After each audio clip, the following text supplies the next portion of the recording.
o round de abertura. A vencedora vai para o terceiro round e as duas que perdem vão para a repescagem. 7h05 começa e a maior torcida do mundo está chegando. Vai ficar lotada essa praia como sempre. E a sua animação é muito importante. Escolhe aí a sua roupa preferida e faça bastante barulho. Lembra da onda dos $10. Manda a sua animação. Olá, e a banda primeira, pessoal, vocês terão na segunda bateria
Winning a title is incredible. It's like accomplish the impossible, you know. Everyone's here to win. We just really want to smoke everybody. I know I can win a world title. I want to come into that finals leading it, have the best chance possible. I love surfing so much, and I want to be the best at it.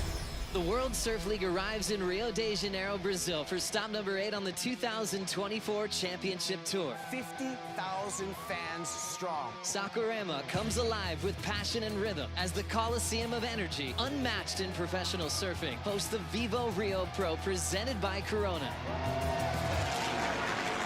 With a win in El Salvador, John Florence secured his spot to compete for the world title at lower trestles. 4 spots remain, and the pressure is mounting as Gabriel Medina, Italo Ferreira, and Iago Dora soar up the rankings.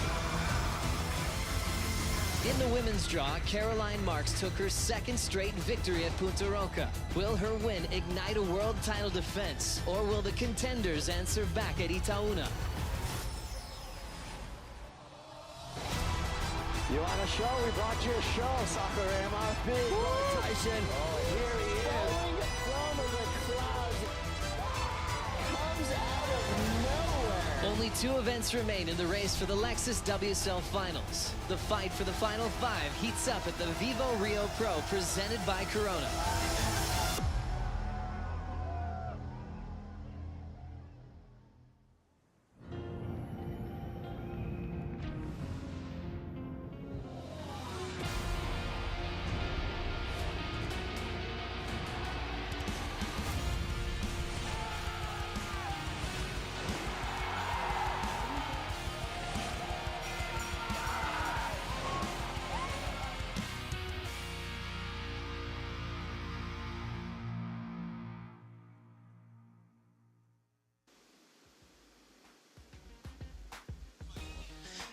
Bon dia and good morning and welcome to the Vivo Rio Pro presented by Corona. After a series of lay days, the world's best are arriving on site, including the defending event champions, Katie and Iago, still looking to go back-to-back in Brazil. Gabby Bryan, Cole Hauschman getting nice and loose in the Red Bull Athlete Zone this morning. Been working on their small wave game, but they're going to be excited to see the increase in the wave size this morning. Maddie McGillivray waxing up and preparing, and there's going to be a lot of fans supporting this athlete on screen. Tatiana Weston Webb trying to bring a win home for Brazil. It hasn't happened since the late 90s on the women's side, as we see this beautiful sunrise here in Saquarema on Itaúna Beach. And positive signs now as you see all those wave lines in our lineup and everyone in motion to have a huge day of competition. Thanks for being with us. I'm Joe Turpel alongside Mitchell Salazar. And Mitch, after about 4 lay days, I think everybody is so excited to get things started today. I definitely know I am, Joe. Waves were really fun yesterday, but a big increase in the swell today. It looks really fun out there right now, and I'm really excited to see not only the women compete today, we're going to have the men competing on later on, and I think for a lot of these guys that are still looking to get their top 5 spot, it's going to be a huge day of competition for them. Well, now let's make it more official. It's time for the MyTerra morning call. Rachel is with Crosby Colapinto. Good morning, Joe. Good morning, Crosby. Well, tell us about the wave report and how was your free surf this morning? Bom dia. It was, the waves are here. It's nice to see some waves. It's been pretty small the last couple of days, so really nice to see some waves and the crowd showing up and the passion's here. So it's on today. It's going to be exciting. That's it. It's on. No surprise for anyone. Let's get this comp started. Thank you so much. Good luck in your heat. Back to you guys. I love it. Thank you, Rachel. That was the MyTerra morning call. Start your day with granola. Crosby has been in the zone ever since he got here. And he's a big man, surfing the smaller days really well. But seeing this increase of size, I like Crosby's chances for competition today. Especially when you consider a lot of these men and women have competed at the Challenger Series here already. Crosby did super well last year, Joe, especially when it was bigger. I think he's one of the people to look out for, especially in those opening heats. But most importantly, for a lot of these ladies that are going to start off the day, you open up with a heat win, you're straight into the quarterfinals. So especially for somebody like Caitlin Simmers, who's #1 in the rankings, pivotal right now, Joe. Looking forward to that. Also, Molly Picklum, Joanne DeFay, Sawyer Lindblad. They've been on deck as that first heat of the morning every single day, and they've been incredibly focused. A couple of the days they got the call off ahead of time, but they still had their morning reps out there, keeping a close eye on the tides. And all 3 of them, what I've seen in the warm-ups, they're looking more than ready for game day today. Let's now stand by for the ceremony of silence with the mayor of Saquarema, Manuela Perez. The heat is on. Tá valendo, galera. A bateria valendo. Já tem movimentação. E o de Fé, a francesa. Já fez aqui uma final contra... Muito obrigado, Manuela Perez, the mayor of Saquarema, for always welcoming us to this incredible surf town and also sounding our first horn for the day, a first heat of competition for the Vivo Rio Pro presented by Corona. As we take a look at this heat just getting started, world number 4, Molly Picklum, world number 5, Joanne Defay, looking to keep their spots in the final 5. And Sawyer Lindblad, the rookie from San Clemente, who has put on so many entertaining moments throughout the year this year. Yep. Just graduated from San Clemente High School as well, right after the wave of her life at the end of the road in Tahiti. So we'll see who gets the first place jump straight into the quarterfinals. And here we go. We've got our opening ride of the day. Molly Picklum on the wind-up. Backhand snap to get her first wave out of the way. And she'll step off. Joanne Defay, you can see already got a .43, so Lindblad holding first priority. A fun opportunity for Molly to show off what she can do with the progressive game. Before we got to Saquarema, I went on her social media, and she had one of the loftiest frontside punts, surfing one of the wave systems here in Brazil. Let's see what you thought on this first turn from Molly, Mitch. Yeah, it should be a pretty decent score. Open things up, Joe. Nice little completion right there. Got a little stuck coming out of it, but you know, you talk about progression and what she's been able to do alongside Katie. I feel like she's been one of those that have been at the forefront of it. Nice compression right there, hits the lip, good timing, but does get a little stuck up on the lip line coming out of it due to that slight offshore wind that we have this morning. Also, tide is dropping right now, so considerably high given the days that we've seen in the past year. But I truly think that Molly's going to be in the finals once again and has a chance to compete for her world championship this year as we look at tide differential right there around 2.6 feet. The low and the high. Yeah, Molly Picklum has really experienced a lot in a short period of time. The whole story of her falling off tour, coming back, and then starting to win events. And also she was able to compete for a world title last September. This year, improved even more with highlights from Pipeline, the 10-point ride, runner-up to Katie Simmers, then winning Sunset back-to-back. You couldn't start off with in a better way, especially in the Hawaiian leg of the tour. Absolutely, and you know, she's been falling off in terms of the good results and the consistent ones the last few events, but she hasn't surfed bad, though. As we look at Joanne Defay, famous for one of the best backhands on tour, will lay down a beautifully timed backhand carve, throw some water on the second effort, and little misread on the final turn, but she will hang on to the finish. You could tell she probably wanted a little bit more out of the final turn, but good news, she stayed on her feet, 2 completed carves. Yep. Her backhand, I think, is obviously her most famous strength on tour, from cloud break performances, Uluwatu, and even beach breaks like the U.S. Open, where she picked up a win years ago. Picklum also getting another turn in. So single maneuver opportunities for Picklum in the comparison with Joanne Defay. I think Joanne's probably going to get the better of the exchange right here. Nice little combo on the backhand, as you said.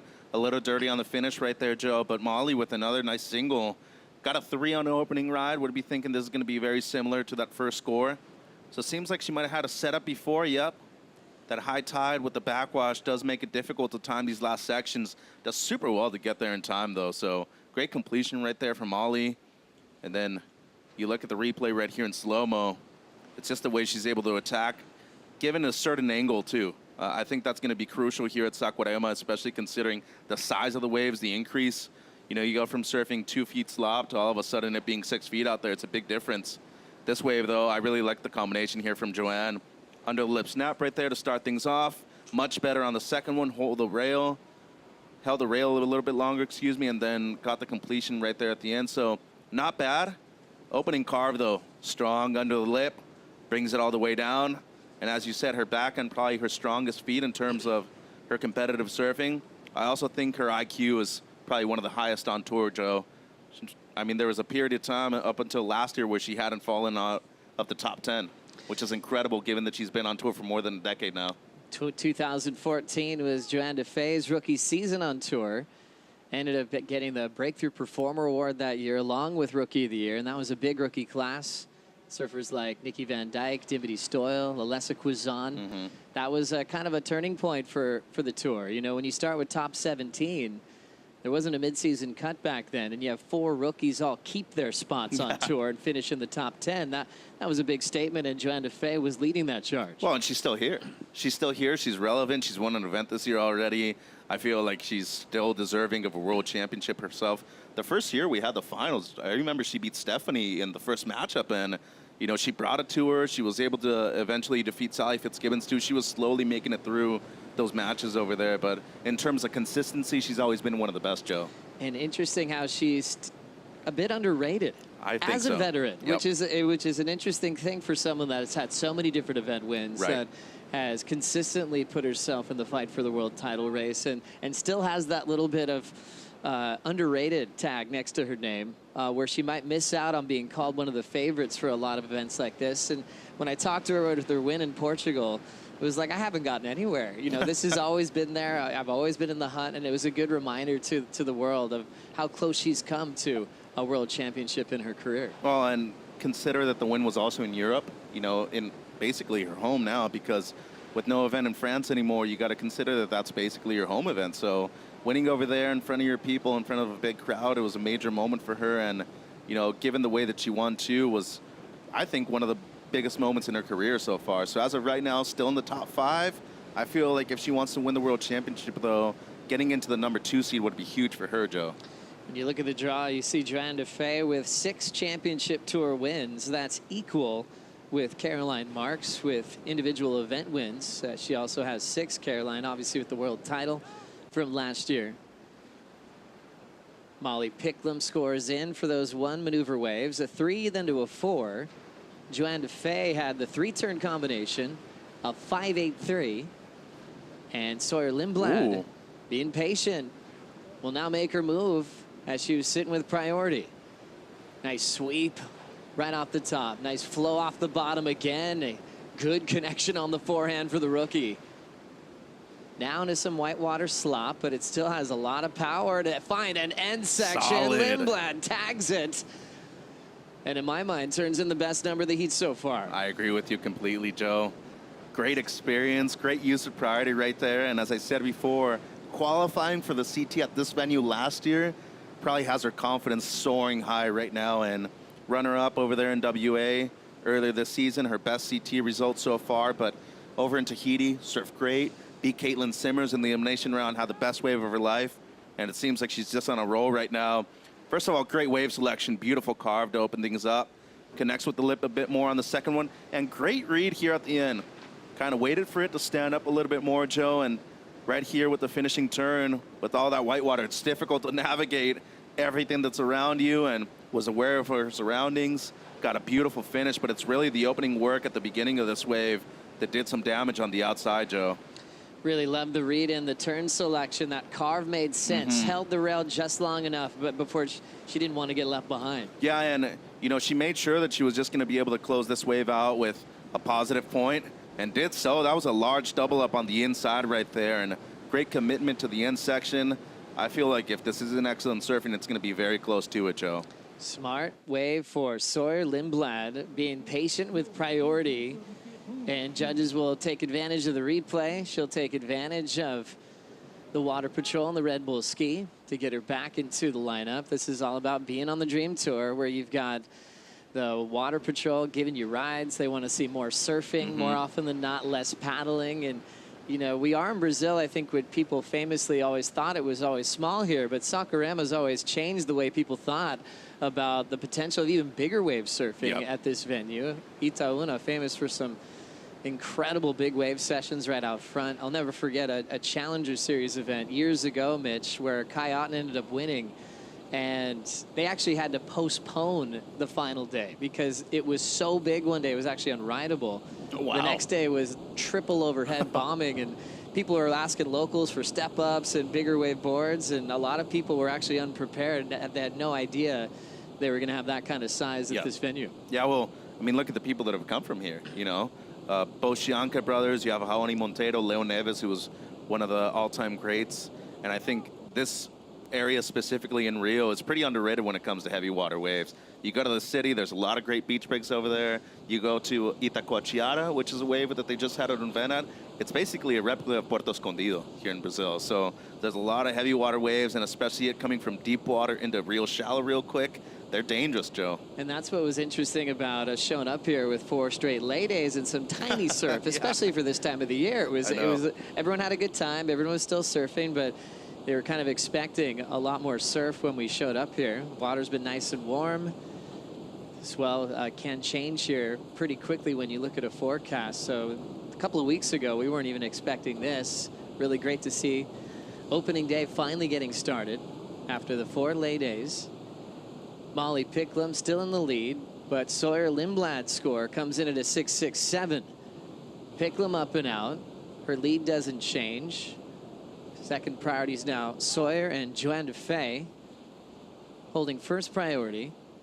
But Lindblad in a great position now, a 6.67 on her start. That'll give the rookie some confidence for the back end. And there's a competitive heat, too. I know that Molly's in the lead with only a 4 and a 3, but she's in pole position right now because she can improve on both of her scores. Sawyer only has the 1, and Joanna right here with priority, probably be thinking she's going to be waiting for a good wave. The issue is, though, Joe, big contrast in conditions today in comparison to yesterday. You haven't really surfed these kinds of waves before, and especially when you look at the 4 lay days, there was nothing even similar with the way the banks have changed out here today. So positioning is going to be key. I'm on the boat, though, that you go on the best wave that you look at. If it's something that looks good, you go on it. Don't be waiting around with priority too long. Mitchell, we really got to focus on Final 5 talk. We just have this event and Cloudbreak to decide who'll be competing in September at the Lexus WSL Finals. Molly up and out. As we saw Joanne DeFay wear yellow throughout this season, now she's dropped to 5 in the world. That's that last spot. However, you know, she does have Cloudbreak coming up next, which you have a lot more confidence that she should be able to solidify a spot. We'll see what happens. Yeah, and here too, like an event where she's been runner-up twice, especially if we look at the lefts today, probably going to get a little bit bigger and more challenging. We come back to experience. She has it in those kind of scenarios. I like the chances of Molly Picklum, though. Caitlin Simmers was a champion here last year in a rookie season, too, in really difficult conditions. There's just too many good surfers on the women's CT nowadays, and give it up to Sawyer Lindblad, too. She had 1 heat over there in Portugal against Caroline Marks where she barely got edged out. I think she surfed great all year long, but Gabby Bryan's also right there, number 6. There's a few people that are gunning for that number 5 spot right now, Joe. That's right. Betty Lou Sakura Johnson, number 7, moved up 1 spot after her performance in El Salvador. Overhead on the takeoff for Lindblad on wave number 2 to provide some backup for a solid start. Wall stretching out into a nice section, hits it hard off the lip and stays on her feet. Woo. Sawyer's having a wonderful morning. And with that wave, she will take the lead off Molly Picklum. And you know one thing? She didn't free surf either this morning. She went straight out for her heat, made sure that she was, you know, kind of in the zone to get things going this morning. Great maneuver selection, again, as you said. The 1 setup carve, but really accentuate the score with this finishing turn. Strong right there, Joe, especially with the double up and the backwash. It's a difficult maneuver to select, and to be able to manage to gain this speed this way was really strong. So the opening carve right there, more of a 2-pump carve. Did well, though, just to stay in the power source the whole time, right in the pocket.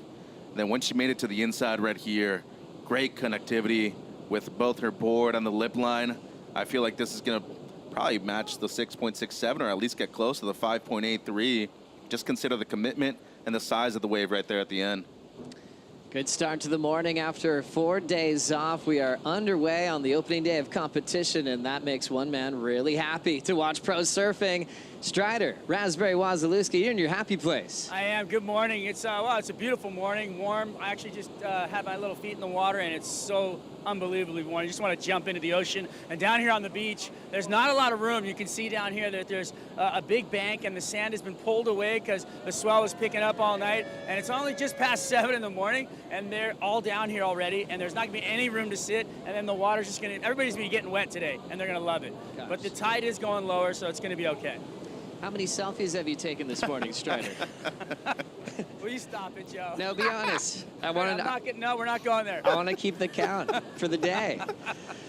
We'll check back in later on the report. It's like walking around with a unicorn around this area with Strider Wasilewski. Great to have your company always. Strider will be checking in with him throughout the day.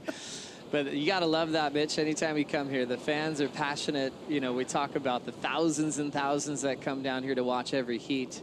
But they also love talking to Strider and taking photos. And even with the lay days, it's like nobody goes anywhere. It's one of the coolest feelings around an event, you know, that we have on tour. No, the people here are rad. The food's amazing too, but you just love hanging around town and getting that kind of energy and the vibes from everybody, you know. But Strider's a celebrity here, dude. Like it's a pretty big deal. Oh, yeah. And it's tough to walk around with him sometimes because he gets pulled away and you're just walking and you don't see him anymore. He's just taking selfies with everybody. We're like, we'll just see you at dinner, man. Yeah. Just make it when you can.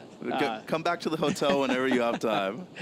14:20 on the clock here. Sawyer Lindblad, 2 waves and has an 11.77 total out in front. Molly second, Joanne DeFay in third. Winner goes straight to the quarterfinals. We'll be right back.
The Vivo Rio Pro presented by Corona is brought to you by Vivo, official sponsor of the WSL in Brazil.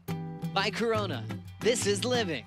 And by City of Saquarema, official host of the Vivo Rio Pro presented by Corona.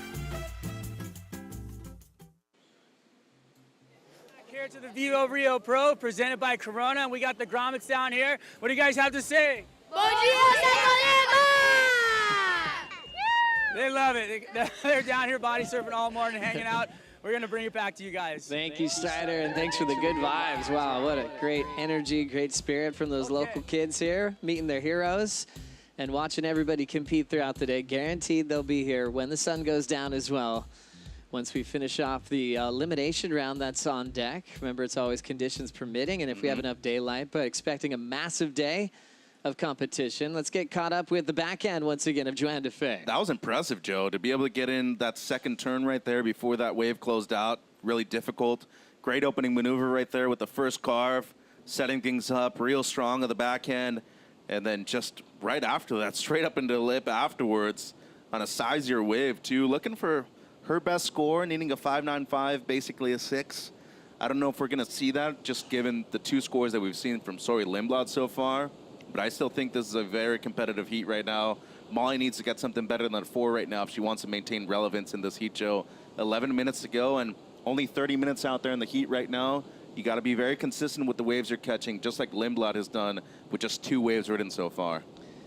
All these surfers, just like every surfer in the world, is always on the hunt for a magic board. You never know when you're going to get it. And the best shapers in the world are doing their best to recreate those magic boards. But for the best surfers in the world, sometimes one board just stands out and takes you to victory. And that's what happened for Joanne DeFay earlier this year. Had a board made from Sharp Eye in Portugal, in the Portugal factory. And went on to victory. And she's kept it in her quiver. I believe she's on it right now.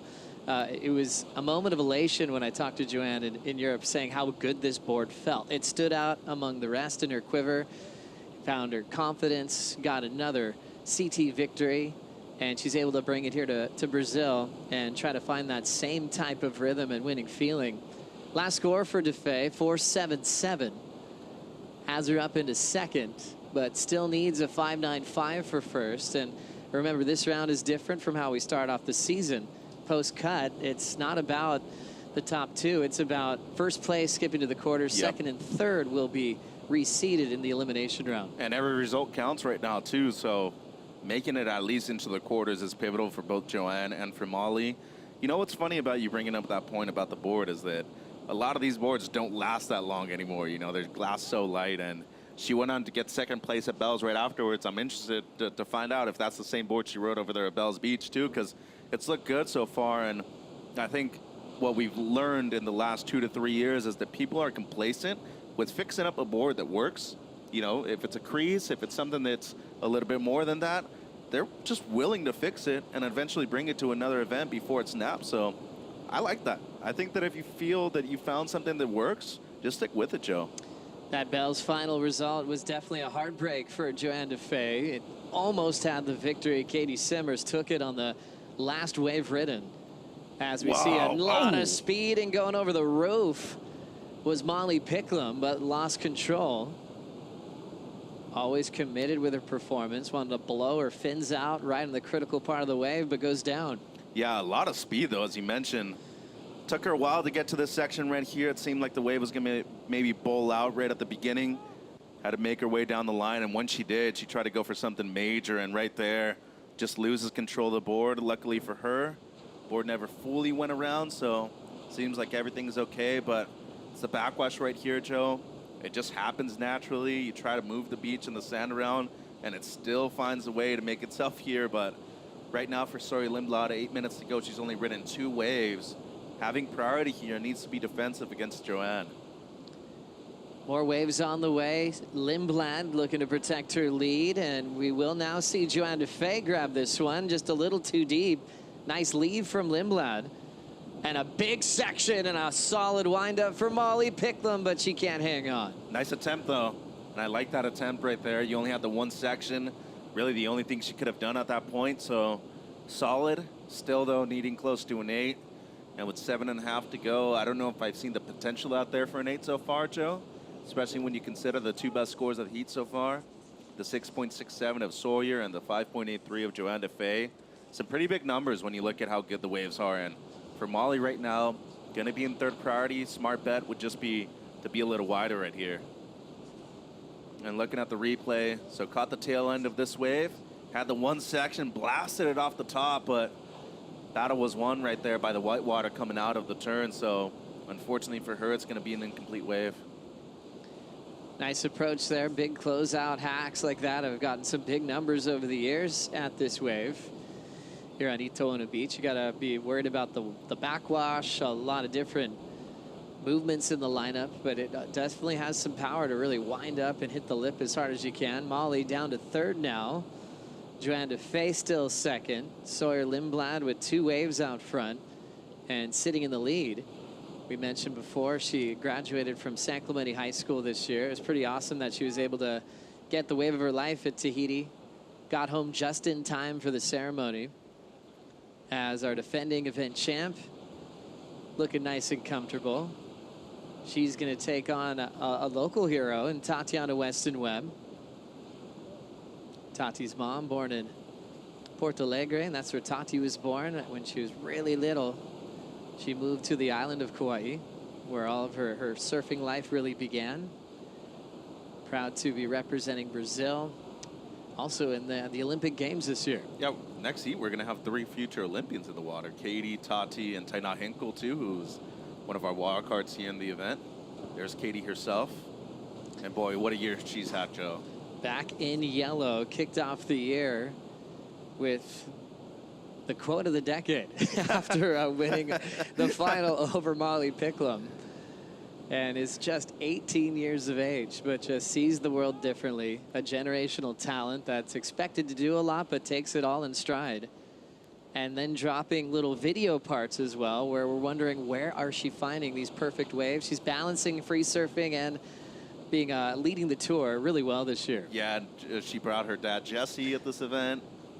Younger brother Tim is here too, and her grandfather Tim was actually over at the event in Punta Roca. It was really cool to see the family dynamic over there. But you know, I think this generation, Joe, has really changed the game. They've elevated the performances, and you know, given that Molly's only a few years older than Sawyer Lindblad out there in the heat, I feel like she's inspired her in the 3 years she's been on the championship tour. And somebody like Joanne Defay probably inspired Molly Picklin to want to pursue her dreams of being on the championship tour as well. It's really beautiful what we're seeing right now in the women's CT. Really is. Molly Picklin, remember, went back-to-back at Sunset. Yep. Katie trying to go back-to-back here in Brazil. Last year, her rookie season, so first time she went in as a defending champ was earlier this year in Europe. This time, I think she's a little bit more comfortable. Yep. Could tell just a year of experience on tour. She's grown so much in front of our eyes, and she'll be coming up in about 4 minutes and 15 seconds. Sawyer being from San Clemente and Katie being from Oceanside, they've gotten to know each other really well, really good friends, and they love having battles together. 4 on the clock here. Priority with Sawyer, and she will hold her position. Working really well this year with Jake the Snake Patterson. No, the maturity level right now, Joe, is absurd. 2 waves against a 10-year veteran and maybe one of the best surfers in the world right now, and you're beating them by a good amount. Like, Joanne needs a 6, which at this point in the heat is a big number. Molly's needing close to an 8. Like, that's a statement right there. And Sawyer having priority right here can still improve on the 5.1. She's done extremely well in this heat, though. Needs to be careful, though. 3 minutes 20.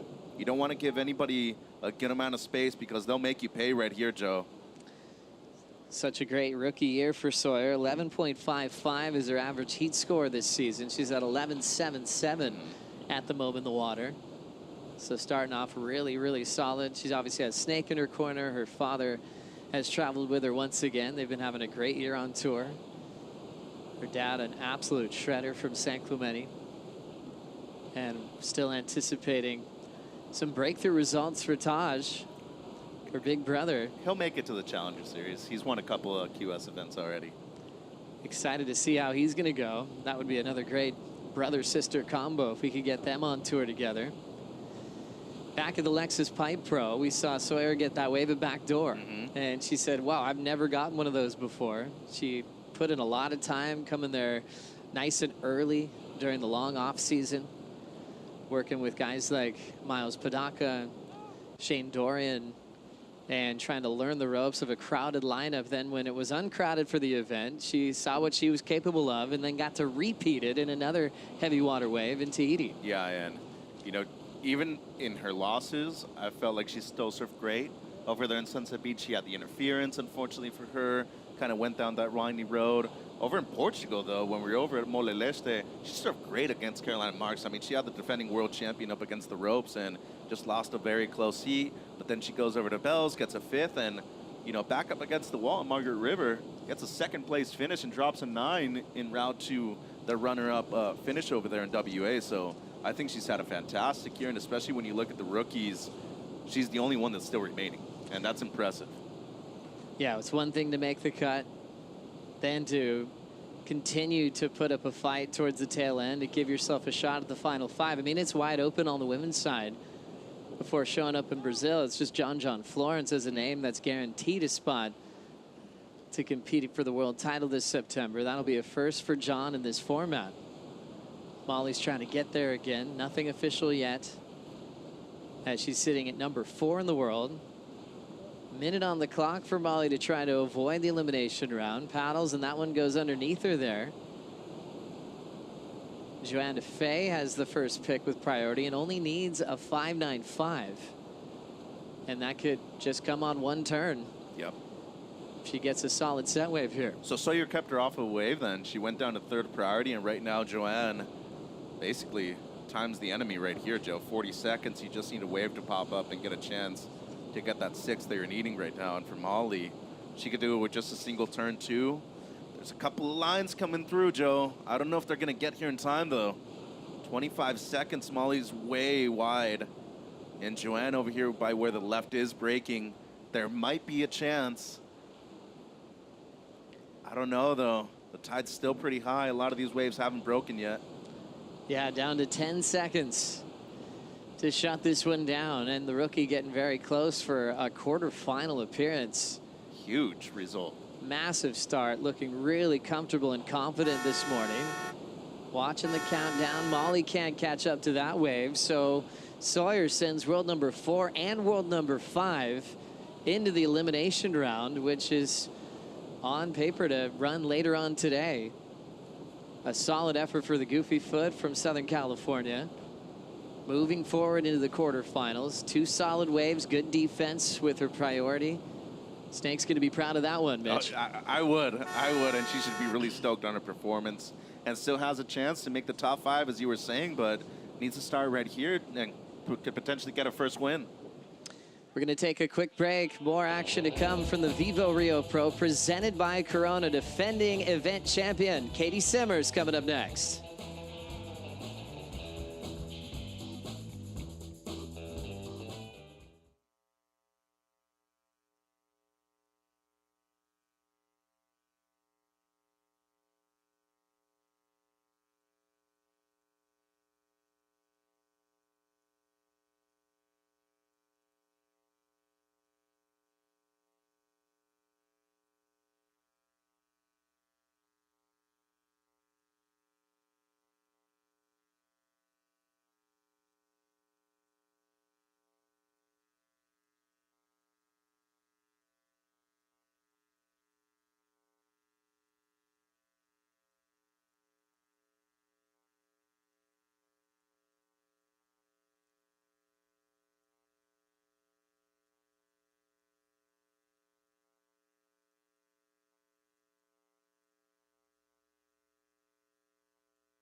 Joan de Fey is the champion of the male Rio Pro Portugal.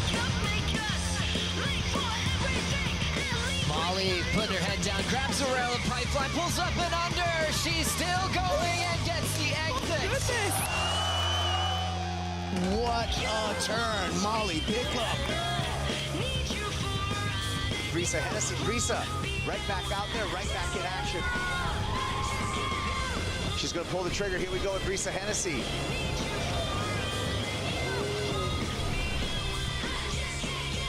Caroline Marks already won a world title at just 21 years old.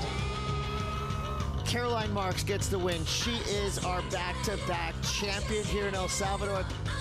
Katie Simmers has so much courage in her surfing. Katie Simmers is your champion of the Lexus Pipe Pro. She turns the final and steals the belt.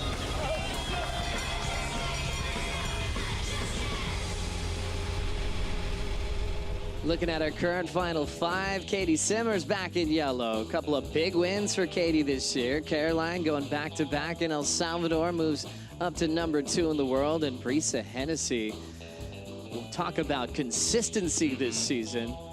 She has been phenomenal all year long, coming off a pretty tough offseason health-wise, and now seeing everything with a whole new vision.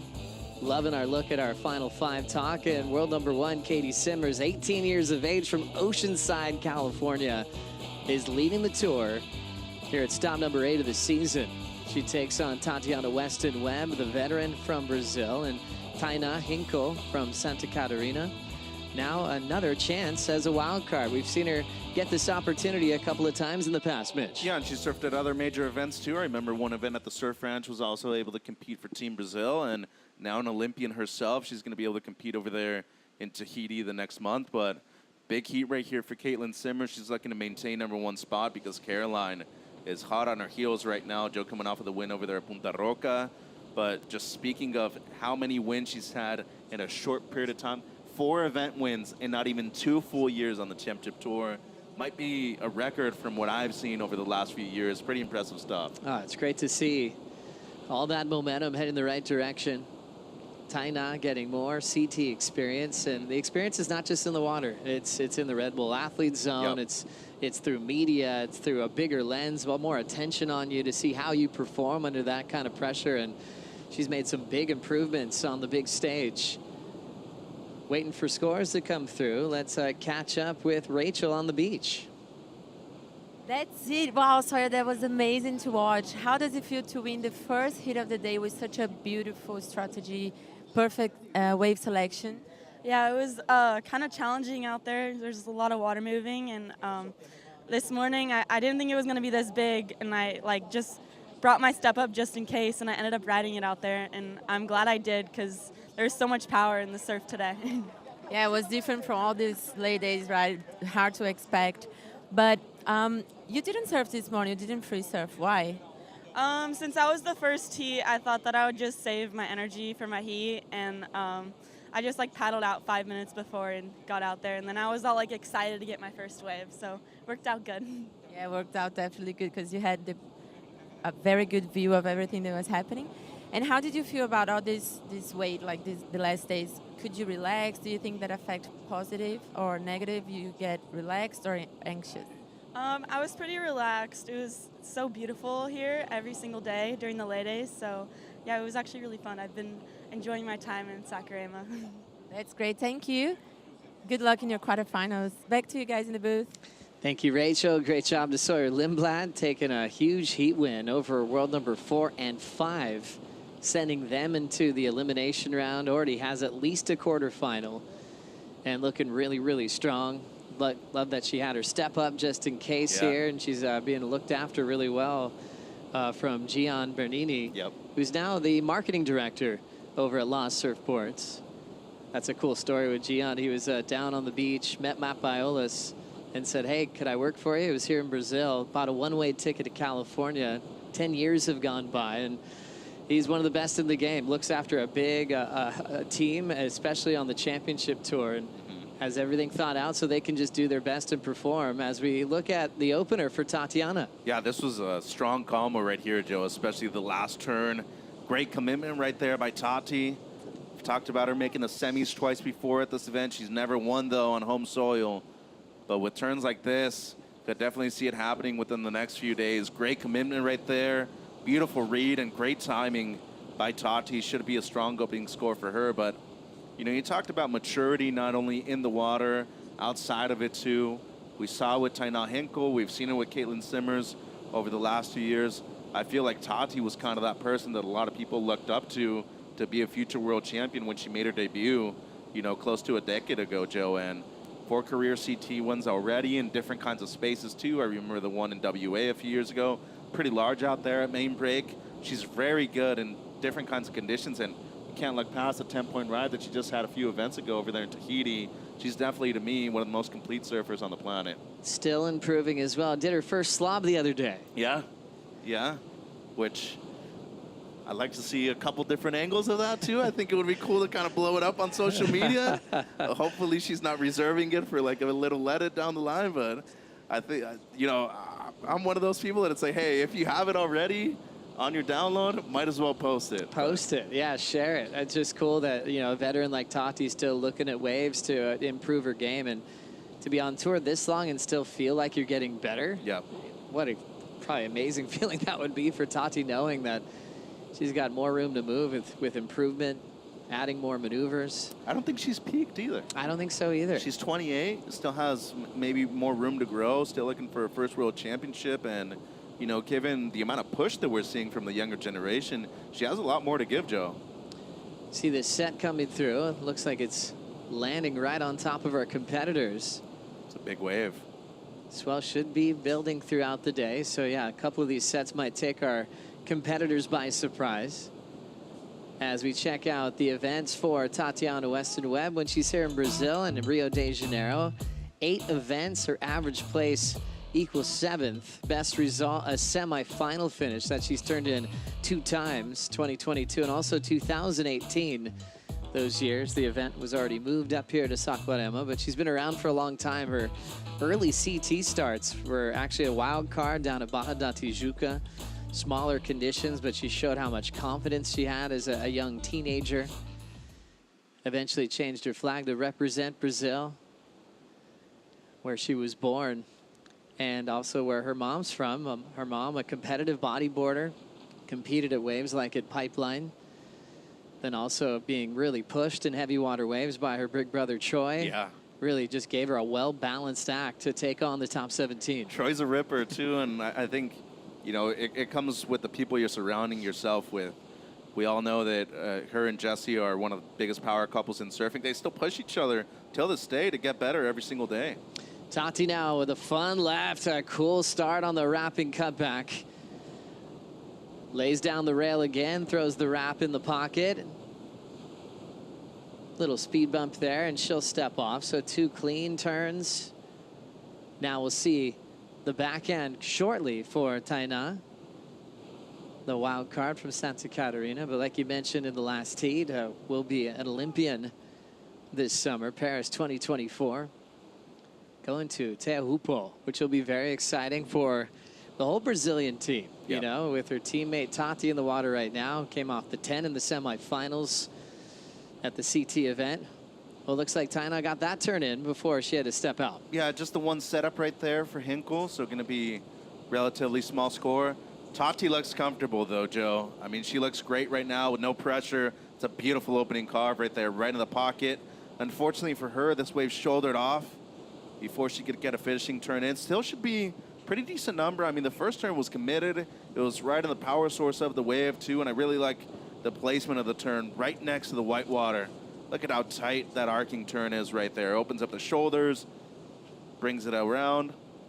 And you mentioned, you know, Gian Bernini working for Mayhem.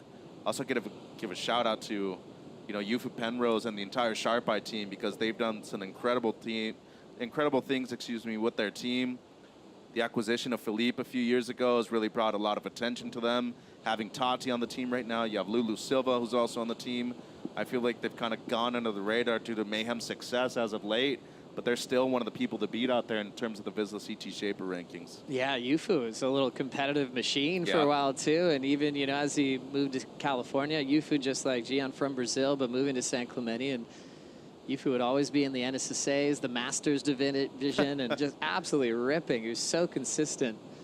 And so obviously with his knowledge of surfboards and competing, it's always a great sounding board for these athletes to tell them what's working and how to make those little adjustments to their equipment so they can perform at a high level.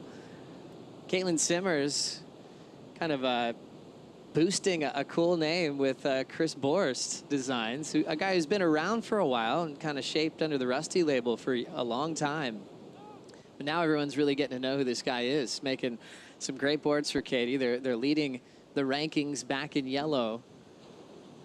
And her equipment always looks really solid, really reliable at all the venues on tour this year. And they have a personal relationship, too. That's a huge part of, you know, getting your boards dialed in and getting the right amount of boards for yourself, too, as it seems like had a couple of paddles right there. Seems like priority's going to stay the same as Tati paddled right there at the end. But I don't know about you, Joe, but I like that she's kind of stuck with Chris. I know that she's probably gotten offers for sure from other major labels, but I think with the success that we saw from Courtney Conlock, the success that we saw from Philippe early on, and him being one of the few Sharp Eye riders initially with Marshall Zubi, has kind of promoted them to be one of the major labels that we see right now. But I think their relationship is perfect, and it's obviously worked, too. She's got 4 wins in the last 2 years. Yeah, one of those wins right here last year at Saquarema. This is what Katie said about that.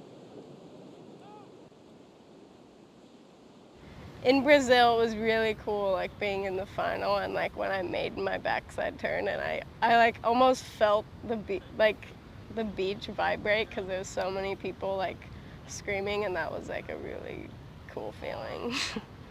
That was like and then I like had Tati in a heat before or something, and it was like the opposite. Like everyone was going against me, and it was complete silence for every time I did a turn, and she would do like turns and everyone just started screaming. But yeah, it felt good when that was like on my side in that final. I don't know. It was awesome to hear her celebrate on the podium last year, picking up 2 wins in that rookie season.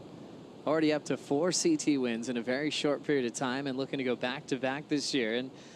And now the hope for maybe California to pick up a world champion. It's been a long time since Kim Merrick from Santa Barbara won in the early 80s. A lot of the champs from the USA, from Florida, as we see her year so far. The 2 victories, the one at Pipe over Molly, and then that sudden death effort at Bells. Yeah. Wow, with the clock ticking down, it looked like it was Joanne DeFay's. Joanne had priority at the end to close it out. She took off deep and had to step off, and then Katie had the winning wave right behind her. Yeah, and just narrowly lost out to Gabby Bryan in the semis over there at Punta Roca, too. She had one of the most impressive turns I've ever seen from a female surfer in a jersey, but of course, as a former gaucho, you had to get a UCSB in right there, right? Simon. Kim Merrick, but no, I think, you know, I don't say this lightly. She's a generational surfer, but I think she's changing the game just by herself. Progression, the way she charges, and look at her 4 wins at completely different venues from each other. Beat Courtney Collog in Super Tools and heavy waves last year when she was losing the majority of the final, too. Comes back to win it over at Pipeline against Molly Picklum, who would have been the best surfer all event long. Same thing at Bells. And I think winning here in Brazil, especially in your rookie season, when a lot of people still haven't been able to win here, including Joanne DeFay, it's a major statement right there, Joe. Major. Yeah, she's definitely changing everything. You know, it has the same types of feelings that we had when Steph was getting started, when Carissa was getting started, Tyler Wright. You know, it's like that future world champion that everyone's looking at to now set the scale. What is possible? What type of turns can you do to lead the charge in progression? And my favorite, in absolutely charging heavy water waves. It's really cool. I love that you're mentioning Courtney Conlog, too. I miss her big time. Yeah, she did a lot for the tour. And speaking of California hopefuls for world titles, Courtney came incredibly close a couple of years in a row, just like Lakey Peterson has in the past. Katie at the moment, though, world #1. Still scoreless in this one, but holding priority. And Tati out in front, the 2 Brazilians holding the top 2 spots. It's all about the win, though, to go straight to the quarterfinals and avoid the elimination round. We'll take a Bonsoy brew break. Back for more in Brazil after this.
Flashing back to Tehupo, one of the best waves ridden in competition history. Tatiana Wesson-Webb, a 10-point ride in the semifinal with Vahine Fierro.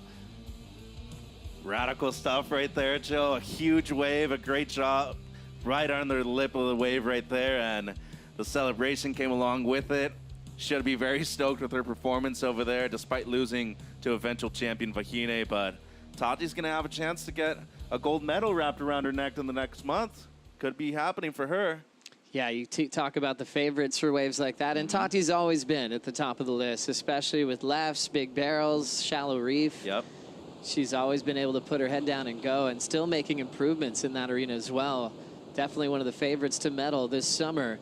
As we catch up with a pretty aggressive hack there, but she won't ride away here, Mitch. A solid attempt, though, Joe. Much larger wave right here. Good amount of commitment coming off the bottom, too, and just lost it coming out of it right there. Pokes the nose a little bit, and seems like she lost control of her fins coming out of the turn right there, too. So no harm, no foul, but does hand over priority to Taina. But outside of the 5 and the 4 that she has in her scoreline, this heat hasn't really even gotten started. We're 2/3 of the way by, and Taina needing a 7.49, and Katie only has a throwaway score right now. This is not what we're used to seeing from Caitlin Simmers at the moment. We're also coming off a heat before where number 4 and 5 in the world got sent to the elimination round. Good point. World number 1 still in 3rd. I remember no one's clinched a spot yet on the women's side for the Lexus WSL Finals. And that'll be really interesting if some of those top 5 seeds get matched up in the elimination round. They could be fighting for a spot for the world title race in September. Yeah, and not only could it happen, we could also see some shift in the rankings right here just in this day alone. I don't think Katie's going to be very stoked with her performance if she's not able to make it out of this round right here. Needs a 9 at the moment. Probably still thinking that she can catch 2 waves in these next 9 minutes, though, but seems like Tati's been interested in a lot of these one-turn waves, Joe. Only looking to improve on a low 4, and that could easily happen with the maneuver that we saw her attempt on her last ride. After a few years of the Lexus WSL Finals, has your opinion changed on the importance of seeding and where we need to be? We've seen the Carissa story of losing titles as that number 1 seed in back-to-back seasons. Actually came close to maybe losing it that first year when Tati was gunning for the world title back in 2021. What are your thoughts on what's the best place to be in that position in September? Well, it seems like Taina might be catching a wave here first. Taina, the wild card up and out, had the 217 before, and that'll just be a throwaway number with 845. But remember, number 1 seed, it's best out of 3 series this September. Well, where do you think you need to be? Personally, I think number 2 is great because you already have a warm-up match before you get to the number 1 right there. And as we saw with Caroline Marks last year coming from number 3, she was the only goofy footer in the draw, and she had a major point of difference right there. So being the only goofy footer was one thing, but her having the knowledge of that wave was probably even more impactful to her performance. That's why I said in the pre-show that I think Katie needs to be number 1 in the world, so that way she at least has a little breathing room right there. She has a 3rd chance if needed. But just given the lack of experience that we've seen her in major moments, she's the only teenager right now in the top 5, Joe. Like, that's a lot of pressure on your shoulders, you know? But I still think number 2 to me would be the ideal situation. Yeah, it's a different type of headspace I think you're in. Like for Caroline winning her title last year, it's like, hey, I've got nothing to lose. Yeah. I'm a lower seed. I'm not world number 1. And you could play underdog really well. And she just steamrolled the tour with that ability at lower trestles. Caroline looking to go back-to-back if she can get herself there. World number 1 looking to get started here. Whoa. And a really cool angle to hit the closeout section. But she will lose that turn. Just a real creative line, and the way she read that was really fun. But unfortunately, the fall is going to keep her in 3rd place. 7:15 to go. Yeah, and she's had a couple of those already, Joe. Taina with priority right now. She still doesn't really have anything on the board either, but so far from Katie, it seems like she's just struggled to get the timing right here. Love the way she grabbed the rail right there, though, and as you said, that great angle. Oh, her front foot disconnected, though, so she lost control of the board right there. So it's going to be an incomplete maneuver right there for the number 1 in the world, and as of right now, 7 minutes. That's not a lot of time given the conditions, Joe. Tati stumbling in transition. Couple falls in a row from everybody now. Yeah, you can feel the intensity of this heat. You got to win these heats to move to the quarters. A huge difference in points from the elimination round. And Tati knows that she's running out of time if she wants to be able to compete for a world title this September. So feeling the sense of urgency as we see what happened. I think she did get a turn off before the fall. Yeah, the one setup right there, or actually pretty strong committed turn, but seems like she was getting a little bit ahead of herself, and then the backwash got the best of her coming off of the bottom too. And Taina once again waiting for this score. So much better right there. Slid the fins on the backhand, Joe. Just the one, but should be her best wave, if not very close to it. Still needing a mid-7 to move up into first, though, with just under 6 minutes to go. And, you know, I want to get back to the point about the seeding, too, because we saw Steph make it from 5 all the way to #1 in the world, and she only needed 2 matches against Carissa in 22. You know, and at that point, you probably got to be thinking fatigue's a major factor. But look at Caroline last year. She went and surfed against Tyler. She went and surfed against Katie, who had eventually matched up against her in the #3 seed, and they went on to defeat Carissa in 2 matches, too. But she was never trailing at any single point in one of those heats, though. So she's guaranteed that she's always going to have 12, 13 points, and I think that's a good number to have. Don't try to set limits that are unattainable, Joe.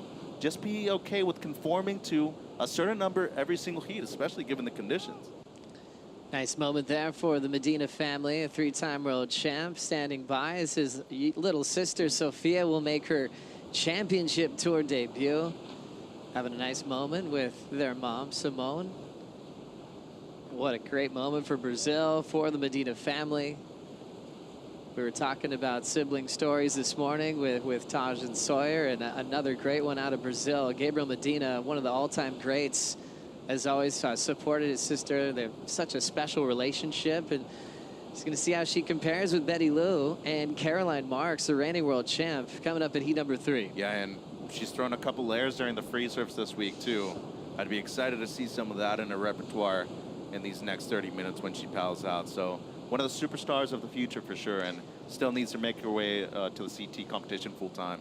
And sending the best to Tyler Wright, a speedy recovery, the foot injury, which forced the withdrawal, which then opened the spot for Sophia. So Tyler, hope you're healing up well. Hope to see you back very soon.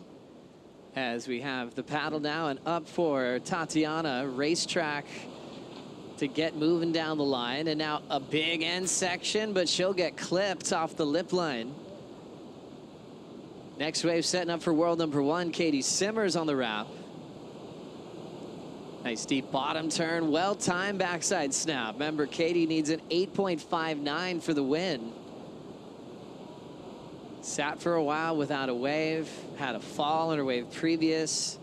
That'll be her best number so far, and we'll see if she can get back out there in time to try to turn this thing around. Well, 3 minutes is enough time to get another wave, that's for sure. She needs to make it through these waves that are coming in, though. It's a much more difficult task than, you know, you're thinking of right here sitting in the boot, Joe. But 3 minutes to go, that's more than enough time to get another 4 or 5, depending on where the score comes through. Tati, though, the last few waves, she's been a little mistimed when it comes to that backwash right there. She struggled, and the last Tainá comes through a 3.5, so she's back into the heat, too. Slower start on this one, Joe. Makes up for it with this turn right here. Deep bottom turn under the lip snap, and that's it for Katie, but a strong combination right there on the backhand for Simmers, especially the second turn. The first was more of a setup.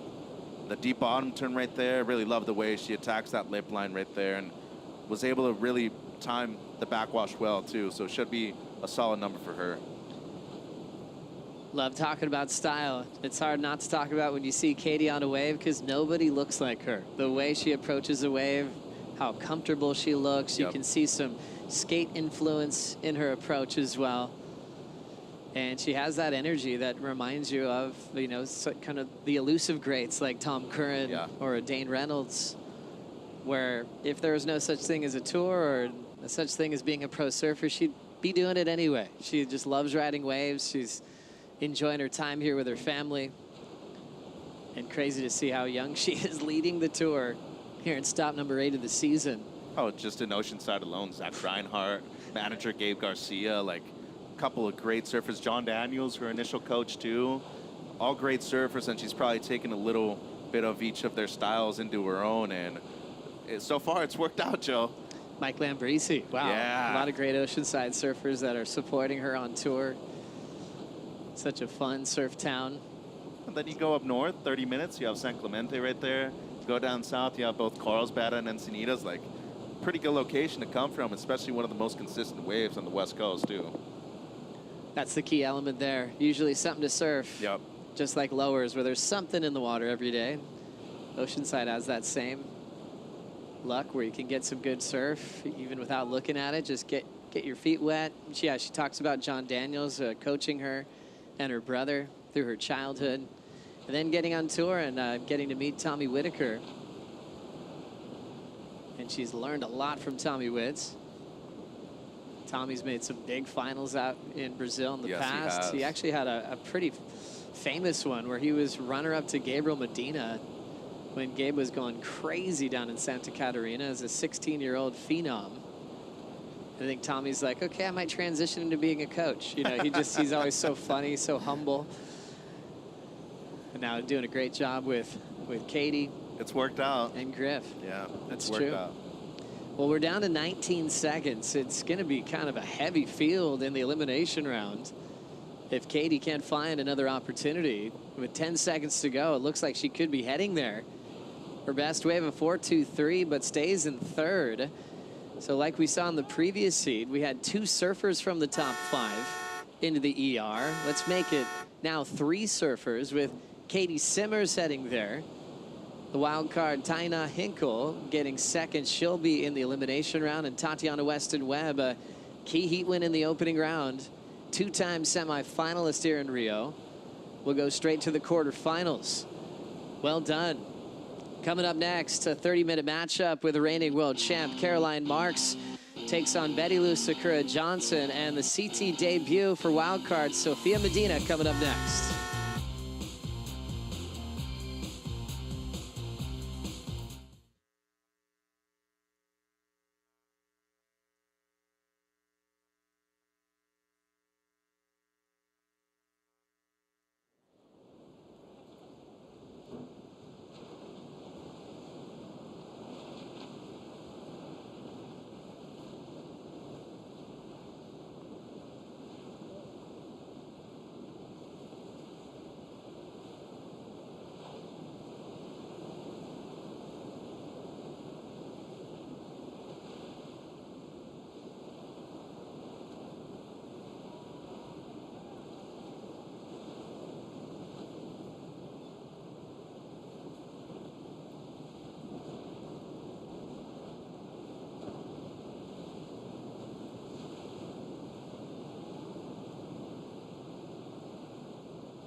Privilégio, cara, poder sair de casa aqui em Saquarema, pegar a prancha, a bike e ir pro sul, conectado ali com a natureza. A geografia local aqui de Saquarema é diferenciada, assim, cara. A gente tá numa cidade que ela fica entre 2 praias gigantescas, assim. E o diferencial aqui de Saquarema são essas pedras, essa laje que tem aqui, que é a laje de dentro e a laje de fora, que dão uma quebrada assim nessa praia de sei lá quantos quilômetros. E por ser uma vila pequena, assim, né, uma cidade pequena, a galera local ela tá unida, ela tá de olho em como preservar, em como tá junto, para tentar ali viver em harmonia com a natureza, né? Tanto na praia, quanto na lagoa, quanto na cidade, ter um crescimento mais ordenado, assim.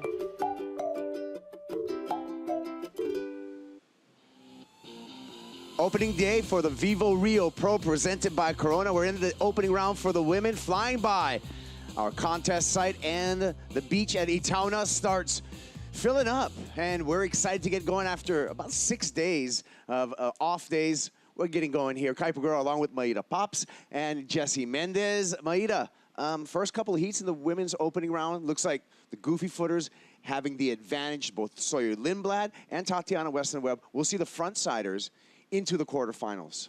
Yeah, it's true, Kaipo. The waves are definitely there, and a little challenger to figure out where to seed, but a very nice day to have the contest on. Yeah, glad to get it going. Jesse, we got another Goofy Footer in this heat number 3 of the opening round. Caroline Marks, and what do you think about her chances right now for world #2 and our defending world champ? I mean, I guess the chances are great. First of all, she's the one with most experience in the water. And also, the conditions are challenging. There's a lot of flat transitions throughout the wave. So the goofy footers, people are going to have a little bit more advantage on that. They're going to be able to see the wave down the line a little bit better and generate speed throughout the flat section. So, yeah, it's an advantage to be frontside today. Yeah, right foot forward so far has been the victors. And looks like Caroline Marks, she started off with a great score, but we'll go to Sakura Johnson. This is a 3.33, Maida. Yeah, very nice opening wave. Nice snap right there. She's looking for the finishing session, and she managed to do it. Talked about the goofy foots. Here's the opening wave for Caroline Marks, Jesse. Yeah, let's check this out. See, that's what I'm saying about the flat transition. See how she's able to keep on rail and generate speed throughout the wave and finished off strong. Maybe she had a little bit more left in the bone in that second section right there. It opened up nicely for a day like today, but finished off strong, and that's a great start. It's not a big score, but something to build on. 22-year-old Caroline Marks, our reigning world champ, coming off of her 6th CT win in El Salvador, 6 years on the championship tour. So young, but yet a veteran at the same time, Maida. Yeah, Caroline Marks, she was the youngest girl to get in the tour with 15 years old, but how she serves, and now with the champion last year, so she's great. Yeah, she's had a great run. Remember last year getting past, at the WSL Finals, getting past Katie Simmers, Tyler Wright, and finally 2-0 in that title match to take out Carissa Moore, who was by far leading in the rankings, but Caroline Marks wins her first world title, and I think that's just one of potentially many more in her future, Jesse. No doubt, she's still so young. She hasn't hit her prime yet. Looked like Sophia had a little paddle there. Maybe a mistake. Let's see if it changes the priority or the judges think that wasn't enough of a commitment. Looks like she's gonna go straight away. Here we go, Sophia Medina, our wild card, eases through that first cutback. Is a sleepy, slopey wave, and that will be a priority error, not the wet start she wants. Sakura right behind her, foam on the face for Johnson. Late to the lip and pays for that. So you can see the jumbled conditions, Jesse. The turbulent whitewater, a lot of, I mean, we talk about it over and over again. Every time at this venue, the backwash, the challenge of the wave here at Itauno. Yes, and it's always a problem here. So if you add that up with whitewash on the face of your wave, you kind of want to look for clean waves everywhere you go, but here especially because it's going to be just very tricky for you to engage and have traction on your fins and rails. So kind of a mistake for both of the surfers right there, because the first wave came, it was a bit bigger. Sophia had a look, didn't go, and then she went on the second one with a lot of whitewash. And Sakura going on the third one, which was, there's even more froth in it. So, I mean, Caroline is stoked with those mistakes because she's already started with the best score of the heat so far, and she can maybe capitalize. Let's see it. Big set coming through. Decision time for Caroline. Looks like she's going to be inside of this one, and this one's going to actually take out most of the field. So you can see both Sophia as well as Sakura having to duck dive that one. Some replays here, Maida. This is the opener for Sophia Medina. Yeah, nice turn right there, but then the wave just died. And now Sakura Johnson in the behind one. Nice snap right there, and then she couldn't finish this one. It would be nice if she could. Look, a lot of white water right there.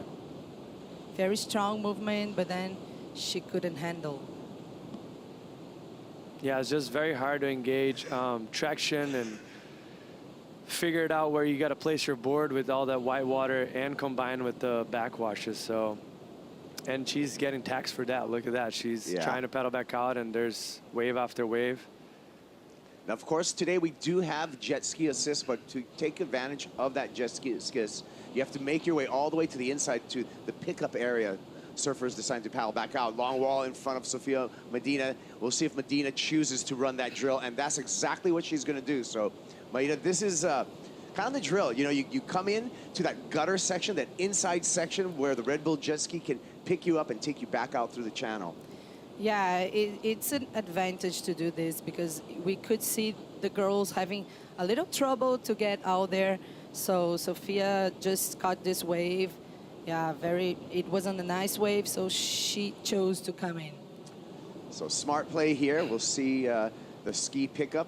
Of course, Medina is an injury replacement wild card in this event. This is her first championship tour event, replacing Tyler Wright, who had to pull out of competition. We're hoping a speedy recovery for Tyler, as she had a foot injury. But Sophia Medina, the younger sister of three-time world champ Gabe Medina, and just what a great surfing pedigree that Sophia's been brought up around, Jesse. No doubt. It's obviously he led the way for her, so she has someone to aim that it's that close. But not to mention also adds pressure because there's so much expectation since she started surfing and competing at an amateur level. So hopefully she's in the right track. She's surfing great. She's developing. Mostly the last year, she switched boards to Sharp Eye, and I saw a huge improvement for her. Just more dynamic, faster, and she's on the right track. She's still young and looking good. Speaking of Sharp Eye, the Sharp Eye underneath the feet of Tatiana Weston Webb. Look, money. She's on to the quarterfinals. She's up against the glass right now with Rachel Apollonio. That's it. Kaipo Tati is here with me, going straight to the quarterfinals. Congratulations. First of all, I want to know, talk us through your strategy to win this heat in these conditions right now. I didn't have too much of a strategy going into it. I just was trying to focus on doing my surfing when I could. It's really tricky lineup right now. I feel like anywhere you can get a good wave, and then I don't know, sometimes the rhythm just is on one person's side or the other, and I felt like I had the rhythm in the beginning of the heat. So yeah, it went my way, and I'm really grateful because a heat win is a heat win, and now I'm on another quarter, super grateful. That was an interesting heat to watch. Two Brazilians, one defending champ. How much do you think the Brazilian crowd impact on your surfing, not only for the heats, but also for the ranking situation? Yeah, I feel like the cheering that we get from the Brazilian crowd is the best in the world. To surf in front of my home crowd is just such a blessing. I feel very at home here, and yeah, there's a lot of bugs around, you know, loving on us. No, but yeah, it's the best crowd, one of the best crowds in the world. So muito obrigada pela torcida, todo mundo. Agora uma em português. Tati, tem alguma coisa que você acha que está diferente nesse ano mentalmente, ou até mesmo na previsão, que você acha que pode fazer a diferença no seu resultado esse ano? Eu acho que eu tô confiante, especialmente depois do Tahiti e El Salvador. Eu surfei bem, eu consegui mostrar meu surf e, sei lá, eu tenho certeza que eu tô surfando, tipo, bem, só que tem que acontecer umas coisas no meu lado e se Deus quiser vai dar tudo certo. Então, vamos que vamos. You're definitely surfing well. You look comfortable. Congratulations. Thank you, guys. Back to the booth. Yeah, congratulations. Tatiana Weston on to the quarterfinals. During that interview, we saw Caroline Marks find some clear water in a jumbled lineup, and Caroline, the performance that she put on that one, she's going to vault up ahead in this opening round, heat number 3. 5.67 just checks in for Caroline Marks on a brilliantly surfed left-hander. She's going to get the Red Bull jet ski back out. Here's a play, Maida. Yeah, it was a nice looking wave. The first turn was really nice, and then she set up another one, and then the third one looked a little stronger, and she had a good finish as well. So lovely wave for her. And incredible wave selection, Jesse, to find this clean face. Yeah, and this is what you need today. I feel like this is probably the nicest wave we've seen it all morning, Reed. And right there, the wave gets a little bit steeper. She's able to apply a little bit more pressure and use that front arm to bring her all the way around, and finished off strong. She's just playing very smart. She's not going 100%. She's not doing more than she need. And she just wants to apply pressure on the opponents, and she's doing that right now. She's 2 steps ahead of everyone. Best and second best score of the heat so far. Yeah, so far dominant performance by Caroline as we're coming on this replay. And I like your point, Jesse, in that not to over surf the wave, because when a clean one does come through and you possess that clean wave, it would be a tragedy if you over surf it, you catch a rail, you're not going to get a lot of chances out here. 100%. to tell you the truth, there might be 2 or 3 waves of heat that comes with that quality, but the problem is position yourself in the right spot. As Tachi mentioned in an interview, it's a very open playing field right there, so it's easy to be out of position. So she identified that she had a good wave, and she just wanted to make sure she finished off and got a strong score under her belt. So priority now with Sakura Johnson, the 19-year-old from Haleiwa, Hawaii. Number 7 on the rankings right now. So these last 2 events of the regular season, this is the dash for the final 5, and Sakura's got to make up some ground to get into that final 5 conversation. And really, the sprint begins right here. This is a starting point for Sakura. A quarterfinal finish, I mean, just to get a quarterfinal berth would really, really help her chances out to get into that top 5. Yeah, it's true, Kaipo. Sakura, she started the year pretty strong. And last year she had quarterfinals here, so this is a good venue for her to put some scores in the rankings and climb a little bit. Yeah. Well, let's check out our Main Teha surf conditions. 6 to 8 feet on the face out of the south. Offshore winds that we're counting on all day long. We have a dropping tide. It's 2.2 right now. That tide will be going down to a 0.8 foot low tide at 1 p.m. this afternoon. It's 8:20 this morning. So for most of the competition day, we are going to see that receding tide. When that tide turns around, we're going to see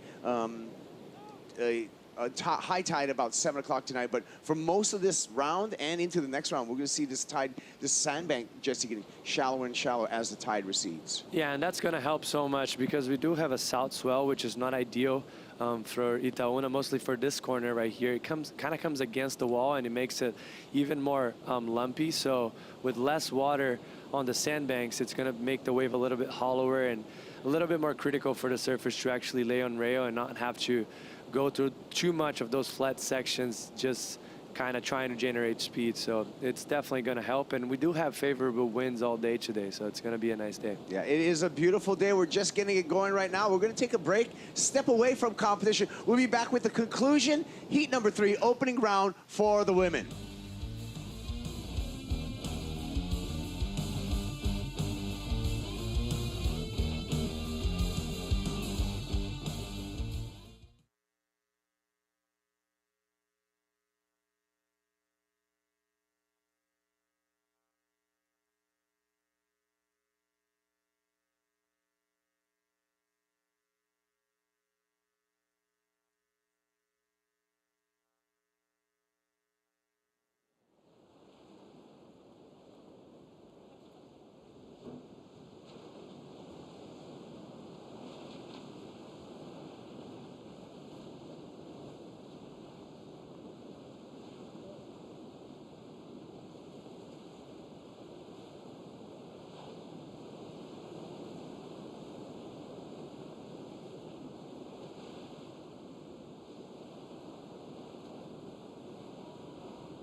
The Vivo Rio Pro presented by Corona is brought to you by Shiseido, official sunscreen partner and global sustainability partner of the WSL. By Eventbrite, proud sponsor of women's surfing on the WSL Championship Tour. And by the state government of Rio de Janeiro, official partner of the Vivo Rio Pro presented by Corona. Women's opening round out in the water here at the Vivo Rio Pro presented by Corona. Kaipagura along with Maida Pops and Jesse Mendez on the call. It's been all Caroline marks in this matchup so far, Jesse. I mean, just taking advantage of the situation, right? Like we had that mistake from both of the other opponent surfers, Sakura and Sofia, that went on waves that didn't have too much potential on a lot of whitewash, and she just capitalized on. Looks like she's gonna ride another wave. She's getting this in third priority. What a find for Caroline Marks. Couple of turns there. Both Sophia Medina, who has first priority, and second priority with Sakura Johnson, did not even look at that wave. I don't know if that's going to help on her scoreline, but I feel, Maida, that wave could have helped someone like Sophia Medina with that clean open face. Yeah, it's true, Kaipo. Look, another good-looking wave, and looks how she made this turn, and then another one. Yeah, could have helped Sophia Medina. She was with priority, but she didn't even look at that. And then Carolina Marks just capitalized on that. Yeah, we talk about rhythm in a heat, Jesse, and it looks like the in-rhythm surfer is right here, Caroline Marks. Totally. That was a tricky wave to ride, but I think that was a one-turn wave. And on a day like today, with the conditions we have on offer right now, you're looking for one big section. And that wave actually had that one big closeout. And maybe if she didn't try and do that first half way through cut back and went for one big turn, she would have been looking at a 5-5 any time, or maybe even a 6-5 if it was a critical, even more critical turn. I like the breakdown there that Caroline Marks tried to fit in 2 turns, but actually turned into a 1.5 turn wave rather than one big dynamic turn. So I like the way that you were able to break that down, Jesse. We'll see what the judges think. We're still waiting for that score to come in. And we just saw a paddle there by Sakura, not able to get into that wave. So just an illustration, Maida, of how tricky the waves are. Yeah, it is. Sophia Medina has won an event here, a QS event here in 2021. I was here, so I know that she's capable of it. Yeah, taking a look here. We talk about the race for the final 5 coming into this event. Caroline Marks sitting number 2 on the rankings. Katie Simmers, we're going to see her in the elimination round. So that's going to be a tricky round and a key heat for Katie to get through if she wants to hang on to that pole position, that number 1 spot. We're also going to see Molly Picklum and Joanne DeFay in that elimination round, Jesse. Yeah, it's we already have 2 big names on the elimination round, and the women's side, the second half of the season is so stacked that you really don't want to be in that second round, elimination round, because it's just tricky heats, and you don't want to go away with the 9th place right now. Here we go with Medina, lining up this one. A couple of carves on the backhand, gets a little stuck on the rail there. And that was unfortunate because that first opening carve was nice. You can see the reaction of big brother and dad on the beach. That was a tough one. Yeah, tough one. It's what I was saying. She knows a lot this wave, but it's just, I think, the matter of how she can manage the pressure, because it's her first CT event here. So look this wave, Jesse. Yeah, that was a nice turn there for Sophie setting up. This is a little bit more critical, bringing it all the way around, but she caught the inside rail. And that's just usually sometimes just applying a little bit too much pressure where you shouldn't be. See this first turn? That was a nice setup turn for her, bringing it all the way around. And the wave gets a little tight right here. Like she had to kind of use her hands to force that short bottom turn. And right there, that front foot, just a little bit too much pressure and caught the inside rail. Yeah, I mean, surfers know the feeling. You tip it over and you get stuck on that rail, and that's exactly what happened. And that rail catch is going to cost her. Meanwhile, cashing in, Caroline Marks, her last wave, a 6-point ride. So, mind you, Caroline got that 6-point ride, the highest single wave of this heat. She did that in 3rd priority, Jesse. Talk about rhythm. Yeah, I mean, it's just sometimes it's rhythm, but also I see a lot of mistakes from the other opponent. Sophia was kind of by her. I think she had it if she committed early enough. And I even think Caroline was very smart, served solid, which she's been doing the whole heat, but I could see even a bigger score if she went for one big turn, but she didn't need to. She was already in the front seat, 3rd priority, got another great wave. She was just smart enough, and that's what she's been all year, and she's been that consistent, and that puts her in the 2nd place in the rankings right now. Just a veteran, you know, even though she's so young, she never tends to commit many mistakes or overpower turns or anything. She's just in the right place, right time, doing the right thing. Yeah, Caroline Marks has made a minimum of quarterfinals this entire season, other than other than Western Australia at Margaret River, where she finished 9th. But other than that, she's been in the quarterfinals. She's made 3 semifinals this year. And of course, Caroline coming with some momentum after that win in El Salvador. Yeah, it's true, Kaipo. I think the title last year removed pressure from her. You know, we saw her like out of the championship tour for a few events, and then after winning last year, I think she's completely feeling free and putting her surfing. Yeah, she had on a to show. take a year off. She did that, you know, for her own personal growth. Came back with just increased mental strength. I think, because I think she's always had, Jesse, that, I mean, qualifying at 15, she's always had that talent as a surfer, but sometimes it was like kind of the mind that had to get straight for Caroline Marks. It looks like she's in a really good place now. Yeah, and you expect that. Like, how old was she when she took a break? She was maybe 20, maybe a little under, a little over. I can't recall that, but it's so young. It's more than fair for her to actually have that break and enjoy home a little bit, enjoy her friends. And she came back, and it worked out, and she's on another, looked like a decent wave.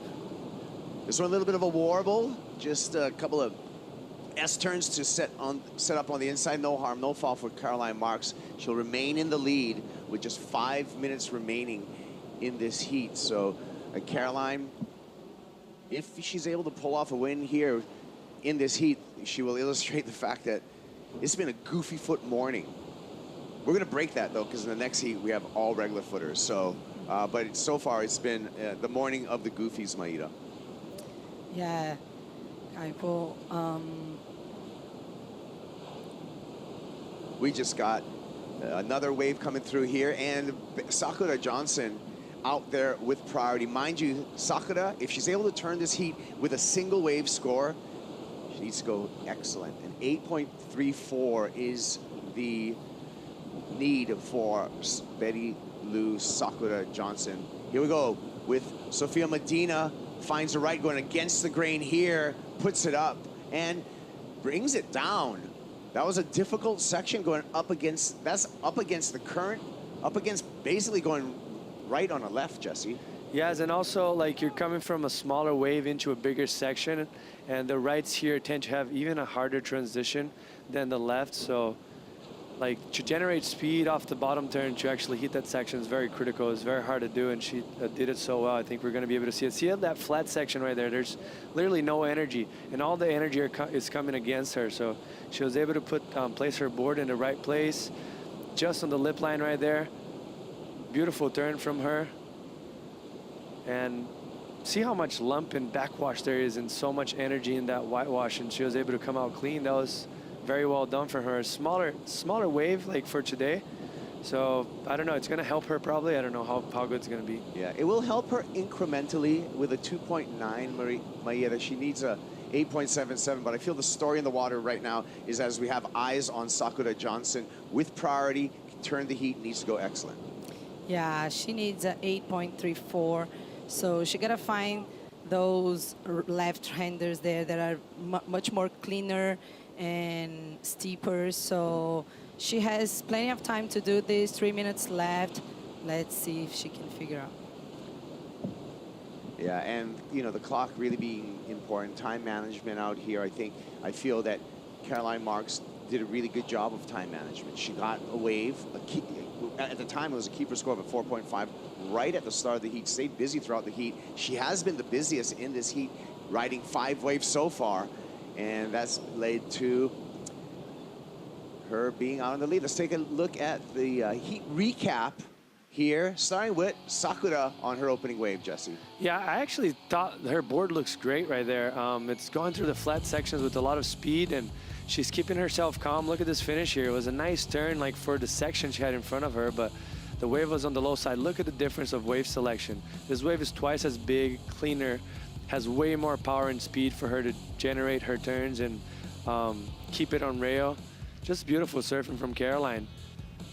Finished off strong, just solid. She looks like a veteran. Yeah, I mean, what I think, Maida, is just the connectivity that Caroline's able to illustrate here throughout her turns. Just flawless in putting those moves together. Yeah, it's true.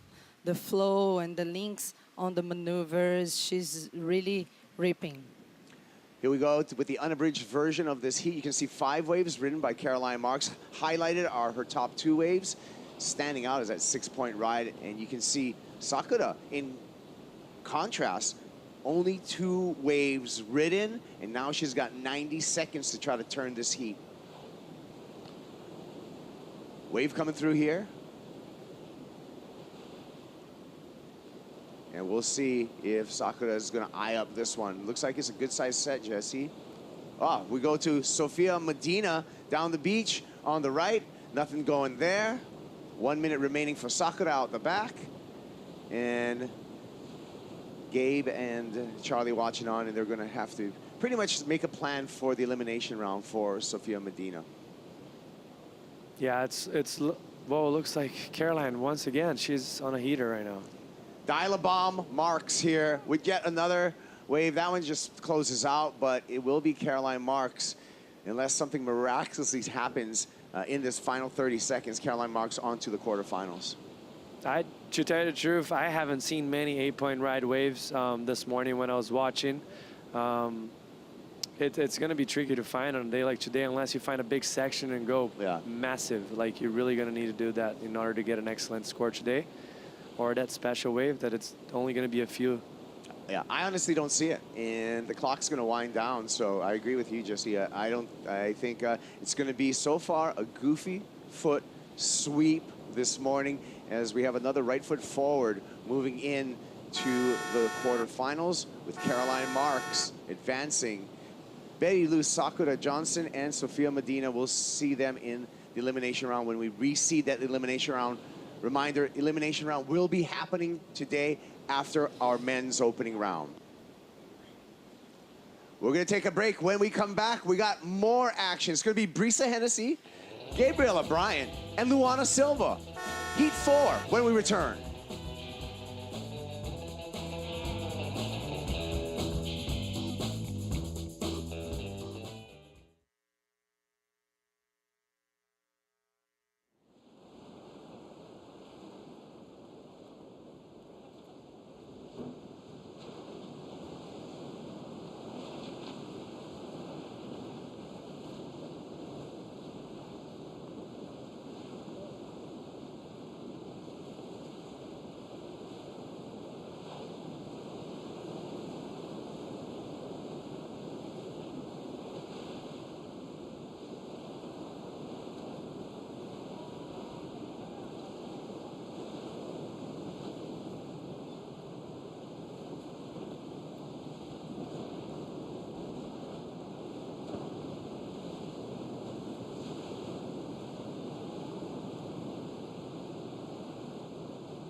Today we're doing Rising Tides at the Centro de Treinamento Leo Neves, which means the center of training for Saquarema. It's really special because I've been training here all week with my Brazilian Olympic Committee, and now to see the girls here with smiles on their faces, ready to go surf some waves and enjoy themselves, and I'm just really proud to be a part of it.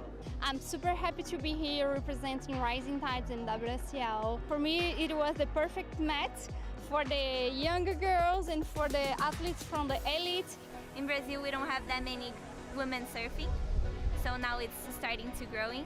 So I think this will inspire them a lot. The sport of surfing is evolving a lot in Brazil. I just think there's going to be a big rise of really good girls coming out of Brazil, and I'm really excited to see that. It's not that often where you get to surf with a bunch of girls. You don't even have to really like exchange that much sentences. Just I guess like laughing and just surfing with a bunch of girls. There's something like special about it. It's super cool being in the water with all of them. I feel like their energy, the energy that they bring is just so cool, and they're all just so excited to be here. And yeah, definitely feel like they inspire me. They can watch the women surfing and they can see what they can do. They can do anything. So it's very important for them to have someone to look up to. I just want to be a good example to them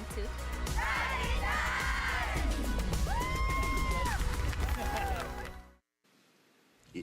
Yeah, another great rising tides here at Saquarema as we take a look at the entire beach. Barriña out in the foreground. Nossa Senora de Nazaré, the church on top of the hill, and our contest site as we fly through. This is heat number 4 of the opening round for the women. Brisa Hennessy along with Gabriela Bryant and Luana Silva all out of the water. Remember, first place moves into the quarterfinals is Kaipagura along with Maida Pops and Jessie Mendez. Let's get through and see some of the waves that have been ridden at the beginning of this heat. Starting here with Gabby Bryant, Jessie. Yeah, it looks like a nice insider. Had a nice wall in front and finished off very strong. Good combination of maneuvers right there with the exclamation on the finish, definitely. And we see here Luana, a little bit of a flatter transition, but finished off strong as well. This is a great start for both of them. Gabriela getting the knot on that one, but see right here how her front arm is going all the way around to get that board nice and vertical. Coming out clean, just beautiful transition from her right there. Yeah, Luana Silva is really part of a conversation when we talk about the Brazilian storm for men. But I feel now we're seeing for Brazilian women, we're seeing, well, we're going to get back to that because we got Brisa Hennessy up and riding, fitting in a couple of turns in a very short amount of space there. So well done for the Costa Rican surfer. She'll take a prone in and take a Red Bull jet ski ride back out into the to the channel. But nice opening rides actually for all 3 of our competitors. So this is setting up to be a tight heat. But I was talking about the Brazilian women. Now it seems like there is a movement within the Brazilian women as we take another look here with Brisa Hennessy. Yeah, that was a nice finish for her. As you see it right here, great bottom turn, great position. Arms bringing it all the way up, putting that nose very high and vertical. Just similar waves for all the surfers. I think Gabby's getting the nod on that. She had a cleaner wall, a little bit steeper, and she was able to lay it on rail a little bit better. But all of them starting solid, and it seems like they're in the right foot, you know, like matching the speed of the wave well and all the backwashes. So it's going to be a great heat, like you mentioned. Yeah, the number to beat right now is a 5.33. Gabriela Bryant's opening wave. Let's talk about Luana and some of the Taina. We saw Sofia. It seems like there's a bit of a movement right now within women professional surfing. Yeah, it's true, Kaipo. Sofia Medina, she had a great result in the first event of the Challenger Series this year. It wasn't 9th, but I think she's growing. She is like getting more used to those big competitions. I think this event here in Brazil, it's going to be good for her. And Luana Silva as well. We saw her like twice on the championship tour. I think it's just a matter of time for her to manage everything to put together. Are there other female Brazilian surfers that we should know about? I mean, I do work all the events here, Maida. What are some other names? Yeah, I think Laura Haupt is a strong name as well. She's been ripping on the QSs and all these events. We have a bunch of girls that are growing, that are learning a lot, like especially watching those girls like Caitlin Seamers and Molly Picklum, young girls that are surfing so well. Yeah, the inspiration, right, of a global sport and being able to really include yourself when you talk about the World Surf League. You know, all of these events getting aired, so you can watch the Challenger Series, of course, the Championship Tour, the qualifying series, and I think it's a tool globally for surfers to really find some inspiration, right? And there's always something at worldsurfleague.com. Right now, we're focusing on the Championship Tour. This is heat number 8. We got our winner from the last heat. It was 11.67. That's a monster total for today. Caroline Mark, she's on to the quarterfinals. Caroline is with Manu. Yeah, guys, Caroline is so young, but at the same time, so experienced. Did that make a big difference for you on that hit? Congratulations. How was it for you? Thanks so much. Yeah, I mean, I've been to Brazil a few times now, and as we were talking about before the interview, like every day I've been here, it's been like 1 foot and so beautiful, and I haven't really been surfing that much. It's been flat a few days, so today's like a completely different day. I'm on a brand new board, and so kind of just had to figure it out there, but last year was pretty similar. We had a ton of lay days, and then it was like a lot bigger the day we surfed, so kind of took some experience from last year and put it into my heat just now, and stoked it worked out.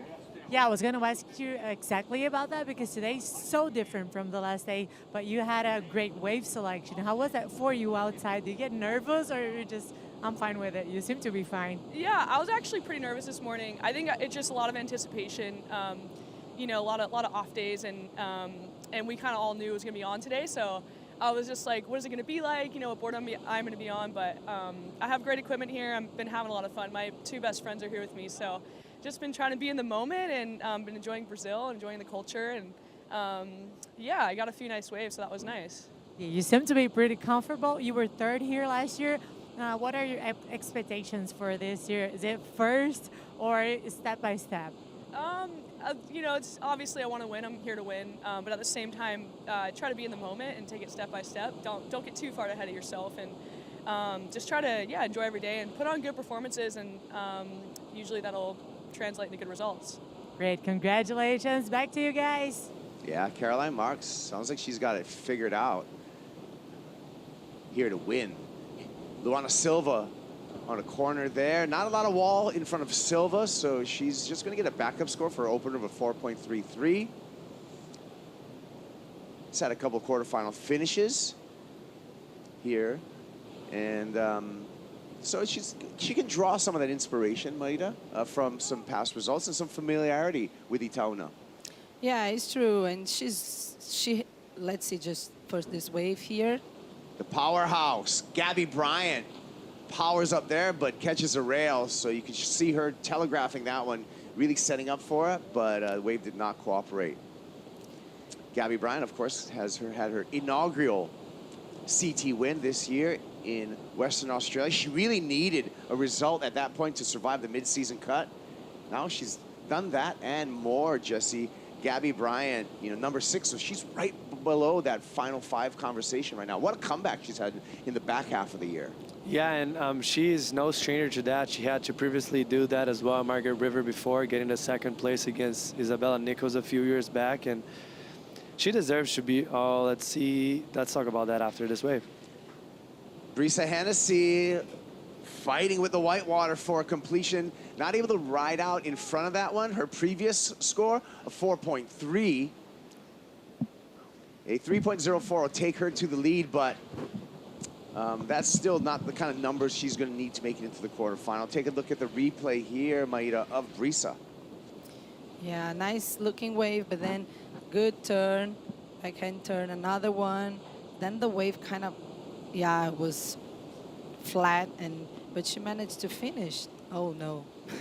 Yeah, she wrestled with that one, Jesse. We take a look here in slow motion. Yeah, the problem today is just always going to be the transition, right? Like you see the in between the turns. That was a great turn right there. She was able to get a lot of spray and power off of it.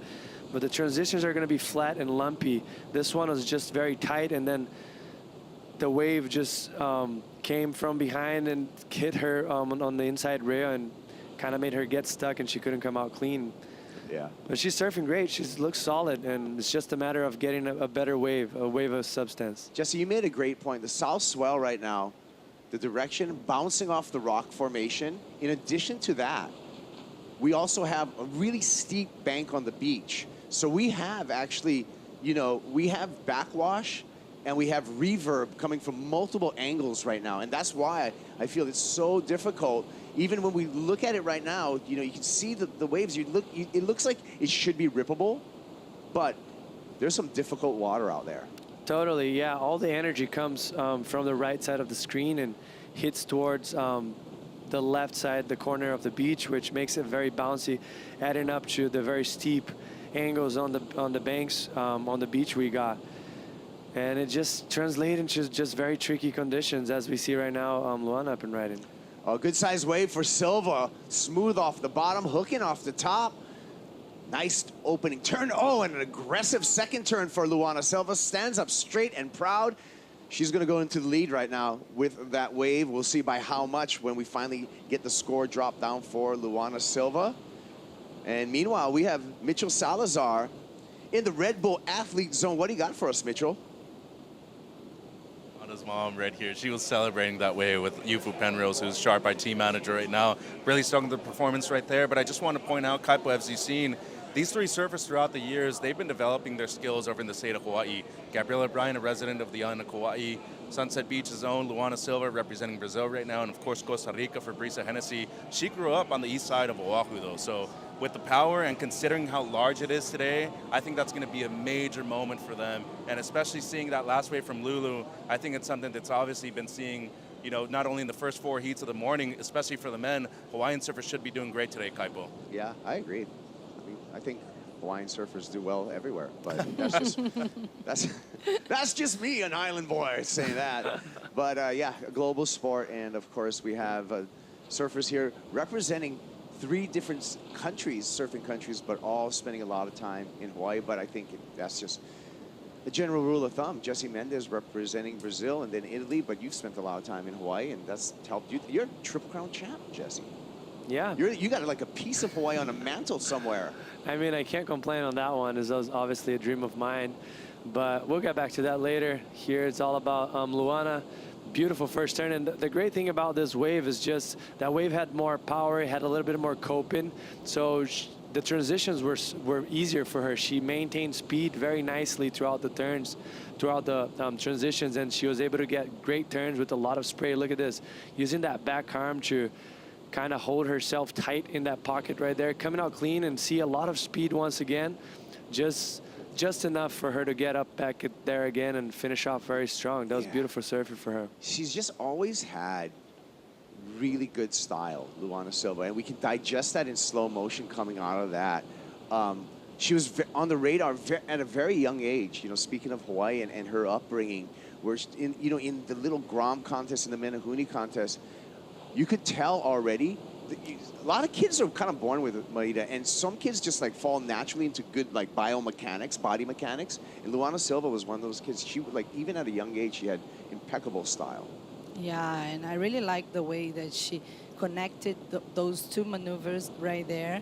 She's very stylish and managed to take this 6.83 to lead this heat. Yeah, that's a big number in the context of what we've seen so far today, Jesse. Yeah, totally, and that's more than fair if you compare it to Gabby's 5.33, which Gabby had a very good critical turn, but it was a smaller wave, and there was not enough power as Luana's wave. So Luana was just able to get a little bit more out of that wave, and she sits on the lead now in a very solid scoring total for today. Well, this is the kind of, I think, a big result here would really help Luana Silva, because she's had a crazy, qualifying for the championship tour just at 16 years old, very young, had to make that decision, hopped on tour. In 22, she got mid-season, she was a victim of the cut right there, was relegated to the Challenger Series, had to come back through that Challenger Series in 2023, again, to make the tour this year in 24, again, not making that mid-season cut. So she's had a roller coaster professional career at such a young age already, Maida. Yeah, it was nice that she had her spot this year because Stephanie Gilmore left the tour. But I mean, and now again she went out on the cut.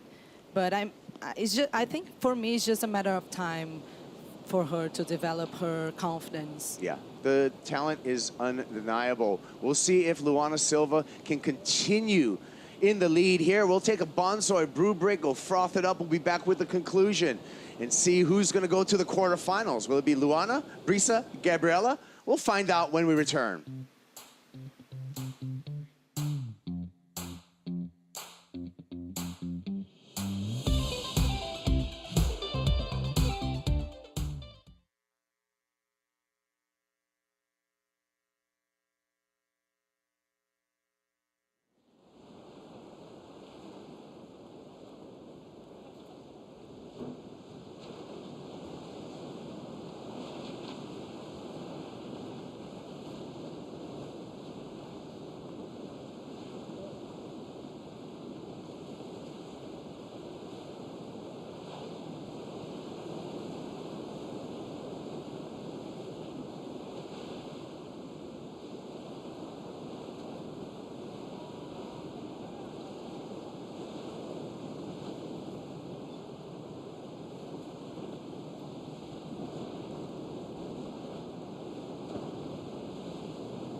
Aqui é o ponte para assistir o pôr do sol, mano. Chegando aqui agora na Praia da Vila, um dos meus lugares favoritos em Saquarema para assistir o pôr do sol. Curtir esse espetáculo da natureza aqui na Praia da Vila. Esse cantinho e a praia vai embora, então o sol ele desce assim, muito lindo. Tem um morrinho incrível para ficar mais do alto. Do lado tem a igrejinha, do outro lado Itaúna. Pô, esse é o pôr do sol perfeito, o lugar mais incrível para curtir aquela paz aqui em Saquar. Paraíso, mano. Pô, só um brinde para selar esse dia de altas ondas.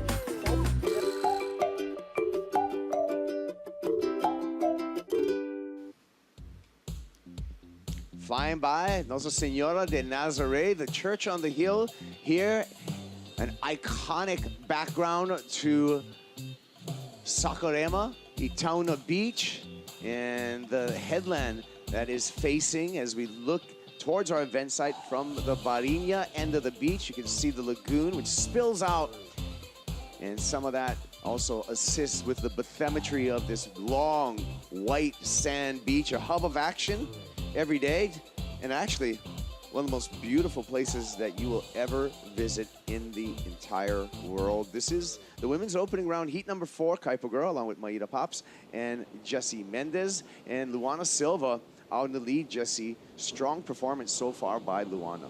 Yeah, just smart surfing for her, very solid since the first wave, the 4.33. She has actually been able to keep the speed throughout the wave very nicely, and that 6.83, the point of difference is obviously the wave size and how nice the transitions were, and she was able to apply 2 great turns. And I think she feels comfortable, like she surfs a lot of pupuke, and there's a lot of backwash as well in that wave. So people that are used to surfing with the backwash really have an advantage here, and she's just making the most of the situation.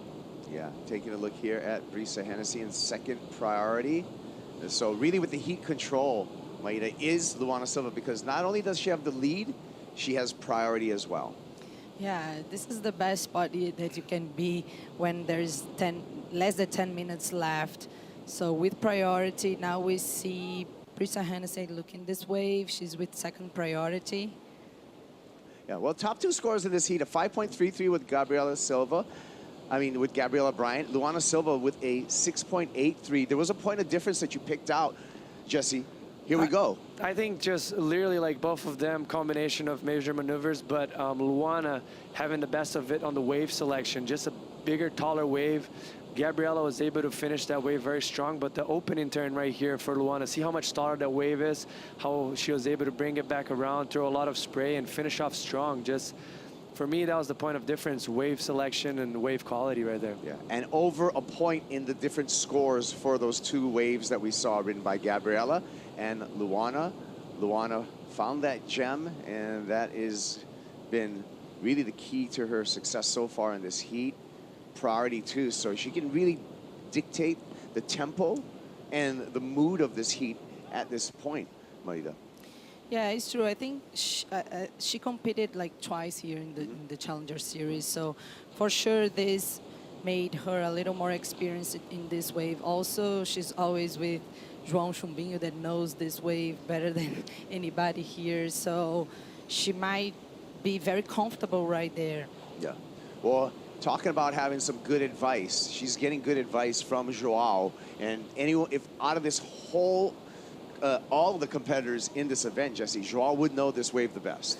Yeah, and not just, he knows every single angle that this wave breaks, you know, so it helps you a lot. And I think that the trickiest thing, which I'm going to sound like a broken record here, but it's the backwash. Yeah. This is what helps you get a great turn, or is just going to eat you alive. And this is the point of difference that Luana had on the waves that she got. They were cleaner, the transitions were better, and she was able to generate more speed and get better turns in reward of that. And I feel the trick to surfing backwashy waves is being aware of the backwash and surfing in between or with the backwash, never against it. Because you're never going to win a battle against the backwash, but if you can use that backwash to slingshot you up into the lip, it actually turns out to be a more dynamic turn. It can help you. It 100% would help you. Like anytime, it's just very tricky for you to identify the right section to really use that extra speed that you can get from the backwash. It lifts you up and it throws more spray. It makes the wave looks bigger, but it's not many people that got that dial. Nah. You want to see a master?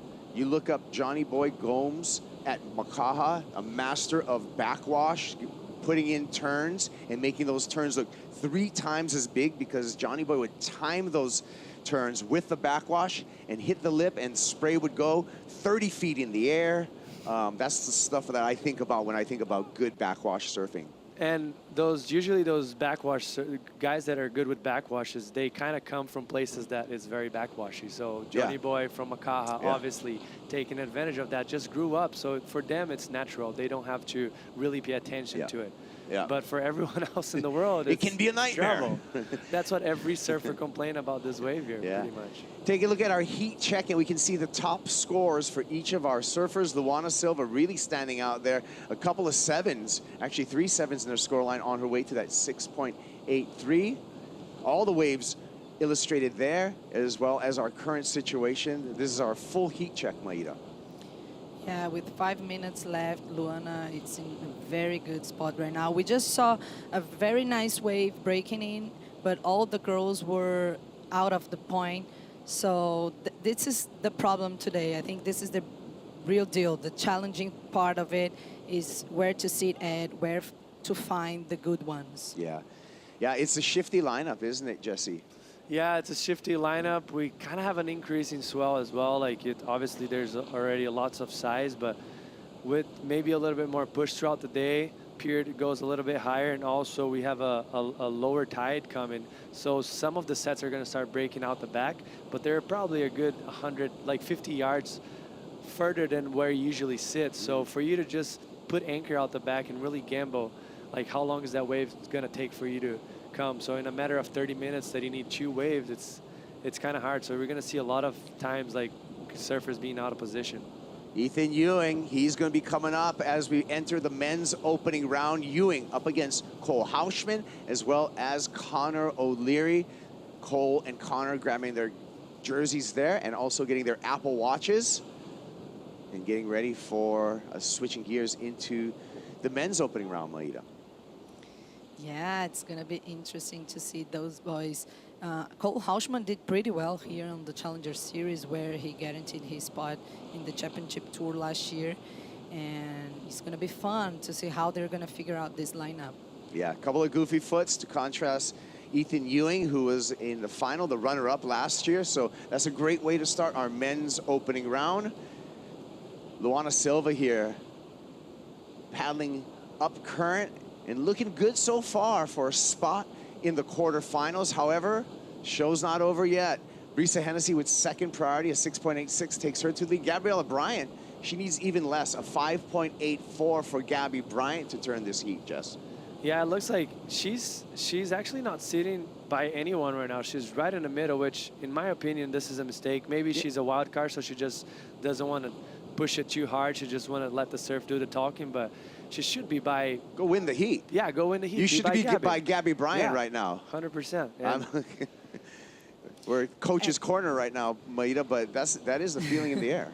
Yeah, and we saw Caroline Marks in the previous heat catch a really good-looking wave with the third priority, so she might be worried. You do not want to leave things to chance. Here we got some sets. Look at the offshore wind. Beautiful winds. And here we go. Gabby Bryant drops into a big one, but that one just smashes behind her on the heels.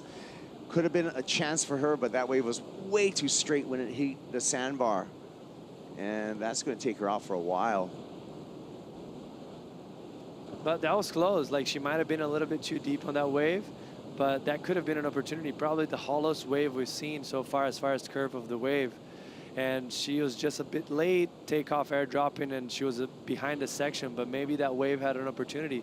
And it was close for her. Look, like, it kind of almost seems like it had a corner right on the right of our screen. Yeah. It's hard to call it from here, but if she was paddling for it, definitely there was something that she was seeing, and that could have been a huge mistake from Luana, because she only needs a 5.84, and today with the one big turn, she'll get that. Yeah, yeah. It looked like Gabby Bryant kind of got hung up a little bit with that offshore wind, and then also we talked about the backwash. A surge going up the face will definitely hung you up on top of the lip there. Yeah, and also Kaipo, you know very well because there's a few waves where you live that kind of have that backwash. But when you're sitting on the lineup and there's a wave approaching you and there's all that backwash, like it kind of like shows you everywhere else. Whatever the backwash hits, it seems like it's the place that you got to take off. So maybe that caught her off guard and she out-positioned herself, and then the wave stretched a little bit.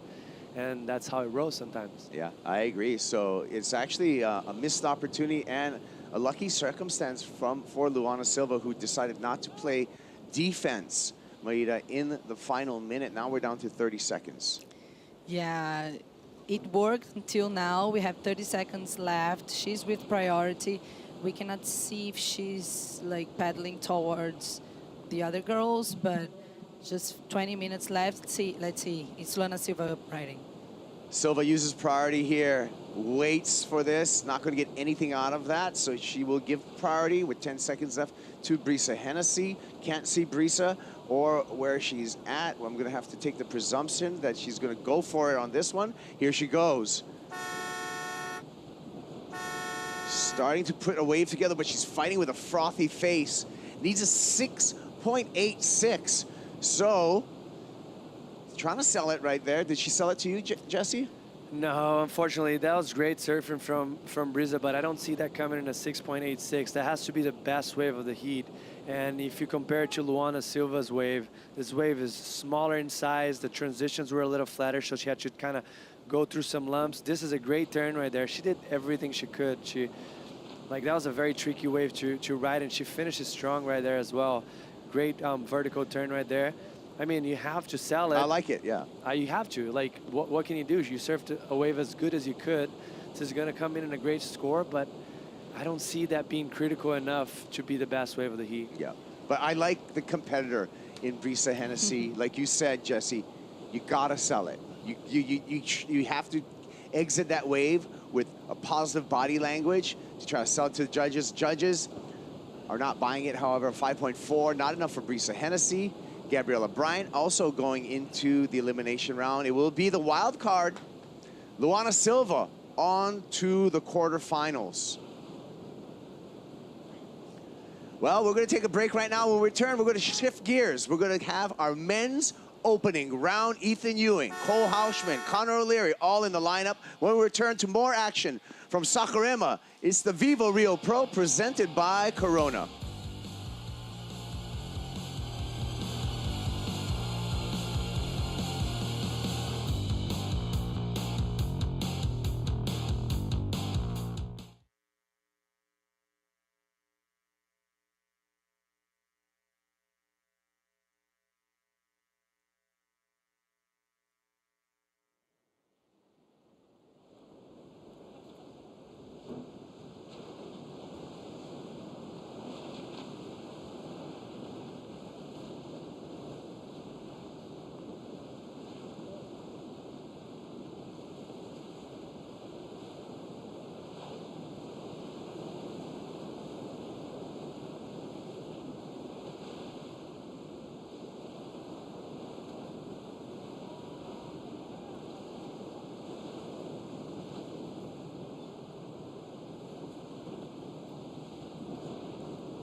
The Vivo Rio Pro presented by Corona is brought to you by Vivo, official sponsor of the WSL in Brazil, by Banco do Brasil, official bank of the WSL in Brazil, by Natura Kayak, feel the power of freshness, by Bonsoy, official milk of the WSL, and by Yeti, built for the wild.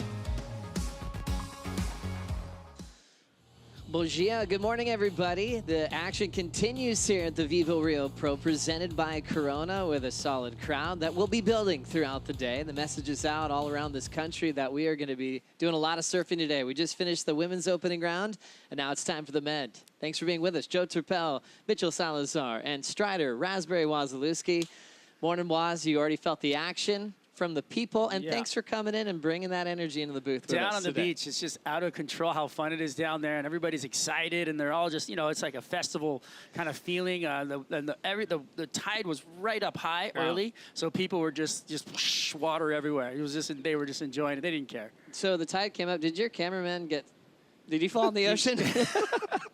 You're gonna go there, huh, Joe? All right. Well, hey, my camera. I'm in the booth because yeah.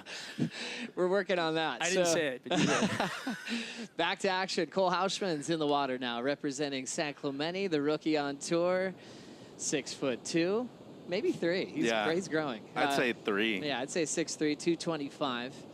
Ethan Ewing, a couple inches shorter. Connor O'Leary's up there, though. A few of the biggest guys on tour trying to get a big win here in this first heat of the opening round.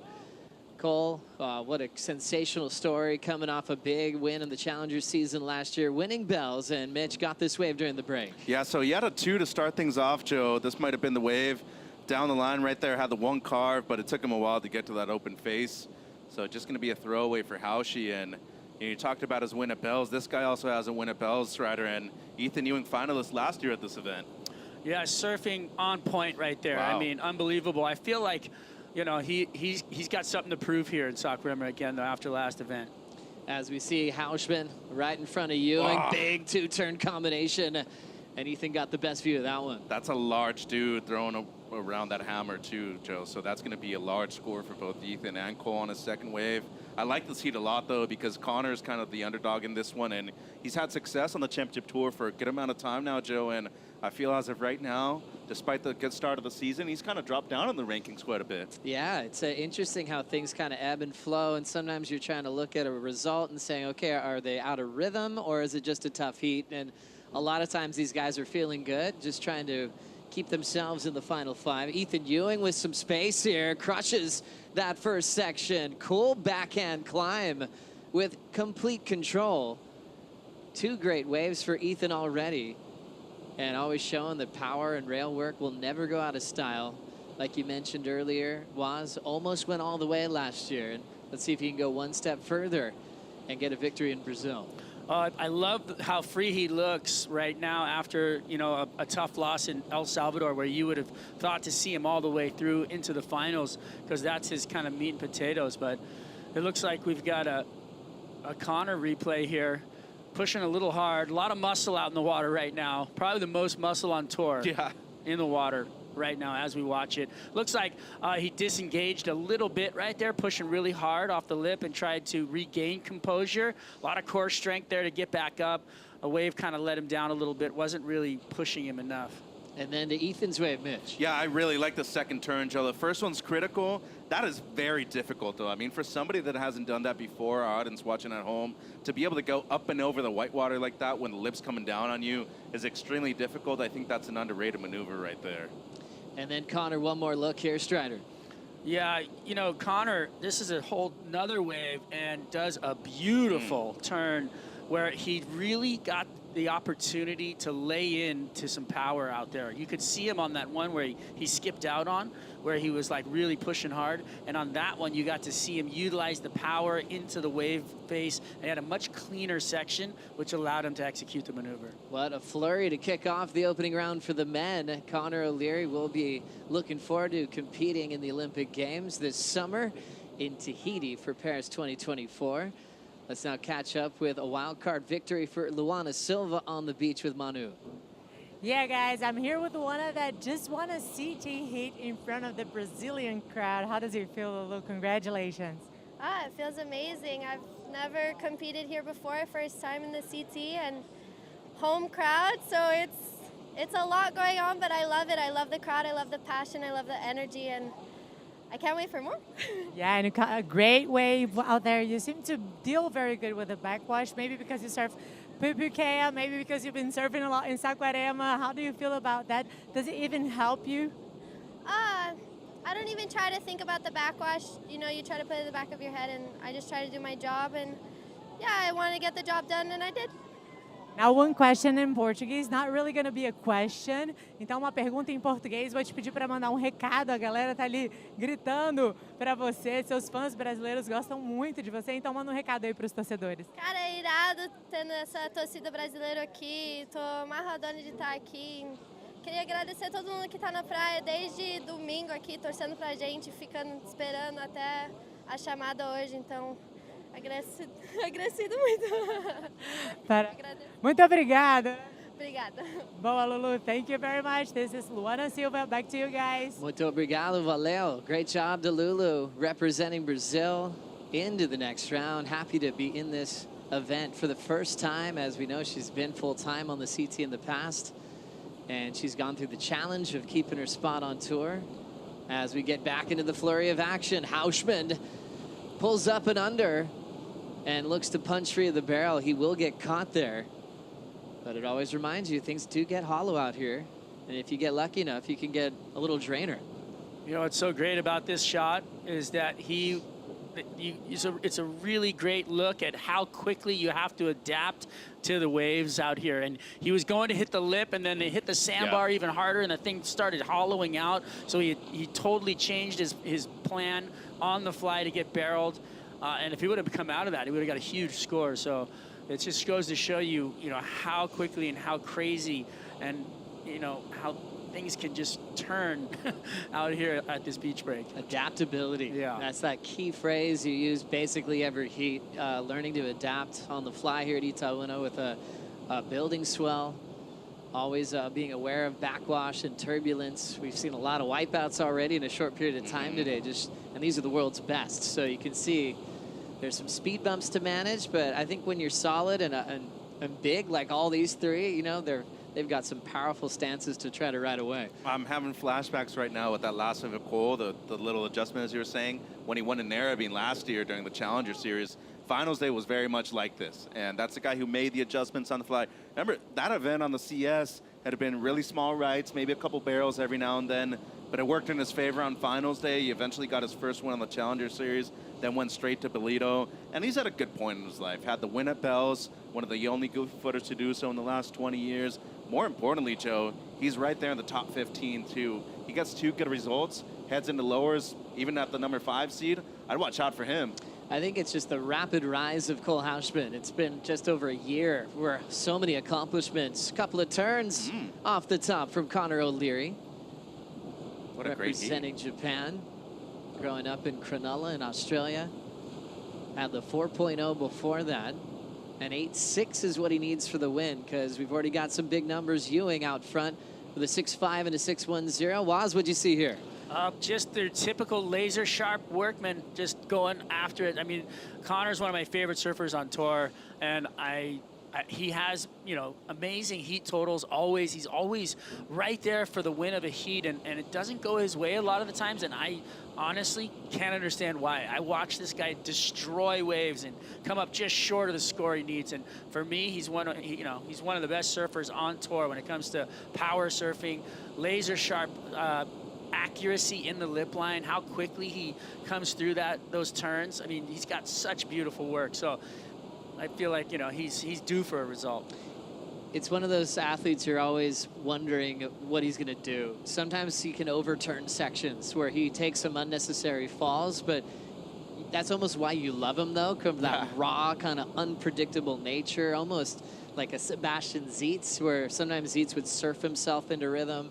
He'd have a couple of wipeouts going for broke and surfing for 10s every time. I think Connor fits into that similar mold. And it's a big contrast in this heat. You have one side of the spectrum with Ethan Ewing, who's always calm, always very selective with his waves. You have Connor O'Leary on the other side of the spectrum. And I feel like Cole kind of fits in between both of them, precise with his attack. He can also try to oversurf some waves sometimes, though, and I can relate to that. Being a bigger guy, you need to tone it down every now and then, and ride the right board for the conditions, too. We talked to Gian Bernini from Mayhem before the event started. He said he's been loving his Black Dart, which is really a small wave board here, but as of right now, I'm pretty sure he's on the Driver 3.0, which, given the conditions, Joe, is probably the perfect board for right now. So many different models to work with. A lot of drivers, Gian was telling us, for this event. I know you like the Driver, Strider. I do. I have a great driver 3.0 round pin for, you know, more hollow down the line. Kind of, that's what I was riding in El Salvador for the last couple of days. The Lost guys here in Brazil dropped off a really fun Uber XL. Yesterday. Oh man, what a board. How did it feel? Oh, freshy. Thing was so fun. Anyway. And you borrowed some fins from Mitchell. Yep. And wax. Wow. And That's a good friend right there. Got to look out for each other. I got a care package coming your way. So Hausman trying to bring some points to the Mayhem crew. Last year, Matt Biolis and the entire squad taking out the Shaper rankings. That whole title brought to you by Vissla. That was a huge win for him. He had a great speech at the Lexus WSL Awards and putting even harder work into 2024 to try to go back-to-back. Cole winning bells this year, huge for a rookie, and doesn't come from a surfing family. Kind of the opposite story for Ethan and Connor, where it's their moms were the superstars in their career. Connor O'Leary's mom, Akemi, originally Karasawa, now Akemi O'Leary, competed for Japan for many years, and Connor actually remembers going to that wave pool in Tokyo. Remember Ocean that? Dome. Yeah. Like, probably one of the last events they ever had there. He got to watch his mom compete as a kid. He has early memories of seeing her in the jersey, and pretty cool that he got to go to a venue that, you know, no longer exists anymore. That place was sick. That was actually the first introduction that I ever had to a wave pool, and I remember there was a video. Josky, Owen Wright, Mitch Colburn, all those guys went and did a trip over there, and it acted like a beach break. It didn't actually act like a normal point break you see at the Surf Ranch or some of those. Yeah, it's true. It was kind of like the early days of wondering if we would have the wave systems that we do have today. And now surfers can get repetition with their maneuvers. They can go to air settings and practice those tricks above the lip all the time. So yeah, another memory that Connor has of watching his mom compete was on North Stradbroke Island, where Ethan comes from. And it was a Masters championship, and he remembers that it was at cylinders, it was firing, there was a current, and his mom was doing a runaround, and Connor's dad had the backup board, was running with her up the beach. It's just those early memories of seeing your parents like join forces and compete, and Connor was so excited to really take on the family tradition.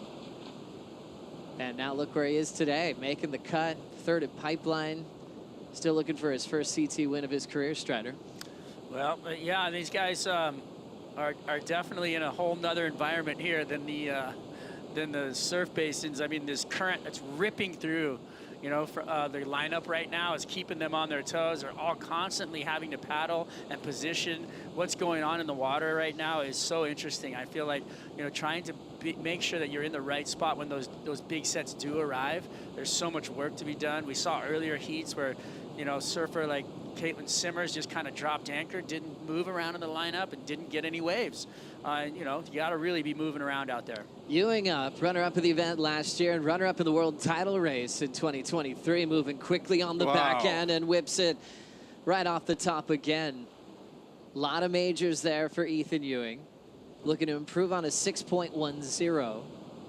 Rapid fire attack on this one, Mitch. Hey, he's surfing a perfect heat too, guys. I mean, first turn radical, down the line snap, the second one right in the pocket, and the third one just as good. He's going to be throwing away a 6.1 if he improves, and I truly think he will right here. And he's surfing a perfect heat right now, Joe. But the first turn, a lot of commitment, but the use of speed down the line, Strider, that to me is really the most impressive thing about this wave.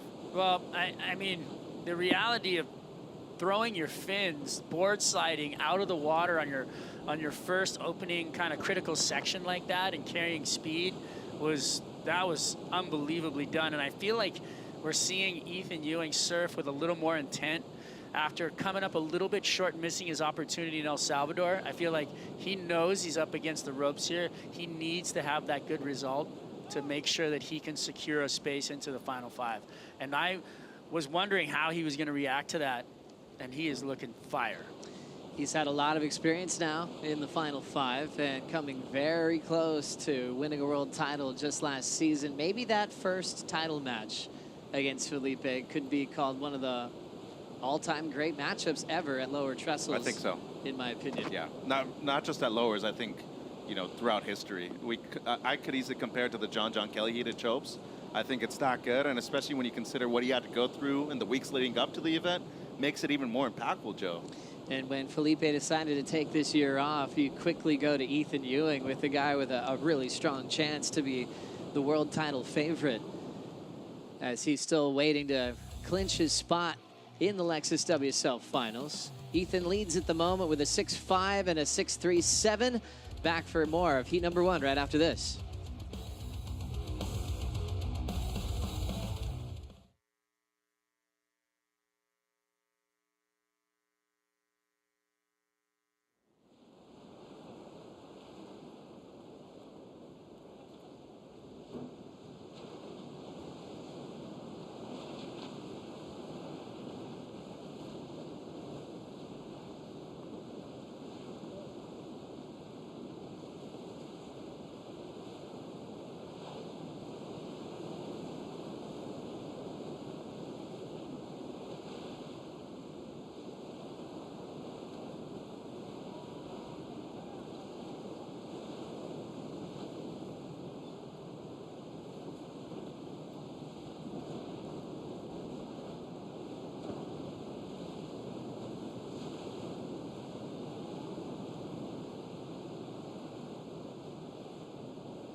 None of my family surfed.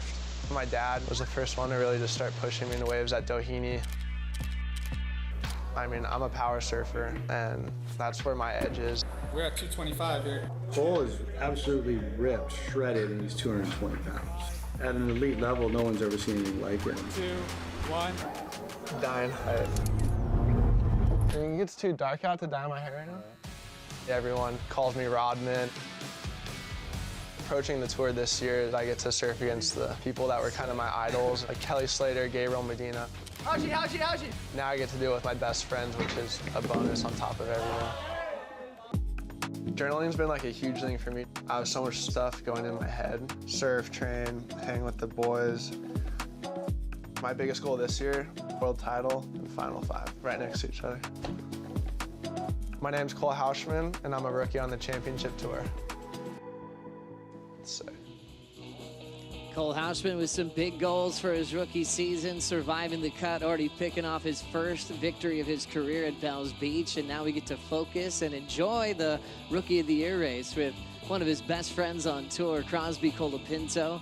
Crosby in 10th, Cole in 11th. It is a tight race here at stop number 8 out of 9 for the regular season. And we'll see how the Cros and Cole finish that one out. You can only win it once, just in your rookie season. And we've got 2 men left standing. I mean, the biggest story from last year was that friend group from San Clemente and, you know, adopting Eli Hanneman as well into that crew. And they just had so much success. We lost a couple at the midseason cut, but Cole still talks about that being just the, you know, the best year of his life, seeing all of his friends succeed, finding those wins back to back, and now living his dream for the whole season, and we'll see how close he can come for the WSL Final 5. Yeah, and what happened was, I think in Portugal, something clicked right there, Joe, and then we all saw what happened over at Bells, the one really close heat with Gabe, made it to the final, was losing the majority of the final against Griffin, one of his best friends and his mentor, up until he switched it right there at the end. And to get a win there, Strider, especially as a goofy footer, when you consider who's won in the past, Italo, Wilco, and of course the great Aki, it's a major list to be on right there on in your rookie year. Yeah, that's unbelievable. And you know, for us goofy foots, it's a pride moment, you know what I mean? It's really cool to see somebody on the backhand just coming into that zone and being able to, because that's it's a hard wave to win on backside, just because of the face and the slope and the type of turns that you have to try to fit in to make yourself look different. Yeah, it almost took a couple of decades after Aki's win before, you know, Wilco finally got the victory. Nat Young came very close. Yes. Runner-up to the Souza a couple years before.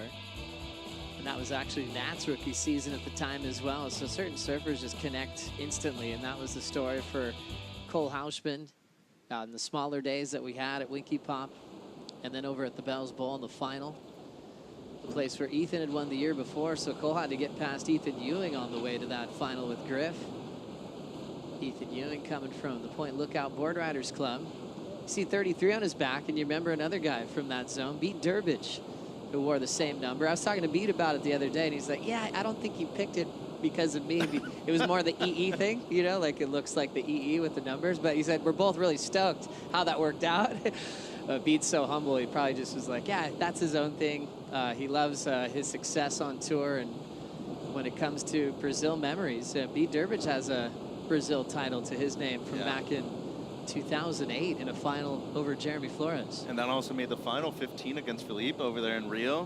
Probably the biggest crowd we've ever seen here in Rio. Large, but talk about an unsung hero of the sport too, especially within Australia. B. Durbridge has done a lot, especially after competitive surfing too, as we look at the 2-time world champion, maybe a 3-time champ at the end of the year, Joe? Like that call, he's the one man that's got a spot at lowers. Have to still decide the remaining 4. John's also connected with Bede in the past to do some work with coaching and heat strategy, and he's been full-time with Ross Williams now for a very long time. Saw Ross this morning, he looked happy. Running back to the room, got some food. Doing a great job as a coach, not just for John, but his entire crew. He's got a lot of young up-and-coming surfers that he works with a lot on the North Shore of Oahu. But John Florence, world #1, coming off a huge victory in El Salvador. He's taken on Ramsey Bukayam and wildcard local hero Joao Chianca today. Big heat. That's going to be a lot of fun. You know, Joao, nothing to lose. Ramsey, something to prove. And, you know, John he's just got to stay in that #1 spot, give himself the best chance possible for that world title. So Ethan Ewing in the lead, doing some great, quick, rapid-fire, precise rail surfing on his backhand, which is a treat to watch. A lot of rights on tour, but on a beach break peak like this, he went left a lot last season at Itaúna. It really makes a lot of sense for what he can get out of the lip line with that backhand attack and his technique. As we check out the recap, let's enjoy a few 6s here in a row from Ethan Ewing, Mitch. Yeah, and the majority of his scores last year, as you mentioned, Joe, came off of the lefts. Same thing in the opening round heat right here, but it hasn't been all Ethan Ewing so far this heat strata. Connor O'Leary came back too. Yeah, that was his high score there. I think, I mean, surfing really well. I think I love how fast he's surfing. But this kid is just, I don't know, he just looks like a different surfer to me right now. Like, he's really fired up, and he's got a lot of like flair and fire in those turns. So the lip line right there, glide, was just so fun to watch. Gosh, he's on fire, man. I'm psyching for him right now. And I don't know if it's me, Joe, but just seeing him between El Salvador and here, he looks stronger to me. He looks like a pretty large dude right now. It seems like he might have packed on a little bit of muscle mass in between events. Yeah, they've been really focused on, obviously, his weight for good reasons, because your boards, your dimensions, your volume, and Darren Hanley talks about keeping up with how strong he's been getting over the last couple of years. His boards wouldn't even work for what he wore in his rookie season. He's like a different human. He's giant, he's strong, he's surfing with a lot of power and finesse. He's gotten better at his training, focusing on all the right things to show the judges he's got more to give. He's a sniper too. I mean, we talk about precision, and everybody that's been on tour, since '76, truly think that he has one of the most beautiful styles we've ever seen on the CT. And not just that, the way he's able to read a wave too down the line. So it's great to see that transition into a beach break too. And he's got higher scores than his opponents at the moment because he's doing what the judges want to see, which is going more vertical on a critical section. You know, the other athletes are hitting into those lip lines, but they're not going as vertical and as quick. And that's something that they really, really depend on. They want to see that in the lip, tweaking it out a little bit, getting the board loose, and then redirecting. He's got the formula. Ethan Ewing's brother Curtis absolutely shreds Great as surfer. well. Goofy Foot, who got to go to G-Land with him a couple of years ago. Total threat in really good waves. Other great surfers from that zone. Lincoln Taylor, Yeah. Aussie Junior title. Yeah. Timmy Mack also won the Aussie Junior titles, representing the Point Lookout board riders. One of our judges, Ben Lowe, also from there. He's a great surfer. Rips, absolutely rips. Yeah, it's a great place to come from. Ethan representing so well. His whole story was being a rookie with so much talent, losing with 9s, and then his backup would be a 1. Fell off, requalified, came back better. As we look at 2:10 to go, priority is with Cole Hauschman. Just like the women's opening round, second and third reseeded into the elimination round, which is on the schedule for today. Quickly up and out, so he'll use priority. Priority now goes to Connor O'Leary, Mitch. Yeah, how she had a decision to make right there, guys, and ended up going on a closeout. And unfortunately for him, hands over priority to Connor, who, I mean, he's still needing an excellent score. I think with the consistency of waves, there is a chance he could potentially get that, though. But just looking at the 6s so far in this heat, Strider, those are some big numbers considering how well he surfed them. Yeah, and you know, Connor's, the separation, look at how far over Connor is. He's all the way here on the left of the screen there. So he's way away from his opponents, which can be dangerous. So I think that Ethan and Hauschman have kind of a little bit of a play down there if a set does come. Ethan's coach, Snake, I saw him running up the stairs. He's like, keep an eye down the beach throughout the day today. They've already identified other zones that really could come to life and provide some really good opportunities. There's a sneaky right too, Joe. Closer towards the rocks. I don't want to spill all the beans, but there is a right over there every now and then that does come through. The issue is you're paddling against the current majority of the time, so you will be fatiguing yourself if you decide to do that. The beans are good with picanha here. Is it feijão? Feijão, yeah, frijoles really in nice. Spanish, yeah. With the farofa também. Farofinha, the arroz, everything. Oh, wow. We've had a lot of picanha this week. So has Connor O'Leary. Told me that that's been his favorite throughout this waiting period for 4 days off, as we see Hauschman putting his hands up there. Yeah, they switched the priority there. So Hauschman has priority after that paddle by Ethan Ewing. That was important as there's, you know, a rapid fire on waves out here. Well, Ethan's just going to go for it anyways. As he went to the back of the order of priority, just has to step off, but we're already into the countdown. Ooh. So the number 4 seed doing well in this heat. 6.5 and a 6.37. It's a big win, Joe. Hauschman trying to find some space, stays in third. Connor in second. Ewing getting the jump straight into the round of 16. Yeah, especially considering that he's been losing in that round the last few events. It'd be pivotal for him to make the semis at least here at this event, Joe. Ethan Ewing doing a great job, especially at the start of this matchup, showing his power and finesse and going incredibly fast in between his maneuvers. We saw a lot of our top seeds in the women end up in the elimination round. In fact, just one made it through to the quarters. That's Caroline Marks. But Ethan able to do it for the high seeds. Surfing into the round of 16. Up next, Griffin Colapinto takes on Kanoa Igarashi and Seth Moniz when we come back.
The Vivo Rio Pro, presented by Corona, is brought to you by Florence, official apparel supplier of the Vivo Rio Pro, presented by Corona. By MyTerra, official sponsor of the WSL in Brazil. And by Bamba, official shoe supplier of the Vivo Rio Pro, presented by Corona. You're watching the opening round, heat number 2 getting started. Griffin Colapinto, Kanoa Igarashi, and Seth Moniz, they've seen a lot of each other their entire life, from amateurs to their pro careers. The Griffin-Kanoa rivalry was exposed for a few seasons in a row. And as we know, Griff and Seth are basically like brothers. You know, Griff from California, Seth from Oahu. Shared the same sponsor for a very long time, and so that's like family friends. They like to push each other in heats. This was their dream, to have each other at the best stage in the world.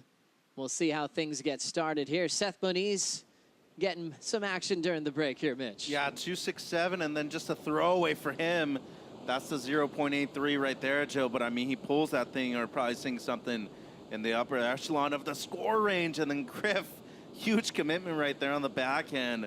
We got a great heat on hand right here, gentlemen. Kanoa is due for a good result, too. Now rolling in is Kanoa Igarashi. Throwing that first turn with some spray. Patience coming out in front and times the lip well for a second backside snap. Goes the distance for the third and final turn and looks real smooth on his opener was. Yeah, that was really great, calm surfing. You know, you could see the other guys overdoing it a little bit, and I think that Kanoa's pace was perfect on that. You know, just trying to make sure that he completed the ride and threw some great turns. That first big explosive flare off the beginning right there set up the wave. It's really hard to go section to section here, just the way that the wave hits the sandbar and the backwash and all the elements. But he did really well to fit 3 pretty solid maneuvers in. Kanoa Igarashi looking for a second championship tour win. And he's hoping that it can happen at this event here at Saquarema. His win before was at Karamas in a final over Jeremy Flores. As we take another look, Mitch. Yeah, this first turn was great, guys. I mean, a lot of commitment right there. Backwash did hung him up just a little bit. Coming out of it, recovers well, though, as you said, Strider, very patient and smart. Never got ahead of himself, made sure just to finish this wave off. Should be a good score. I mean, by today's standards, Joe, I know it was a little bit broken up. Anything more than a 5 right now is a keeper score for yourself. Good patience in between turns as this one stretched out nicely for him, Strider. Yeah, you can see the placement of the board, you know, straight up into the, you know, heaviest part of the wave, and that's exactly what you're looking for every time to be in that section of consequence. And the only thing that let him down a little bit was the pace of his surfing 2-wave, but. And fitting in 3 turns, 3 maneuvers on a wave out here is hard to do right now. And he did that. So he'll be coming in probably a mid-range, but starting off the heat well. We've got Kanoa turning in a 5.67 on a 6-1 round tail from Sharp Eye. That was made in Australia, so it stayed in his quiver from the Australian leg of the season, and he's liking how it's feeling here at Itaúna. We also got Seth on the Sharp Eye surfboards as well. Seth on a 5.10 round tail today. Made that switch to Sharp Eye recently. He's been loving the boards he's been getting here. Like we mentioned earlier, Yufu Penrose here on site, making sure everyone's got what they need. As we've got a rider up here, Seth will check out the left. Hard off the bottom and an absolute hammer off the top. The Hawaiian still riding. Staying low to get the completion, and he earns it. Yes, sir. That was a big hammer on the backhand of Seth Moniz. That must have felt amazing. That's one of the largest waves we've seen all morning, too. So a lot of commitment right there. Just the one turn, but especially when you add in all the dramatics involved in it, too, Joe. That is a major moment so far today, especially on the men's side. Should be a keeper score for Seth. Seth Moniz finding his rhythm again at Margaret River and West Oz with the coaching from Doug Silva. Kept his spot on tour. Now look at this Strider. I mean, just the flare, the speed, the perfect timing, and then having to deal with the explosion. The thing that I think about with Seth is that he's from Hawaii. He can deal with water. He's always had that pressure. He's always, known that, he's going to have to deal with the aftermath, so to speak, of a wave. I mean, the placement was perfect. He got the fins free for a second. Elevator drop, stays connected. But look at all that water on him. And all I could think about when he was doing that was, he's from Hawaii. He's going to come out of this because that's who he is, and he's got that kind of in his back pocket. And I feel like he deals with that really well. You get low, you base out, and you wait for it to push you through, and that's what he did. Yeah, I guess you could just think about all the different types of waves that he's ridden in his life, especially with that upbringing coming from Oahu and knowing how to deal with a lot of power. There's a lot of windy days, that you're just learning how to just master the ocean and lineups and make those adjustments to adapt. And Seth does do that really well. I remember when he was just a kid in the amateur series, he was reading waves like a CTer, so young. He was so little, but you could tell he just knew how to be comfortable in the ocean well beyond his years. Yeah, there's two people that I've always surfed that pipe with that I know have a connection with that wave, where waves just come to them. It's John and Seth. Like, naturally, they just have an instinct that comes to them. And so far in this heat, I mean, to me, he's going to have either the best score of the heat or really close to the 5.67 of Konoe Igarashi. But as he mentioned, it's Eokai Beach Park 101 right there. It's just a normal day for him back home on Oahu, Joe. And I think what you were talking about with John and Seth and them having that kind of, waves just come to them, I think it's more that they want those waves. And they see those waves as fun, where 90% of the crowd out there is just going, oh no, it's a mindset, right? And those guys are winning. Seth is very sendy. He likes to go, man. He's not afraid. As we look at that last score for Seth Moniz, a 7.17, one of the better numbers of the morning, takes him to first. Kanoa second, Griffin down to third with 21 on the clock. Seth being the youngest sibling out of his beautiful family. And when you talk to Tammy and Tony about having so many amazing surfers as kids, they're actually they always remind people hey, they weren't pushing them to do that. They're hanging out, having beach days at Waikiki, but it was never like we're creating pro surfers. It just happened naturally in their environment. And Tammy's told me that Seth was the one that was maybe a little different because he was the youngest, seeing all of his siblings out there enjoying the surf, and all of a sudden, wait, where did Seth go? And he's paddled himself out. He's underwater, but he's just trying to hang out with his older, brothers and sister. And I think for him, they realized that he wanted it with a little bit more effort at a young age to be out there and to compete. And look at him today, representing his entire family on the championship tour. He's also the smallest one out of the bunch, too. So maybe the little runt out of the group. He had to fight for everything, but Josh had a very successful career, Pipe Pro champion. As we look at Griff now, Joe, going right. Griff looking for some room to move on the right. Out in front, still looking for speed. There's the section. Whips the reverse, but it's incomplete. Kind of had an uphill battle. Didn't really get the speed he was hoping for. The two errors he threw down in El Salvador in that loss to Chianca was unbelievable how much depth he has with variety above the lip. And you can see this kind of against the grain right. He's probably thinking of trying to find a good ramp to work with if he can get more of a runway. Yeah, I feel like this wave is, it's a beach break. You can go either way, and you can do a one maneuver wave and come up with a huge score. So I feel like that's kind of in his mind. We just watched Seth do it, coming up with a 7 for one big slam hammer. So, the only thing about this venue is that it sucks time away from you. It goes really fast, and you really got to put yourself on as many opportunities as possible, I feel like, here. Griff taking advantage of the Red Bull ski. One more look here, Mitch. Yeah, it seems like, as you said, he was fighting, basically going up against the current right here, and rotation wasn't that high, and I think that worked against him, Joe. Mistimed it right there, and it seemed like the back foot came off just a little bit, so going to be the fourth wave already for Griff, and doesn't have anything better than a 1, so 18:30 to go. That's another thing that Strider was alluding to, is time right now is your biggest enemy, and in a 30-minute heat, does go by real quick, especially at a beach break like this where you're paddling 90% of the time, Joe. Be interesting to see if we get 10s in the final again this year. You're talking about one maneuver waves from last year. Yago Dora going left on a closeout, got a perfect 10 Felipe Toledo the year before, doing a big rotation to get a perfect 10. It's been a common theme at this event, not just in Saquarema, but all throughout Brazil, where you need to have an air game to be able to win this contest. Will that theme remain the same this year, Strider? I feel like it's got to. I mean, it's it's a level that you have to be at to win, right? And the 10-point rides or those, amazing, excellent scores that you can get off of these sections. Sammy's just, look at this guy. He's ready for battle, too. Samuel Pupo back to perform again against some of the best surfers in the world. Sammy's got Ryan Callanan. Ryan just gave him a pat on the back there. And also he'll have world number 2, Jack Robinson.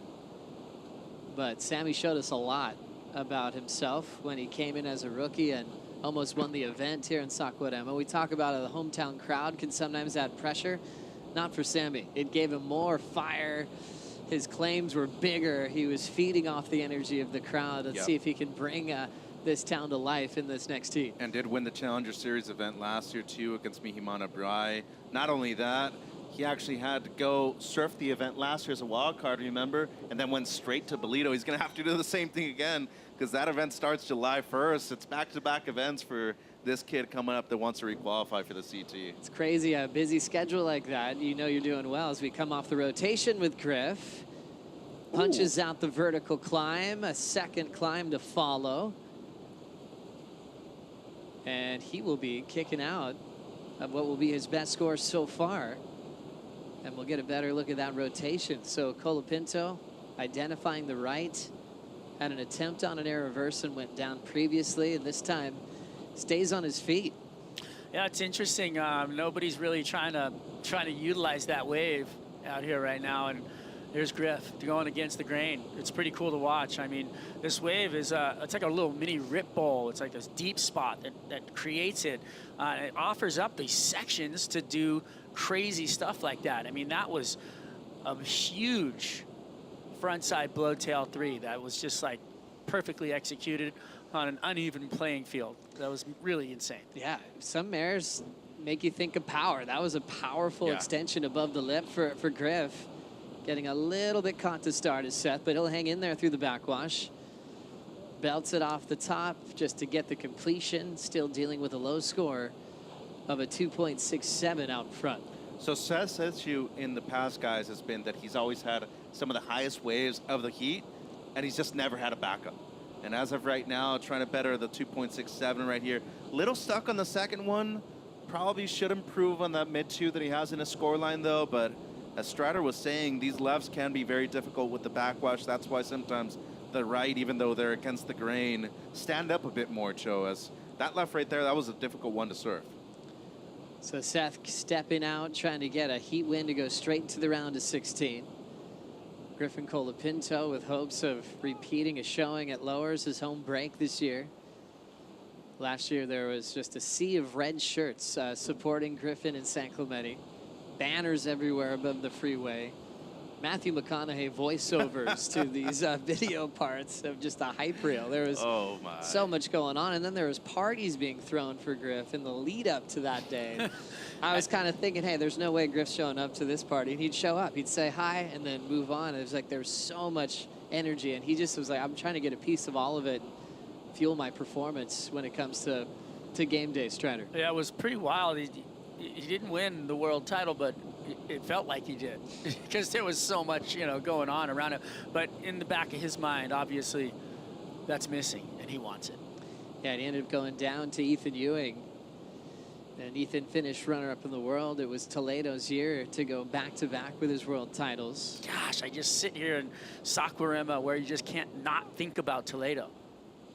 True. You just want to see him come out and do what he does. And it's just like, you want to see those huge rotations that he throws down. He's just such a force out here.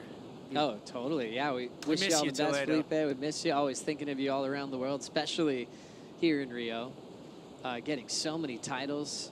Mitch mentioned the 2015 victory at Baja da Tijuca.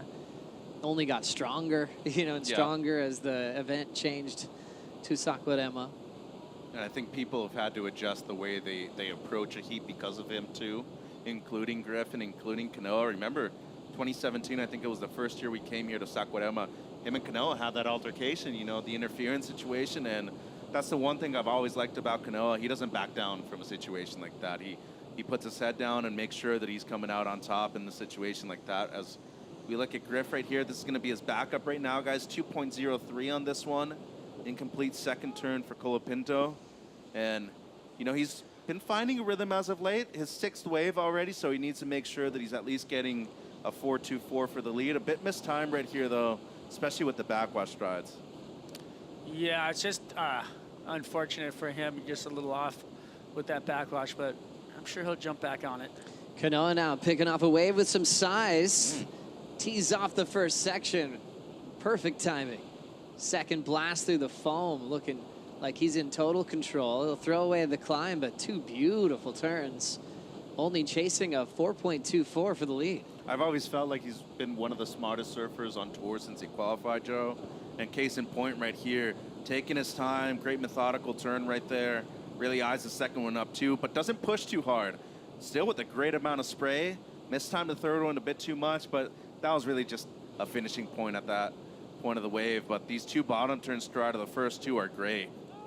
Yeah, a little out on the shoulder for me. You know, they're nice turns where they throw a lot of spray. Wow. But I feel like...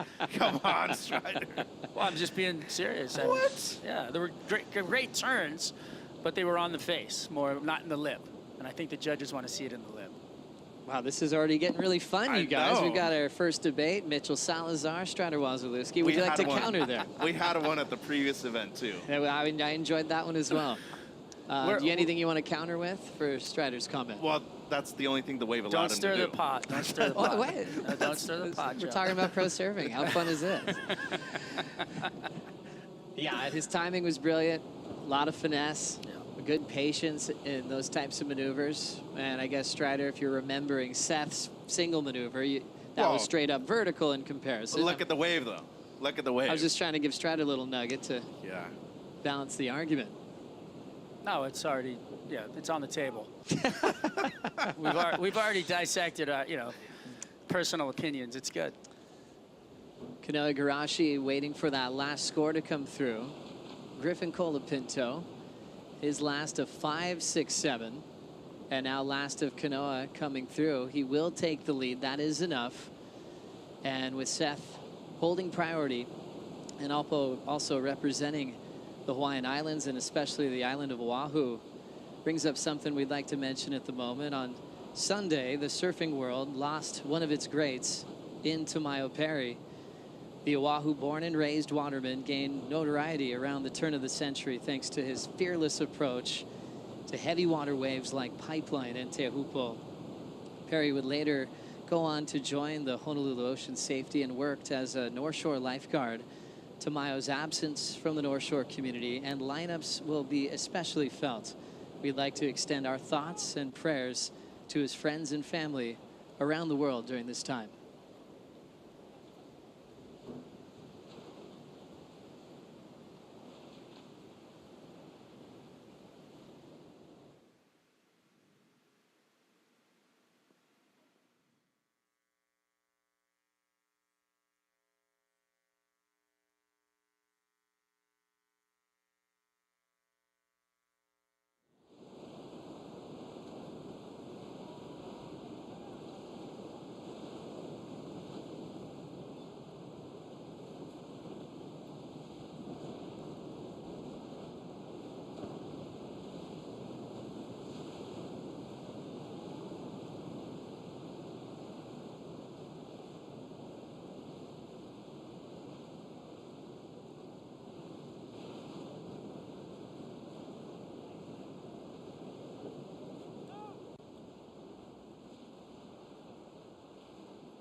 It is 10 o'clock in the morning here at Itaúna Beach in Saquarema, a nice country town that has hosted the world's best for many years. We had events here at the CT level back in the day. Taj won one back in the late 90s. And things have moved around, you know, in contest history here. We've had events all over this amazing country.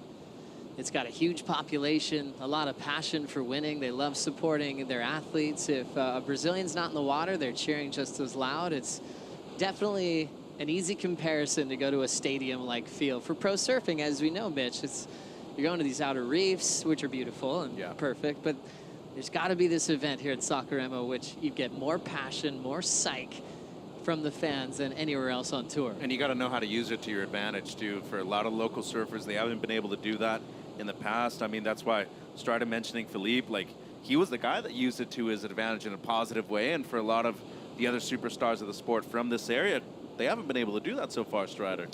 Yeah, I think, you know, there's always something that will push you in a certain direction emotionally. And I feel like this year is going to be different. I feel like the Brazilian surfers are all going to step up in a big way. I feel like, you know, Joao, Gabriel, you know, Sammy. I mean, it's going to be really fun to see those guys. Italo, there's just so much energy around those guys right now, and the way that they look. It doesn't look like the past years. They have this sense of comfort at the moment that I like. And I feel like we're watching Gabriel warm up this morning. He looked like a little kid enjoying it. You know, he just looks so spunky. Yeah, the big story for Gabriel Medina, 3-time world champ, one of the most successful surfers of all time, but doesn't have a win at home yet.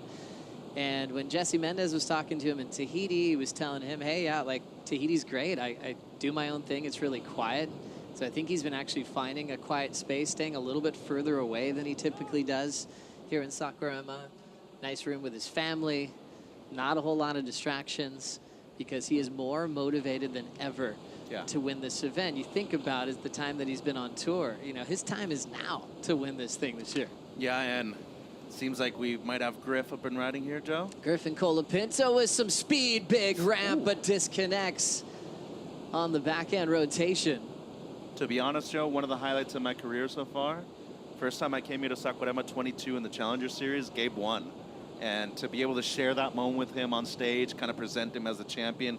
The crowd wasn't as large as it gets during the CT, but there were still at least 10,000 people on the beach. And to be able to feel that energy with him at home and to see him be embraced by his people, it was rad. And I hope we're able to replicate that soon. He was a giant in that CS locker room as he was coming back to form from injury. What happened on this attempt on the air, Strider? What'd you see?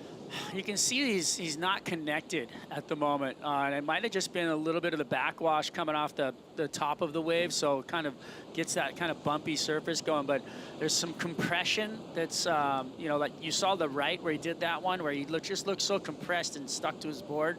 On this one, he just had that little bit of disconnect as he left. So with that, you put any air in between you and the board and the lip, it can be a disaster. Mitch, how are you enjoying the aerial movement that we've have on tour these days? I think it's great, especially great thing you brought it up right now, because we're going to see Iago in a few heats, our defending champion. Kaipo brought up something in the final at the previous event. It's because of the wave pools, repetition, the same section over and over again. And Iago spent so much time at those locations that he's gotten to perfect a lot of the grabs too. But as of right now, it's just incredible. It's really inexplicable what we're seeing in terms of the grabs and the variation. I'm a huge fan of it, Joe. Yeah, I was just chatting with Matt Miola the other day and how impressed he was with Dora's performance in El Salvador. He said he couldn't stop talking about it all week. Not only the types of moves that Iago's doing, but following it up with more maneuvers on a wave. He's like, that's as good as it gets. Well, nobody can touch Iago Dora right now in the air. There's not one person that's as technical and clean as we've seen. And when it comes to sheer power and airs, this kid's got something going on too. Griffin Colapinto saw something where he wanted to pull in, ends up getting clipped. So he's had a lot of reps, you guys. So now 9 waves ridden for Griffin Colapinto. His best of 5, 6, 7, but still in third. A top seed, looking for something that'll get him up into the lead. Doesn't need much, you know, and In my book, I thought he was going to get a little bit higher of a score for that big front side 3 that he did. It looked super clean. Maybe the wave was just a little flat. Yeah. You know, didn't have that section The of rights, consequence. they don't stand up as much as the lefts do. And I think judges are making them very aware of that right now, Joe. A 5.67, his high mark, matches the high mark of the heat with Kanoa. But as of right now, if you look at both Ethan and Kanoa so far, he's winning the heat. It's all been about efficiency. I mean, they've caught the most minimal amount of waves possible. Each of them only have 3 waves so far, and I think it's really the name of the game, you know? Be smart about your wave selection out there. I know it's difficult to stay in a spot, but if you can, might as well just catch a smaller amount of waves. So Griffin Colapinto searching without priority. Seth still at the best wave of the heat, that closeout hammer that he threw down on his backhand. Moniz chasing just a 4.13, so incredibly close here in the opening round, heat number 2. As we'll get right into Jack Robinson, Ryan Callanan, and Samuel Pupo coming up in heat number 3. And they have the advantage of watching the lineup, taking their time, seeing what's been working in the first few heats of the day. 4 of the top 5 for the women will be in the elimination round. Ethan Ewing, a top seed, got the win in the previous heat. And now we're here just at heat number 2 after 4 straight lay days here in Brazil.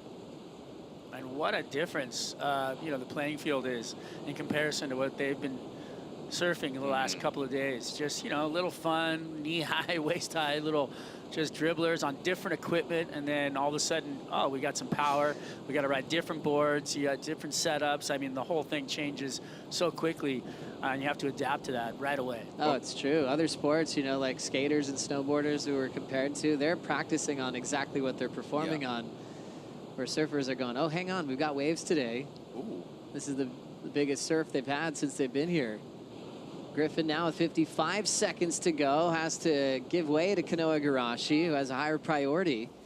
Smart move for Igarashi to protect his lead with some just good positioning down the line. Wow, and that not only really smart too, but he was aware of where his opponent was, Joe. Last effort for Seth to try to get the win. Couple of big turns, only chasing a 4.13. What I tell you, he was always losing heats with the highest wave of the heat. And up until this point, didn't have a backup, only needing a 4.13. There's no doubt in my mind that he's getting it right here, Joe. Well done for Seth. Under pressure of the clock, and found exactly what he needed. And it looks like he should be able to turn this heat, Strider. 100%. Feeling it. 2-turn combo. Drifts the tail. Gets a lot of, you know, flare off the end there. And just a solid display under pressure, which is what we love. You know what I mean? And getting rid of that out of your head, just telling yourself it's just surfing and just doing what you do best. But getting it free right there. I mean, really looking like he's having a good time, enjoying the process. Seth feeling it. And you know what I love? Well, here's a little replay of the kick out. That was the move there. Kanoa with a higher priority. Kanoa paying attention to Griff. Kept him off this way, but Igarashi didn't do anything on it. So he didn't have any improvement. That left Seth wide open, chasing the 4.13. Yeah, it's a big playing field today, though, so I don't blame him for trying to pursue Griff, especially over at the right where he had the 5.67. But, you know, hats off to Seth. He gets the score here, Joe. 5.23 for Seth Moniz as he got the last wave of the matchup. That goes with his 7.17 all the way to first, all the way to the round of 16. Yeah, he's a happy kid right there. And his family are probably sitting there watching the apps and watching. I mean, I've seen so many clips of them and their family doing that. It's so cool. And there's the congratulations from the Sharp Eye team manager, Yufu Penrose.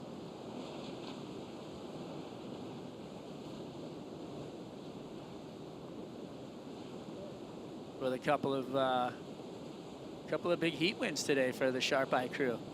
Trying to get some points. Remember, you only get points for the Vissla CT Shamper rankings. If you get to the quarterfinals, that's when you start really helping out your team.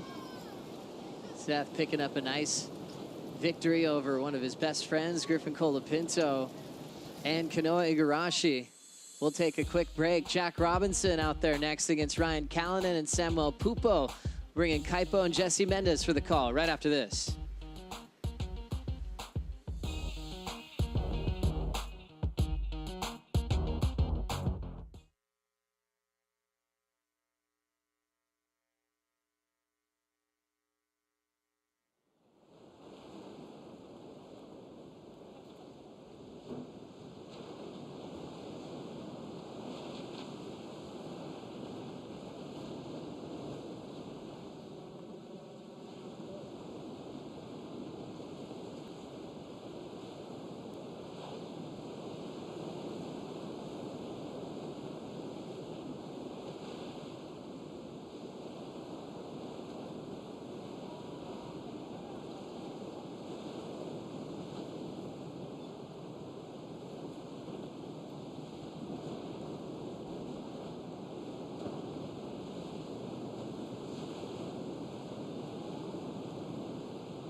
The Vivo Rio Pro presented by Corona is brought to you by Vivo, official sponsor of the WSL in Brazil.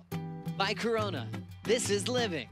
And by City of Saquarema, official host of the Vivo Rio Pro presented by Corona.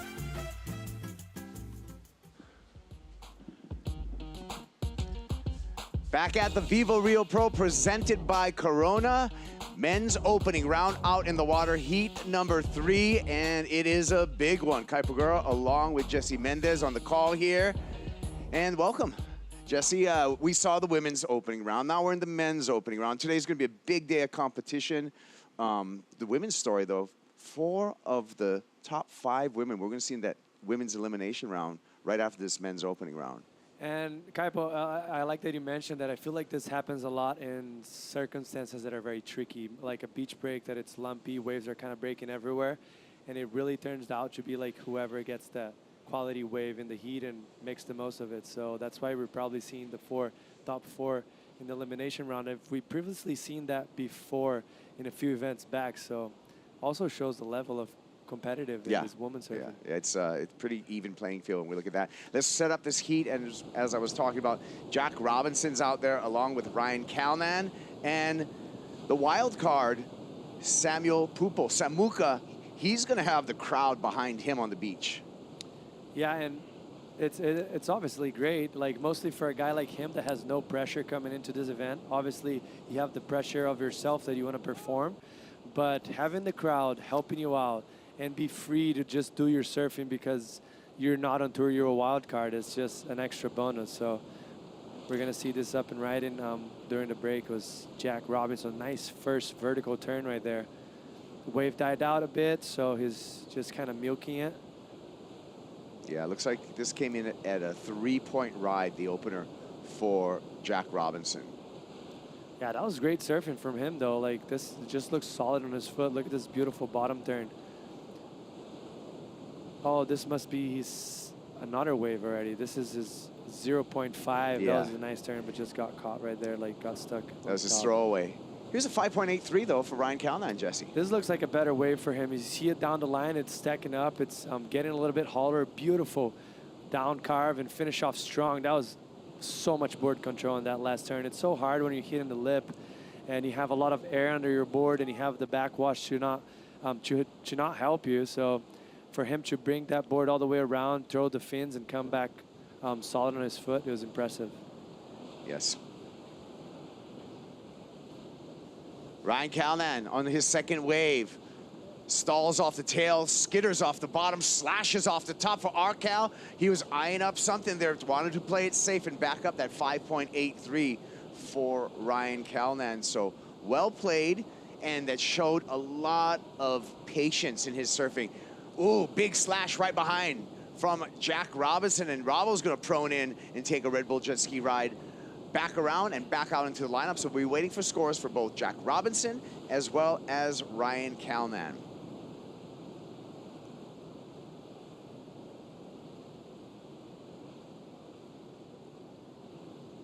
"23 minutes and 55 seconds on the clock, counting down." Let's take a look at replay, starting with Jack Robinson. Wow, how's that first bottom turn so tight, getting up in vertical and finish it off with a very strong turn as well, with the lip coming down. A lot of possession, like just looks solid on his foot. And the combination of major maneuvers is really going to apply to this score right there, because that was, in my opinion, some of the best waves we've seen it so far today. So good start for Jack. Here's Arcal, slow motion. Yeah, beautiful bottom turn. Nice, kind of like cut it short because he saw that the wave was starting to close out. He wanted to get that 2-for-1, finish off with the big lip line, but the wave didn't give him enough time, which it happens sometimes. He kind of had to do that. I don't think it was a mistake, but Samuka up and riding. Samuka, Samuel Pupo, quick feet, gets the finish, and this is going to tighten this heat up. All three surfers looking really in tune right now with Itaona. Yeah, they are, and what a start of the heat, you know, like all the surfers are looking like they're on a different gear from the previous surfers. They're going a little bit faster, cutting better through the water. You see here Samuel, a lot of lump on that wave, comes out very clean with a lot of speed and finished off strong. That was beautiful surfing from him. I still think I think Jack's still going to take the nod on the exchange, because his wave was a bit cleaner and the first section was very meaty and he was able to get a very good turn. We were talking about board control, Jesse. One guy that had a ton of board control out there was Seth Moniz. Disappeared in the whitewater, came out, high score of the heat, and Seth's on to the round of 16. Let's hear from Seth Moniz. He's with Manu. Yeah, Kaipo, that was crazy. He just surfed this perfect wave and got out of nowhere in the beginning, and then you found what you needed in the end. Congratulations. How was that for you? Yeah, it was a roller coaster. Started off strong with that one turn left. I didn't really know what they're going to score, you know, but they rewarded me. Then I kind of just waited the whole heat for that last wave in the dying seconds. So it's not how I want to surf heats, but I'm super happy to just to get the opportunity. And the waves today, they're really heavy, different from past days, but close to what you have at home. Does it make it easier for you? Yeah, I definitely prefer, you know, when there's some size. The last week it's been pretty small and, you know, not much practice going on down here, but, you know, a day like this, it's anyone's game. It doesn't really matter who you come up against. It's kind of victory at sea out there, and you just got to be in rhythm with the ocean. Great. Thank you very much. Back to you guys. Good to see Seth on to the round of 16. And Seth Moniz, really, as he's developed this season, he's finding the formula, I feel. He'd always had the talent. He had a challenging start of the year. He was flirting with getting relegated to the Challenger Series. He had that semifinal over there in Margaret's. And then I feel things, as far as Seth composing heats, he's doing a much better job in this back half of the season.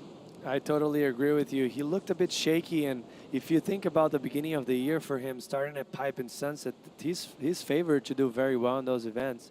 And he didn't really click until Margaret River, where everything started to work his way, and now he looks like a completely different competitor. And that just shows how one event, one heat could change your rhythm, and then all of a sudden you're back in the game, and Seth's looking great.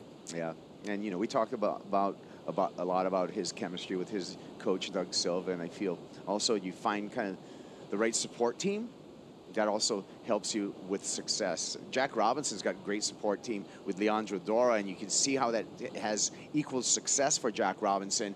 Jack Robinson, as you alluded to, Jesse, 7-point ride. He took the lead on that last wave.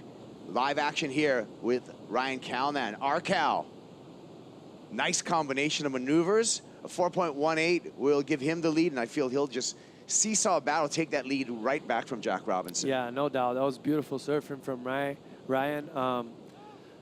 I don't see this wave coming as the best wave of the heat, because it lacked a little bit of power and a little bit of curve on the first maneuver, as we see it right here. See, it was more of an open face. He did beautifully, brought the board all the way around, and then right here the wave gets hollower, and then he attacks. But the point of difference between Ryan's wave and Jack Robinson's wave, he had 2 of the sections.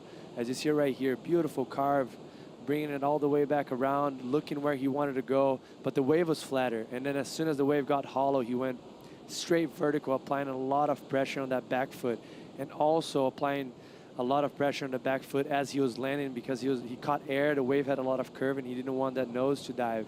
So beautiful surfing from him, but it's going to help him. Probably might be his best wave, but I don't see it coming as good as Jack's. And really, when we look at the overall picture in this heat, even if Ryan was to take the lead, the fact that Jack Robinson, if it doesn't come above the 7, the advantage will still be with Jack Robinson, even though he drops to second, right? 100%. You're going to have the best score of the heat, and we still have a little under 19 minutes left, so you expect Jack to back it up with a decent score, you know? So at this moment of the heat, obviously, as much as you want to be in first, I feel like it's more important for you to have a solid score and have the best score of the heat, so you have that advantage. Yeah, I love that insight, and that really is the game of surfing, right? So that's exactly what we're playing. There's so many different faces to surfing, but right now this is the game of surfing, when we have a clock, scores, and jerseys all happening. Sammy Pupo, he's going to have to play the game and and develop a strategy in the big picture. Sammy's a wild card here, Jesse, but he's #1 on the Challenger Series, and should be his real focus. Now, mind you, Bolito, stop #3 on the Challenger Series, starts July 1st. That's 4 days away from today. Yes, luckily for him, we do have the straight flights going straight to South Africa. But still, it's going to be very tight, mostly if we go for the last day of the waiting period. Looks like Jack's going to get this wave. Here we go with Robinson. Skirts through that first section. Nice lip glide there, but the board just comes disconnected. The wave didn't do him any favors either, so he'll remain with the same 2-wave total of a 10-point ride. The score did drop for Ryan Callahan, RCal a 5.4. That's enough to put the Australian out into the lead. Jack Robinson now chasing a 4.23, and Samuel Pupo just with a 5-point ride so far in this matchup.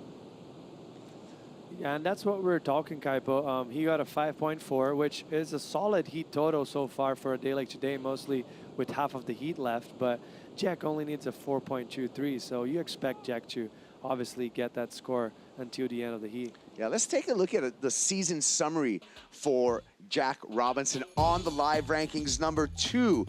And this year, Robbo, 2 CT wins, and look at that heat winning percentage, giant, 74%. Yeah, that's massive. So you come up against a guy like this, the odds of him beating you, it's pretty big. Not just because he's an amazing talent, but he's just been so on point throughout this year, especially, and looking consistent. His whole career, I mean, 4 CT years for the Western Australian and 7 CT wins. That's a fast track right there. That's a huge number. That kind of reminds me actually of Felipe Toledo, like a guy that has never won a world title a few years back, but he was winning events. Yeah. Every year he was winning, taking 2 or 3 events down, and Jack is one of those guys right now. It's just a matter of time for things to click and he win a world title. Yeah. Remember, that all goes down Lexus WSL Finals, September 6th through the 14th, a 1-day event. Jack finishing 5th in the world last year, 2023, 2022, 3rd in the world. So he's always been in that conversation. He's been in the Final 5 a couple times. Can Jack do it this year? Will this be Robinson's world title year? We're going to find out in September. Yeah, we will. One thing he's going to have to think about and contemplate is there's already a surfer that has clinched his spot in that Final 5. We're talking about John Florence. John already, we know he's going to be at lowers. What his seed's going to be, we don't know that as of yet, but we know we're going to see him in the Lexus WSL Final, John Florence. And, by the way, John Florence, he's coming up in the next heat with Ramsey Bukhayam and the local boy, Joao Chumbinho Chianca. So what a heat do we have coming up next? Yeah, that's a stacked heat that we're going to have. João obviously knowing his wave better than any surfer in the lineup right now, and he's going to have the home advantage with the crowd, knows the backwash very well, but John's no stranger to surfing well here. He's previously done very well in Saquarema and also has won events here in Brazil before, so he loves the show, he loves the crowd. Yeah, he's had 2 wins in Brazil, 2012 and 2016. 2012, I think that was his first CT win. As we go live action there with Ryan Callanan slipping off, not going to change the situation out in the water. Sammy Pupo has been very patient with now 14 minutes on the clock, and Samuka with only one wave ridden. He's hanging on to that priority, Jesse. Yeah, which is smart. Like sometimes, like, you know, and halfway through the heat, you kind of want to put yourself in rhythm, but this heat, it's kind of stacked compared to the other heat we had previously today. So we already have a guy with a 7-point ride. We have Ryan with a solid heat total of 11.23. So he knows what he needs already. There's a minimum that he's looking for out there, and he needs to match that. Otherwise, he's already is one step behind everyone. But a mistake committed or just going on a wave that's not going to better his situation is going to put himself 2 steps behind, which is going to be tough with 13 minutes left. So he's smart of just being calm and selective. We're taking a quick Bonsoy brew break. We'll be back with more action from Itona and the Vivo Rio Pro presented by Corona.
It's the Pulse, catching you up with all of this morning's action, taking a look at the women's opening round and rookie magic with Sawyer Lindblad taking it to the lip here at Itona. Lindblad winning over Joan Defay and Molly Picklum in this heat. Yeah, that was great surfing for her. Also, Caroline was just the one to beat. She was just finding such a good rhythm on every wave. She wasn't going too hard, but she was just doing enough for her to get great scores. This one was a little bit more on rail, finish off strong. That was a big section right there, and just doing well, like identifying great waves. Yeah, Caroline Marks over Betty Lou Sakura Johnson and Sofia Medina. And then the wild card, the Brazilian wild card, it was Luana Silva who took the heat win over Brisa Hennessy and Gabriela Bryant with some brilliant backhand surfing. Yeah, that was great. A lot of speed throughout. She was keeping the speed throughout the wave very well. Always coming up with a lot of speed up the top, so she was able to apply a lot of pressure and get a lot of spray on her turns, and that was good surfing. And that's the Pulse from this morning. Women's opening round. We're in the men's opening round as Kaipo Girl along with Jesse Mendez. Ryan Callanan's in the lead over Jack Robinson and Samuel Pupo. A couple of waves were ridden during the break, so we'll catch you up with those waves. And the swell that we've been anticipating has shown up in a big way today, Jesse. Totally. And it looks like we had a wave from Sammy. And is this going to be a completed maneuver? That's the question for you, Jesse. Yeah, that's a completed maneuver. He rode out, but he did get stuck for quite a while. We see Jack up and riding here. The angles he's been able to find on the bottom turns to get vertical, it's been a point of difference in comparison to the other surfers throughout the day today. Every first turn Jack has had on his waves have been very critical, and that's important. It's going to maximize the potential of the wave every time. So good effort there for Jack. Unfortunately, the wave ran out. John Florence, he's coming up. Yellow leader jersey is going to be in the water. And a confident John, looking pretty casual, entering his opening round heat. Yeah, and he decided to pedal out. Everyone's kind of taking, we do have a big channel right there, but it's always good to save some energy, but he probably wants to feel, maybe didn't even surf this morning, so wants to feel the energy of the ocean, get that rip that runs throughout the left side of the screen right there that goes into the lineup. So just opting to paddle out instead of using the help of the skis right there for John. Yeah, that is, you know, one of the trademarks of the bathymetry of this spot of Itaúna, where you have that rock formation and then there's kind of a gutter or an alley, underwater alley out there that's a little bit deeper, so that constantly runs through the rip out to the ocean. That's why you have the short rights sometimes, but then still really, we've seen most of the scoring potential on longer lefts. With that being said, here goes Jack Robinson, and he finds a right, looking for an oncoming section. You can see him telegraphing down the line, wants something big, launches it, and incomplete for Robinson. So he'll remain in second, trailing Ryan Callahan. However, the judges owe us 2 scores. So the previous wave for Jack Robinson, we have not gotten the score yet. And as you mentioned, like, there are rights, but this is the problem on the rights. There's going to be a lot of transition time.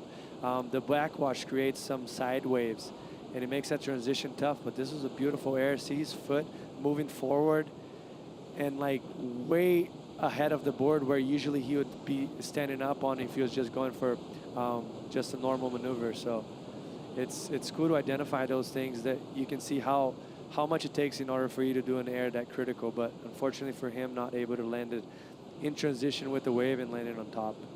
Yeah, so previous wave score for Jack was a 3.83, so he's going to remain in second place right now. So Ryan Callahan with heat control, Ryan with priority, Ryan with the lead down to the 7-minute mark as we fly by the alley there and the rock formation here at Itaúna that we were talking about.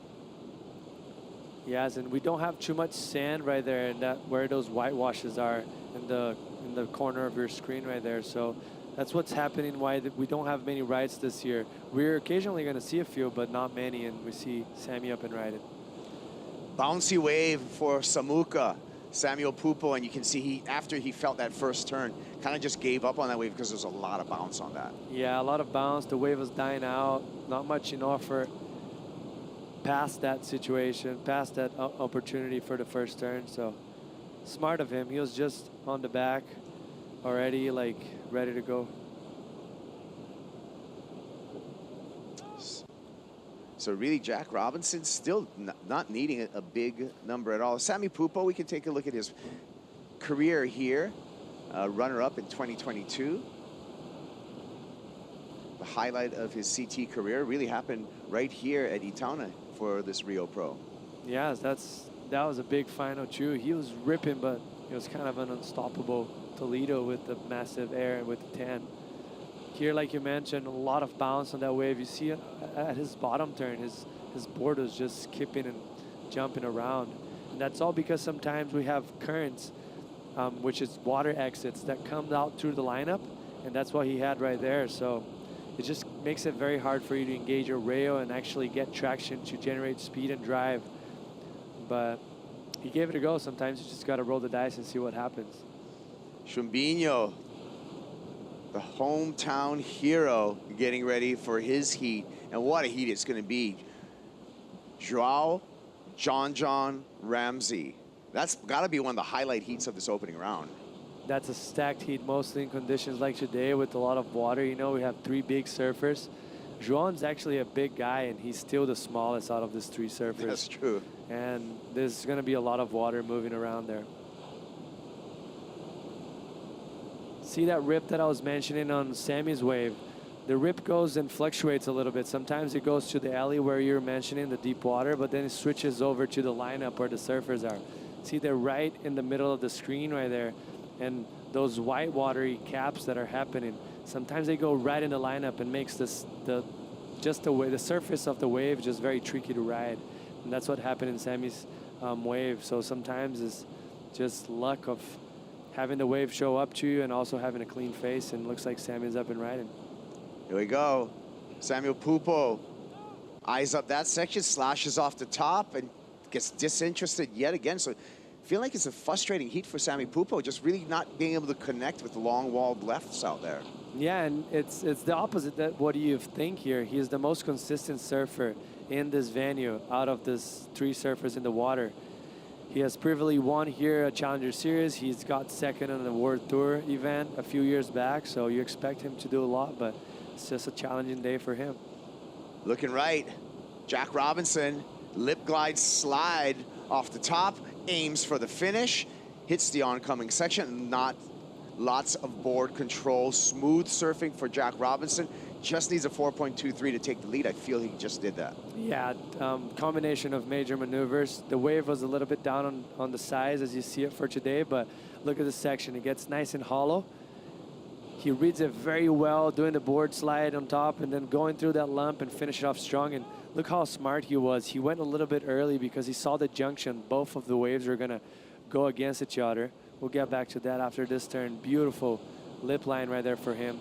And as you see it, he hits it a little bit early to come out early and clean. See that wave coming from the left to the right in junction into each other, and that can drag you for a long time and not have you have a clean exit finish of maneuver. So that was very smart for him, and yeah, I definitely see him jumping into first place. So we saw a throwaway by Samuel Pupo too. He'll remain in third. Really the gravity and the important number is going to come through for Jack Robinson. The feeling is that he's going to take the lead, and then he's going to have Ryan Calnan, who now has priority, going to need another wave and to better his 5.4. By how much? We still do not have that answer because we're still waiting for score for Jack Robinson. And this is such a tricky situation for Ryan, right? We see him on the screen and he's trying to figure it out what happened to Jack's wave. So he can sit on him or actually just try and identify another wave to turn the heat again. So it's like you sit there and you're just kind of freaking out trying to get the end of the heat, I feel.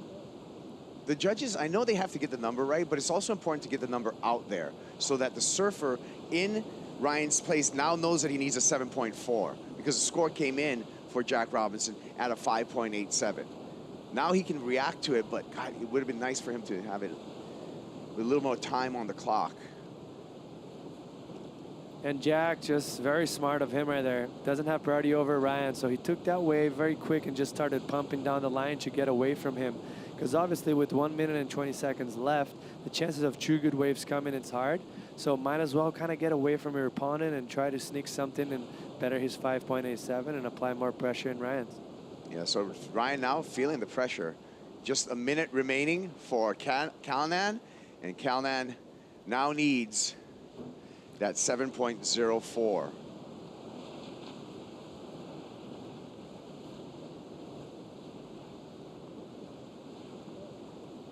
I guess I'm wrong. He's actually pedaling back out to Ryan's direction, maybe just trying to apply even more pressure. Hey, I'm right here. As soon as you commit to a wave, it's your last chance because I'm going to be right on top of you. All right, 35 seconds remaining, and this is going to be the last gasp for Ryan Calnan to avoid the elimination round. Novocastrian, who is well suited for these long lefts, just wants one to come through here, but now he's got just 20 seconds, and it's going to be the next wave or nothing for Ryan Calnan. Don't count Samuel Pupo out. He needs a 7.87. That wave's not going to give it to him, and Samuel will go to the elimination round along with Ryan Calnan. It was Jack Robinson with that high single wave of a 7-point ride to advance into the round of 16. So number 2 in the rankings, looking good in his opening round here at Itaúna. Yes, Kaipo, and that 7-point ride just weighs too much on the heat. So rarely ever you're going to see that big of a gap with the high score of the heat, a guy lose. So it happens, but it's not often. Robinson into the round of 16. Stick around because we got more action coming your way. It's going to be a big heat when we return. John Florence up against Ramsey Bukhayam and the local wild card, Joao Chianca.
If I were to win another world title at this stage of my career, it will definitely be different.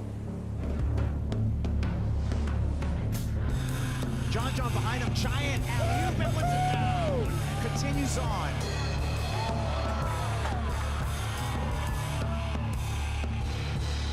I have a little bit of unfinished business.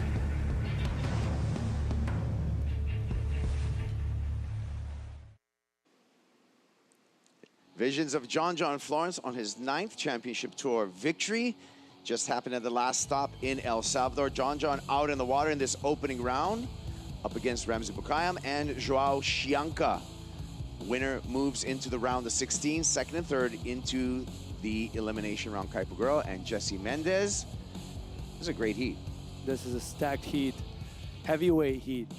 There's going to be a lot of water display and just solid surfers. So hopefully we get some good posts and they are able to identify a lot of good waves and a show for us. Yeah, John Florence, he's out there, and we're just straight into a replay here of Ramsey Bukhayam on his opening ride. Jess? Yeah, and that's what we were saying. Look how much rail was in that first turn. That was massive for Ramsey, and finish it off strong. That's a great way to start. Right foot forward, man, for him. That was amazing. So wait for that score. I was saying about John. I got some information from John's shaper, John Peisel. John's out there on a 6.0 Ghost model. John had the choice of either the Ghost or this model that he rode in El Salvador to that win called the Power Tiger. The Power Tiger is a refined model based off of the Red Tiger from Peisel Surfboards. Let's take a look at how this Ghost looks, though, under the feet of John Florence. Winds up, hacks it off the top. One turn, but it was a big turn. Nice start for John. Yeah, nice wave and nice turn for him. It was very tricky. The backwash was hitting and the wave kind of went away from him. It bent away from him, but he was able to get vertical and got a very good release out of the fins right there and came out clean. Yeah, you can see a two-time Rio Pro winner.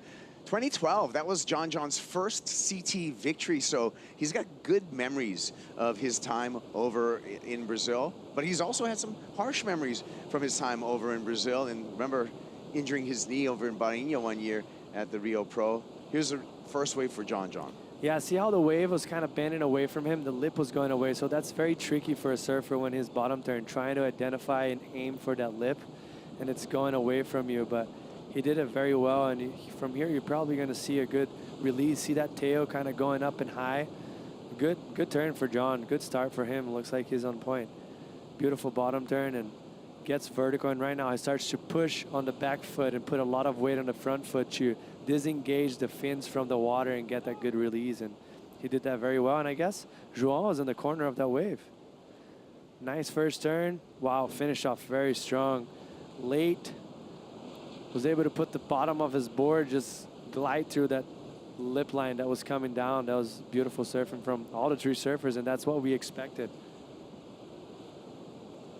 Yeah, you said heavyweight surfers, strong surfers in this heat. John on the Red Bull jet ski on the way back out, waiting for his score. We're actually waiting for scores for all three of our surfers to set the situation in this heat.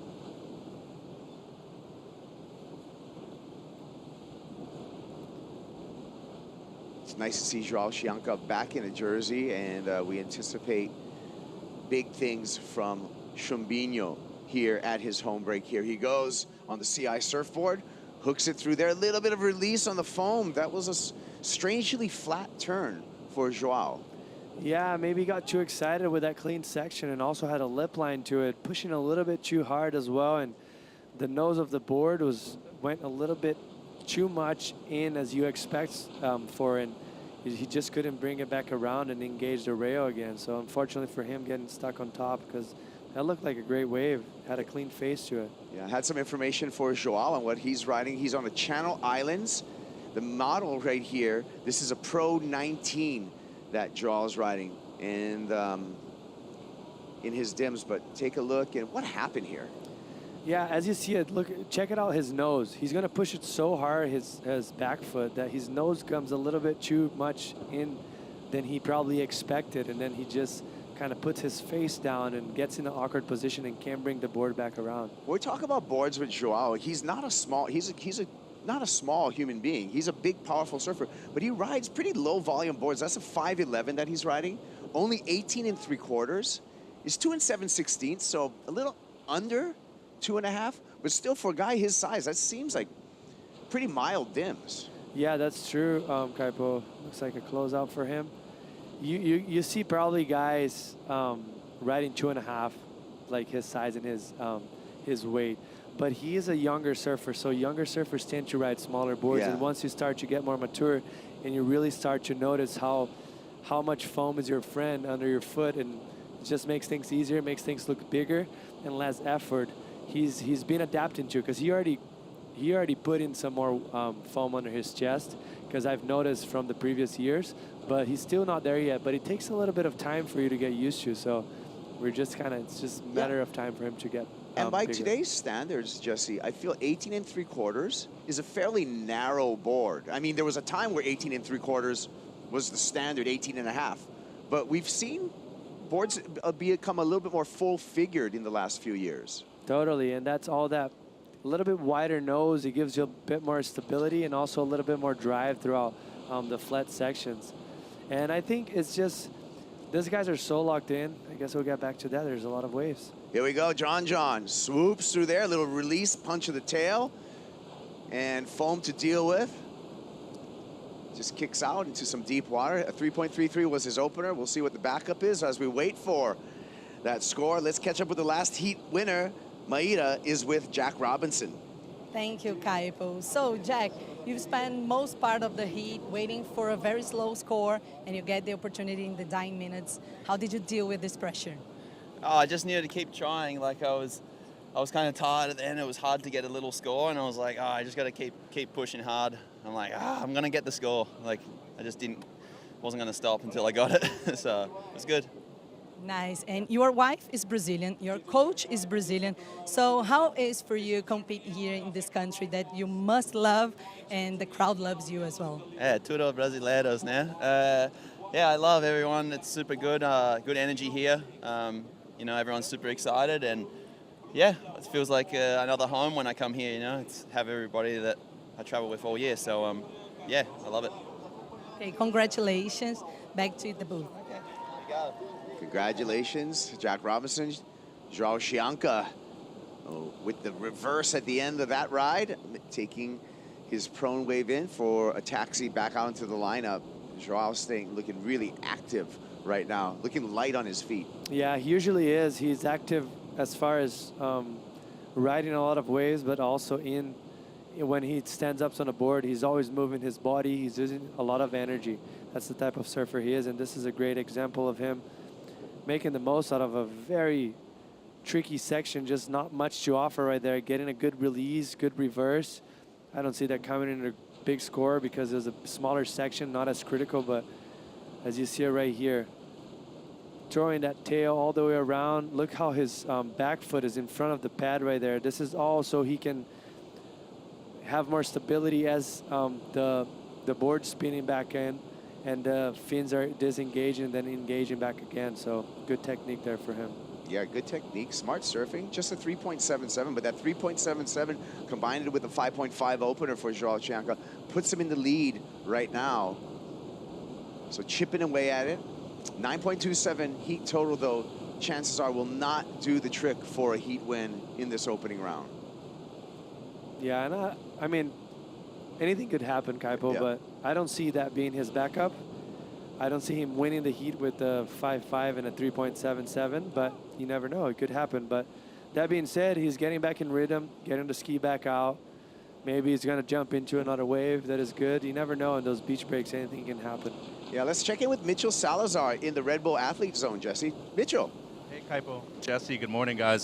Just talking to Brent Power, Channel NC manager. The sparring sessions among the team have been great so far. Bearman Mia, Imai Kalani Deval coming up in the next heat. They've really been pushing each other to a certain point that we've seen even Joao take it to in this heat so far. He's leading the heat right now so far, guys. 18 minutes on the clock, and it seems like John having a look at a left here. Yeah, hey, Mitch, can you oh, we're going to get back to live action because John Florence up and riding. Foamy face to deal with for John, but the two-time world champ is able to cut through it, no problem. So talk about some aerated water, but that was no problem for John Florence to get all the way through. He just needs a 5.94 to take the lead off of Joao Chianca. Yeah, and I mean, I'm not sure if it's going to be the 5.94, but that was great surfing for him. I think the third turn was the money turn, a little bit more hollow pocket, and he was able to get vertical, throw a lot of spray. But I'm just loving what I'm seeing from John's backhand. He looks very smooth. Transitions are looking nice. As you see right here, wave gets a little flat, so he brings the board around and see, like, he's very smooth in the transition. And right there, because of that, he got a lot of speed to really put the pressure, apply the pressure in the right section of the wave and finish off nicely as well.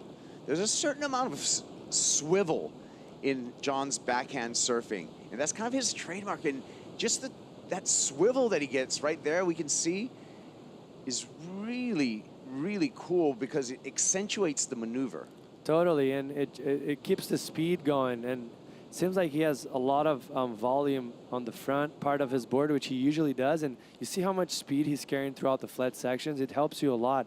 It helps you keep yourself on the front foot and just generating speed when the wave's not helping, let's put it this way. And as soon as the wave popped up, all of a sudden he was able to get a good vertical turn. Yeah, you can see the outline of the board too. You know, a round pin, but that wide point, you know, at the middle or maybe even higher than that.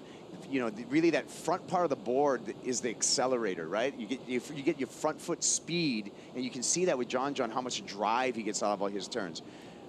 In contrast, tail surfing here with Joao Chianca, you can see Chianca with a more bladey board, and you can see the difference in how it's performing there and how it's quicker, but not as stable maybe. So it's gonna be an interesting contrast when we see these scores come through. Totally, definitely not as stable, and that's just because of the board that he chose.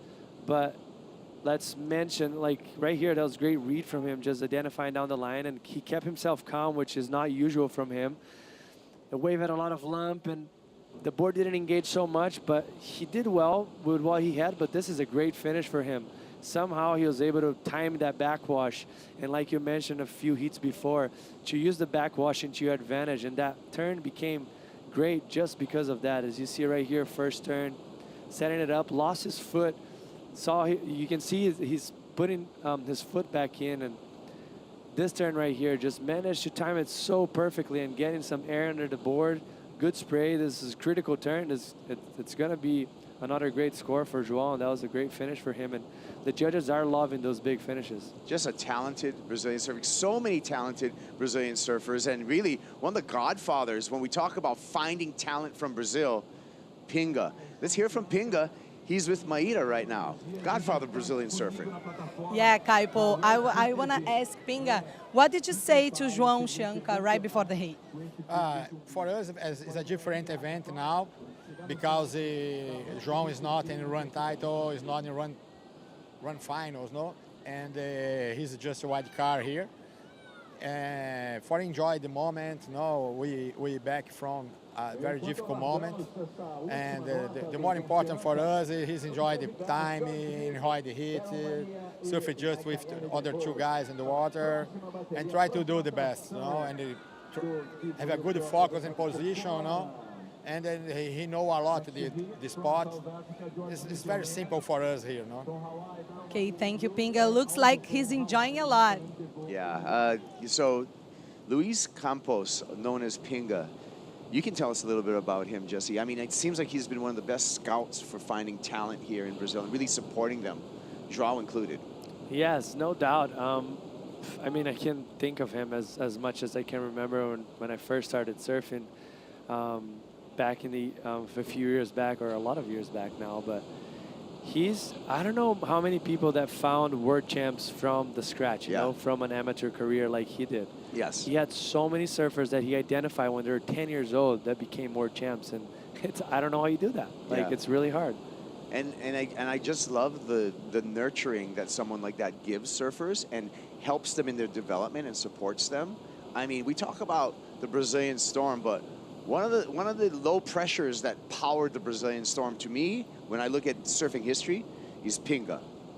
No doubt. He helped create it. 100%, and all this movement of Brazilian Storm, he was part of it, you know, like from before, during, and still doing. So it's very impressive, and he's a huge point of this generation of surfers from Brazil.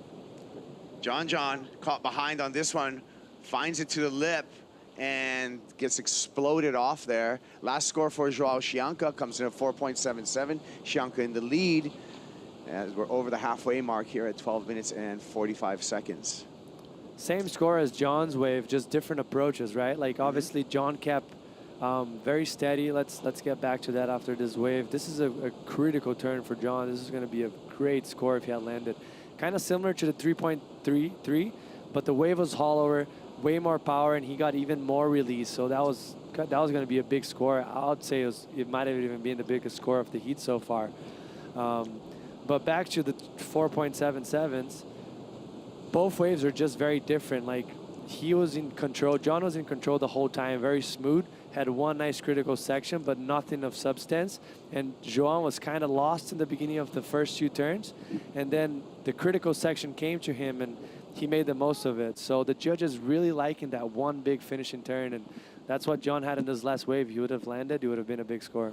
Yeah, it just shows you that there's a couple of ways to get the same score. We talked about the contrast in the way the boards look, you know, a drivey John Florence, but a more sensitive and quick João Chianca. But very interesting that they ended up with the same exact score for two very different performances. 100%.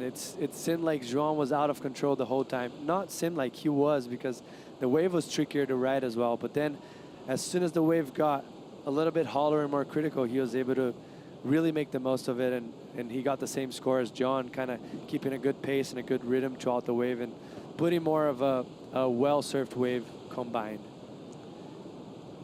Well, it is pressure-free for Chumbinho, João Chianca in this opening round, and the lack of pressure seems like he's able to flourish. The beach is flourishing as well. We got people showing up again. The word is that the competition's on. There's been a lot of anticipation. We've been here, you know, nearly a week. We've had just a lot of anticipation on the start of this. Of course, we've had other things to keep us interested. We had the air show last weekend, where we had record crowds here on Itaúna to check out that air show in the afternoon. That was pretty incredible. Were you able to catch some of that stuff, that pilot wizardry? Totally, and I made the wrong call to actually drive to one of the houses towards the middle of the beach. So by the time we were coming back, with everyone leaving, it took us probably 20 minutes to go 2 blocks down the road. So we should have just walked there, just stayed at home. But it was a beautiful show. It was very fun to watch, and beautiful afternoon too. It felt like a summer day. Yeah, the roads were packed. You know what, Jesse, I had a bike, and still, even on a bicycle, I had a hard time squeezing through a combination of people, cars, trucks, mopeds, motorcycles, all packed into one place. Yeah, you're right. It was exciting. It was like a video game, kind of like dodging and weaving and getting through things. But that's all part of the experience when you come here to Saquarema. Some of most packed event crowds that we see all year long, and a great energetic crowd, just full of really, really good energy. John taking a look at this one, decides not to go. We haven't talked much about Ramsey Bukayan. We'll see if Ramsey is able to come back. He's holding on to priority. Will Ramsey come through? He needs a 5.28 to take the lead. We're going to find out right after this break.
Esse é o homem que mais tem que falar com engano.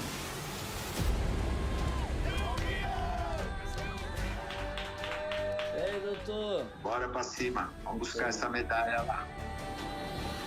Queria falar por quê? Achava que eu nunca mais ia voltar pro CT.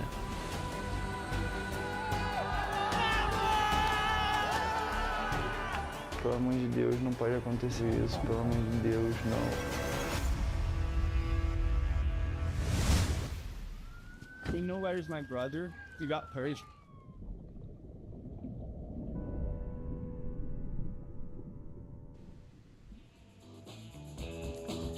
You want to check out My Name is Joao Chianca. You can find that at Red Bull TV. I highly recommend this movie. Saw it the other night at the Corona House, and the journey that this young man has been through and the faith in which he came through on that journey is inspirational.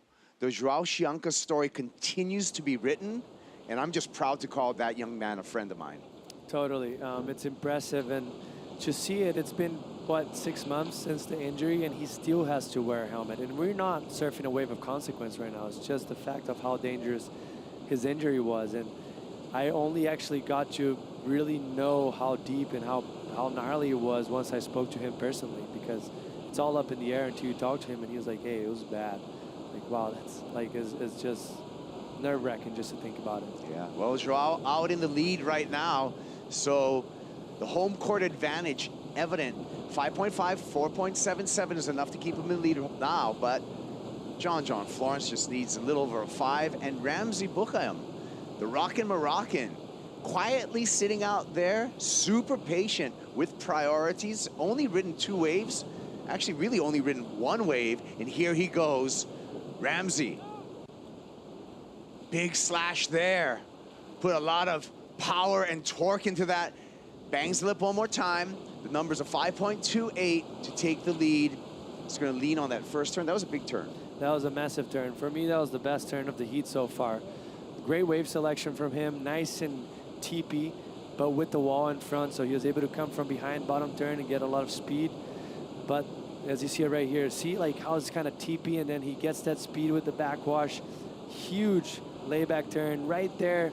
For me, it's a little bit of a missed opportunity. He had more to give on that finishing section, but this was damage right here. So much pressure on the back foot, using his backhand to kind of solidify himself and also some style to it. And right there, finish off strong, but I thought there was a little bit more, maybe a little bit more release, a little bit more control on the tail right there and on the fins, kind of like what Ryan did on the previous heat. He would have put that score at very, very big, but still, like he needs a 5.28. In my opinion, that's the best score of the heat that I've seen it. It's close, but I think it's the best one. But this is all personal opinion. Yeah. Well, no, your insight, you know, you've been spot on. And a smile from Ramsey and conversation between him and Joao. These two pretty casual before, you know, being under the pressure of just 4 minutes on the clock. Just friendly conversation in the water. Ramsey's still waiting for the score. John, however, further away from those two. John wants to get into the round of 16 and skip the elimination round and continue the momentum that he's building off of his event win in El Salvador. Here comes John, takes a look at that left, decides not to go, hangs on to priority.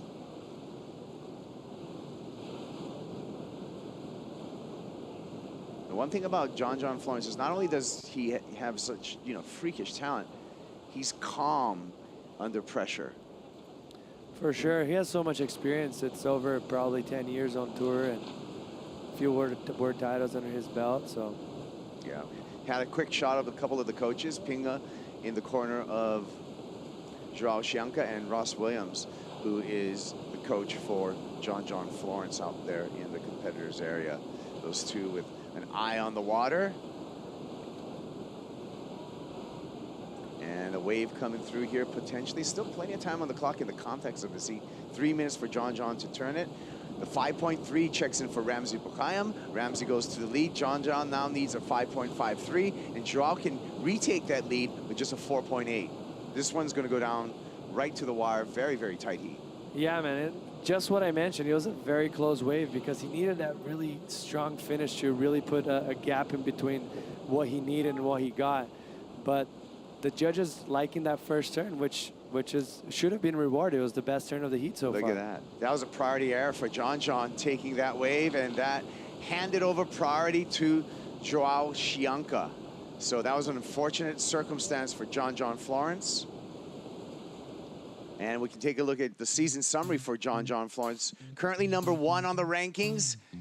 Had his event win, just coming off of that El Salvador win, and 4 finals appearances this season, Jesse. Yeah, John, man, it's he's having a very good year so far. And as far as performance, his last event in El Salvador, that was incredible how good he was surfing. It was like it's like skateboarding. Yeah. Like transitions were just like every transition was a huge error. Not to mention 2 10-point rides this season. He did it in Margaret River. He did it again in El Salvador, John Florence. But now he's under a bit of pressure. He's last in line priority-wise. Needs a little bit over a mid-range score. Ramsey's going to let him go on this right, but that's exactly why he let him paddle. There was no future in that wave.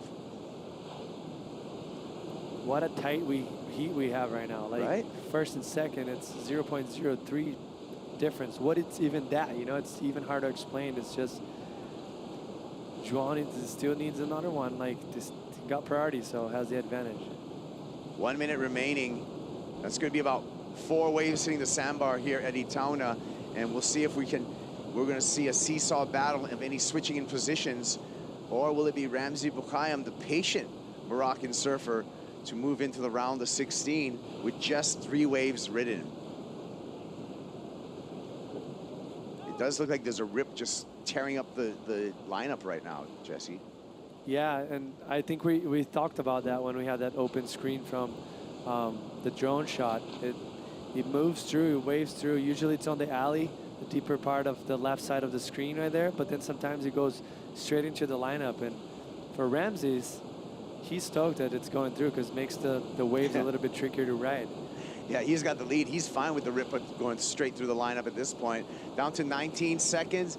Ramsey uses priority just for a ride in. Now he's just going to leave it up to Mother Nature. Let's see if another wave's ridden. 10 seconds. John, taking a look at this one. Florence needs something big. And although that was nifty, a nice reverse, don't know if that's a 5.53 at this level. Yeah, I don't see it. And also we had a good comparison to that, which was João's 3.77, kind of a similar turn. I don't see that coming in the score that he needs. It's just needed. It lacked ability-wise and technical. It was very, very technical, but the section lacked a little bit more of power for him to actually get a 5.53 in one turn. So waiting for the score to make it official, and it is a 3.3, not enough. So we'll see João Chianca as well as John Florence in the elimination round. A patient Moroccan surfer Ramzi Boukayem on to the round of 16. What a performance and what a pace team he was able to put through. Yeah, it was kind of different approach. Was very slow to catch waves, caught his first wave in the beginning, then set forever, so good for him. Back with more action. Jordy Smith, Baron Mamiya, Imai Kalani-Devault as we roll through the opening round here in Saquarema.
The Vivo Rio Pro presented by Corona is brought to you by Vivo, official sponsor of the WSL in Brazil, by Banco do Brasil, official bank of the WSL in Brazil, by Natura Kayak, feel the power of freshness, by Bonsoy, official milk of the WSL, and by Yeti, built for the wild.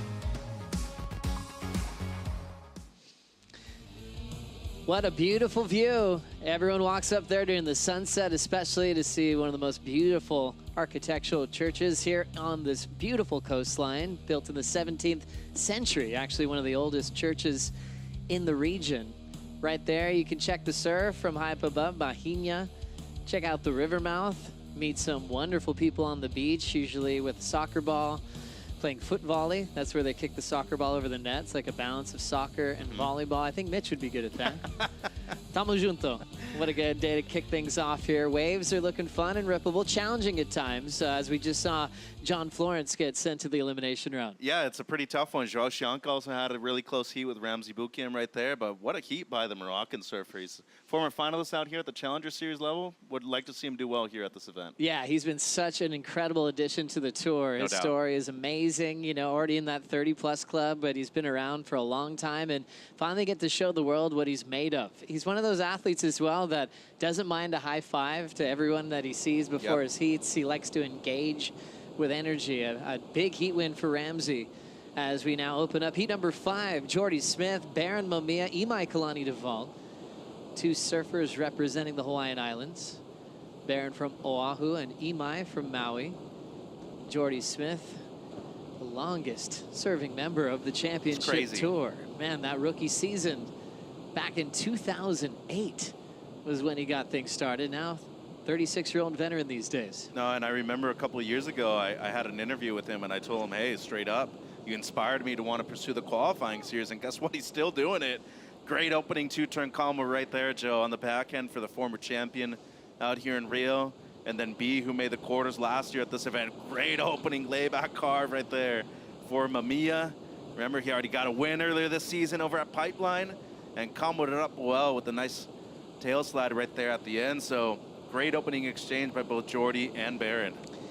Now Imai Kalani Duvall getting started. He's been warming up a lot on the lay days with Baron this week. Fades back in the pocket and sneaks one in, bit more vertical on the end section. He'll be patient to ride away. Solid heat, Joe. Yeah, fun one to break down, Mitchell. Baron Mamiya waiting for his last score, and this is last to Imai Kalani. Yeah, so his first ride and solid combo, especially in a really tight space right there too. Just to be able to fit in that second one was very difficult. So some awesome stuff right there by Imai. And he did very well at the Challenger Series level last year at this event, so feeling comfortable out there right now on what is seeming to be one of his better boards, a 2-point pro by Channel Islands. Did get 2 fifth-place finishes in the first few events of the year, Joe? Yeah, that was nice. The boards have been really looking great for Imai. He actually enjoyed a bit more length this year to kick off the season and started really enjoying just a little bit more lumber under his feet. It's interesting when these guys get that opportunity to try new things. You know, usually they try to square everything away in the off season. Oftentimes you're forced to make those adjustments on the fly. I know a lot of surfers who are not in the Olympics are using, you know, next month as a time to really focus on equipment and just focus on surfing outside of the jersey as well. Where do you fall when it comes to the length of the boards nowadays too? Because it seems like the new thing is kind of going back up a little bit. Maybe not as long as they used to, but I think the one big difference between those narrow boards that we used to see is that maybe the noses are a bit wider. What do you like? Yeah, I'm enjoying the movement. You know, just seeing more length, it's just refreshing. It feels like a bit of a throwback. You can see how it really helped out Imai at the start of the season. I enjoy how also it's always keeping us on our toes and guessing on what's coming up next. And the tour kind of moves together. I mean, these surfers on tour are making us change our board orders daily based on individual performances. Tell me about it. Let's now catch up with Ramsey Bukayam with Maida. Thank you, Joey. So, Ramsey, you were very patient during the whole heat, and it paid off. So what kind of strategy did you set up for this match against João Chianca and also the ranked leader? Well, first of all, I was super excited because the waves are finally here. Some proper waves, hard conditions, but fun waves. And so I wanted to start quick. That's what I said to Leo. I said, if I can start quick and do like a 5.5 around that, and then maybe sit for a bigger one and wait for a big section. So that's what I did, but unfortunately the big one never came. So I was like, come on, maybe. And they were getting like medium scores. So at the end, when I saw like 7-6 minutes, I was like, okay, maybe action here, get a okay one. And yeah, I did my wave. It was kind of, I thought I had time to do 2 turns. So that's why I took my time, try to push the first turn. And actually when I got to the second one, it was all foamy and late. So I just tried to place it and yeah, I'm glad it went my way, yeah. Nice. You made finals here in 2022 with Gabriel Medina during the Challenger Series. So how do you like this wave and how do you like to compete here in Taúna? It's a really hard wave, but I really like it. I don't know why. I've been coming here for many years since I'm a Grom. So yeah, it's a hard wave, but powerful wave. I'm kind of a heavy guy, so I like it. It's just matter, you know, you need to find the waves, and that's the hardest part. Find the ones that are gonna allow you to open up and handle the backwash, and that's it. Nice, you did a great job. Back to you guys. Thank you so much, Maida and Ramsey. Straight to the round of 16. Backside blast there for Baron Mamiya to go with his 4.6. So Baron start, put him in second. Now a second scoring ride will put him in the lead. But yeah, Ramsey looking comfortable, confident in himself as he moves on to the next round. That's the goal. Heat wins here, get you to the round of 16. And a good reminder that Baron's already won 2 championship tour events in his career. And that's how he kicked off the season wearing yellow with a win at Pipeline. Won Sunset as a wild card, so able to protect the spots at home.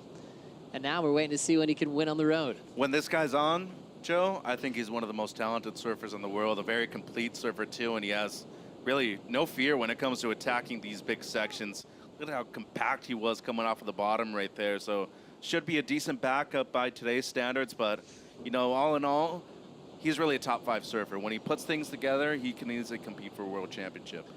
There's moments on the North Shore where he's out surfing with his friends like Makana Pang, Kalani Rivero, Noah Beshin, and Joey Barron's- Johnston. Yes, Yeah. and Barron will just be unstoppable, where he's landing everything he's going for, taking off later than everyone else, under the lip, and those are those all-star performances on the North Shore that everyone was just going, okay, world title for sure in his career. And it was cool how open he was to learning on the road. He almost accidentally got himself on tour when he won Sunset. He was like, hang on, I've got to change my whole year. He had plans for the Challenger Series at the time. Right. Then he had to go, okay, now how do I have longevity on the top 34? And he had to make adjustments, learn about new boards, change shapers, started working with Britt Merrick, and you can see all that's happening in real time, and we're seeing him develop as a really all-around athlete. And he's still in his early 20s, you know? Like, when he qualified for the CT, as you said, accidentally, like, what he did was unprecedented, first of all,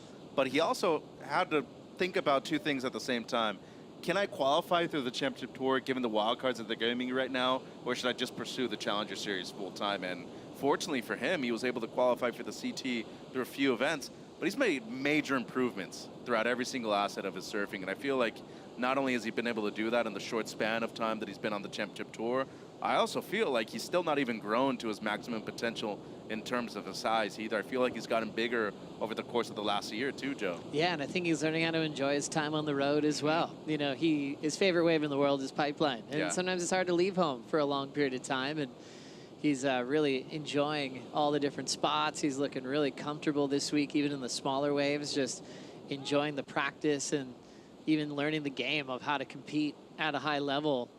And you've got to learn everything because you've got experience like Jordy Smith in the water with you, who's seen just about everything. Yeah. You know, Jordy's a guy who got to compete with, you know, the great Andy Irons, you know, and Kelly in the middle of the rivalry with Mick and Joel Parkinson and Taj. As we look at Baron Mamiya, nice rampy section there to throw the tail. Has control to right away, just bringing a little brilliance to a softer inside corner. His last wave is the 3.7, which did get him into first, and that's what he's trying to better there. Yeah, really smart just to try to improve on that low score right there, not pushing too hard, making sure that he was timing the section well right there towards the end too. So with 18 minutes to go, should be extending his lead at this moment. But during the free surfs, and I know it's been tiny most of the days, he's been one of the standouts so far. As look at the replay here. Great opening carve right there. Bit of a softer section, as you were mentioning, but did very well to time this and not get ahead of himself either. Throws the tail forward, brings it around, and then just a little bit of a cleanup right here on the inside. So looking to improve on the 3.7. Seems like he actually doesn't, Joe. That one's going to be a throwaway, and it might just be because of a softer section. But I mean, still, what it does for your confidence. You haven't fallen on a wave so far. Things are looking brilliant for Baron Mamiya at the moment, but he does need to be on some bigger waves and hollower waves that we've seen in the previous heats, Joe. So Baron kicking out, trying to battle with another surfer from the Hawaii region. 4 surfers representing Hawaii on tour. We saw Seth with his heat win earlier. Then world number 1, John Florence, in 3rd in the last heat. And Jordy Smith checks out of that wave quickly. Qualified on a good run on the QS in 2007. Was always compared to Dane Reynolds on tour at the time. Pretty exciting. Had the famous bidding war for that space up on the nose. And there's a lot of really fun stories and some, I guess, rumors that came out of what was going on with Jordy and his phone ringing and managers. There was all these stories about Michael Jordan calling him and Tiger Woods. I think Jordy said that those calls actually never happened, but it was all in the media at the time. There was so much hype around Jordy for good reason. But I think that's probably one of the most famous bidding wars of all time. No doubt, and 2 of the best surfers ever in that scenario right there. You have Jordy Smith, 16 years on tour right now. Not only that, he's been really successful in every single asset that we've seen on the championship tour. And Dane Reynolds, who pushed him to get to the point where he's at right now. 6 event wins, 15 finals though, Joe, and as you can see, he's been no slouch in the excellent wave scores department. He's very close to hitting number 300. Wow, let's see if it can happen here. And we talked with Barron about winning at home. Now he's got to win on the road. Jordy had the same conversation. He won J-Bay back-to-back. Yep. And then everyone was like, okay, let's see him win internationally now. And Brazil was one of those wins, 2013, and over the hero for Brazil, Adriano de Souza at the time. That's when the location was down the coast at Barra da Tijuca. If I say so myself, Joe, sorry. Still the best claim I've ever seen in that final after landing the stalefish. The Christ the Redeemer. Oh, yeah. He's a heel, and he embraces it. I love that about him. I love that he's not afraid to be himself. Jordy's up now. Left shoulders off very quickly and forces him just to do a little open face hook and steps out. Jordy searching for a 3-4-7 for the leadoff Baron. Imai to third with priority. Looking for a 4-7 for the win, so this heat's still wide open as we're just comparing 3s and 4s. But a lot of great energy on the beach, knowing that Medina's coming up next. Gabriel taking on Rio Pro, Leonardo Fioravanti. The whole goal for Gabe this year is to get a major win at home for the first time at the CT level as we come off of 2 turns on the back end of Baron Mamiya. No, strong right there, Joe, especially the second one. Had really small amount of speed to be able to get over the whitewater right there towards the end, and with just over 14 minutes on the clock, still looking to improve on the 3.7. I gotta be thinking he's gonna be doing it here. Didn't do it on the smaller wave before, but this one a bit larger in size, so good job by Baron just to be able to get into the pocket right here. Beautiful opening snap, and as I said before, had a minimal amount of speed to be able to get into the lip for the second one. Strong stuff right there by Mamiya. So Baron hanging on to that end section finish and tries to improve on a 3-7. Imai Kalani now up. Throws the wrap a little bit stuck there in transition, and the rest of the wave's gonna run on without him. Ramsey mentioned how many times he's been here, how he loves the energy, but also saying how difficult the wave can be. And that was a good example of Imai getting a little bit lost on that ride. Yeah, and I think that's where length today, personally, comes into play a lot more than it wouldn't. And, you know, at a venue like this, it's better to have maybe a bit too much board than not enough, as, you know, he redirects for the one carve right there, but gets a little hung up coming out of it, and the wave just runs down the line afterwards, Joe. So 13 minutes right here, and Imai, nothing better than a 3.6. He's struggling just to find a proper wave. And Jordy on this one as well. Ooh. Just had to find the lip on a single maneuver float. So there's the challenge in front of us as Jordy takes the ski back into position, and we'll catch up with Strider in the Red Bull Athlete Zone. Thank you, Joe. Yeah, well, I don't know if I have some purple on my face. Just got down with some acai from my Terra over here. The Red Bull Athlete Zone is popping right now. Everybody's up here enjoying lunch and checking out the venue and seeing what's going on. But I just wanted to note that from this vantage point, you can see how massive this playing field is. And the jet ski rides back out, they have to wait because it got so big that the channel actually is closing out all the way across. So it's pretty interesting to watch how big this playing field is, how far into that channel they can get them to then drop them off, and then how much playing field they have to come across to. So where you saw Jordy and everybody catch their last waves, and where Baron caught his wave, 300 yards separation in those surfers. It's crazy. Great insight there, Strider, as the man himself, Gabriel Medina, checks in.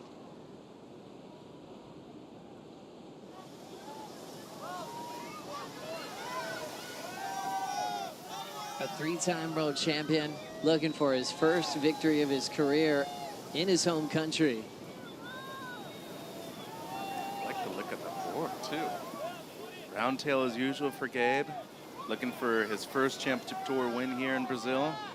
Good time to do it, Joe, being number 6 in the rankings, just outside of the top 5. And Jordy Smith, barely a number 5 right now. A little over 2,500 points separating him and number 4, Ethan Ewing, in the rankings.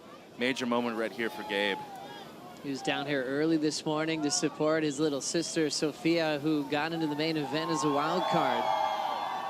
Staying with his entire family, and everything I've picked up from Gabriel Medina is that he is more focused than ever to try to go all the way in this event here in Saquarema. 11 minutes on the clock. Baron still out in front. We'll be right back.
to protect all these beautiful places and the ocean and all these insane rivers, you know, it's huge. This is the first one I've came and done, and I'm super stoked to be down here. Thank you everyone for coming out to another WSL One Ocean gathering. We are here to follow up on the work we've been doing for the second year in a row. We'll clean up a stretch of mangrove and plant some seedlings. We're just picking up some trash along the riverbank here. Protecting it here helps protect it also on the shoreline. It seemed like there was more trash last year. This year it's a bit cleaner, so that's always a good sign. All across the world, there's thousands of locations where great waves overlap with high biodiversity, and they're all under threat. So because surfers are so passionate about the ocean and so passionate about their sport, we can mobilize surfers across the world to protect these special places. And if we don't do that, we'll lose them. Show us what you're doing to protect our One Ocean by posting on social media with the hashtag WSL One Ocean and tagging WSL and WSL One Ocean in your posts.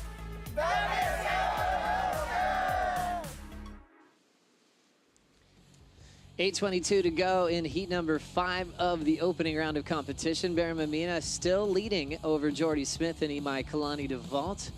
Joe Turpel with Mitchell Salazar for the call today. 4 days off and straight into competition with this increase in swell. You've seen the size overhead on the sets. There's been some nice individual turns rewarded, like from Seth Moniz earlier today into the 7 range for one turn. The moment we're talking about 3s and 4s makes this heat wide open. And still plenty of room on the sand here on this opening day for the most passionate surf fans in the world. We talk about maybe numbers up into the 40,000 plus range, and I don't even think that's an exaggeration when you see those numbers printed out in the press, Mitch. It's like no other contest on tour as far as the fans are concerned. Well, what was it, Saturday, where Nati Roots, one of the most famous reggae bands from Brazil, played. There was probably more people on the beach than there were in the actual zone, and crazy to think that that could possibly happen later on this week with the crowd here on the beach for the comp.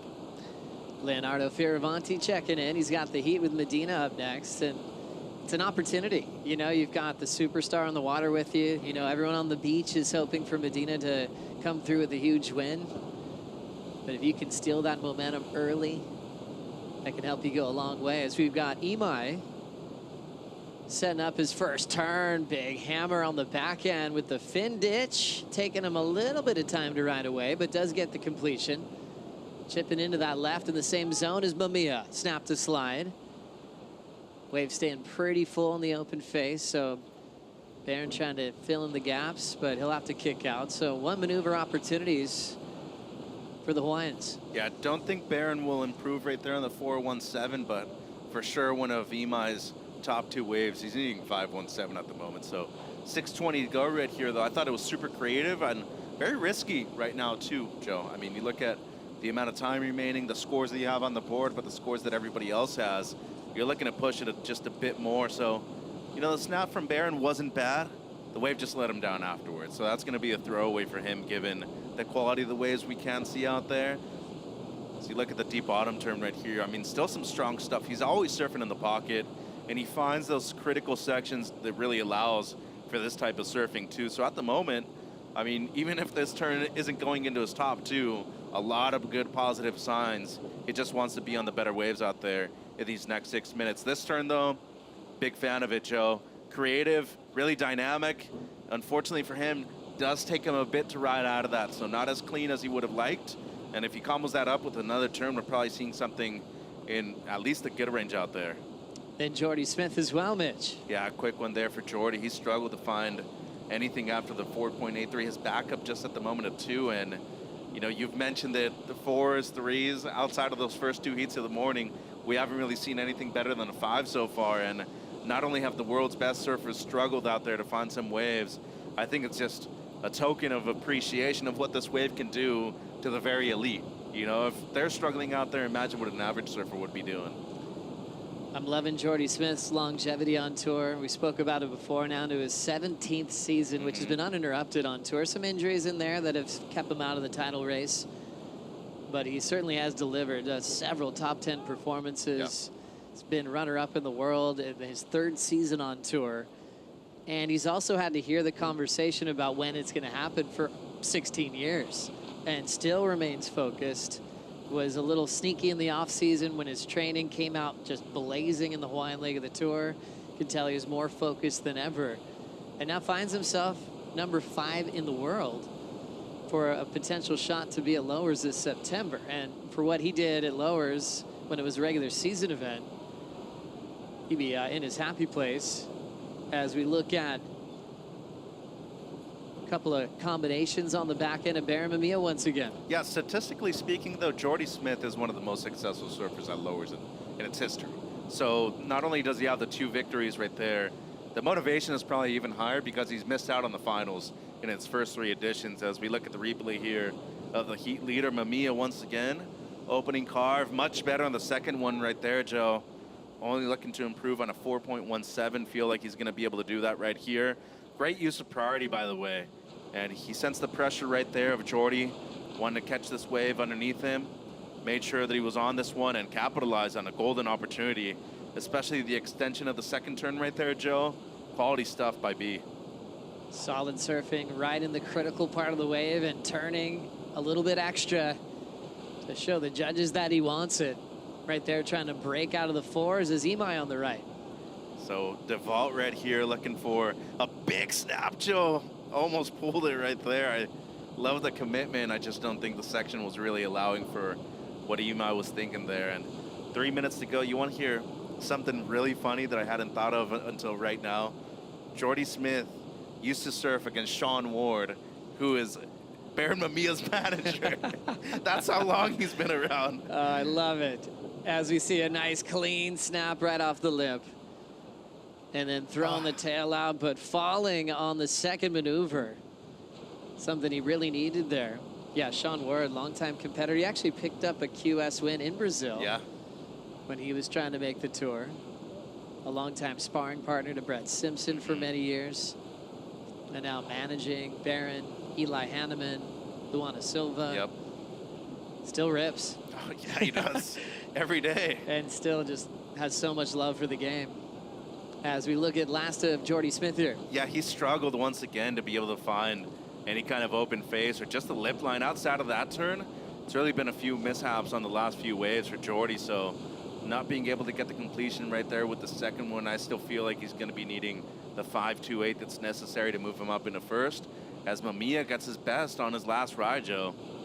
Baron Mamiya, 5.5 for the combination of turns on the backhand, extends his lead. Now you're seeing how important that last turn would have been for Jordy Smith. He's still chasing a 5.28. Up quickly is Baron Mamiya. Backhand float late to the end section. He'll go down. Nothing changing to his top 2. Less than 90 seconds to go. Yeah, and he made the quarters last year and lost a razor close heat to John Florence right at the end too. And I wouldn't be surprised to see him in finals day once again. And, you know, just outside of the top 10, he still has a shot to make it into the top 5, especially considering that Fiji's the next venue on tour. Like, he'd be one of the favorites to do well out over there. But, you know, I think the one thing that you pointed out a lot is that his 2 wins have always been at home, both at Sunset Beach and at Pipeline. He hasn't really been able to get a breakthrough performance into the semis or better outside of the Hawaiian Islands, Joe. It's the next step. It's exactly what Jordy went through. You know, winning back-to-back at J-Bay, and then it's like, okay, let's see you win on the road, and he was able to accomplish that. So Baron's just peaking at the right time, growing, learning a lot, and you can see him improving every time he competes. Right now he's got the lead, but we're waiting on the last 2 numbers to factor in to make it official. Jordy Smith will take off on this wave with 22 seconds to go. Great first turn. Belts it in the pocket again. Wants to show the judges that he felt good on that one. And he'll ride away. He'll leave it on that wave to see if he can turn the heat. Well, it's going to be interesting because we're still waiting on his previous ride, which was just the 1 turn on the left. It was a critical maneuver, though, looking to improve on a 4.83 here on the right. Down the line snap, much more committed on the second one. So, I mean, if he improves just slightly on the 4.83, his requirement is going to be right around a 5, Joe. So, looking at the replay here in slow-mo, down the line snap, beautiful turn right there. In the pocket, a bit of a smaller wave. But nice, precise surfing in the pocket once again with the second combination. I feel like he might get. Jordy Smith's wave previous, 4.97. Did see him improve, so you see how close he got without the finish. Now one more wave to come through, the two-turn combination on his forehand to try to get a 5-1-4. So he chipped away a touch at the requirement. We've run out of time. Judges just taking a look at final replays before they put in their decisions. Second and third reseeded in the elimination round.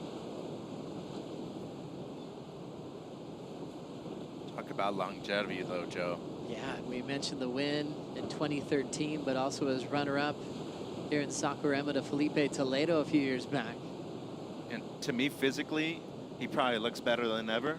I think it's just a matter of consistency. But as you said, surf great at Pipe, surf great at Sunset. He's surfing great here, Joe. Last score for Jordy Smith of 5.43. The two-turn combo on the right is enough. Gets the win on his very last wave to go straight into the round of 16. That's how the judges reacted there. A very close heat. Barron drops to second, and he'll go to the ER with Imai Kalani Devalt later on today. Important win for Jordy Smith since he's right on that cutoff mark at world number 5. He wants to build up that ranking and result before he heads over to Cloud Break. Especially when you have world number 6 coming in the heat right next after his big heat win for Jordy Smith. Big heat coming up next for Brazil and for pro surfing. 3-time world champ Gabriel Medina takes on Rio Waida and Leo Fioravanti.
The Vivo Rio Pro, presented by Corona, is brought to you by Shiseido, official sunscreen partner and global sustainability partner of the WSL. By Eventbrite, proud sponsor of women's surfing on the WSL Championship Tour. And by the state government of Rio de Janeiro, official partner of the Vivo Rio Pro, presented by Corona. Gabriel Medina's in the water now with Rio Waida and Leonardo Fioravanti. Brazil, Indonesia, and Italy represented in heat number 6 of the opening round. As you see that beautiful church in the distance. What a really cool landmark. It's fun to check it out there, especially on sunset. Get a great view of a lot of the other waves around this area as well. You can walk down on the sand and watch your heroes compete. The Bender Village is insane here. It's like a small city built on the sand as they prep for one of the biggest stops on tour. A lot of happy people ready to meet you. And for Medina, he's got to find the right balance of coming down to hang out because he's an absolute superstar, and also finding some quiet time with his family. He's done that really well this week. Gabriel Medina looking for a big win in Brazil. He's come close. He's made the final series in the past, getting to the semifinals. We'll find out if this is the year he goes all the way. Could be, Joe, and it seems like he already opened up with the best wave of the heat so far. 6.67 for Gabe, and a 3-time world champ. Seems like Leo having to look at his first ride. Fioravanti with priority, looking to get into this heat off the bottom and gets clipped to start. So throws away priority. Advantage to Rio and Medina for getting some completions during the break. Leo has had some good performances in beach breaks throughout his life. And this is what happened during the break. Rio on this first one. Yeah, so this is the 5, Joe. Great opening carve right there by the Indonesian surfer. Got a little hung up, recovered well though, and comboed it up with a great finishing turn. So the kid from Bali opening up with a 5, and then the 6.67 right here by the 3-time champ. Great opening turn right there for Gabe. Into the lip, a lot of spray, and a great usage of speed down the line, Joe. So one of the biggest scores we've seen all day, which is funny saying considering how good the waves are, but it's been difficult just to find some open face that Gabe was able to do right here, but as tight as possible right there on the arc.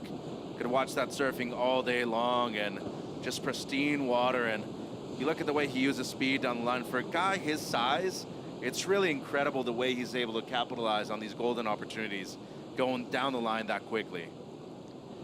So fast in transition, throwing some power, different types of turns down the stretch. So 6.67 from the panel early for Gabriel, and he hasn't left the wave yet. It's interesting when you look at Sakurema and for Gabe and how he's changed his equipment when he brought that real bladey board last year where he was doing real knifey type rail work turns. It looked so different. There had this kind of element of surprise, and I think he was working with Andy King on maybe a point of difference to show the judges a different brand of surfing. They've seen so much of him over the years. But I think he's adjusted Max back to a more typical type of outline of what we're used to seeing from Medina, which I think is a smart choice. Yeah, foam's your friend, for sure, and especially at a wave like this where you're paddling most of the time, you need to be in position, and, you know, I think one thing that a lot of people underestimate, as you brought up earlier, that event in the QS where Kai Auden won, they actually had to call off the event because it got too big. As we look at Medina tracking down the line, he looks like he's got a ramp, big throwaway punt there. Was going for a full rotation. But I like the positioning where he wanted to do it. Almost like where you'd expect a snap. He wanted to go off the lip. Rio Waida tagging the end section. Tough end section to work with, but he'll ride away. His wave before came in at a 5. Gonna be a decent little backup right there for Waida, and I'd have to say, just from seeing him personally, maybe the hardest working man in all of surfing too. He'd qualified for the CT already in the back end of 22, and you know, he lost out early at this event here in the Challenger Series. As we look at his 3rd place finish over there at Bells, he was running on the beach that afternoon after losing. Like, the kid really wants it, Joe. And see right here, the combination wasn't bad. Said the 2nd turn right there, critical section, but really tough just to be able to ride out of it. It's a decent backup for him at the moment, but when it comes to technique and great positioning on the board, I feel like he's definitely one of the best in the world at doing that. Always super compact, knows where to position his board on a wave like this, going down the line after the first snap, and then fits in a second one when the wave is already coming down on him. So it's a 3-5 at the moment that has him in the lead. Rio Waida riding the Sharp Eye surfboards, the round tail. That one was made in Australia. And then this was Gabriel Medina on his previous, going for the punt. Yeah, well, he was eyeing it the whole time and tried to use the backwash to his advantage right there, and ended up being a throwaway. But he pulls this, Joe, and we're seeing a major number. Just some beautiful technique off of the bottom right there, and see how he timed the backwash well. But unfortunately for him, back foot, came off just a bit too much, put his front foot out of position too, and ends up being an incomplete maneuver. So Rio Waida now out in front, a 5 and a 3.5. And Medina drops to 2nd. Good opportunity to catch up with Jordy Smith with Maida. Yeah, Jordy, you found that wave in the dying minute of the heat. Talk us through that. Yeah, just the waves are really difficult to be in the right spot. So, sheesh, I'll take it, whether it's in the last minute or the first. Yeah, a win's a winner. Yeah, you won here already in Brazil. So how do you feel to compete with this whole crowd? Yeah, the crowd's electrifying. And I've had a couple good results here in the past. I've won the event in Baja de Juca and then got 2nd here to Philippe. So I've had a bit of success, but every year the conditions are different, every day the waves are different. So just take it for whatever the day brings and try to do your best. Okay, congratulations. Back to you guys. Thank you, Maida. Great to hear from Jordy Smith. Right into action with Leo Fioravanti up and out. Just a quick turn there as he's playing catch-up against Gabriel and Rio Waida. After Leo lost in Tahiti this year, he went to social media and he was really honest. He said he's just been out of rhythm in the ocean in his heats. So, you know, after starting off so strong, looking very confident in the beginning of the season, sometimes the ocean has the last say, whether, you know, as far as your rhythm's concerned, and he feels like he's been on the wrong end of it for a bit. Throwing for another rotation above the lip is Medina as he goes down again. Well, Leo was also a top 10 surfer last year, you know, and he was close to making the top 5. Like, the kid's holding himself to the highest of standards, which is something really smart too. He should, because he knows what he's capable of. Still hasn't been able to win an event, but he's finaled the pipe already, given it was much smaller. But like, he's proved himself in different types of waves. As you know, same thing had to happen with Gabe at a certain point of his career too. As seems like this was the one before we just saw out of rhythm at the start of this wave, Joe, and just was never able to make it to the open phase. So Medina, after the 6.67, he struggled just to be able to find a backup, another angle right there. And yeah, that wave had potential down the line too. So a missed opportunity for the 3-time world champion. Also, Leon Fioravanti trying to find a rhythm here. Yeah, that one comes in as a 1.7, so his best at the moment, but he truly hasn't been able to find anything in the first 10 minutes right here of heat number 6. And, you know, I got a comparison for you. I know we were trying to throw him in throughout the entirety of the broadcast, but I'm just going to say Gabe Medina is probably the Shohei Ohtani of surfing. Like, he made such a huge impact as soon as he debuted, won 2 events in the back end of the year when we still had the 1 world rankings, eventually wins his first world title in 2014. And the way he did it, beating Joel Parkinson at the first event of the season over there at Snapper Rocks, and then making the final at Pipe, he's truly been one of the most important surfers ever. It was such a turning point in surfing history and took the Brazilian Storm to the next level. You know, at the time, there was a lot of talent from Brazil. But when Gabriel won that first time, it gave everyone the belief that they could do it as well. I mean, this is the era that we're living in right now, where you look at the last 9 seasons, 7 of them have been Brazilian world titles. Gabe with 3 of them there, Toledo with 2, Italo, Adriano de Souza. You know, John's the only other name that's been in that mix during this era, Mitch. Yeah, it's crazy considering how many good surfers we have on the championship tour right now, what Ethan's been able to do, debut of Jack Robinson in 21, but it all comes down to this guy, Joe. If it weren't for him, we wouldn't have seen, you know, an uprise and the surge of Brazilian surfing like it is nowadays. Well, we've had a charge from the Brazilian athletes on tour. When you really focus on the last couple of events, right now we're looking at a final 5 where we're expecting them to enter that world title conversation. For Gabriel Medina, a slow start at Pipe and Sunset, tried to build momentum, made the cut. We were actually talking about maybe not making the cut for Medina, which was very awkward when you're talking about one of the all-time greats. But look where he is now, from 19th to 6th, after some great performances, especially in Tahiti, losing in the semifinals to John Florence. Then we saw Italo pick up the win in Tahiti over John, and he was actually all the way up to 5th at the time, dropped 2 spots after an early loss in El Salvador. And the big rise of Iago Dora, who just turned on a high-performance showcase of what you could do in the air backhand. Even had Medina kind of get off his game. Tried to go air for air with Iago, but Iago's shown that he is the most consistent, the most technical air master on tour. Well, and who's he had to beat, too? He went through Jack Robinson in Tahiti, who was the defending event champion, had to defeat him again over there at Punta Roca, and defeated Medina in the semis over there in El Salvador as well. But I just feel like he's the one guy that I'm looking out for the most, because if it comes down to him at lowers and the creativity that he has, everybody else has to be very careful of what Dora can do. He's a magic man right now. Yep. And when you kind of compare these 3 Brazilians when it comes to Saquarema, Iago leads the charge, yes. The defending event champ, but also just the most consistency at this venue. Gabriel now hitting a section real hard, blowing the tail and hanging on. And through the turbulence to survive that was remarkable.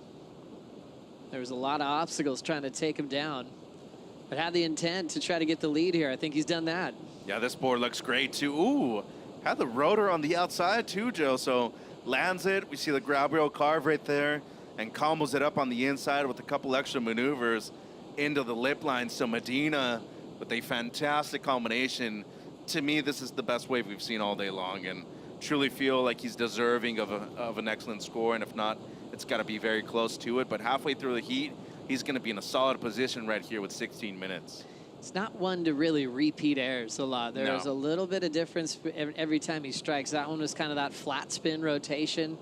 Worked really well for that wave, and to do that on the takeoff was a statement already. So now he'll get the lead change. Waida will drop to second because Medina was only needing a 183. And it's not like he was surfing bad at the beginning of the season either. You know, he was losing close heats. Big wind up for an off the top, and Waida goes down. Well, that was the moment that everyone was just scratching their heads because he was in beast mode type form before Pipe started. There's a session that it went down, and John was out and Gabriel was out. It was a real messy type day. Yeah. All you could think about after watching that session to start the year, you're going, oh, this is the title race right in front of us. And then results were just not helping out Gabriel Medina's chances. But such a warrior, so committed, worked himself into form, and in a great position with the last two stops of the year, especially with Cloud Break coming up, where he also had instant success when he came on tour. Yeah, and I think the fact that he never lost self-belief is probably the most important factor, Joe, because if we look at a lot of people that have crumbled under pressure before, he's never been one of them. I mean, the whole time we've had the cut and everything like that, he's always been able not only to survive it, but thrive in it too. The first year that we had the new format, he was #1 in the rankings, and he went into that event knowing that everybody was going up against him, thinking, okay, like, it's my world title to lose. He eventually smoked Philippe in the finals, which I had picked him, by the way, to win the world championship that year. You remember. Next thing you know, he throws a backflip in 6-foot surf out there at lowers and drops some of the best scores we've ever seen at lower trusses before. But this guy, to me, not only one of the most impactful surfers of all time, I'd say one of the most necessary surfers of all time, too. Let's get some more insight on Gabriel Medina with Jesse Mendez in the Red Bull Athlete Zone. So I'm just actually here just talking about Gabriel's momentum change. I guess he's having such a good heat right now, probably the best heat we've seen it all day today. But this doesn't come from just today. It's just a matter of a bunch of situations that happened throughout the last few events, gaining momentum at Tahiti, coming into a tough event for him to El Salvador usually, but getting a good result and keeping the momentum throughout here. And it just shows how dangerous he is, and he's probably going to be looking good to make the top 5 in the end of the year. And not to mention, he's going to Fiji, and it's probably his best event of the year. So, yeah, let's see how he rolls out at the end of the year. Thank you so much, Jesse Mendez. And like Jesse was saying, best performance of the day because he was expecting a big score to lock in. It comes in excellent. An 8-point ride, a big lead out in front for the 3-time world champ. Yeah, that's a big heat total by today's standards, 14.67, at least a couple of 7s in the score line. I just think it comes down to the way he was able to manage the backwash right there and even use it to his advantage too. So as he said, every one of his rotations is usually just a bit different. Does super well to land that thing cleanly and then go straight into the carve, which is a bit of a diverse maneuver too with the grab rail right there. Seems like he's up and riding again here, Joe. Quick out for Medina after the 8-point ride. That's his 19th excellent wave this season. Only surfer with more excellent numbers this year on tour is John Florence with 27. Yeah. And that's a good statement on the rivalry. And maybe, you know, he's not in the final 5 yet, just outside, but that's the type of surfing he brings to the championship tour. Forces the judges to give excellent numbers, including quite a few 10-point rides in his career. Medina on his way out, checks this wave. He'll let it go through. Rio Waida chasing a 9.67. Leo comboed to try to go straight to the round of 16. The Indonesian will grab this wave. Clean little backhand hook. Looks like he will commit. Ooh. Big oncoming section, drills it, creates some space. Waida knifes it right under the hood and puts together a classy showcase of backside surfing. I like this wave, Joe. I like this wave a lot. And he should be deserving of a large number right here, too. Aggressive, compact, and great use of speed on this one by Rio. So comes off at the bottom here on the first one, wraps it back, but look at how steep the section gets on the second one. Into the lip right there, and had enough momentum down the line to be able to fit in a third one too. Combination of major maneuvers on probably one of the largest waves we've seen all day long. Should be a big number by my standards. Really enjoyed that performance. We'll stand by for those numbers to see if Rio can chip away at the requirement to take the lead off this man. Gabriel Medina putting on a show. Back for more after this Bonsoy Brew break.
Flashing back to the 10-point ride in Tahiti in that semifinal with John Florence. It was out of control. Almost thought he was going to get a perfect heat because he got another bomb. That was one of the best rides we got to see at Tehupo this year. Medina, the best in the last decade at the end of the road, as he is hoping to achieve a gold medal later on this summer in Paris 2024. His track record is unbelievable. Waves of consequence, including pipe, but Tahiti would stand out as his best event on tour. Yeah, no doubt. And going into Fiji right now, Joe, I'm excited. I think he's also the favorite heading into over there. But, you know, going into the Olympics, I know we always put him as the guy to beat out there, but Kali Voss is also in the draw, and that kid charges, and he can really ride the barrel well. But in terms of experience and what he's put into the sport, this guy is very deserving of a gold medal, and I feel like he's going to have a great chance of doing well over there. Yeah, he definitely is the guy to beat and probably the favorite when you look at predictions for the gold medal. With his consistency, his time in the jersey, his ability also to max out the score. 10-point ride. He's done that so many times. He's also done that here in Brazil in the past in different ways. You remember that Flintstone type flip that he did? I think a lot of aerialists are calling it like a back roll these days. But Flynn Novak, one of the greats at really putting repetition and landings together for that flip rotation. That was one of his 10s that he had in Brazil. He's had 3 in his career, along with 2 semifinal finishes. Got Rio just kind of tracking down the line. He decides not to commit. Well, we went to break, and he blitzed that left. That came in at a 7-6.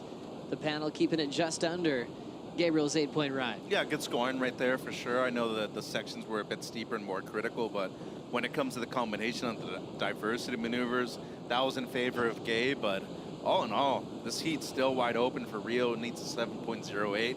We still have to consider the Medina could easily better the 6.67 too. But how about Leo just not being able to get anything better than 1.7 at the moment, Joe? Italo often doesn't use the stairs. He'll just jump. He does that every year. The backflip he did on stage in Tahiti made me really nervous, actually. He projected almost into the crowd.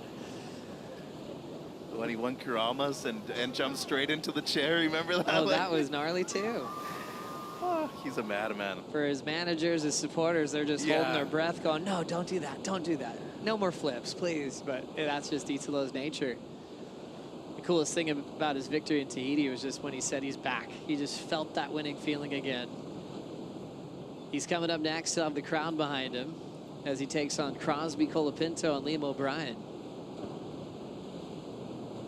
Rio, meanwhile, up and out, catching 7 waves, matching Medina for being the most active surfers in this heat, where Leo's just kind of been out of rhythm. He got left out of the opening exchange, and he's had some falls. Nothing over the 1-point range yet, but here comes the Italian now. There's a nice clean backhand hook. He's got an end section, whips it quickly. His best wave so far. That's what I like to see. And he needed that for his confidence too. Whether or not he makes it out of this heat, Joe, that's a start right there. So beautiful surfing from Leo. Bit of a smaller wave, but a strong combination on the backhand with over 5 minutes to go. So plenty of time for him to make it back out and try to make this thing interesting here. Not bad for Leo, representing Italy, but he did spend some time at Dwyer Middle School in Southern California. As we watch the recap, Rio Waida looking fast, as always, in these beach break conditions. Counting a 5 as his opener, but then built to a 7-6 later. Gabriel Medina taking over the highlight reel, getting into the 8s, and an opener of a 6-6-7, which he's still keeping as well. Yeah, still has the highest heat total of the day so far, Joe. Great combination right there. That score comes in as a 6-6-7, and then the variation with the air, the grab roll carve, and the 2 extra additional turns right here from Medina. Some really strong surfing for the 3-time world champ. And he's looking for his first victory at the Championship Tour level here at home in Brazil. But the answer back by Rio Waida, the 7.6 right here by the beautiful combination of the Indonesian. Much steeper wave, solid surfing right there for the kid from Bali.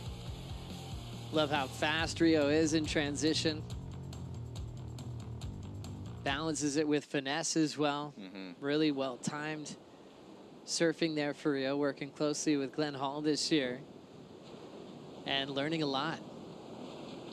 Semi-final at Bells in a heat that might have gone either way at the time. True. Which was something that he was really proud of, getting very close to a CT final. Yeah, and eventually he had to bow out in the semis over there, but that is still his best result to date on the Championship Tour. And at the moment, 8 waves for Medina, 7 for Rio Waida too, and Leo getting his best on his last, so fortunately for him, breaks the combination, Joe. So now needs a 9-5, so still with a lot of work to do. But Fioravanti, quite a fighter, a guy that's faced a lot of adversity with injuries over his amazing career. The worst at Pipe, where he broke his back in competition. Then his shoulder injury that kept reoccurring for a bit there. He's dealt with ankle injuries in the past. Every time it felt like he was right getting back, he would have to slow right back down. Got really hooked on his fitness, which seems to be a common theme with big injuries in the middle of your career, kind of like John Florence, learning how to take care of your body. So now spending a ton of time in the gym, really loves the way his body feels. A competitor as well to the tee. Oh yeah, you think? Loves the fight, doesn't he? And especially his generation too, and the kids that he had to grow up with. Maybe the most competitive ones out of all of them. Kanoa, you have Griffin obviously right there at the forefront of that right now, and it seems like Medina, he's looking to extend his lead, Joe. How fun does this left look for the 3-time world champ? He's using that speed above the lip, tail high reverse. This time he will ride away. And that took some effort to find a way to ride away. Backwash comes and makes it a little difficult. Had to lay back and use all that core strength to pull it off. We'll see how the judges react. Fioravanti up and out. Cool little grab right there from Gabe too. Looking to improve on the mid-6. And not only did he have to deal with the backwash, there were like 3 things coming at him at the same time from different directions. And I think if you start off the event this way, I know there's still 90 seconds to go in Rio. If Gabe doesn't improve, needs a 7. This is a pivotal moment in the event right now here, Joe. I mean, you look at the confidence that he's bringing into the event, the 2 performances that he's had in Tahiti and Punta Roca after this. It had a nice little amount of hang time on that thing too, but it all comes down to the landing right there. Clean. Did take him a little while to come out of it though, but just considering the backwash and how many things were happening around him, that was a clean landing right there for the 3-time world champion. And in my mind, good chance of him improving on the 6.67. But once again, the hang time, the altitude, like that's something that you have to look at right here. And given how strong and powerful this wave is too, that is very difficult to do. What a tough place to land, but you see him right there, just laying low. Had his board right under his feet and then came out nice and clean. Great effort above the lip for Gabriel Medina. Again, showing us more variety above the lip, different type of rotation than we saw on his 8-point ride. More inverted with the tail high compared to the flat spin on the one previous. And now we're down to 15 seconds to go. Wida with priority. Hearing the clock run out on him, but turning in some good surfing. Even without the last wave scored for Gabriel Medina, he will be getting the win in the jump into the round of 16. Score now factors in on the punt at a 6.93, so does end up using it as his low score right at the end of the matchup. Yeah, and you know, just considering what we've seen so far this round, that was a statement that was made right here towards the end, and he's looking like the favorite so far, Joe. 14.93 heat total for the 3-time world champ. Massive run there. Remember, he wants to win this year so badly, putting everything into trying to get his first victory at the CT level in his home country of Brazil. Coming up next is Italo Ferreira taking on Crosby Colapinto, and Liam O'Brien will bring in Kaipo, Jesse, and the local hero, Lucas Chianca, for the call.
Good morning, Tofo. You're looking at this thing and you're like, I don't want to go, I don't want to go. A little bit of fear definitely pushes the boundaries. Everyone screaming in the channel. You would be a liar if you said you weren't scared of this wave. Stoked, that. When you see a 10, you know right away. This is one of the best days for windsurfing in the history of the sport.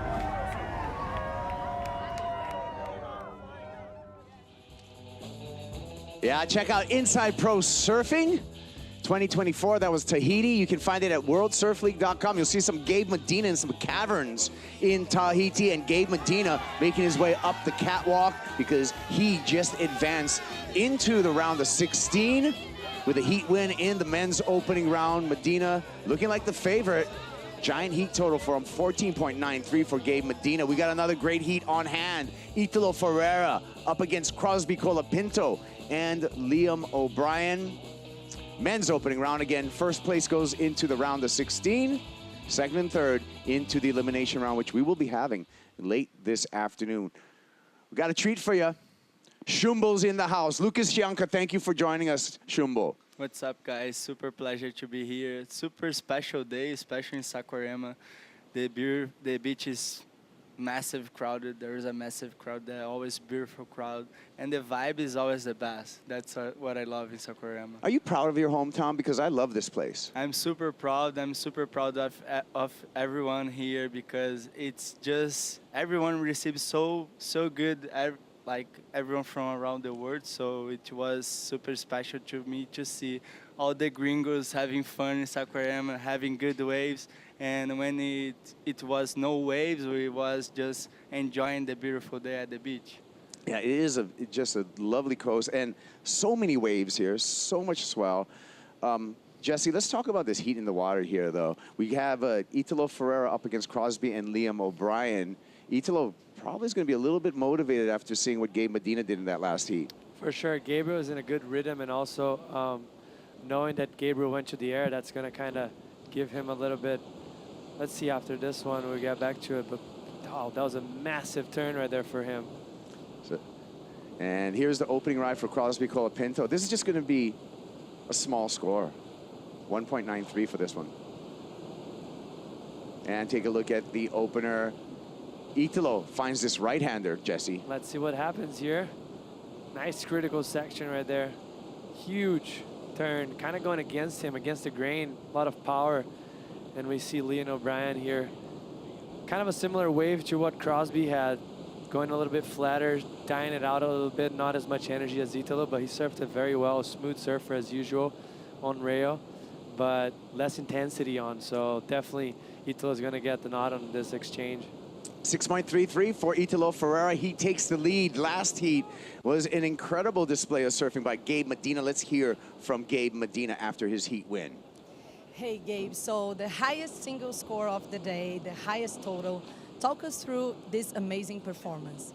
Yeah, stoked to make it the first heat. It's kind of hard out there, but there's waves, you know. We've been waiting a few days for it, so it feels good to get a few good waves and get going, you know. And yeah, I'm really happy with the win. You were looking for a win here in Saquarema, and you have been building some momentum for yourself during the last events. So how do you approach this competition? Yeah, Brazil is a special one for me. I really want to do good here. But this year, kind of everything happens, you know. Like I've been training a lot, and I've been doing what I know, you know, like training and keep the faith. One day Brazil event is gonna come for me, but yeah, I'm just letting go, and yeah, hopefully I can make hits. E como é emocionalmente estar dentro d'água com essa galera torcendo por você, Gabriel? Ah, muito legal, feliz de estar no Brasil. Não tem torcida nenhuma parecida com isso, então fico feliz de estar no Brasil, estar com essa torcida que não tem palavras, então pra gente é muito gratificante. Thank you, Gabriel. Back to you guys. Yeah, Gabe Medina looking to take out a CT here. He's already won a Challenger Series here, and Shumbo, he was really open about his mission. He said he wanted to come here to prove to himself he can win here, and he did just that. He did. He always does that. And it's so special, like, to see Gabriel. He moves all the crowd. It's insane. Like, it's when he goes down, we know Gabriel is walking to the water. Oh, yeah, he's a true hero. One. But talk about moving some water. Yeah. Check this out. So this is a good situation for us to compare it to Italo's single maneuver, but that was way more technical than Italo's. Maybe the section wasn't as steep, but to do a backside blow tail requires so much technical abilities. You have to shift your weight in between the front and back foot so much, and how he came out clean, like for me, this is the best turn we've seen it all day. Yeah, well, the score comes in at 5.77 for Crosby Colapinto. Still trailing Italo Ferreira. Ferreira with heat control. He's got that 6.33, 3.67 backup. Crosby Colapinto, rookie on the tour. Right now he's leading for the Rookie of the Year as well, up against his good friend Cole Hauschman. The two San Clemente surfers could be battling for the rest of the year. Italo Ferreira with heat control. Shumbo, everyone knows how good you are at Nazare. You're undefeated in a tow. You've paddled for a victory there, but you had a special guest, Italo Ferreira, and you treated him to some Nazare experiences. Yeah, for sure. Italo is one of the most frothing guys I've ever seen when he's arriving in Nazare. He's always jumping, oh, let's go to the water. And that's really sick on him because he's always one to push his limit. So we was talking about like big days and big closeouts. And then he said, bro, I'm afraid kind of that. But I said, go. If you go Nazare, you're gonna step on the limit way so far. So whenever you go down, will be always a little bit easier. Yeah. But then we had such a good days in Nazare, like 20 foot, 30 foot, 40 foot days, and he was having so much fun. So it was pretty special for us to having the gold medal with us, and always with that vibe, you know, always frothing, always laughing. Yeah. That's the best from Italy. Yeah, and I guess to your point, Shumbo, is when you surf 30-foot wave, a 15-foot wave doesn't seem as big. Yeah, that's my point. You know, I bring that to my brother too. I said, hey, when we go for a 12-foot wave, the 60-foot wave, the 6-foot wave will be way easier. So let's go on that and try to push the limits. You know, that's my secret. Yeah, I love it. Well, let's take a look, Jesse, because we can compare two backhand turns and two different scores, a 6.33 for Italo Ferreira and a 5.77 for Crosby Colapinto. We can take a look at a replay of these two waves, starting with Italo. Yeah, so, I mean, this is a great wave to compare because they're both single maneuvers. There's just a difference, two differences that I see on this situation here. You see Italo going down the line, and as he approaches the closeout, the waves coming against him, and there's a lip line and there's also some airdrop, a lot of energy converging towards him, so very hard to do. On this side here, you see a little bit of a flatter section, more whitewashy, but way more technical. You see him bringing the board all the way around, tail to the sky, shifting weight in between the foot, which is very hard to do and very technical, but the judges, they already shown today that they want to see big critical sections, so they gave the nod to Italo. Personal preference, I thought the 5.77 was more technical, but definitely Italo's being more critical section, so the judges really like that today. Yeah, thanks for that breakdown and just an understanding of how these scores come to be. Ferreira as well as Liam O'Brien, who we haven't talked about in this heat. Liam O'Brien out there definitely on some type of, there's some jostling for a paddle battle, which is really interesting to me, Shumbo, because there's priority has already been established. There is a little current going down to the beach, like pushing to Barinha. So it's because yesterday we didn't have waves, so today we have a lot of waves. So there is two swells combined and kind of mixing under the water, like on the inside. So it's a lot of water moving both sides. The current is super strong going down to Barinha. And on the same time, you see rights, lefts, and there is three peaks, like one on the top of the rock, one more on the middle, and there is the peak on the left where my brother surfed with John and Ramsey. So that's a little mix of swells. I don't like too much like that, but we're seeing like such a good waves today, so it's doing good. I prefer more when it's perfect laps. Yeah, when it's just one straight line. Yeah. Well, it looks like Liam O'Brien, he's going to get a hold of this one. The surfer from Burley Heads, Australia, lines up off the bottom, carves off the top there. Nicely done, a little bit under the lip, but then catches his heels on the way out there, Jesse. Yeah, sometimes that happens if you're transitioning, finishing one turn, and you try to go too quick, you can get caught a little bit and lose balance and just start slowly falling. That's how you feel when you're actually falling that way. It feels like you can almost regroup, but it's too late already, and that's what happened there to Leon, unfortunately, because that could have been a good two-turn combo right there. As you see him, sets up right here, very calm and steady. Great turn, and he goes straight into it right there, but there's no time for him. He was already too late. And if you guys see, there is a lot of balance on the water. That's because if you guys see the beach, it's super like steep right now. So the water is going really up and come back really strong, and the backwash kind of really strong now. Yeah, it seems like this is a wave that you need to know how to read the backwash, surf around the backwash. Let's see how bravo Italo Ferreira does here. Bounces up into the air and puts it down. That was a difficult landing to spin out of. I'm impressed. Shumbo, what do you think? That was a solid one. Actually, he pulled that from the trigger, you know, like he was without too much speed. He just put the board and he got a little backwash to float him a little bit more and landed like always. Yeah, cat-like in his reflexes.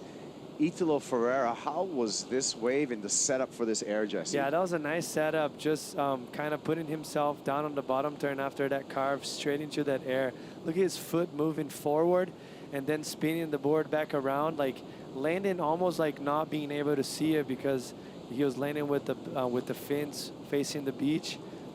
And it's very technical, very hard to do. Obviously a little bit of a flatter air, but still it's going to be a good backup score for him. Crosby got this right behind Italo. Oh my, could he pull it off? And he does. Yeah, that's a great contrast right there. This is two big sections, and Crosby delivered. If you look back at Italo 6.33 with that one big turn, you have Crosby having and matching that with that closeout, but adding up to that first turn that was very critical as well. That's a great score for Crosby. I could see him jumping into the lead no problem right now. Yeah, what do you think about that exchange, Shumbo? And especially he got a really solid left, and the backwash on the left is pretty hard. So on the end of the section, if you hit really solid on the closeout and then you make that, I think there is a points right there. So it's pretty much that. The last maneuver on the wave is always the most solid one when you have that backwash. So we will be waiting for the scores. A 6.17 comes in for Italo on his last wave. Crosby to take the lead needs a 6.73. We're waiting for the score for Crosby Colapinto. 6.73 will give him the lead. No indication as of yet from our judges. Likely taking a couple of looks at a replay, Jesse. Yeah, I mean, they kind of have to because this is a crucial moment of the heat, and it's a very close heat so far. But if you see how technical the maneuvers were and how critical the section was for the closeout, like Shumbo said, the closeout's where the money's been coming from today. All the scores have been basically produced. We've seen Seth with the 717 with only one big turn. We've seen Italo, and now we're seeing Crosby, but with the combination of maneuvers, this is going to be a solid score for Crosby. So still on standby, waiting for that score for Crosby Colapinto halfway through this heat at the 14-minute mark. And we'll see if the rookie can take an advantage over the 2019 world champ, Italo Ferreira.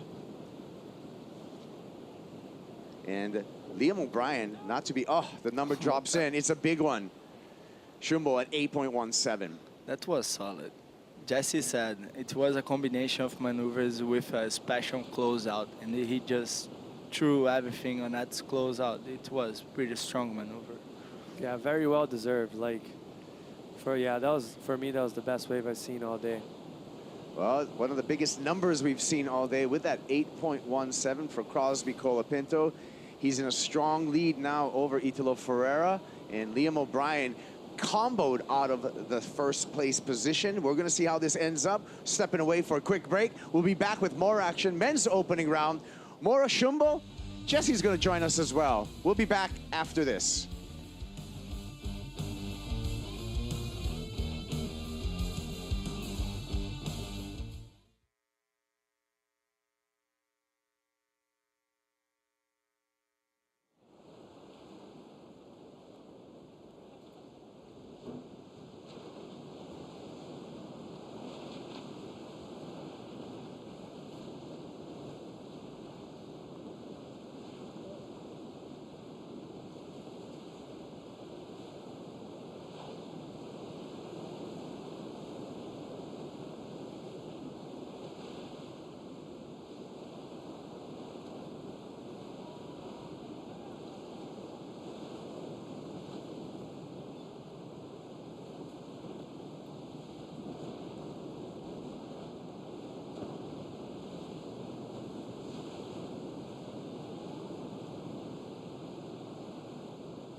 take it, look at our Surfline forecast for Sakurema, and I'm going to have the local boy, Lucas Shumbo-Shianka, talk us through what he's seeing here on the forecast. Actually, we have some solid swell coming, and on the weekend, we're going to have a big swell coming. Actually, I'm frothing for that.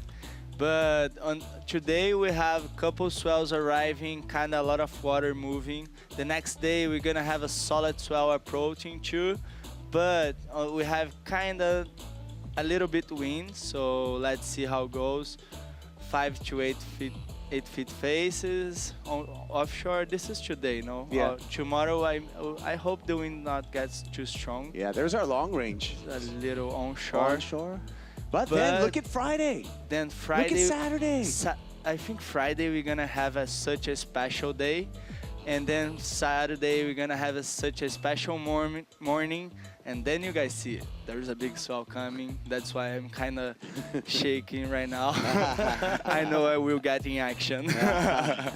8 to 12 foot by Sunday, and that's one, that's one thing about this region, Shumbo, is it sucks up so much swell.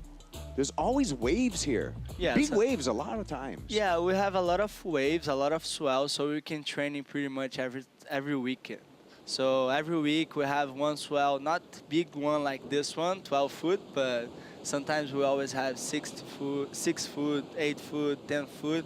And this one will be a solid one. Maybe we're gonna have a paddle comp in Brazil, in South Brazil. Okay. In Farol de Santa Marta will be super fun, but if they don't run the comp, I will be super keen to go to my slab on the side. We'll be firing for sure. Oh, that's the life of a big wave surfer, isn't it? You're always, you have to be able to adjust your schedule and get going like that. Yes, actually, it's always hard because who works with me, they never know where I will go in the next day. So it's between Sakurema, between Tahiti or South Brazil. We never know what is the next step, but it's always fun. The fun from big wave surfer, you need to be ready 365 days in a year to that day. You never know what is that day. You just know when you get the wave. So and how do you control the adrenaline? Because it's got to be crazy from just going like a normal life, and then next thing you know, you're in death-defying waves in 24 hours? That's a hard question. I don't know how I control, but at the same time, I always like to have someone like more slow than me because I'm super fast, always wants to do everything. So I always like to have one burle or my camera, which is more calm, and then relax myself, and then I can just like figure out better what is my next goal. But on the same time, I love this life, like I can be, I like to do 3, that's a good wave, sorry. Oh no, close out. So I like to do in one swell, sometimes three different waves in Rio. That's a solid. That was Italo Ferreira giving himself a hand right there. Jesse waving, he wants to ski right away to get back out there as well. Ferreira just needs a 7.62 to turn this heat. Think he did it there? I don't think he did it, but I think he's going to better his situation. Let's check it out here. This is a bigger wave. And then this section here, it just gets so smooth and nice for him to do. Beautiful air, no rents, shows a lot of control because we do have a little bit of wind, but he was glued to the board the whole time. As you see it right there, starts to iron it down. Look at his eyes. He's like aiming the board and also the landing right there. Just to make sure he knows whatever he's landing, what he's going to have to be ready for. And then whips it around, comes back around, and just looks stoked because that was very critical. That was a beautiful air, my favorite air of the day so far. That felt dynamic to me. I don't know. I don't want to guess on the scores right now, but he's going to be close to what he needs. He needs that 7.62, and we're waiting for what the judges say. What does Shumbo say? I think we'll be super close. Can be not. Yeah. Because he didn't do a full rotation. So when we see a 7, sometimes on the air, nowadays they want to do a full rotation. Yeah, and like sometimes how critical the section is as well. That was a very smooth section. I'm not saying it was easy, it was very hard. But it wasn't, I don't think I saw the intensity for coming in at 7.6, but it's going to be his best score for sure, and it's going to better his situation and get the gap a little bit closer. Yeah. And that will help him kind of creep up on Crosby Colapinto, who has total heat control now. Crosby with priority and Crosby with the lead. Here's the numbers, and as you said, Jesse, coming under the mark that he needed, a 7-point ride, a flat 7, but he did improve his situation, just needs a 6.95. So if he goes out there and does that one more time, he should take the lead. Yeah, and for him, the good thing about it, like you mentioned, he knows what a 7 feels like, and he needs less than that. So it almost helps you. Even though these guys are the best in the world, they're so used to needing scores and knowing what they need to do, but it's always a good clarity for them in their heads once you're in a heat to know, hey, I've done this already, I know which wave I'm looking for. Special because he got sorry, Kai. Go ahead. Special because he got like a flat section, perfect to do the air. He didn't push that much on that air. He just landed perfect. He said, okay, this is a 7. Now I'm gonna go to the 7.5 or 8. Yes, 100%. Yeah, a lot of energy in Italo Ferreira, just like you, Shumbo, and I think both of you guys, just because all the Red Bull consumption, maybe that keeps you guys at a high level of energy. But speak about Red Bull, right now on Red Bull TV, there's a movie called My Name is Joao Chianca, and it's a story about your younger brother. And it's a very inspirational story, my man. And if you guys see, I hope you guys like it. I cry so much. Every time I watch, I cry 3 times. There is 3 times there where I cry always. Yeah. So sometimes I try to close my eyes just to don't see again, you know. But it is, we live it that. It was a real life, and thanks Red Bull to make so special for us. It was up and up again and down again, and now back to the up. So I'm super proud of my family, super proud of my young brother, and he's my biggest idol right now. So that's why I live for that right now, and he's living our dream. You know, we've always dreaming to be on the CT level. We've always dreaming to be on the Olympics. Actually, it's a near dream. Yeah. But he's just doing everything for us. You know, I'm on the big wave surfing. He's on the small wave surfing. And it feels like our family is so proud of us, so that's the best feeling ever. Yeah, good feeling right here for Liam O'Brien. He's going to get a score. He's going to break the combination. Seeing this in slow motion, and now O'Brien finally getting a number, and so he's going to be a little bit in the race now in this final 4 minutes. Yeah, back in the game, that was solid from him. A little bit late right there, but he was able to lip line. That was very critical from him. Coming out pretty clean for the situation right there. And Liam is always on rail, looking always good and smooth, and he's back in it. Yeah, now back on the road, back out. But Shumbo, to continue that conversation, is I knew you, and I knew like the approach that you brought to big waves, which was very new, doing like airs and hops down the face. Nobody had ever seen that before, so I knew of you. Chumbinho, I didn't know you had a younger brother that ripped so hard until the Pipe Pro years ago, the QS over there. Then all of a sudden I'm just like, whoa. The little brother surfs so good, and so to your whole thing, I mean, what a talented family you have. As we see Italo Ferreira, now was that the 7? I mean, I guess the answer is going to come if there's anything before that, because it looked like he was already going down the line, and it looked like he took off on the wave quite a little bit before what we saw on the screen. So if there's a combination of a turn with that air, we most likely will be seeing the 7-point ride or the 6.95. Well, here's a look at it, Jesse. Nice carve right there. The wave a little bit flat. It wasn't as critical as I was probably hoping for. Let's see what he does right here. Putting that pressure on the front foot to generate that extra speed on the end. Beautiful, clean. Riding backwards through that foam right there is so technical, so hard to do. You feel like there's no control or traction on your board, and coming back around, it was. Man, I think it's going to be a little under again. Well, I don't see, I like the other air better than this one. While we wait for that score, let's check out our heat recap and what happened in this heat. It's been an exciting heat between Crosby Colapinto, Italo Ferreira, and Liam O'Brien. Here's the recap.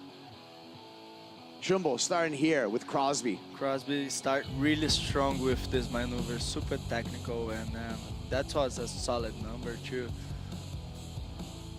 Colapinto, 8.17. 5.77 and this 8.17. Yeah, this is the point of difference. Look, beautiful first turn, and look how critical this wave gets. And we've been seeing big scores with only one turn, but this is a very critical turn with the combination before. And then that's when Italo starts to catch up to him. Eyeing it down, this beautiful section here, so as smooth as he gets. Going back around, 7-point ride, got back in the game, and then he had that last air that we just saw, which was very nice, but I think it's going to be under. I don't think it was better than this one, or a little bit. It's going to be lower than that one, in my opinion. 607. Yep, came in exactly what you said. Under, so Italo Ferrer still looking for a 7-point ride. Down under a minute on the clock. Liam O'Brien needs to go excellent with an 8.71. And it looks pretty dismal right now for Liam O'Brien. Here we go, Italo giving himself a chance here. Needs something huge. He's going. Building up speed, searching a ramp. Boa Vista feeling. That's Some solid. wave pool That's challenge. solid. One more? What else One has he more. got here? Bang! One more? That's enough? What do we think for Bravo? Yeah, so this is a whole different story. Like, takes off on a wave, look at his watch. She's like, oh, this is my last chance. I gotta go huge. And that was big. Combination with two great turns. He was a smaller side already, but it's two critical turns. He was stalling and looking Looking the at the watch. watch. And then I said, okay, he's watching the ramp. This man, he's a monster. Take another look at this. Talk about faith, you know, like believing that that wave was going to provide. It looked like nothing, and he gave everything he could, got the spin, pretty much a full rotation, comes back. Nice critical turn, and another one he's going to get to finish it off. I mean, that was great surfing from him. That was very critical in combination of major maneuvers. This is, Shumbo, this is pure talent. This is. And I knew it. When he was stalling on the beginning, I said, okay, he's watching the ramp. And it's everything he does on Boa Vista, you know, like he's always training that ramp to have that on the feet. And whenever he needs, he just pull that. The Boa Vista, you're mentioning the wave pool. Yeah, sorry guys. Yeah. In São Paulo, so. I think that's something that we saw both help surfers like Iago Dora as well as Italo Ferreira. In Brazil, you guys have these incredible wave pools that surfers are able to really replicate and have multiple tries at. We're waiting for the number. Needs a 6.95. Make. Two. Make. Up. And it's up. Italo Ferreira wins the heat. He's on to the round of 16. What a dramatic finish, Jesse. Man, well deserved for him. Way to fight. Like, such a tricky heat. One of the highest scoring combos we had of the day so far, and he came back on a very bad wave as well. The wave didn't have the scoring potential for a 7.5. He manufactured all of that. Props to him. And the kayak athlete shower, rinsing off after a brilliant show. 7.5, 7-point ride, 14.5 for Italo Ferreira. And he is on to the round of 16. He's looking like one of the favorites here. Shumbo, thank you so much for joining us. Thank you, my man, guys. Lucas Scianca. And I'm hoping to see you with a world record next time I see you, okay? Big wave world record for Lucas Scianca. Thank you very much. Thank you so much, guys. It's always a pleasure to be here. Thank you, Sakurama, to deliver that show for us. And let's go. WSL is on. We're back with more action from men's opening round right after this. Stick with us. It's heating up here at the Vivo Rio Pro, presented by Corona.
Welcome back to the Vivo Rio Pro presented by Corona. We just saw an incredible finish by Italo Ferreira. He's on to the round of 16. He's up against the glass with Rachel Apollonio. Rachel.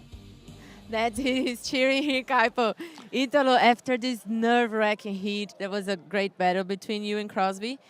I want to start with that one. When you know your opponent is going great, how do you feel about, how do you calculate how high you're going to fly, or how do you do that strategy in your head? Oh yeah, that was a great heat. Crubs had like 8 points or something, and I was like, wow, I'm kind of slow right now. And then I start to like try to like build the scores, and yeah, I had luck to have the last right, and then try to do some tricks and get the score. And yeah, that was like a nervous heat for sure. But now that the nerves are coming down, let's talk about how good it must be for you to land in Brazil, in your country, your home country. You see all your friends, you have a few days to relax. How good is that for you? Oh, this is amazing, you know.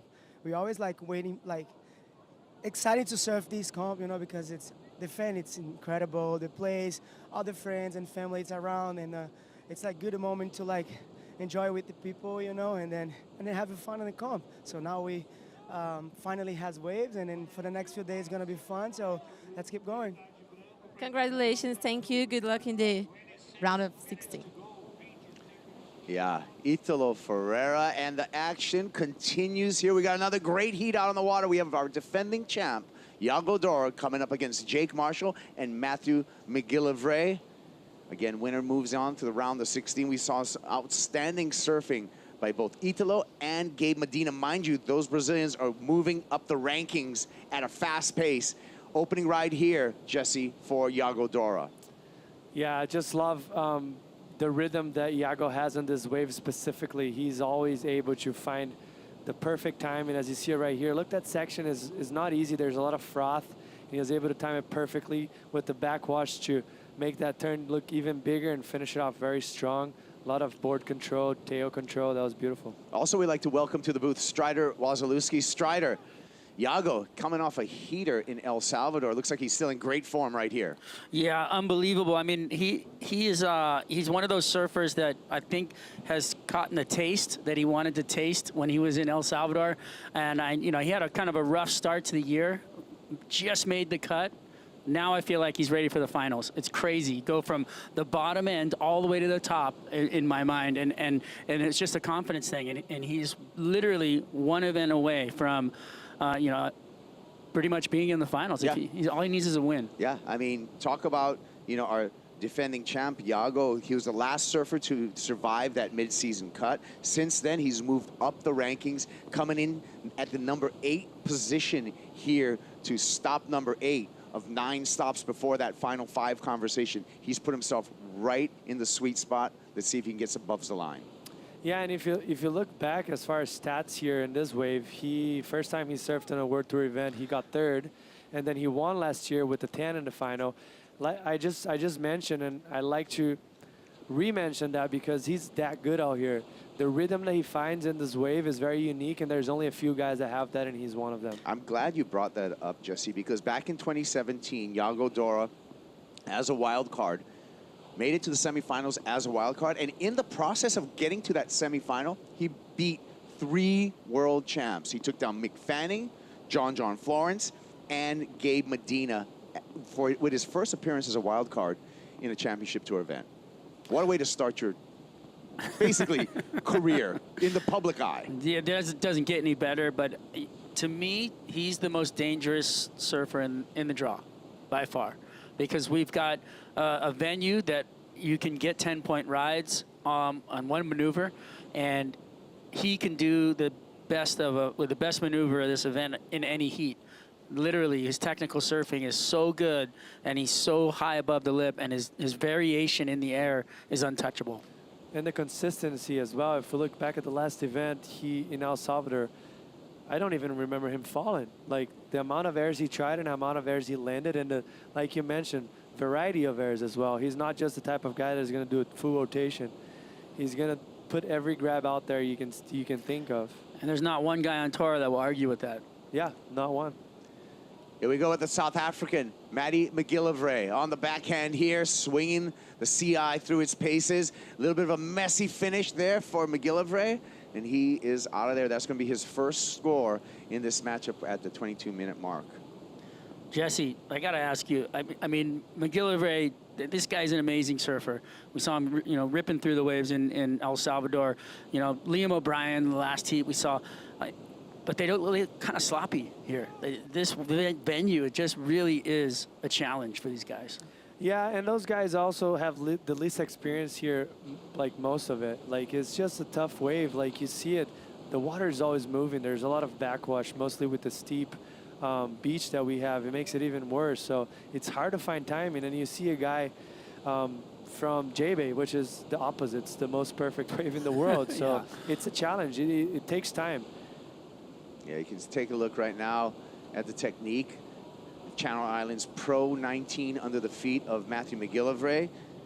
That board right there, that's 6'1", 19 inches wide, 2.5 inches thick with that CI Pro 19, a new model from Channel Islands that a lot of the team riders have been leaning towards right now.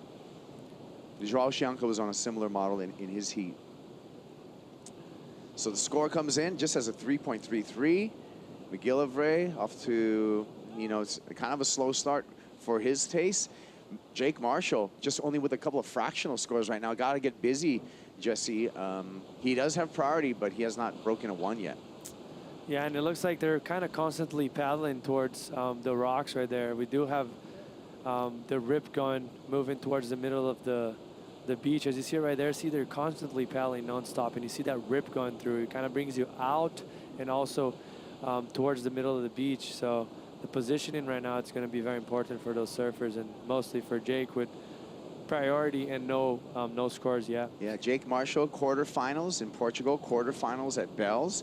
Strider, he's number 9 on the rankings for the second-year surfer out of, or third-year CT surfer out of Encinitas. I feel like he's that guy that knows he's the underdog. He talks about it in interviews, but I've been watching him surf on the warm-ups, and he has been on fire, catching the best waves of the warm-ups when I'm watching. And every time I've been down here, it's happening. I kind of like scratch my head thinking, why does this guy think he's an underdog when he's that, savvy in the water with wave knowledge and understanding about where to be in the water when the waves are coming? I feel like he's got the opportunity to keep marching to getting to those quarters and semis. Yeah, he's 25 years old, so he's got a long road ahead of him. Got a lot of years as a professional surfer. We know for sure we're going to see Jake Marshall in 2025 as well on the championship tour, and here he goes. Marshall just has to float through that section, and a little bit of frustration. That wave did not open up at all for Jake Marshall. Looks like we got a little bit of a crumb on the lip, a little bit of wind chip. That's great if you can get there in time to go above the lip, but trying to make sections and trying to make things happen, it makes it a little harder. Look at this bouncy takeoff here for Matty McGillivray, and you can just see by the skitter on that turn. Like you said, Strider, a lot of bounce happening out there right now. It's fun to watch. It's interesting, and like you said, Jesse, maybe it's just the time spent, but these guys are used to laying a rail and timing some stuff off the bottom to set up their top turn. I feel like you can't do any of that here. I feel like you have to literally react to each section as it appears, and just that section. Yeah, you got to dance as the music plays out here. It's going to come at you every time differently. And that's why Iago's so good. He's such a rhythm type of surfer. You see him in El Salvador. He was doing combination of backside maneuvers into huge airs, and that's a lot of rhythm change on top of the board. And it just translates it here as well. But here, just the difference point is the backwash. You have to identify and adapt to it every time it comes to you, and it's going to come at least 2 or 3 times every wave you take off on. Well, I love your dance as the music plays, but he can listen to any kind of music Any kind. and dance to it, and at an elite level, which is really impressive. Iago Dora. Yeah, when we talk about, Shumbo mentioned that with Italo about his training in the wave pools here. You guys have a couple of really good wave pools. Same thing with Iago Dora. It seems like for the Brazilian surfers, be able to have that repetitive nature of a wave pool to really work on your air game, it's really showing this year. 100%, and it's just they're already that good and they're already that consistent. But now with these facilities. Let's talk about that after Iago. Dora searching for a section, eases through a cutback here, right back into the whitewater. Wave steepens up on the inside. Big layback hack, quick turn, big snap again, finding rhythm down this wave. 3 turns so far and gets the finish. Not really, but some dynamic turns before that. He's going to ditch that 2.17 that he has as a backup and increase his lead over the rest of the field. As we were talking about, like, does it seem like he's having any problems right now? Like every placement of turn and every time he was approaching the maneuver, he was in the perfect time. You see right there, backwash with the turn, another one. So the rhythm here is very important. So he can break the rhythm in between the wave to match the speed and the backwashes here so well. It seems like he knows exactly when the DJ is going to drop the bass, and he hits it right on that money mark. And it's really fun to watch him surf. I mean, he's putting together, you know, an easy, fun. He's got half the chips on the table now. He's like, okay, I'm about to go all in. You can feel it coming. So I think we're going to see even more out of him as this heat plays out. Now that he's in a comfortable position with 2 scores on the board. We love to talk surfboard strategy. Oh, we'll get back to some surfboard talk because we're talking live action here. Jake Marshall skips out there on that sharp eye, but I was going to ask you, Strider, with Iago, you ride Lost by Mayhems as well as Iago. Any idea of what he's been riding in the development with the Lost team? A lot of the guys are, you know, their go-to on a day like today with Swell is a driver 3.0. So, you know, but then even though it's got that CAD file coming out of the machine, Matt Biolis is taking those boards and varying each and every one of them for every surfer. So it's pretty fun to see. The surf craft is in effect. And remember, quarterfinals on, the Vissla CT Shaper rankings kick in. Right now, Lost by Mayhem has a giant lead over the rest of the manufacturers. Will Matt Biolis go back-to-back? It's a possibility, but there's still a lot of points on the table, and Sharp Eye in this event right now is pushing strong. You know, they're looking like they want some points back. They want some, you know, they want to get some chips back in their stable, and you can see that. I think Sawyer Lindblad's the only one that jumped into the quarterfinals to start making points for Matt Biolis and Lost. So, you know, there's some work to be done for Lost still. Yeah, I love that you brought up Sharp Eye because there's a lot of Sharp Eye riders. Jesse, you have a little bit of info on Jake Marshall and the Sharp Eye he's riding. Yes, I do have some info on him. I rode Sharp Eye for a few years. I'm not currently riding for them. We'll get back to that. We'll get back to that because we're going to see how the board performs right now in live action, finding a gem of a left right here.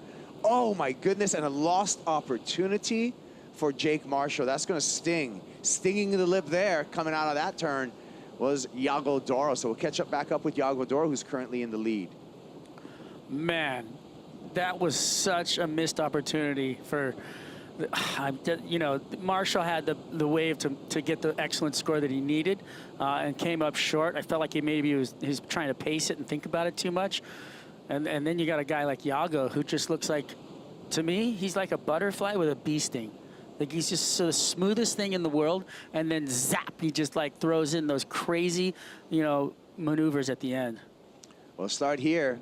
What happened on this wave, Jess? Well, very bumpy wave. He actually managed to get a good turn out of that. And then right here, the backwash, once again, is just like the bouncy of the wave. Like, he kind of he catches you off guard, and he got the nose right there. But this is a beautiful turn from him.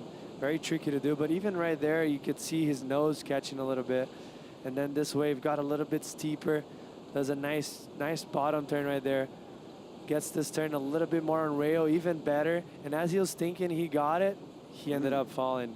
He just catches you off guard. I was 2 Doug Silvas on that one. Dug the rail twice. that was unfortunate for him. Well, that's not going to help Jake Marshall. We're still waiting for a score of Iago Doro as well to see if Iago improved upon his 6.2, which is his backup number. 13 minutes on the clock. And Matty McGillivray with priority. We'll have more of heat number 8 of the opening round of men after this short commercial break. We'll be back with more Iago Doro, Jake Marshall, and Matthew McGillivray. Stick around.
Taking a look back, 2023, 10-point ride and a victory for Iago Dora here at the Vivo Rio Pro. I can watch this over and over again. Talk about a full rotation, Jesse. Yeah, and the coolest thing about this air, actually, because you see those guys do it all the time, but rarely ever you see them take off without a pump, go straight into it. That was so impressive in my eyes on that air. It made it so special. Back to live action here with Iago Dora. He's our heat leader, rolling into this one. Whitewater climb to come through. Hooks it on the forehand, and he's out of there. He does have the lead over Matthew McGillivray, as well as Jake Marshall, his Kaipo Jesse Mendez, Strider Wazalewski on the call here. And Strider, you've been talking about how impressive Iago Dora's surfing has been, how reactive it is. Again, another example right here. Yeah, I mean, I'm just like twisted right now in my head. Just going back to that 10-point ride we saw of him, you know, landing from the top of that wave to the bottom. It's probably 10-foot face, right? He elevated probably a foot or two over the lip. He's dropping out of the sky. It looked like he landed on marshmallows. Like, it's so unpredictable as to how you're gonna land and what you're gonna land in when you do those kind of, I mean, you can't see your landing as you're spinning in the air, but just to be given that kind of landing in the final, like everything had to go perfectly right.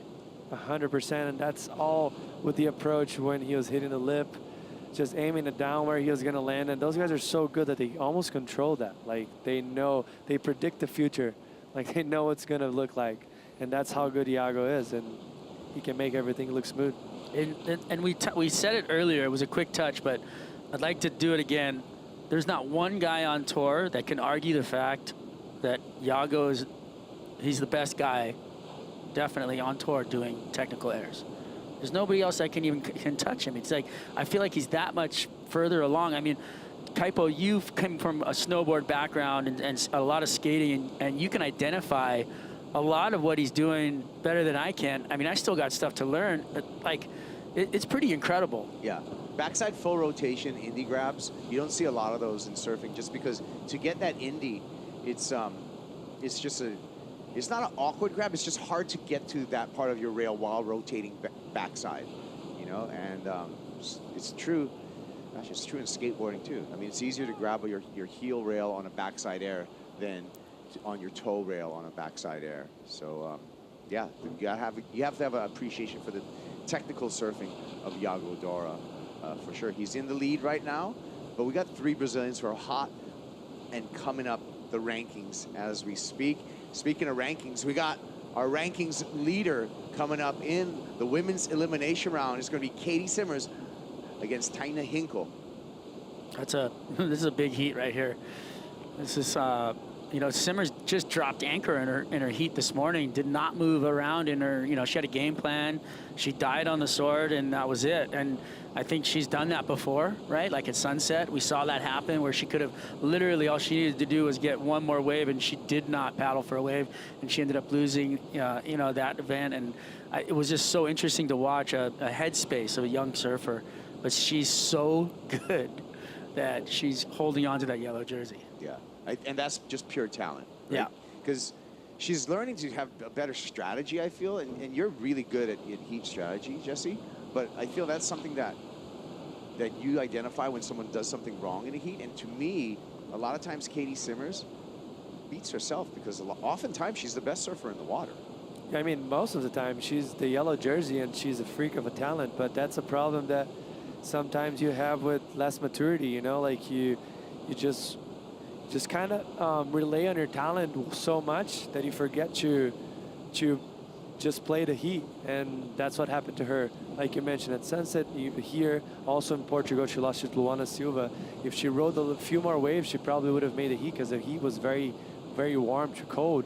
And yeah, it's a problem for her that she needs to figure it out in order to win a world title. Yeah, I was in on a little conversation with their crew, and it was kind of a thing about her having so much pride in her performance and not having to go to a lower level of wave. It was so interesting. Here we go, Dora, heat leader, uses priority, has to skip through this section, still searching for some open face, and he's not going to find it, so he's going to hand over priority to Jake Marshall. Marshall needs a giant number to turn the heat, however. Marshall needs a 9.94. Matthew McGillivray, he also needs in the 9 range to turn the heat. Those are big numbers if these guys want to do it in one wave. Can they still do it in 2 waves right now? Oh, we'll find out, because here we go. Matty McGillivray chipping away at it. 2 big turns on the backhand. That should do the number and lessen the requirement for the South African. Yeah, no doubt. This is going to put him back in the game for sure. Still got 6 minutes left. He's going to have a few minutes to get back out the ski, but that was beautiful surfing from Matt and 2 critical turns. He answered. That was fun to watch. Vertical, right in the pocket. I mean, the wave gave him the opportunity too, but you can see how shallow his bottom turn was, where it was like, now he's more reacting to the what's coming at him instead of trying to draw out a bottom turn into those maneuvers, which is exactly what I wanted to see on this replay. And you can see it. He just sees a lip line and he's trying to get into it, and that's gonna give him a pretty solid mid-range number to put him back in this game. He's got time too on the clock. It's gonna put Iago in a must-do situation. So wait for the score for Matthew McGillivray as he takes the ride back out on the Red Bull jet ski. And always tricky to negotiate beach breaks on a PWC like that. You can see this driver trying to pick his line. Jake Marshall up, out, and will lose his priority. Or maybe not. Maybe Iago's not on the takeoff zone. Yeah, maybe Iago's getting caught by those waves after his wave on Matt McGillivray's and all the sets that came. Yeah, well, it looks like we have open priority, and now the priority judge goes, okay, Jake, you've regained it. So Jake Marshall with a glimmer now that he has priority back in 4.5 minutes on the clock. But he's in a tough spot right now, needing almost a perfect 10. With 4 minutes and 20 seconds left, he's not looking for the 10 right now. He's looking for 2 waves, but he has barely any time to do that if he wants. So he has to stand up on a wave and better his 2.93 only. It's very low scoring heat for him so far. That would do it. Coming back to some live action there with Jake Marshall. Was that a make, or did he not ride out in control, Strider? No, I thought it was a make. I just want to catch up to the rest of that. Yeah. You know, I want to see the whole wave right. and see what happened there, because that was a vicious turn right there. That was beautiful work in a critical section on a way overhead wave. So that'll pull him out of the combination almost situation, of the 994. So that's a big score. You're probably not going to get on 1 wave, so you're going to need 2 waves. That was one of them. Yeah, and mind you, Matty McGillivray just dropped a 6.2, so Matt needs a 6.68. He's right back in the running. I have a feel Jake is going to be back in the running as well once his number drops. 3 minutes and 15 seconds on the clock. We haven't seen Iago really get above the lip yet, right? He tried on the 6.2 but fell. That wasn't that little inside. It wasn't what we were, or at least used to see. Right. Yeah. So I'm kind of anticipating that to happen in the end of this heat as this thing boils down. Yeah, would love to see that. Dora with second priority, McGillivray with first priority. Just needs under a 7-point ride. Jake Marshall still waiting for his score to know what his situation is. 4.8 last for Jake Marshall. He needs an 8.07. That was probably that one single turn, maybe then. No control. Yeah. Coming out of the end of it, maybe that was played into it. Yeah, I don't know. Well, Jake paddling back out, hearing the news. And he's in a tough position. He needs an excellent score, and he's third priority. Iago Dora, however, I'm waiting to see what Iago's going to bring us in these final 2 minutes, Strider. You alluded to the fact that, we haven't seen the air show that we're used to from Iago. A lot of guys do surf heats up to the necessity. Kelly, a lot of guys, coming along the way, they don't want to overdo it until they have to, and they don't want to, they'll rise to the occasion, but they can stay in a heat and know and understand what they want. And I always wondered, like, God, doesn't that kind of put you in an exposed position? And that's what I feel like we have right now. Matty McGillivray hangs on to that. That was a big off the top there. He's like in amazement that he made it. Matthew McGillivray, remember, he just needs under a 7-point ride to turn this heat. did he just do that, Jess? You just mentioned like he left the door open, and that could possibly it. We've seen one big turn turn into a 7-point ride today. I don't know if that was critical enough, if the wave was hollow enough, but it was definitely a tall wave. But we're gonna have an answer from Iago right here. Here comes Iago. Quick cut to start. Lip glide there. 2 turns for Iago Dora. Wants to ditch a 6.2 that he has as a backup. So the plot thickens, and this is coming right down to the wire, Strider. Score or to us for Matthew McGillivray and Iago Dora. Yeah, I feel like Iago might have just closed the door. 2 beautiful quick turns. So we'll have to get a relook at McGillivray's wave, because he did put it up into the lip on a really sizable wave. The lip line looked pretty kind of detached and not like together. It didn't, so it made the section not look like a section of consequence, but it was a big heavy wave. But the variety of it and the way it was all undulated didn't really give you that dramatic look you wanted. Yeah. We saw the look on Matt's face as he exited that. He was kind of surprised that he made it. He had a look of surprise on his face. Yeah, for sure. So that means that felt heavy to Matthew McGillivray. Yeah, and that guy jumps off cliffs for fun, so. Just for fun, you know, he's definitely one of those guys that if you surprise him, you know it was good. Here's our crowd, and lining up the entrance and exit for the water. Got a catwalk out there. And have been around all day long. So scores we're waiting for. Matthew McGillivray. Score for Iago Dora comes in. He does improve. Iago with a 6.93. Matt now needs a 7.4. We're waiting for the score from Matt. And for Matthew McGillivray, they counted it as a no-make, a 0.4. So it will be Iago Dora moving on into the round of 16. Matthew McGillivray, Jake Marshall, we'll see them in the elimination round. Women's elimination round on the way. Katie Simmers against Tina Hinkle on the way back in after these messages.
Joan de Fey is the champion of the male Rio Pro Portugal.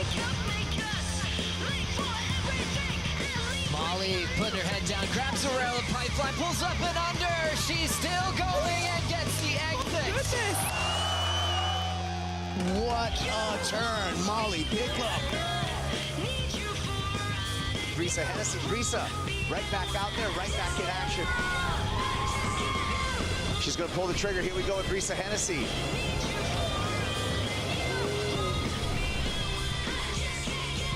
Caroline Marks already won a world title at just 21 years old.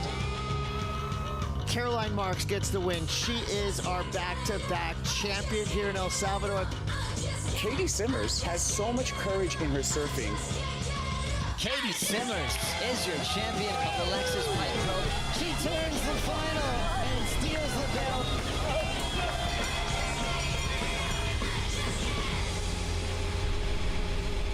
Our current final five, Caitlin Simmers, world number 1, has enjoyed her second year on tour. A couple of big wins, Abel and Pipeline. Wow, 2 of the biggest events on the calendar. She's already won, and she's still just 18 years of age. Welcome to the elimination round. We have 4 of our top 5 in this round this afternoon. So it could be pretty heavy for the world's best. The ones that want to fight for a world title in September, well, that's the whole tour. But the current final 5 had some trouble with the opening round. It was just Caroline Marks that got the jump into the quarterfinals. Joe Turpel alongside Mitchell Salazar for the call. Katie Simmers already looking warmed up, and a great start in this ER matchup. Yeah, our defending champion, Joe, and a great finishing turn right there for Katie. Coming from Oceanside, she is well-versed in a lot of different beach break conditions that you can see right here. Transitional turns are no issue for her whatsoever. A couple great carves on the backhand, and then she combos it up with the finishing turn too. But I really love the style, as you mentioned before. Brings that kind of skate style into her surfing. You can really see it right there where she grabs the rail off of the bottom turn too. 7-1-7 for that score. Great opener, Joe. Solid start for Caitlin Simmers, who often has to sometimes go all the way from the elimination round. She said she jokes about sometimes just not getting the post-seed interview after the opening round of competition. She went from this round all the way to her victory last year in Brazil. And the same thing happened in Portugal at her first win of her young career. So I think her style, sometimes just more time in the water. She'll surf her way into rhythm. Katie opening with a 7-1-7 as we'll send it downstairs with Iago Dora standing by with Rachel. Thank you, Joe. I'm here with the defending champ, Iago Dora. Iago, I'm sure Saquarema is a really special place for you. But how are you arriving in this event now, especially after all this momentum you have been building? Yeah, it's great to arrive here after having a really good event in El Salvador. And I want to carry this momentum I built there to this event. And it's a place I really feel comfortable, so I'm really looking forward to just going out there and surfing my best. And only by looking at your results this season, we can see that it feels like you're finding yourself better and better. What do you think is changing for you in your mindset as a competitor? Yeah, I think the start of the season, I was kind of overthinking everything and trying to just like not letting my surfing do the talking. I was just maybe doing too much, and after I made the cut, I just told myself, okay, just go out there and try to surf and try to do your best in each wave and each heat, and that's what I've been doing, and it's been working well for me. So I want to keep that same mindset. And what about the forecast for the rest of the event window? How are your expectations for that? Yeah, it should be waves like all the way through the end of the event window. Today was really fun, a little hard to position, but some really nice waves. And I think the next 2 days we'll have similar conditions, and I'm looking forward to it. We're looking forward to watch you surfing too. Congratulations. Thank you, guys. Thank you very much, Rachel. Iago Dora looking to go back-to-back in Saquarema. And he is looking comfortable, focused. And I love how he can just let go and do his brand of surfing, and big results are coming his way. Yeah, and we talked about it on the lineup pod with Dave Proda and myself about the impact that Iago's had on the championship tour the whole time he's been here. Qualified in 17, had his debut in 18, and had a couple of good results, but the tour's better with Iago on it, and he was the last person to qualify before the cut to number 22. Eventually, he's moved up into the top 10, and as of right now, he's on a rampage like no other, Joe, and he's looking for his back-to-back championship right here in Saquarema, as he said. Same goal for Caitlin Simmers, both on the podium last year, taking out this event in front of a massive crowd. The weather was great, the surf was firing, and they both were able to hold the big trophy last season. It's hard to go back-to-back. It's like a opportunity, though, to cement your legacy as one of the best at a venue. You can kind of own an era, kind of like Toledo's done on the men's side in Rio the last handful of years. Yeah, and you look at legacies in other sports outside of this too. The Lakers, they did it for a good amount of time, especially in the late 2000s when Kilby was there and he was shining, 09, and then 2010 when they beat you know, their longtime rivals, the Boston Celtics. It comes down to legacy, as you were mentioning. Do you want to solidify yourself as one of the best, especially at a certain venue? We've seen that with Kelly in the past, too. I mean, how many championships did he have at a certain venue as well? And Gabe's obviously the most dominant surfer ever in Tahiti, but he still only has one victory, though. And that's something we really acknowledge every single time we go back to that venue. So if Katie's able to do it back-to-back here, especially after winning as a rookie, that solidifies her to me as one of the best to ever do it at this location, Joe. Just quickly on Kelly, he did pick up 2 wins in Brazil in his career. You know, a long time ago, it wasn't that event you'd always talk about his domination over the years, but for 2 wins at any venue for a lot of surfers, that's a big deal. Yep. For a Kelly stat, it's still not on the mark of what he's accomplished at Pipeline or Tahiti, Lower Trestles, Snapper Rocks, you know, where he had 5+, you know, victories at a lot of those venues. Yeah, all about making your legacy clear and heard for Katie Simmer. She's just starting. The rare moment where she qualified and decided not to take her spot on tour. We had only heard that one other time in the past with Taj Burrow in the late 90s. And you still have a lot of people wondering, are they going to be able to come back and do it again? Yeah. And Katie did it in stride. It wasn't a problem. Got on tour, made the final 5. Finished in the top 5 in the world and had 2 heat wins or 2 event wins to go along with Rookie of the Year. Yeah, and really different conditions too. I mean, Portugal was something against Courtney Conlog, one of her idols, who is currently a coach for the U.S. team as well, especially for the juniors. And Simmers has come through an amazing program, USA Surfing. They've done awesome stuff. A good amount of surfers that are on tour nowadays have come through that program, also through NSSA. Truly feel like a lot of the amateur programs within the United States, especially on the West Coast, have allowed these surfers to hone their skills in smaller events with a lot of heats, though. You got a lot of reps in those events, as you know, Joe, having worked those in the past. And then you come here, you have a larger amount of time, and you're able to capitalize with better waves on the championship tour as well.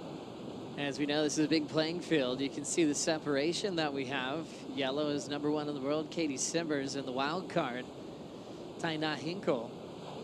They've got a lot of room, so Yep. giving each other some space at the moment, Mitch. Yeah, and Hinkle already qualified for the Olympics herself.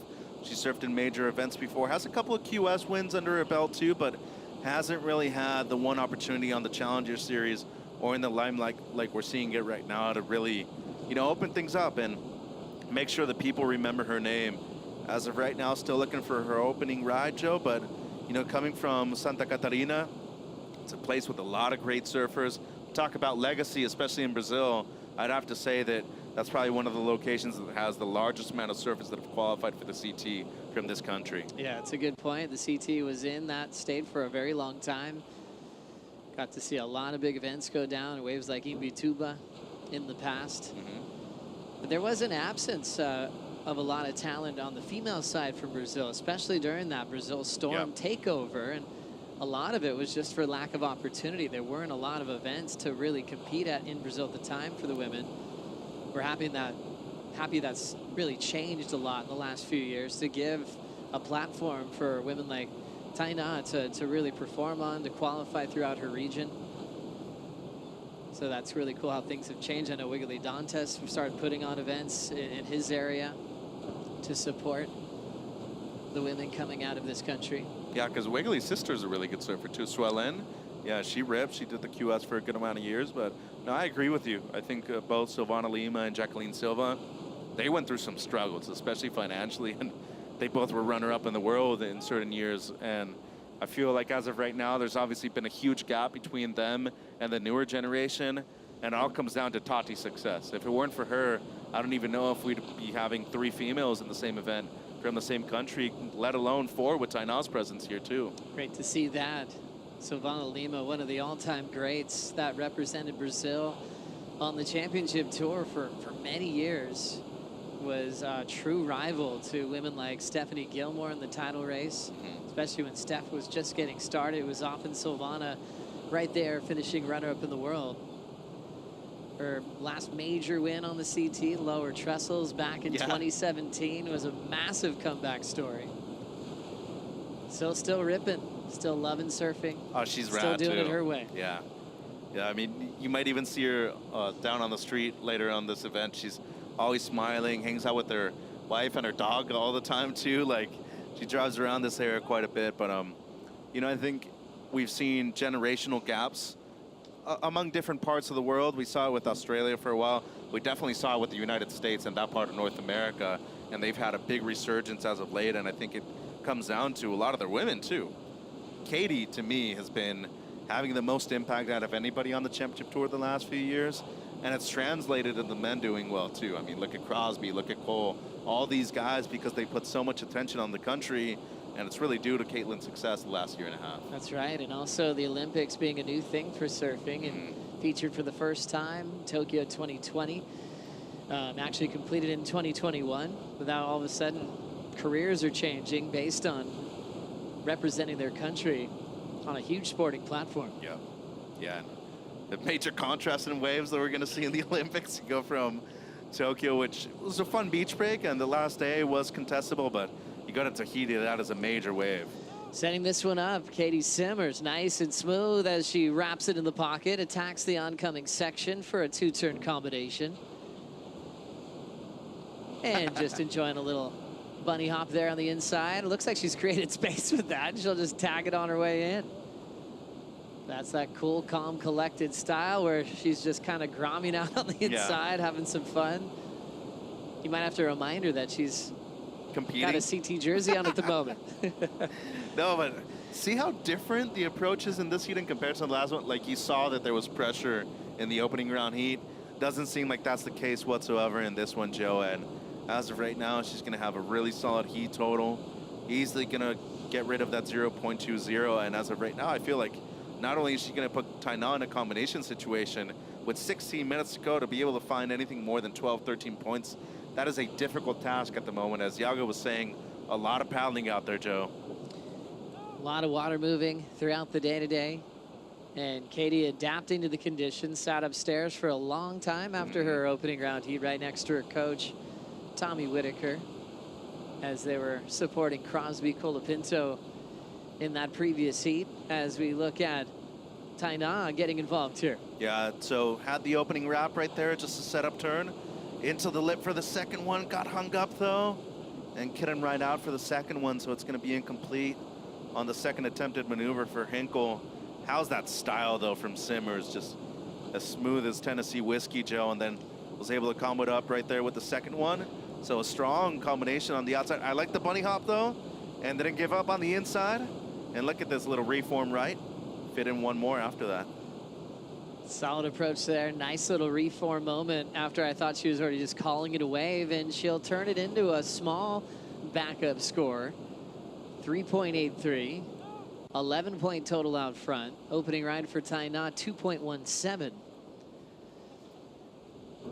Another great name from Brazil, Maria Tita Tavares. Yep. Made an impact on the championship tour, gave Silvana her first surfboard, and she was able to help out the next generation. But still looking for the first Brazilian world champion. Tatiana, runner-up in the world a few years ago. Was very close to accomplishing that goal. As Tainan takes advantage of the Red Bull ski.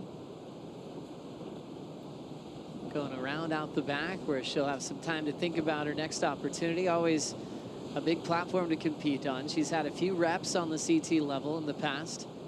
But when you're a wild card and when you reseed, you're always going to be surfing against world number one. Yeah, always in.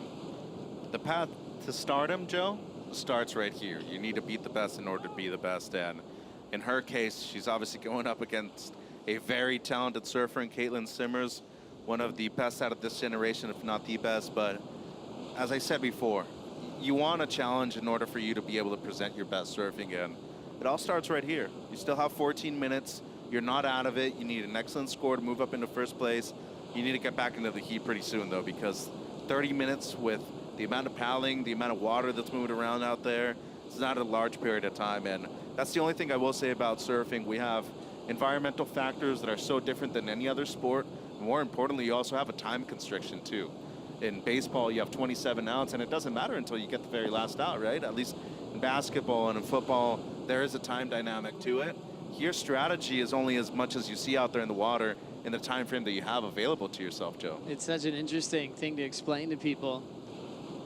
And every heat's different. You're always learning about the ocean, trying to understand where to sit at the right time, which waves to let go, which waves that you're going to compete on. You could have all the talent in the world on the open face, but if you can't be in the right spot at the right time, and if you're out of rhythm, with the tide changes, with the swell increasing, you could be just left behind. Katie doing a good job to get an early start in this one. A 7-1-7 on her opener, and still leads over wild card Taina Hinkle. Take a Bonsoy brew break. We'll be right back.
The Vivo Rio Pro presented by Corona is brought to you by Vivo, official sponsor of the WSL in Brazil. By Corona, this is living. And by City of Saquarema, official host of the Vivo Rio Pro presented by Corona. The elimination round continues here at Itaúna Beach. Katie Simmers out in front over wildcard Taina Hinkle. There's still some time for the wild card to maybe come back. She's still chasing a 9-1-7 as she's holding down priority at the moment. Big shout out to our world champions that are watching, like Margot Oberg, Lynn Boyer, Debbie Beecham, Kim Merrick, Frida Zamba, the ones that got those early world titles and started inspiring so many young, talented female athletes to try to do the same thing. We're coming off in a kind of a new era where we've had just a stranglehold from the great Steph Gilmore becoming the all-time best with 8 world titles, Carissa Moore with 5, Tyler with 2, and Caroline just all of a sudden changed that whole script around, got herself her first world title last year, and Mitch Salazar thinks that she's going to do it again this year. I think she'll, look, I love to see Katie win. I think she's very talented, and I think she's more than capable of doing it, but just given the momentum that I'm feeling from Caroline at the moment, I feel like she's going to be world champion. It's just too hard to beat her at lowers like that. One of our favorite young rivalries on tour. We are getting to see another matchup coming up next. Betty Lou, Sakura Johnson taking on Molly Picklum. How does that always happen, though? I feel like they've matched up like 6 times so far. Let's get more of these. I love it. And it's an elimination round heat for Molly Picklum. She has a position at the moment in the final 5 that she's trying to hang on to. So she's feeling like she's in a must-win situation. Yeah. And Betty Lou in 7th, still with some hope that maybe she could be there in September. So somebody sent us in a question for the lineup. Which he was more impactful, the Betty Lou Molly heat at Pipe or the Tati Vahina heat over in Tahiti? And wow, great question. Well, the only answer I could give him was that I don't think one happens without the other, you know, and I think Sakura deserves a lot of credit for that heat too, because she pushed Molly to a limit that she probably didn't even know she had. And I thought it was one of the most impactful heats we've ever had in women's history. And then we saw what happened in Tahiti between Tati and Vahine, and just as impactful, Joe. Now watching Taina, the wild card from Santa Catarina, get started with the one off the top. A lot of speed, controlling it off the bottom, bigger section, and hits it really well. Great combination of turns, her best so far, chipping away at the 917 with 8:05 to go. Yeah, so should be competing with at least a 4 right here. Great combination, much steeper sections right there, especially on the second one, Joe.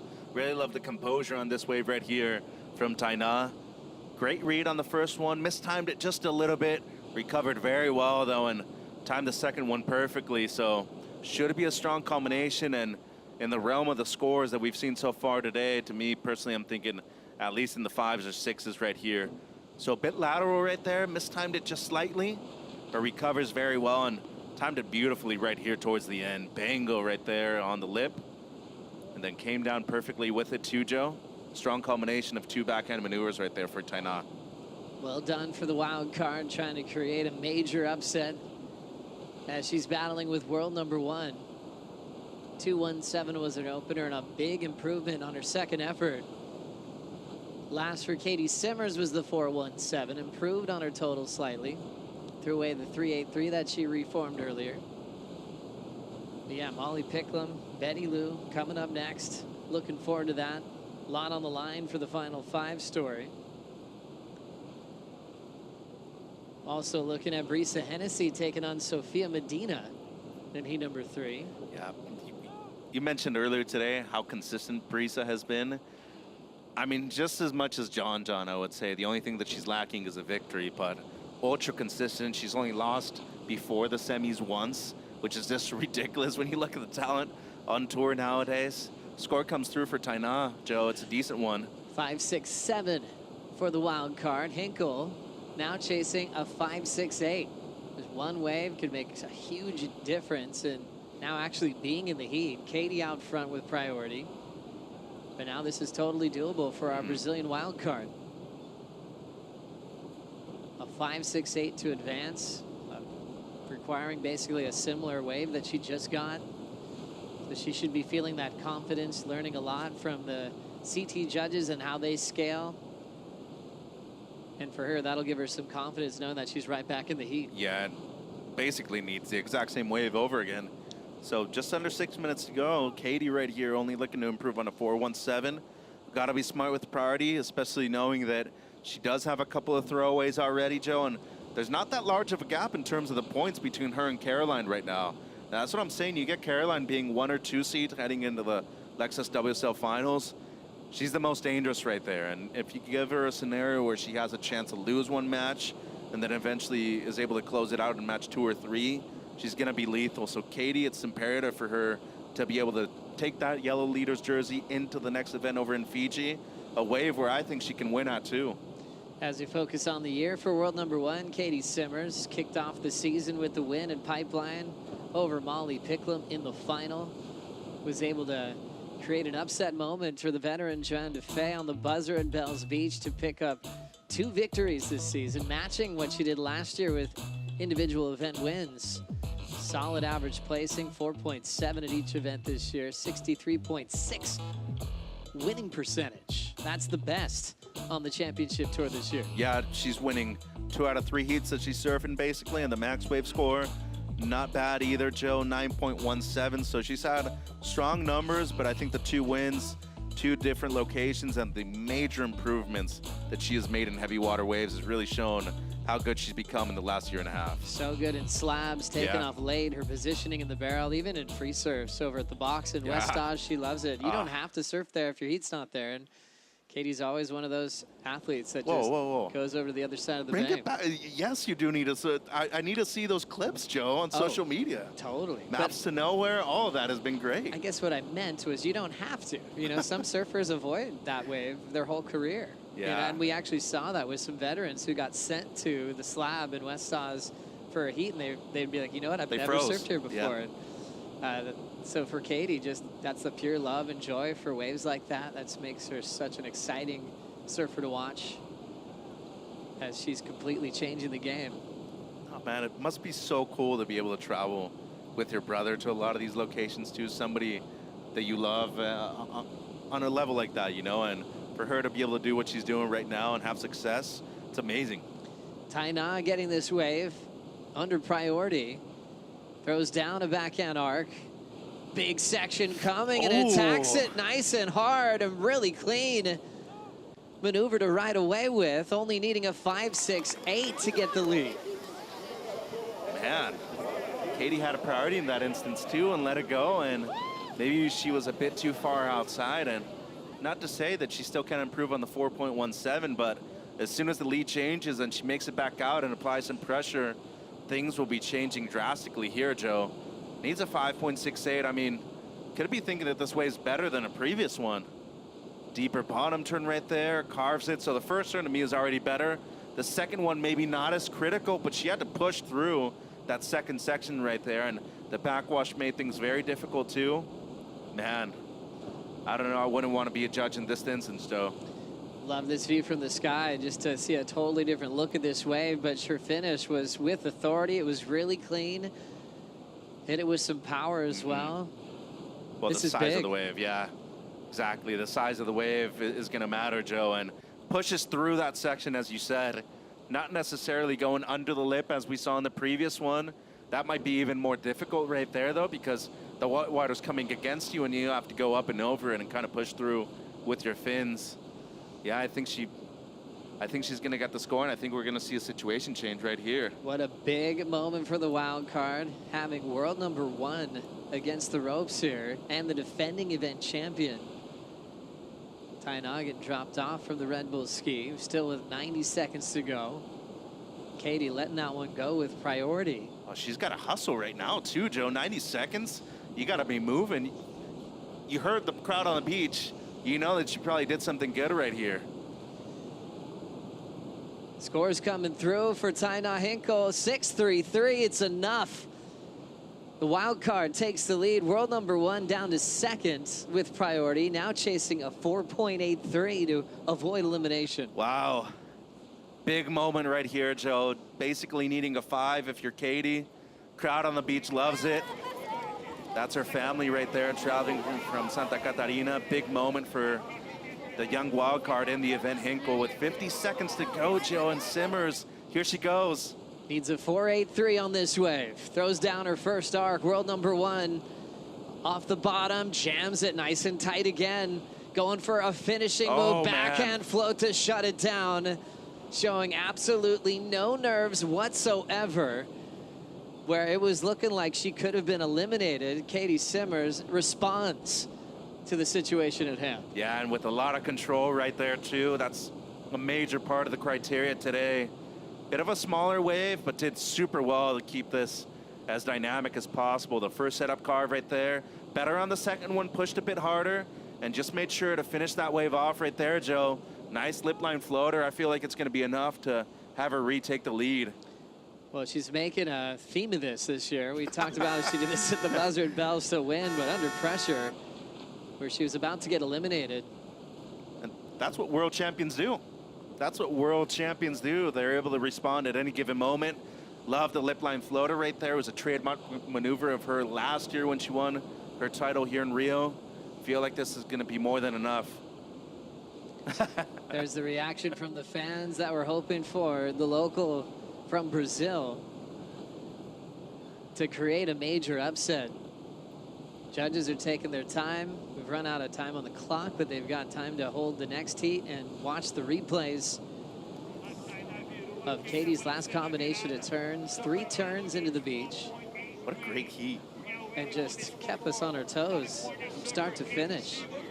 Katie got her 7.17 a long time ago, and numbers in for Katie Simmers. She saves herself on her last wave, a 5.33, enough to get back into first and take the win under pressure. It's a make or break situation right there, Joe. That could determine whether or not she's number 1 in the world heading into the Lexus WSL finals too. Huge one there as far as the WSL Final Fives are concerned, and Katie Simmers moving on. That's it for Taina Hinkle here in Rio, so we want to wish her good luck at the Olympics in Tahiti.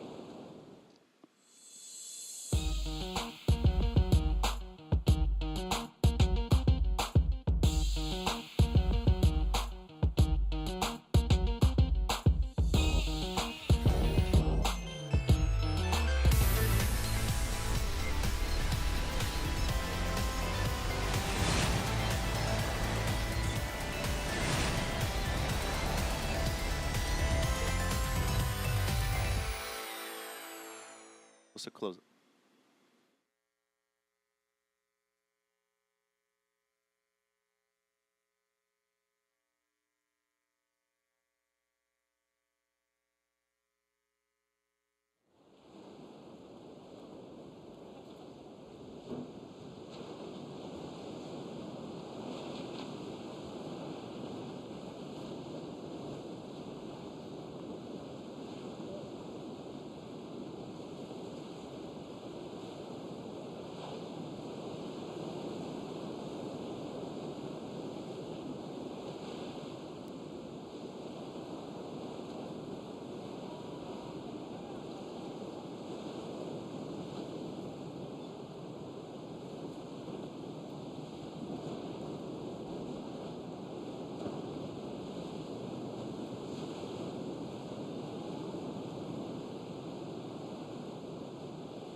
To protect all these beautiful places and the ocean and all these insane rivers, you know, it's huge. This is the first one I've came and done, and I'm super stoked to be down here. Thank you everyone for coming out to another WSL1 Ocean gathering. We are here to follow up on the work we've been doing for the second year in a row. We'll clean up a stretch of mangrove and plant some seedlings. We're just picking up some trash along the riverbank here. Protecting it here helps protect it also on the shoreline. It seemed like there was more trash last year. This year it's a bit cleaner, so that's always a good sign. All across the world, there's thousands of locations where great waves overlap with high biodiversity, and they're all under threat. So because surfers are so passionate about the ocean and so passionate about their sport, we can mobilize surfers across the world to protect these special places. And if we don't do that, we'll lose them. Show us what you're doing to protect our One Ocean by posting on social media with the hashtag WSL1Ocean and tagging WSL and WSL1Ocean in your posts.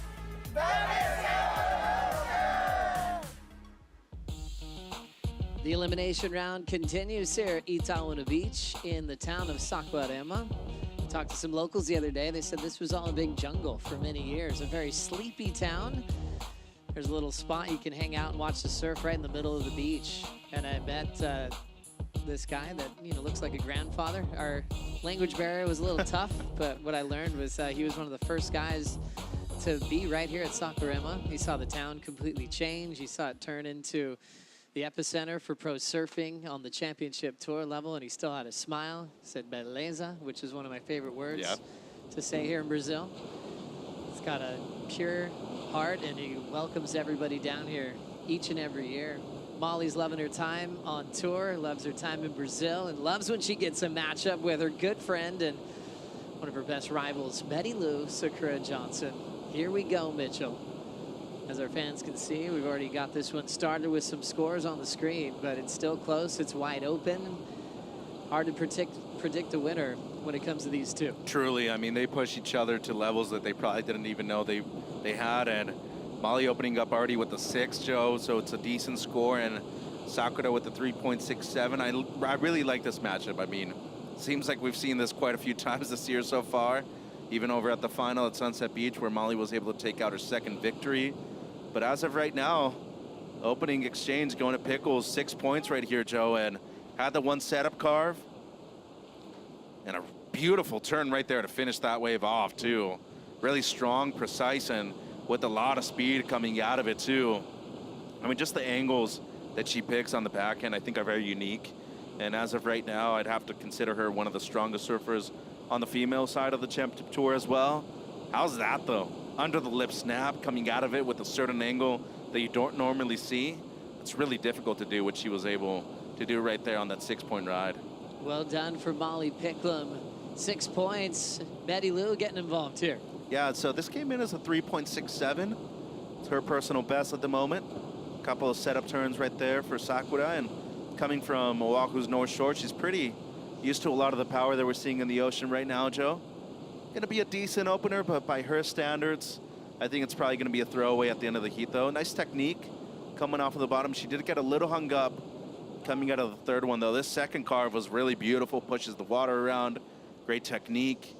But as you can see right here, it gets a little hung up with the backwash, and that just makes things a little bit more difficult when she's trying to ride out of the last maneuver right there. So going to be a wave that I don't think she's going to want to keep in her top two at the end of the heat. Still has 24 minutes to go. So Betty Lou 3.67, Molly 6.0. Betty Lou up again, and she'll have to get out of there. Just pin drops to get underneath the closeout, as Molly will sit out the back and hold priority. Now into their sixth matchup in a short period of time. It's crazy. At the CT level. Yeah, it's unbelievable, really, when you look at their ages, too.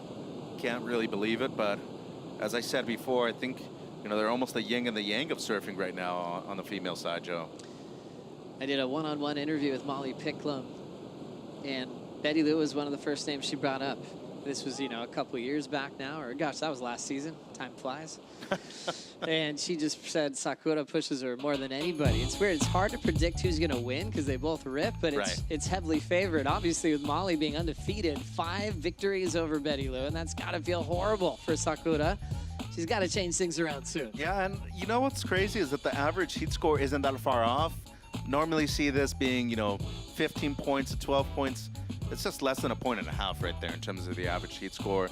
Max heat score, we saw that at the Lexus Pipe Pro earlier this year, especially with the max wave score.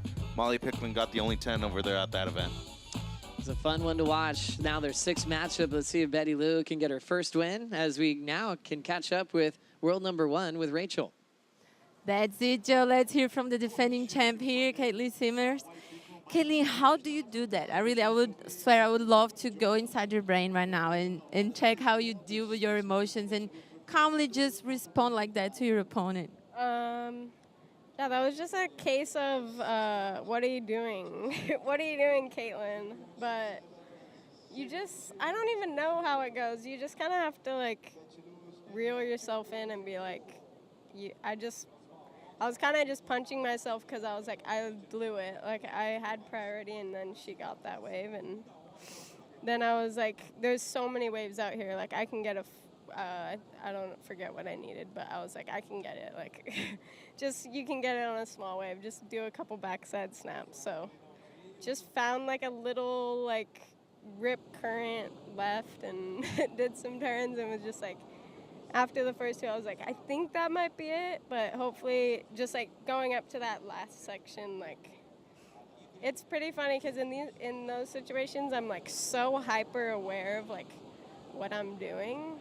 It's, like, kind of like you're, like, half blacked out, but half, like, so aware that you, like, have to make this turn, and, like, it's just a pretty scary feeling. But I love the feeling. That's why I do it, so I have a good time. That's why it works so well.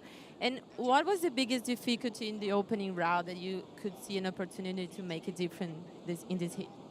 Yeah, I kind of just got lost at sea out there. I felt like I was at Sunset Beach. It was crazy. I was, like, paddling out, and the rip current waves were, like, bigger than the waves have been, like, all week.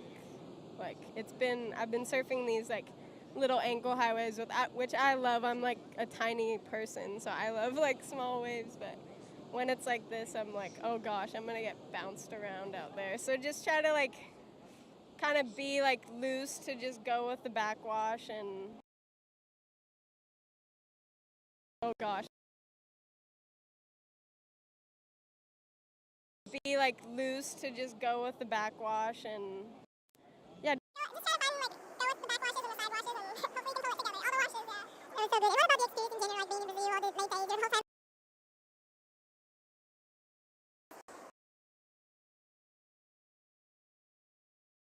The energy around here, it's one of the most, like, alive places I've ever been. Like, everyone's just filled with life. It's crazy. And, like, you always are comfortable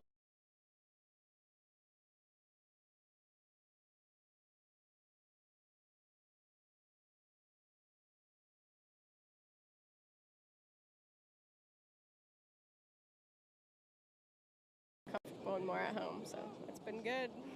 Feeling the whole experience. Congratulations. See you in the next heat. Back to you guys. Thank you, Rachel. That was fun. Nice chat with Katie Simmers, who is definitely having some fun. We've been running into her and her brother and her family last few days, and they truly are enjoying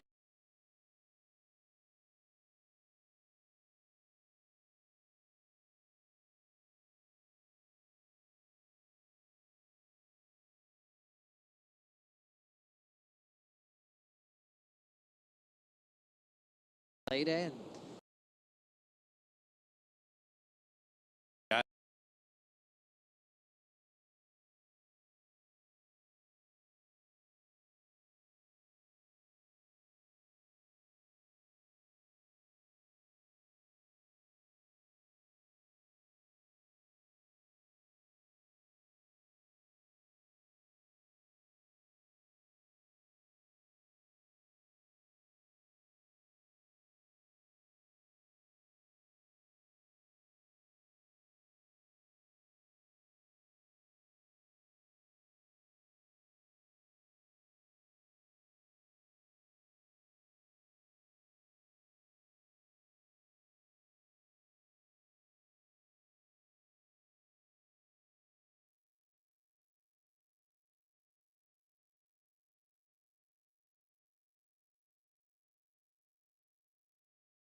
And I think we've showed that throughout her results so far this season.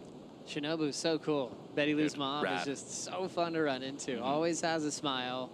Always has time just to chat about how beautiful the day is. Life. Talk about pro surfing and how proud she is of her daughter and her son. And it's just cool to always catch up with Shinobu. Shinobu moved to Hawaii when she was like 18 from Japan.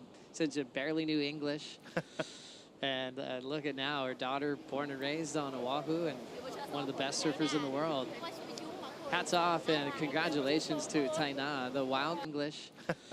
And look at now, her daughter born and raised on Oahu and one of the best surfers in the world. Hats off and congratulations to Taina, the wild. World number one to the buzzer in the last week. Just came up short, but that was a brilliant comeback. Yeah, and unexpected too, but true professional right there too. For somebody to lose a heat as close as that, especially in the elimination round, you're already eliminated from the event. Just take the time for fans afterwards, like that really shows that she has the heart. Full time, and as an Olympian now, she's going to be able to do this over there in Tahiti for Paris 24 as well in the next few months. Wow, so much buildup in these Olympic seasons. Molly Picklum representing Australia this year in the Olympic Games. It's a new squad for the women for Australia. Yeah, well, and for the men too. It's a brand new team. Tyler's in there as well. In Tokyo. Yeah. Yeah, you're right. I actually hadn't thought about that much. And then you got Ethan and Jack Robinson back in Tokyo. It was Owen Wright who was able to get the bronze, which was great to see. Julian Wilson also had Stephanie Gilmore and Sally Fitzgibbons when we look back.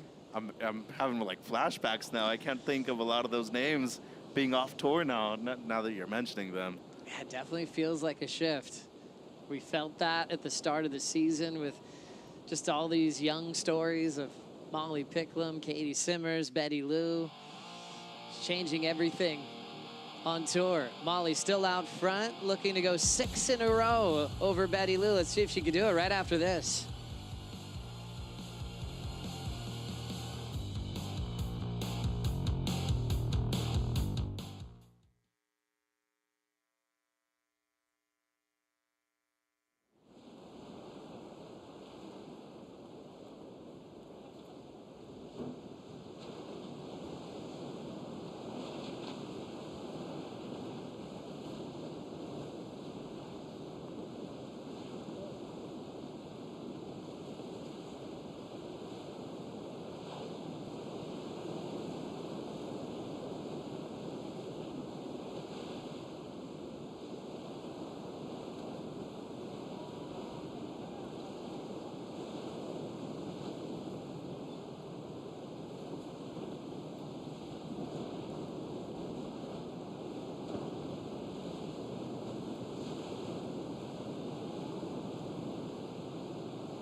Molly Picklum versus Betty Lou continues. Looks like Molly's in position to make a move now. Wave number 2 being ridden by the Australian. Belts the lip.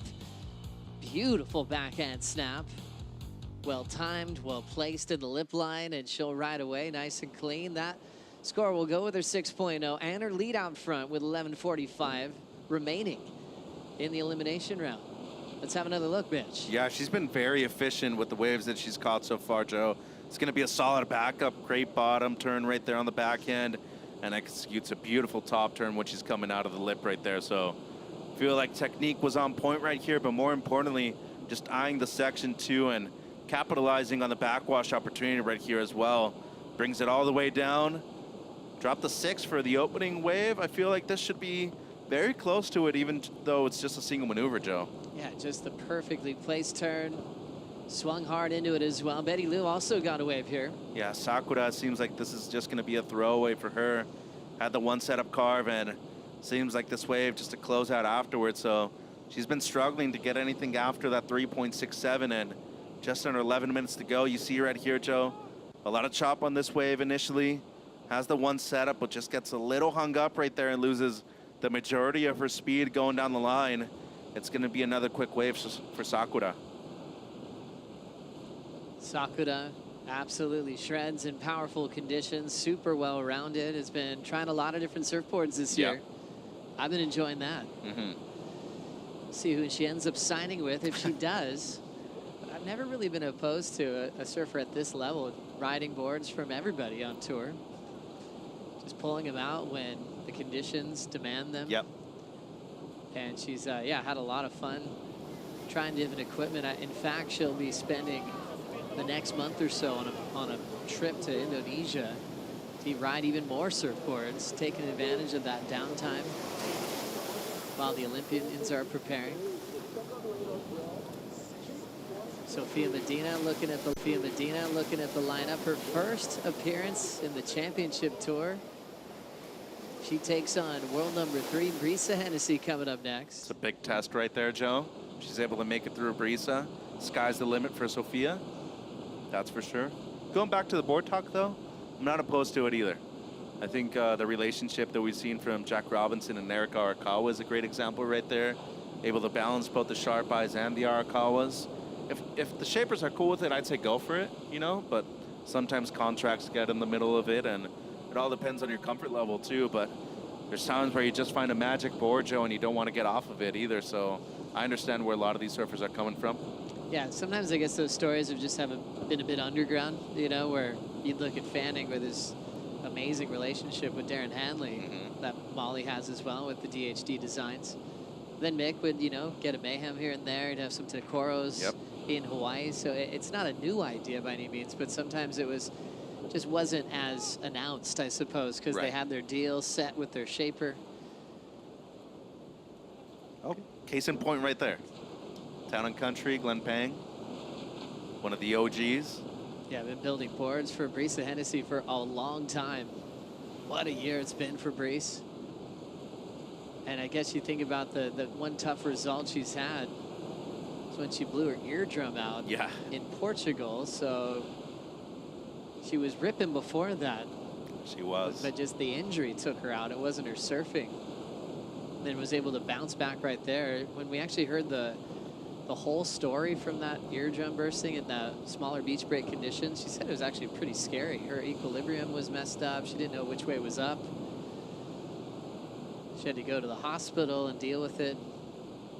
Then when she finally came back in the jersey, she almost thought she did it to the other ear. Ouch. So, gosh, Brisa's shown us so much toughness mentally, physically throughout this season. You ever gone through that yourself? No, I haven't. Yeah, knock on wood, definitely. Too? I've had really bad ear infections before, but I've never had a blown eardrum. But my dad has, and he told me you lose your whole sense of equilibrium. And I remember, was it in Peniche? The search event before it was officially on tour full time. Because Mick got like a freebie into the semis, right? Or into the final or something like that. That's right. Because of Owen's absence, That was crazy. That was a big day at Super Tubos. So imagine that, like the difficulties of having to go through that when it's that big. And fortunately for Brisa, it wasn't on a day that was that large, but. Maybe the most famous one, though, would be Sally Fitzgibbon's clown break. And then duct taping her ears, like putting the helmet on. And doctor's saying, hey, you know what? You probably should take some time off. And she's like, hey, where's the tape? I'm going out. No, she won the event. She won the event. Like that, yeah, that's crazy. Some of the best fans in the world have been throwing shakas all day long. Staying happy, staying loose, enjoying this festival-type atmosphere at Saquarema. Great surfers coming from this area, like Carione Montero, the late Leo Neves, that would work a lot with the athletes that would come here, do some coaching. Gary Linden moved here a long time ago. A shaper from California, found Saquarema when it was still a jungle, bought a house, still has that house today. Picklum out front, Betty Lou in second with 6:10 on the clock. Let's go check in with Strider with Luke Egan. We're here with Luke. Luke, you know, you're running shop with Caroline Marks. We got some lefts happening finally on tour. We're gonna finish up, you know, in Fiji going into the finals. How's that feel? Pretty good, pretty good. Really excited about Fiji. I love that place. Caroline does as well, and yeah, it's good to go left out here. And actually, I'm just really enjoying it here in Saquarema because, you know, one maneuver 10-point hit out can get you a win, and it just breaks it up. And yeah, good to see surf as well right now. And then obviously, you know, coming into the final five, we're at Trestles again with Caroline on her backhand. She's going to be, you know, looking like we got somebody like Katie Simmers, who's just all new school, but has that carve game too. How do you match them up? Yeah, Caitlin's going to really better what she did last year. I think she learned a lot with the experience she's had now throughout the year and being in the yellow jersey and learning to deal with the pressure. Like some of the turns she just did in that last heat were really impressive. I love her go for it attitude. So she's going to have learned a lot since last year. So we'll just keep to our strengths, and that's Caroline's backhand, and she lives right there. She can ride a bike down to lowers and surf that wave anytime. So we're just trying to make it, you know, like any other day and be down there and just destroy some lips on the rights at lowers. And, you know, if you walk away with a world title, you do. And you know, as long as she knows she's put her best effort in, I'm proud of her. Well, thank you very much, Luke. We'll get back to the action. This thing's wrapping up in the end of this heat. But basically, keep it simple is what he's saying. And it's just surfing. So go out there and bash the lip. I like it. I like it. Thanks, Strider. Thanks, Louie.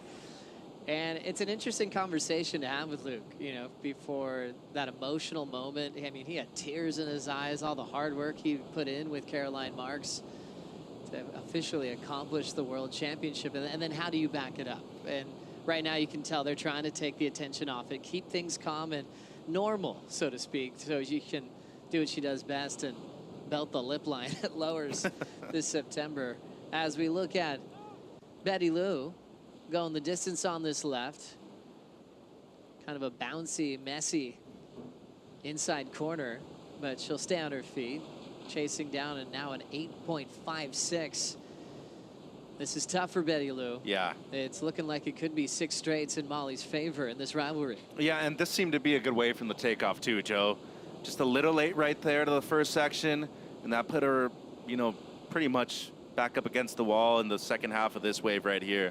Took her a long time to be able to get back out onto the open face, and still looking to improve on the 3.67. She needs a mid-8 to move up into first place. It's definitely not that. Bit lateral right there and late, and I just feel like she's had bad luck with her waves so far, and Molly's been extremely efficient with the 2 waves that she's caught, not trying to overdo anything, whereas Sakura was kind of looking for the ones that would steepen up a bit more. Molly settled for the ones that were a bit shorter, and you can see right there, she pushed when she made it back out to the open face, but wave quality just wasn't on offer right there, Joe. 2:45 on the clock. As you can see, all the soccer balls flying through the sky. You see this every year in Brazil. It's really hard to do that, but not for them. Alchinha. Alchinha is what they call that. That's what it's called, yeah. It's like where you're juggling the soccer ball. So they have the foot volley, the one that you're talking about, which is Yeah. basically it needs to go over the net. And the Alchinha is the one that they play here on the beach where you just can't let the ball touch the ground. But you can use any kind of limb in your favor, though, as long as you're not using your hands. Yeah. So many athletes on the beach. Are we playing that later today, or I'd what? like to try. I'd like it to give it a shot. I know Molly's tried the last couple days. Then beach tennis, did you see that down the beach? I haven't seen that yet, no. I saw it's like a newer sport, I believe. That's been really fun to watch. I don't know if I could do beach tennis. I could do beach volley. I don't know if I could do beach tennis. I think you'd be pretty good, Mitch. We'll give it a shot. Minute 45 on the clock. Betty Lou doesn't have priority, and she needs an 8.56. You'd have to wonder what's going on in her head in this rivalry, going, what do I have to do to beat Molly Picklum? Well, what do I have to do just to be able to get something above a 3 in this instance, Joe? And the scores do not reflect how well she surfed all year long either. And, you know, she's had major moments in 2024. I still think that she's a top 5 surfer, maybe not this year, but eventually she'll get there. Maybe fatigue, especially on the mental side too. You've been traveling all year long, still in your late teens, coming off of the major surgery over there in the shoulder too, Joe. So, you know, it's been a big year for Sakura. And as of right now, it's going to be 0-6 against Molly Picklum right here. But a minute to go, still needing the excellent score. It seems like Pickles, she's going to be able to use priority here in these last 55 seconds. You can see Molly readjusting her positioning now to get closer to Betty Lou, to shut it down with her lead and priority. Molly just very efficient in this matchup. A 6, then built to a 6.23 on a single maneuver as well. Yeah, extremely efficient, very intelligent with the way she competed today.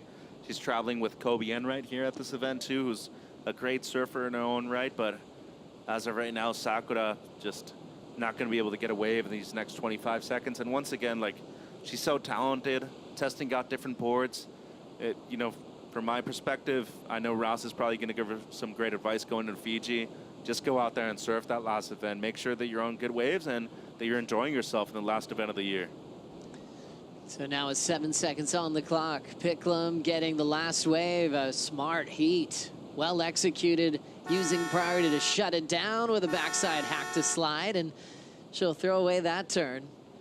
But she was officially able to play some good defense and keep Betty Lou off a final attempt to move on. She officially goes 6-0 over Betty Lou at the CT level. Stays undefeated over her good friend and rival and moves on into the round of 16. We mentioned how 4 of the top 5 got sent to the elimination round. So far, they've been surviving. First, Katie Simmers in the previous seed. Now, Molly Picklum able to get out of the ER, move to the round of 16. Yeah, and that Or heat number quarters. 4, though. Joanne DeFay, Gabby Ryan, number 5 against number 6. That's really the one to watch, but you got Hennessy and Medina coming up, Joe. Molly Picklum moves on to the quarterfinals at the Vivo Rio Pro, presented by Corona. Brisa taking on Sofia Medina coming up next. We'll bring in Kaipo, Maida, and Jesse for the call.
The Vivo Rio Pro, presented by Corona, is brought to you by Shiseido, official sunscreen partner and global sustainability partner of the WSL.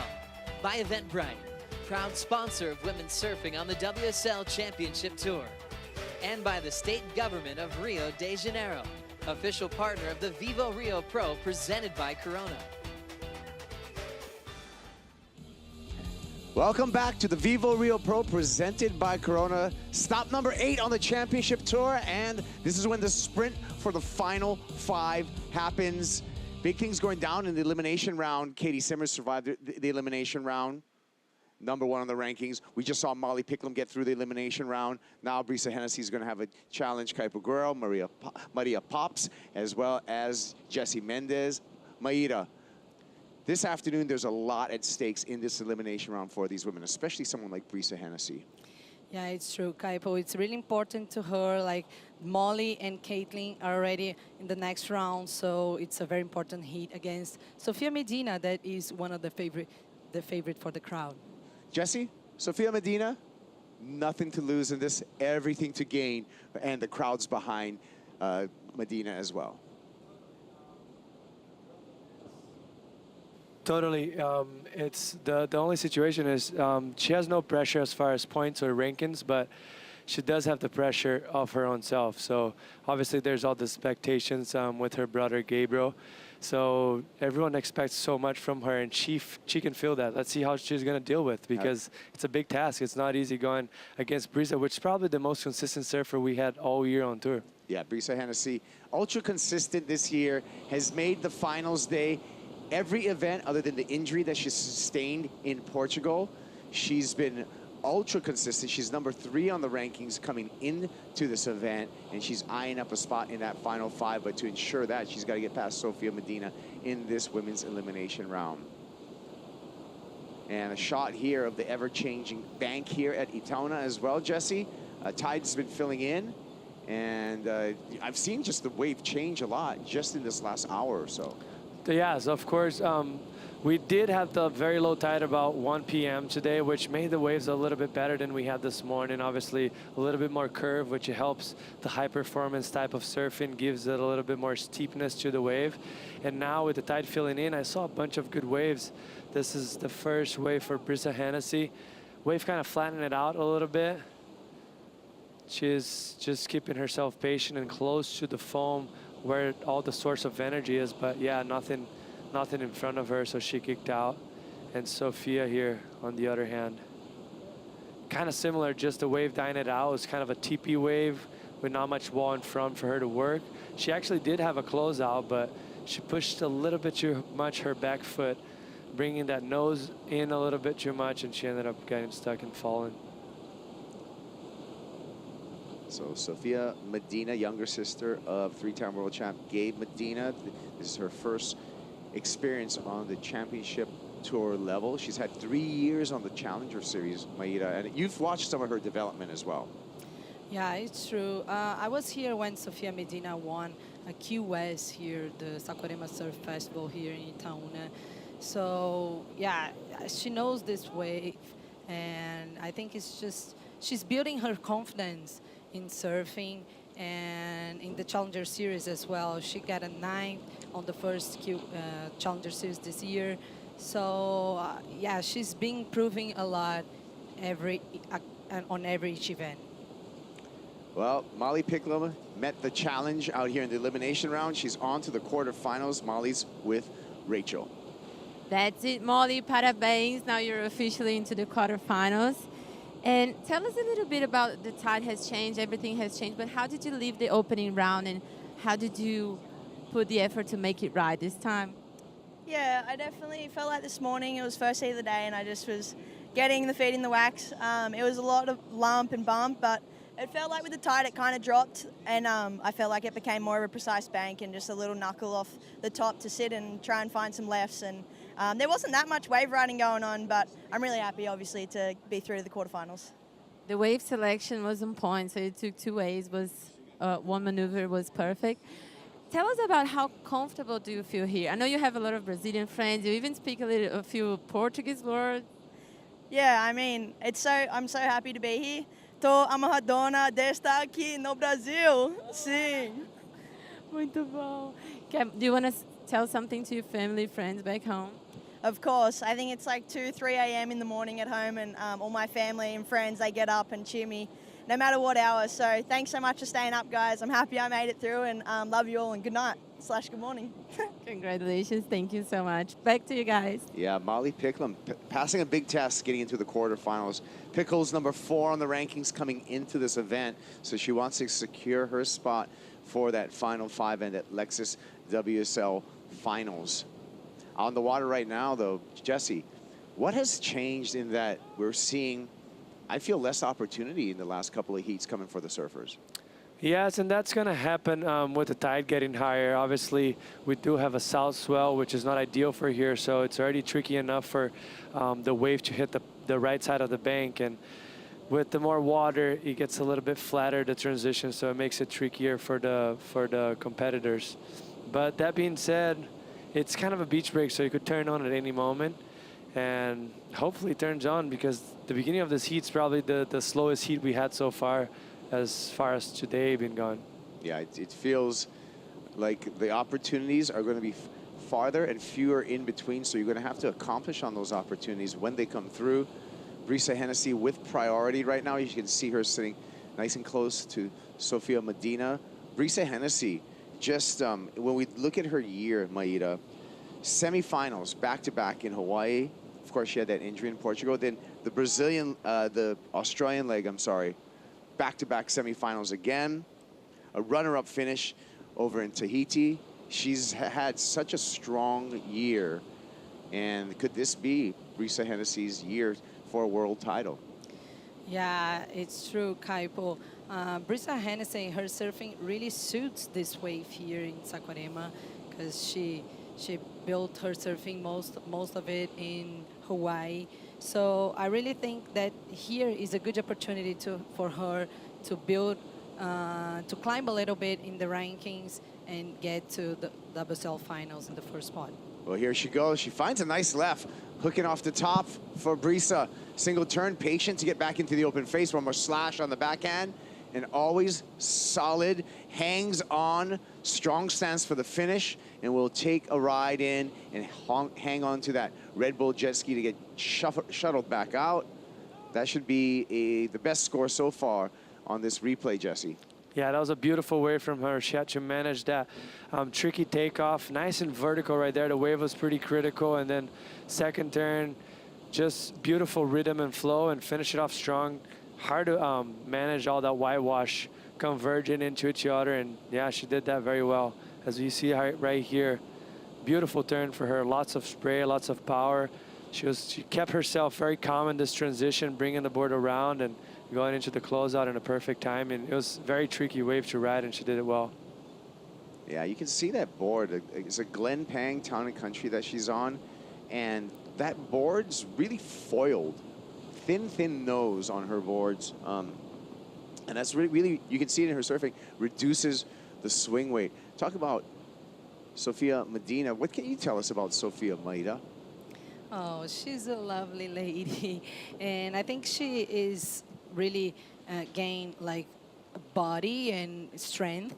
So that's how I think she's improving a lot her racks and her turns with much more power than used to be. And she's from Maresias. Maresias is a very powerful wave, and barreling as well. So, but what I think is, because she carries the weight of her surname, you know, because everybody always expect too much from her because her brother is Medina. But I think now she's getting a little older and dealing with this much better. Yeah, 19 years old and really kind of growing up in surfing spotlight, being the younger sister of Gabe Medina. Having to fulfill those expectations, I can understand that. Dad Charlie has a keen eye for surf competition and really pays attention to strategy. One of the more brilliant strategists when you look at someone observing surfing. What do you think, Jess? No doubt. Mostly, if you look back at a few events we had that situation with him and Kai Belly. I was actually paddling out for the next heat when that happened, that he took off in front of Kai Belly on purpose just to block Kyle, because he knew even with the interference he was still going to make the heat. He paddles back out. He asked me, is it priority interference half wave or a full wave? I was like, you should know this, but it's a full wave. It's like, oh, it doesn't matter because he's not going to get it anyways. But just shows Charlie was signaling to him, hey, drop him on the next wave. He's gone because it doesn't matter. The heat's done. Yeah. And, I mean, who does that? Really, like, we've never seen in surfing. That was the first time. Well, who figured that out, right? Just even to figure out the math of that. And in that, because I was on the beach when that happened too, Jess, and I thought that was a huge mistake. I hadn't done the math. Yeah. Well, I'm just like, what did he do? And then I realized, wait a minute, there's no way he could lose. That was brilliant. That was brilliant. I think we actually changed the rule book since then. So sportsmanship, right? Yeah. Yeah, it fits. But him and his stepfather, Charlie, were the type of guys that use the rule books exactly the way it is. So they use to their advantage, or they just don't touch that part at all. So right there in that moment, just smart. There he is, the machine. Gabe Medina, certainly one of the best surfers ever to come out of Brazil, if not in the world, a 3-time world champ. And we've watched Gabe Medina grow up in front of our eyes, from a young Gabe Medina with his first world title at 2014 when he was just a lion coming at everyone and so focused, to now the Gabe Medina that we see is a pure ambassador for surfing globally. It's been a wild ride to watch the evolution of Gabe Medina as he continues to grow within our sport. Yeah, it's always great to watch the guy. He's a fierce competitor, and what's most impressive about him is just how he's able to adapt. It doesn't really matter how he needs to win, he's gonna work it out most of the time. Sometimes it's with 210s, and sometimes it's with 2.2s, like we were just mentioning about in Pipeline before. Yeah. And you can't, he doesn't have any weaknesses when you look at different venues. I mean, he can win a wave pool, he can win in a hollow left, he can win in a mushy right. He can win in a beach break. And he's done it all, right? Margaret River was kind of the only question, right? Yeah. Like, can he do it? And then he did it last year. Yeah, so pretty wild. Here comes a set, and we have Sofia with priority right now. Let's check the positioning of our surfers and where they are. Is this going to catch everyone off guard? Yes, it does. Little corner here for Medina. She looks over that one. And maybe a second chance behind. We'll see the positioning of the surfers, and that was unfortunate. So Maida, it went from a giant lull to a giant set, just like that. Yeah, positioning will be the thing right now. The whole day it's been, so it's really hard to find the right spot to sit in and to take off. So I think once she can find a good wave, she can perform pretty well. Well, she's going to hang on to that priority. Brisa was not able to find anything under priority, so the need is still the same for Sofia Medina. Just a mid-range 4.5, 4.5 points, easily achievable for the 19-year-old Sofia Medina. She's just a teenager, but has had many years of competition experience coming through all the ranks here. And Medina said during an interview that I did with him that they didn't expect that quick to be together in a championship tour event. So it got her on a surprise when she got the invitation. And of course, she was really happy. But he said that he thinks that she will need a little more time to develop and to feel good to serve her best. See if we have a paddle here. Yeah, Sofia Medina, she's number 18 on the Challenger Series. I believe she's the highest ranked female Brazilian on that Challenger Series. And how she got that wild card? She got, because Tyler Wright is not competing, but look, late takeoff right there. So that would have been a priority error right there for, and then you can see Charlie and Gabe in their reaction to that. What happened just then, Jesse? Yeah, just I guess out of position for it. Looked like a great wave, a taller wave. But once you're taking off on that whitewash, mostly sometimes if you get the corner of the whitewash, you can kind of roll in pretty easy, but she was stuck right in the middle and just too much energy. As soon as she got outside of the white water, the wave was just running in front of her and she got to her feet and it was a little bit too late already. Gonna hop on the Red Bull jet ski and get in the saddle and take a ride back out. We're gonna take a break right now. We'll be back with more action from Itaúna, Saquarema. It is the Vivo Rio Pro presented by Corona. Be back after these messages.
The Pulse, where you can get caught up on the opening round action for the men. Number 6 on the rankings coming into this event.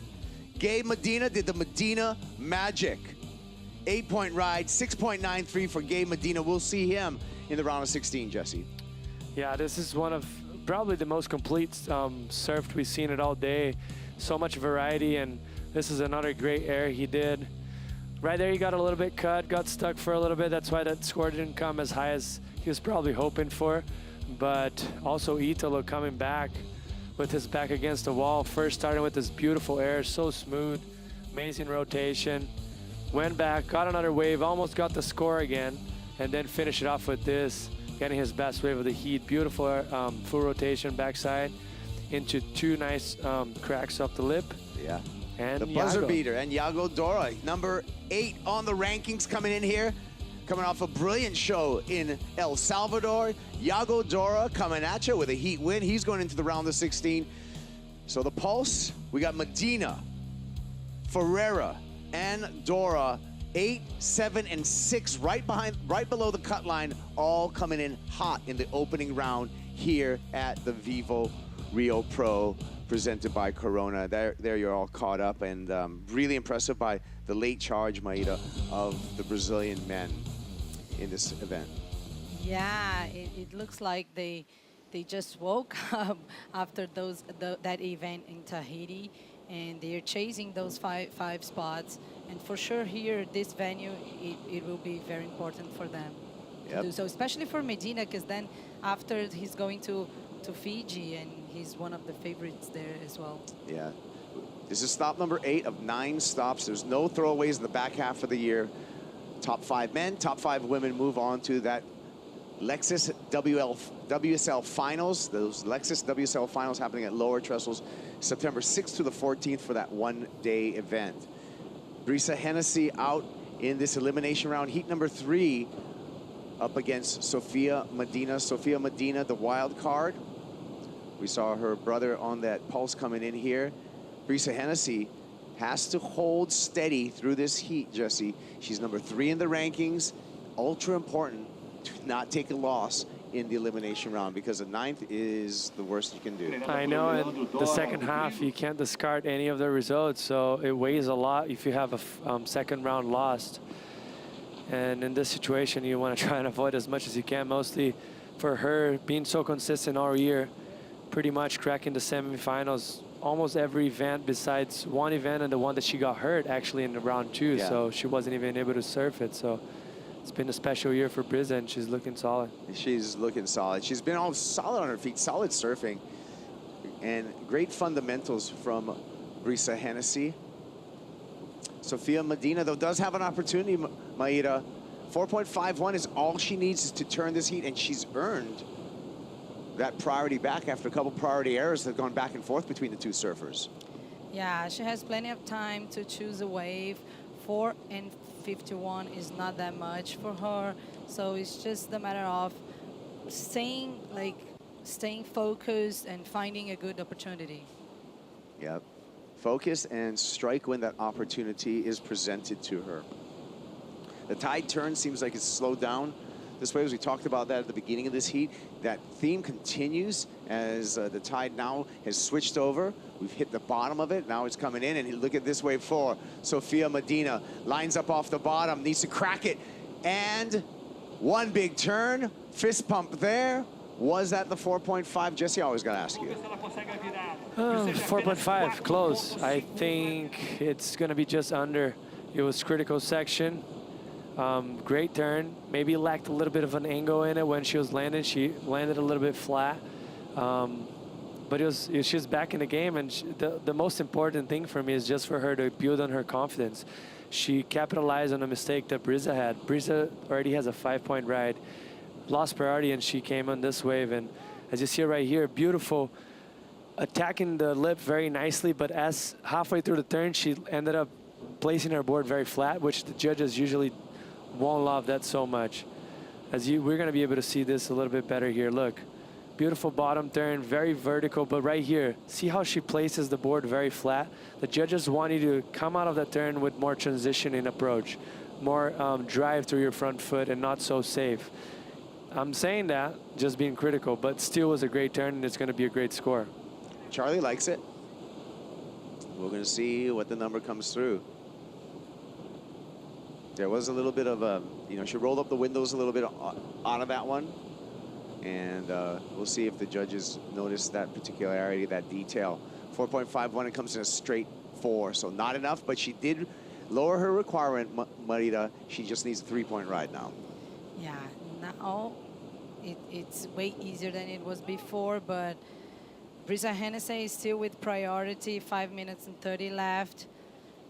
Yeah, now it's the strategic thing to deal with. Yeah, so what I'm going to suppose, and it looks like, there's kind of they're just kind of cruising back out there. I don't see a ton of urgency. It's 5 minutes right now. Jess, I think Sofia's going to have an opportunity if she just separates herself from Brisa at this point. Yeah, and the cool thing about it for her is once you pedal back out, you're putting so much pressure on Brisa Hennessy.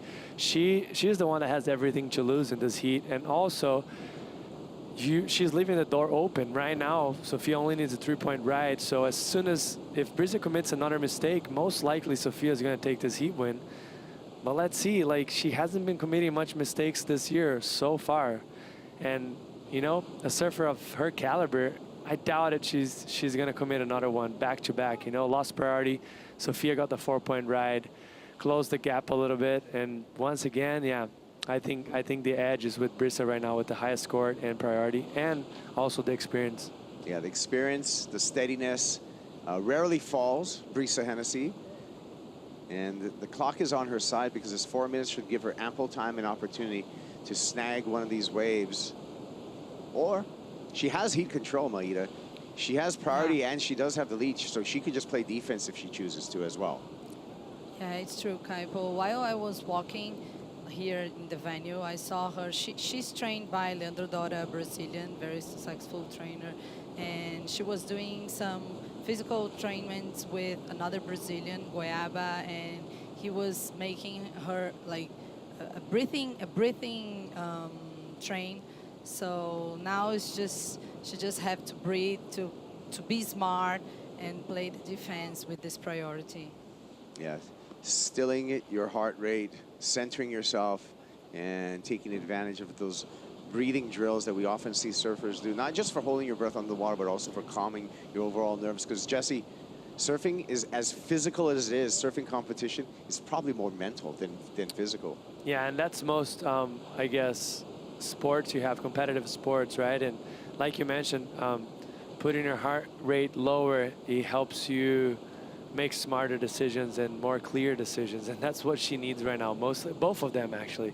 But Brisa being on the driver's seat and with priority, she's the one guiding the heat and leading the heat right now. And it's in her hands, man. It's really up to her. She's kind of been pursuing right now. You can see Brisa paddling as we get these surfers back into vision. She's closing the gap between herself and Sofia Medina. Medina trying to sneak away. Brisa uses priority, drops into this one, finds a corner. Nice carve there for Hennessy.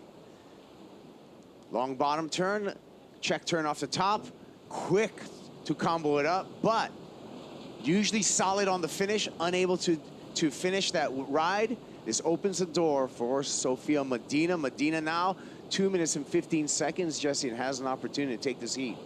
Yeah, all the pressure that I was saying that was in Brisa's hand, now it's switched over to Sofia. It's up to her now to identify a good wave. This is a great wave. She was maybe a little bit behind on the beginning, and then nice setup turn right here for her. The wave wasn't steep enough as she was probably hoping for, but that was a lot of spray and finished off very strong. Unfortunately, the wave does this here. There's much more energy on the left side of your screen going into the right side, and it converges, and it's just very tricky for the surfers to handle. As you see at the second turn here, beautiful turn for her, bringing it all the way around, cutting it short so she could actually halfway through bottom turn through this, placing the board, a nice finishing turn right there. But that's what I just mentioned. It converges into the other, and it's just very tricky to land. A lot of turbulence and flipped her board over, and that was it. So now we're down to 1 minute and 10 seconds. Medina out the back.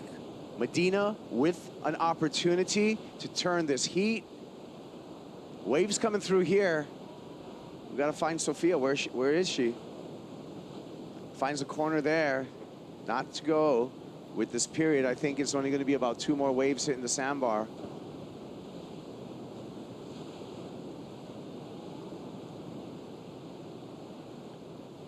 There's a requirement.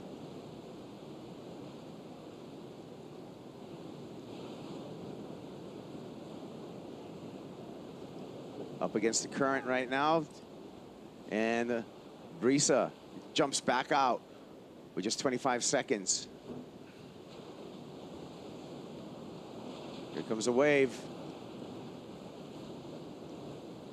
That's her chance. 10 seconds, man. She's going to have time. Jesse, she's going to have time. Here we go. Sofia Medina. Slow turn there and needs something big on the end here. Nice snap. Float. Some positive encouragement from the beach, but I don't think that's the number. What do you think, Jess? No, this is not going to be the number. It wasn't critical. The wave wasn't critical enough. It was kind of a flatter wave, flatter sections. It just didn't have the potential. Nothing she could have done really on that wave to turn into a 4.51. Well, lesson learned. Sofia Medina, and we'll continue to watch her develop as a surfer. She'll be back on the Challenger Series. We'll see her as she continues her pursuit on that Challenger Series. But it will be Brisa Hennessy, who had her final 5 spot in jeopardy, but she passed the test. Brisa Hennessy's on to the quarterfinal. We're on to yet another matchup in the elimination round. When we return, Joanne Defay up against Gabby Bryant.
Flying high in the Brazilian sky, the air show packed the beach with thousands of spectators, breaking all attendance records last weekend. Just one of the many things that accompany us here in Saquarema for the Vivo Rio Pro presented by Corona's Kaipo Girl, Maida Pops, and Jesse Mendez on the call. Our final heat of the women's elimination round. It's Gabby Bryant right here on the replay, Jess. Wow, beautiful bottom turn. Do you see how much drive she got through that bottom turn, just engaging her rail and her fins, cracking that lip. So like right there, she just gets very low, open up her arms. Yeah, it's vertical, massive turn. Got a little bit lateral right there, but still very big turn. This is gonna be a nice score for a one turn wave.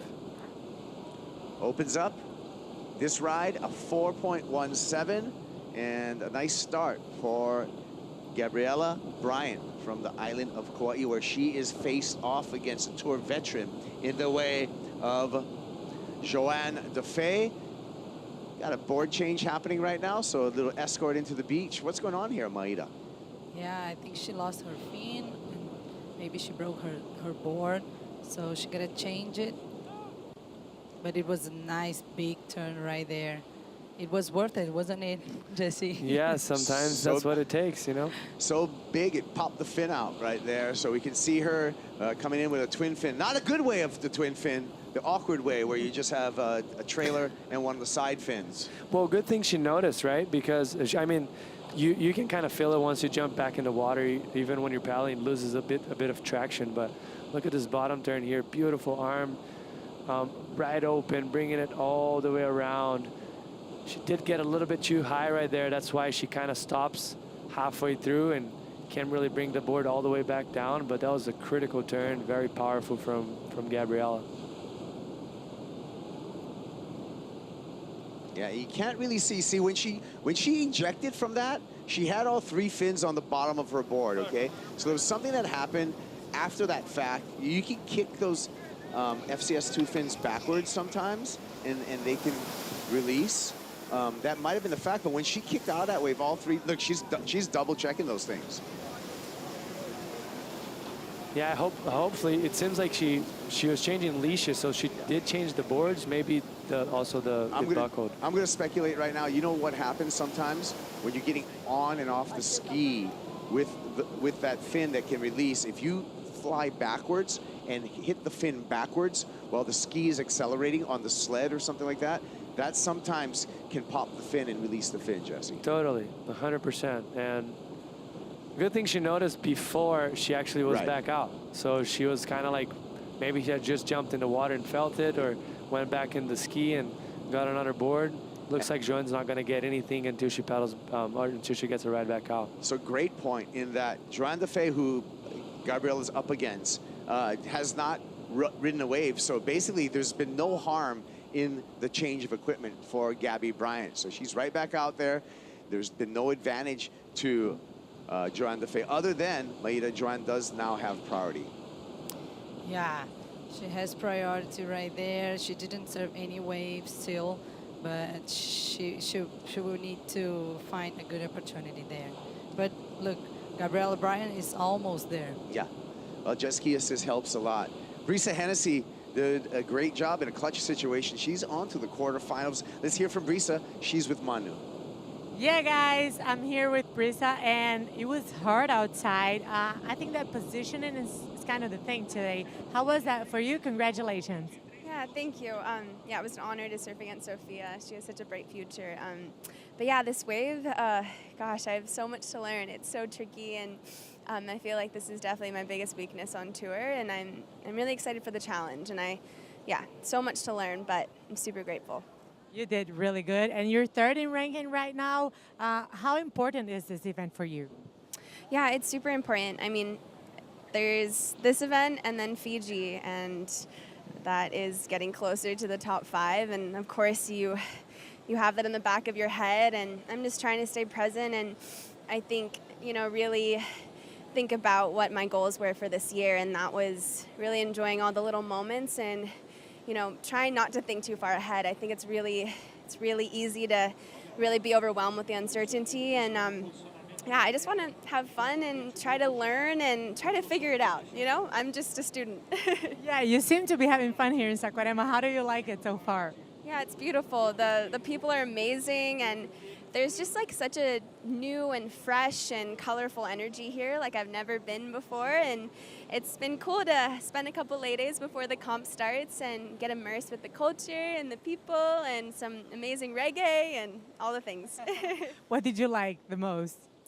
Oh gosh, I think everything. I think just the energy and I don't know, everyone makes you feel very special here and important, and yeah, I've never felt like that special anywhere else, so it's really cool. Oh, great. Do you want to send a message for your friends and family? Yeah, muchísimas gracias a todos en Costa Rica. Estoy muy agradecida por todos ustedes y espero que puedo pasar la próxima ronda. Sí, estoy muy feliz y pura vida. Qué linda. Great job. Back to you guys. Yeah, so, talking about rankings coming out of that interview, this heat number 4 in the elimination round, ultra important when we look at the scale of the rankings and getting into that final 5. We have Joanne Defay out there. She's number 5 in the rankings coming into this event. We have Gabriella Bryant, Maida, who she's up against, number 6 in the rankings. So this is a clutch match between these two. As far as like hanging on to a final 5 position, only one can do that out of these two surfers in the water. Yeah, it's true, Kaipo. And for Johanne Defay, she has been like runner-up here twice in 2017 and also 2022. And she won in Fiji already in 2016. So for her, these points are really important. Then she can go to Fiji in a better position on the rankings and do her job there, where she already won. Yeah. And Gabriella Bryant, by contrast, Jesse, has just come off a finals appearance, a runner-up finish in the last event. So you would have to say that Gabriella does have some momentum on her side, and she's moving up the rankings. While I feel like Joanne Defay is kind of defending her 5th place position right now, right on the line. For sure. Joanne had a brilliant start. She started very, very strong in Hawaii, went on to win Portugal, and she's just, I mean, you expect Joanne to always be solid and commit very little mistakes. And this venue here really suits her surfing very well. Today is a bit tricky, challenging. We'll get back to that after this wave. But we know one thing that's strong on Joanne Defay is her backhand attack, and that was the hook that she's brought over and over again. Unfortunately, talk about the backwash over and over again, Maida. The backwash, it took all the forward momentum away from her, and she was not able to ride out of that maneuver. Yeah, it's true, Kaipo. In the beginning, I thought she would stay on her feet, but then the backwash, it bounces a lot. It's really hard to stay on your feet, to manage to finish the maneuver, and she couldn't do this now. So incomplete there, and advantage now, and heat control over to Gabby Bryant. What went wrong here, Jesse?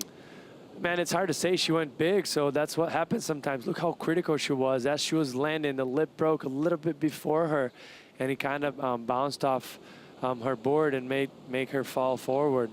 But as you see right here, this is why she's one of the best backhand surfers in the world. She's just very critical and very solid on her bottom turns, giving her a lot of speed. As you see right there, see the whitewash is, the lip broke a little bit before her, and the whitewash came up against her board and buckled her off moving forward. So fortunately for her, because that was a massive turn. Gabby Bryant back to live action here, and Gabby searching for a place to place a turn, does not find that, has to kick out. So not a lot of opportunity for either surfer at this point. Gabriella Bryant nor Joanne Defay. These two have met up. This is their 3rd time meeting up. Here's the past head-to-head matchups between Joanne Defay and Gabriella Bryant. It's gone all Defay's way. 22, El Salvador, Joanne was able to beat Gabriella Bryant. And then in 22, in a semifinal here at Saquarema, again, Joanne Defay beating Gabriella Bryant. That's also a good event for Gabby, you know. It's that the semifinals here, it's not easy to do. Such a challenging venue, consistently changing. And they seem to be in the same spot in the rankings pretty much. It's like a very important heat for both of them. Yeah, clutch heat in the, when we look at the scope for this year and the back half and this race to the final 5, we talked about it before, is that there's no throwaways, so all of these are going to count. So counting a 9th place finish in your overall points, that's brutal, Maida. Yeah, it is, especially that we have just only one event left after this one, so it is brutal. And these women's rankings it's very tight. The men's ones, like John Florence, is a little bit further than the others, but like for the women, it's really tight. Yeah, the women's rankings coming into this event. Of course, Katie Simmons, we saw her come out of this elimination round with a clutch performance. We saw Molly Pickham, we saw Brisa Hennessy. This one, unfortunately, when we talk about people, you know, in that final 5 conversation, someone's gonna really suffer early on in this round. I mean, in this event, Jesse. And those 2 girls are the ones, they're right in that bracket that it hurts the most when you lose. Like if you think about Caitlin Simmers, if she loses right now, most likely she's still going to be fine and clinch the top 5 because she's sitting in first. So even though it's very tight, like you mentioned, there's still a gap, and there's only so many first places or second places until the end of the year. But for those girls, it's now or never. They have to perform and they have to capitalize in this situation. Yeah. To expand upon that, Katie Simmers coming out in here with 38,000 points in the lead position. Number 5, Joanne Defay has 34,000 points. So there is a 4,000 point padding for someone like a Katie Simmers. But there's not a padding for a Joanne Defay because Gabriella Bryant, 32,000 points, sitting in that number 6 position. So if Gabby's able to make it out of this heat, she's going to jump above Joanne Defay and, you know, on our rankings. So that's something in jeopardy for someone like Joanne Defay trying to defend that final 5 position. Yeah, that gap's pretty much 1 heat away, you know, like whoever is in front, maybe be a little bit more. So maybe 2 heats for Gabby, but yeah, she's right there. I mean, it's not that simple. It sounds more simple on paper or speaking, but it's just a matter of clicking. You really need to make the semifinals because the semifinals is 6,085 points for a 3rd place finish. That's really the place where you need to be when you're looking at final 5, because you figure semifinals, that's the top 4. You're in the top 4 people in the overall event. End of the year, we take the top 5. So, like, if that's the simple way to think of it, I feel if you're, you know, one of the women, like, hey, I need semifinals. I need semifinals to put yourself in contention for a world title, Maida. Yeah, Johanne Defay, she has already done this here before, but like in this heat, until now, she just caught 1 wave. It was a good turn, but she couldn't pull it. And she seems a little lost in this lineup, isn't she? Yeah, she totally is. And sometimes that happens, man. Doesn't mean that she can't really turn around. You know, all it takes is 1 wave.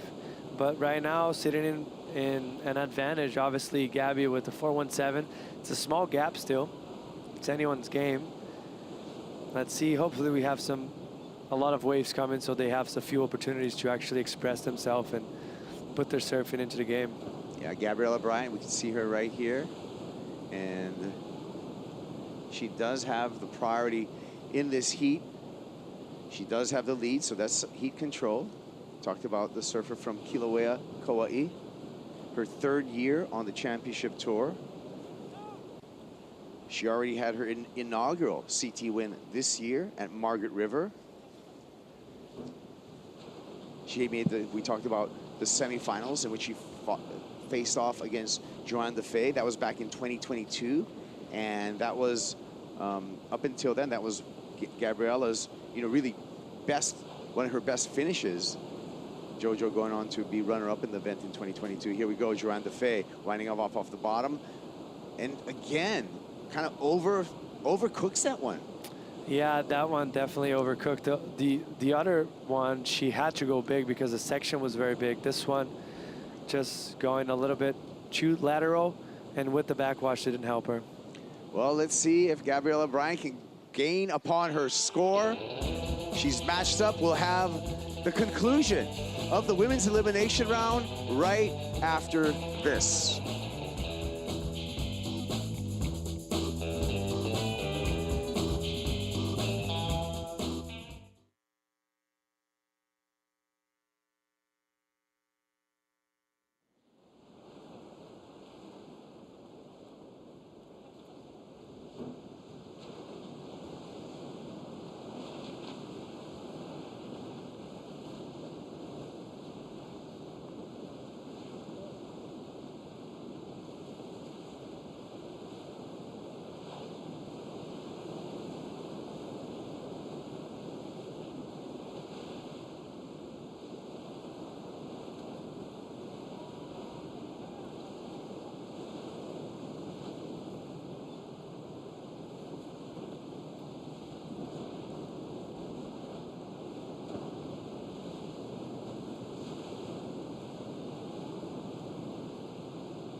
olha aquela onda, cara.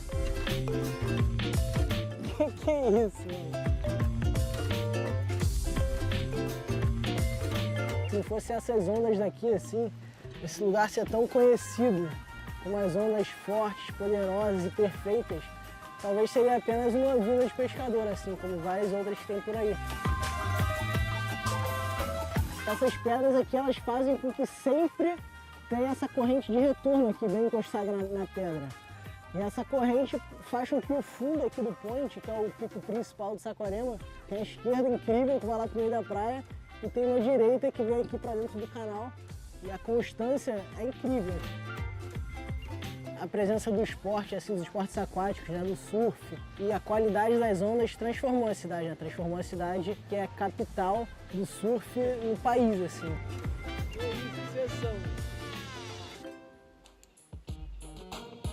Welcome back to the Vivo Rio Pro presented by Corona. Final heat of the women's elimination round, and Joanne DeFay up and riding. Carving smooth on the backhand. DeFay, patient there, catches a rail, unfortunate, does not have any continuation on that wave. She's up against Gabriella Bryant, who while we were at break, scored a 6.67. First, let's take a look, Jesse, of this last ride for Joanne. Yeah, a lot of side chops going through that wave. Hard for her to engage the rail on the bottom turns, but she's looking shaky. She's not looking like what Joanne usually looks, sorry. And on the other hand, Gabby just looking like she's putting a little bit more power on the front foot. You can see her driving through those bottom turns and the turns a little bit better. Look, beautiful bottom turn right there from her, opening up. That was a very nice tight arc, and just finish off strong. She looks like she's confident on top of the board, not given the benefit of the doubt of backwashes or lumps, just cutting through the water very nicely. On the other hand, Joanne is kind of catching some rails, which you don't expect, mostly on her backhand, which is her bread and butter. Yeah, it really has been Joanne DeFay's bread and butter when we look at her history and her wins on the championship tour. 6 wins on the championship tour. And at places like G-Land, Uluwatu, Fiji, all of those happened primarily on her backhand. Even this year for her 6th championship tour win, Maida, in Portugal, a lot of that work was done on lefts.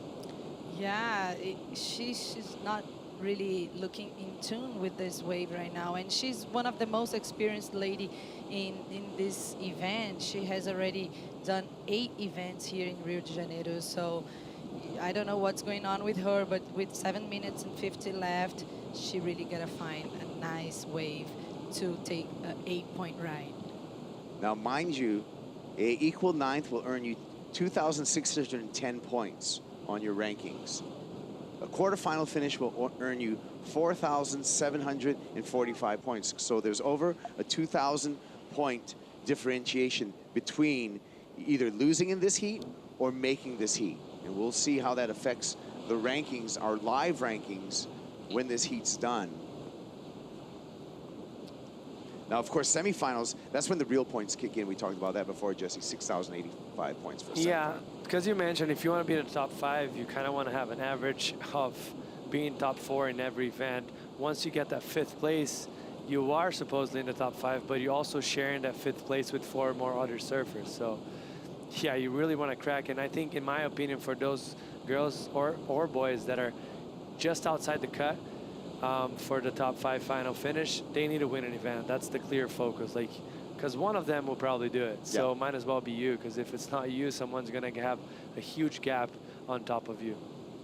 Well, situation in the water, that 6.67 for Gabriella Bryant is glaring at me when I look at the score bug, Maida. And here she goes, taking a look at that one. She's going to hang on to priority and still control the heat. Was that a concerted effort into that wave? I feel that she just took a peek over the ledge, decided not to go, so she's going to hang on to priority. Yeah, I think it was a smart move right now.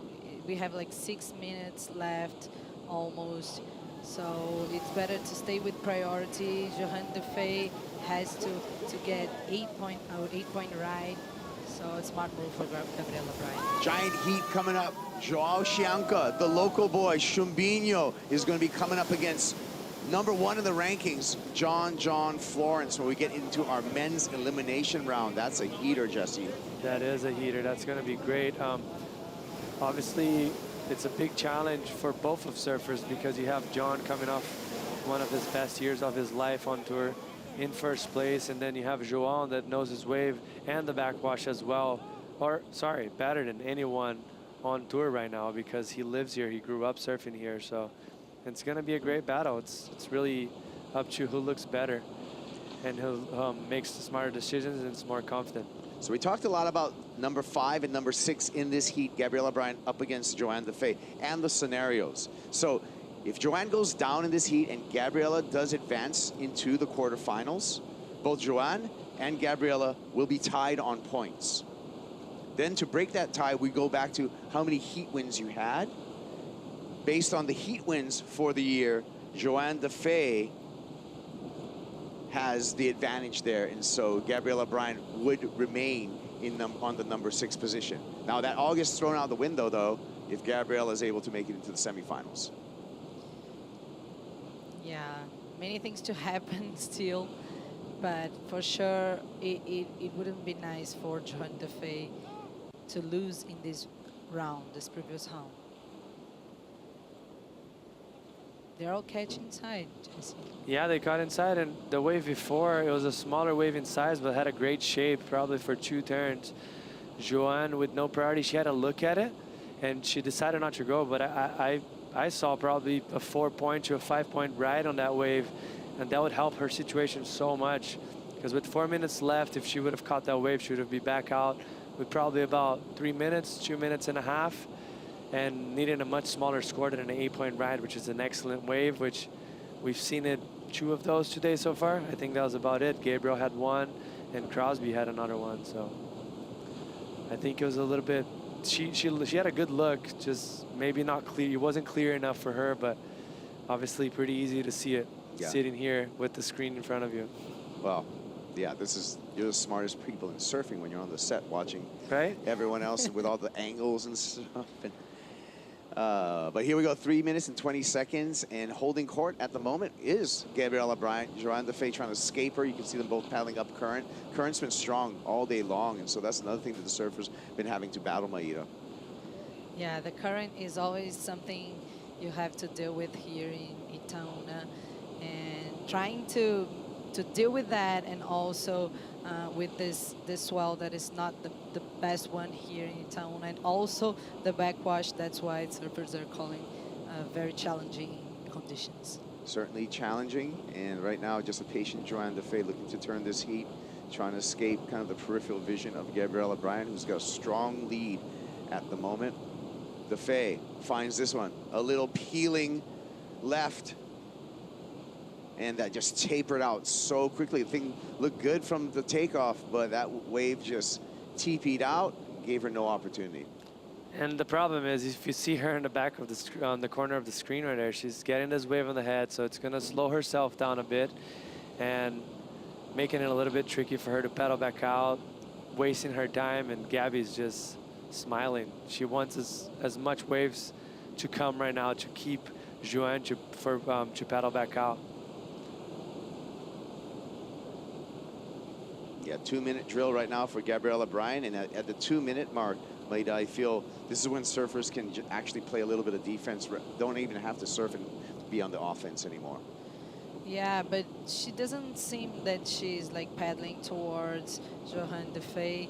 She's just trying to keep focused on the sets and kind of be the one in the first peak right there, but she's not like playing really hard against Johan.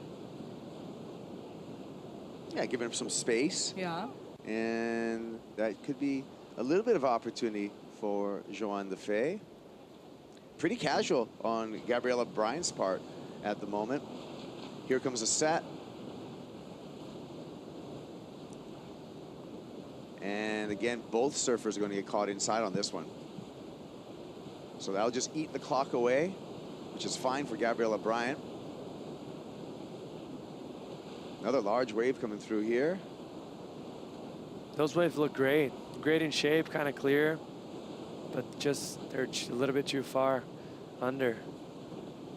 Gabby probably very far under because of the fact that Joanne took that wave and was slowly pedaling back out. So maybe she didn't want to be too far out the back in case a double.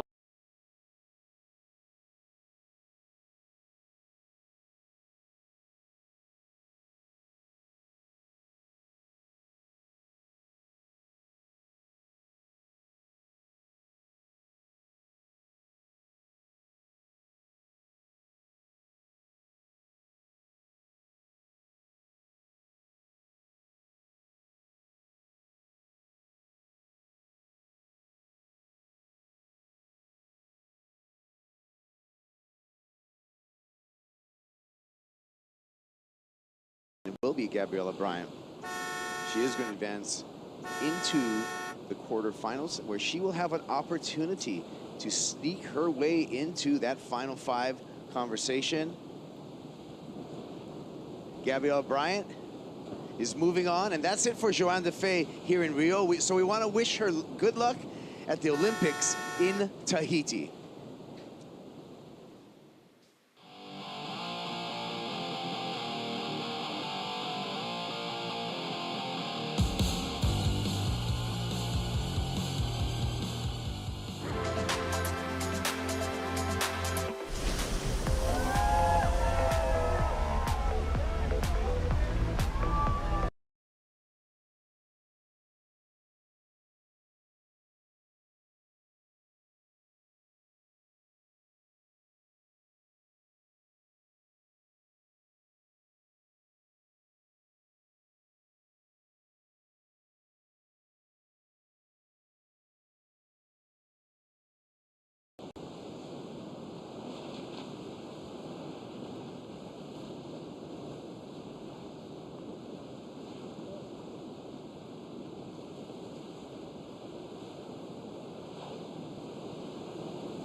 The Vivo Rio Pro presented by Corona is brought to you by Vivo, official sponsor of the WSL in Brazil, by Banco do Brasil, official bank of the WSL in Brazil, by Natura Kayak, feel the power of freshness, by Bonsoy, official milk of the WSL, and by Yeti, built for the wild.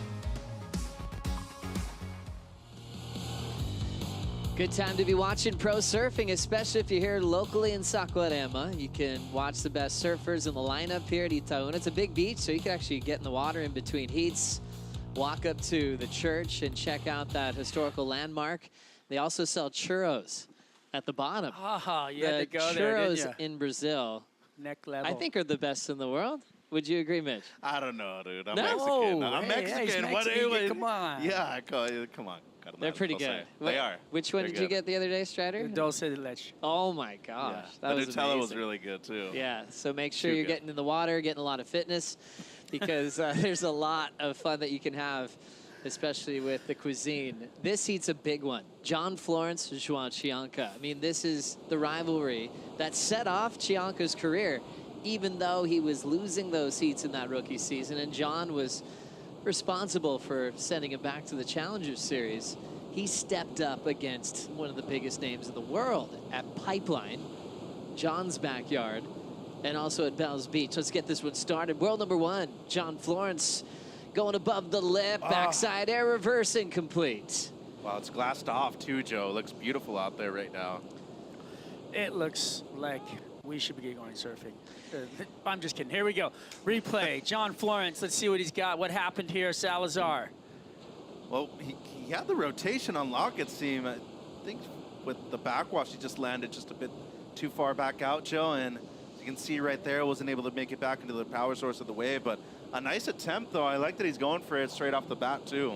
I feel like that separation from the board costs you the momentum that you need. You have to be stuck to that board and spinning. And once you lose separation, you lose the direction change. And that's why he landed on the top of the wave instead of landing back down into it where he could have rode out of it. We haven't seen a ton of airs completed today, you know, outside of Italo, Gabriel Medina. Colapinto had that kind of throw tail punt in his heat earlier. John Florence going for a backside full rotation punt. When I think of John, I've been thinking about the alley-oop a lot with him. He's done that here at Itaúna. He did a giant version of that in El Salvador as well. And then I kept going in my mind thinking, remember the one he did at Karamas where he got a perfect 10 many years ago, Mitch? Yeah, and he has it on lock, as you said, but he also has some variation with the alley-oop, too. I remember the one you're talking about from last year. Got a little inverted. I don't think there's many of those rights going on right now, though, Joe. So I feel like the backside rotations are available. But because it is glassy now, you don't necessarily have that onshore wind that's kind of putting your board back onto your feet. So I don't know if it's something that I'd be going straight off of the bat with right now. He did have the one right there that he almost pulled off, but I'd kind of be recurring to turns right now. We talk about full rotations or single maneuvers that have sealed the deal for victories in finals, and the same story was for John in his first ever CT win at Barra da Tijuca. Close out left, backside full road to beat Joel Parkinson back in 2012. As we see Joao Chianca, once again a wild card call up to represent himself and also the hometown of Saquarema, a true local to this lineup at Itaúna. Recovering from injury at Pipeline. Good to see him in this kind of form and see him preparing not just for CTs again, but also the Olympic Games, Strider. Yeah, I'm just looking at the priority here, and John, sorry to go back to this, what's happening, but like John, to me, like I thought that he didn't have priority, and now he does. I must have missed that one of those waves. Well, Chianca just cut a wave real quick. Real quick one, okay. So thinking about the Olympics for Chianca, Mitch, this is a big opportunity for him, and you can think about how heavy that was for him to try to recover, so he'd be prepared in time. Seeing him back in El Salvador was incredible, and also here at his home break, and able to catch up to him, you know, on the lay days. He looks so motivated and really, really calm. Yeah, and he looks happy. He's enjoying every single moment. He's appreciating every single moment, Joe, and you know, he went through a life-changing experience, and it seems like he's in a good position right now. Joao moving down the line, up and out. But that being said, he's already had a couple of training camps over there with the Brazilian team. He's been able to surf some heavy water waves already, Joe, and I personally feel that he's kind of going under the radar with people that could eventually win the event over there, too, and get a shiny gold medal at the end of Paris 24. Yeah, he's definitely a big hope. Solid in heavy water waves. And brilliant on his home court right here at Itaúna, 2.5.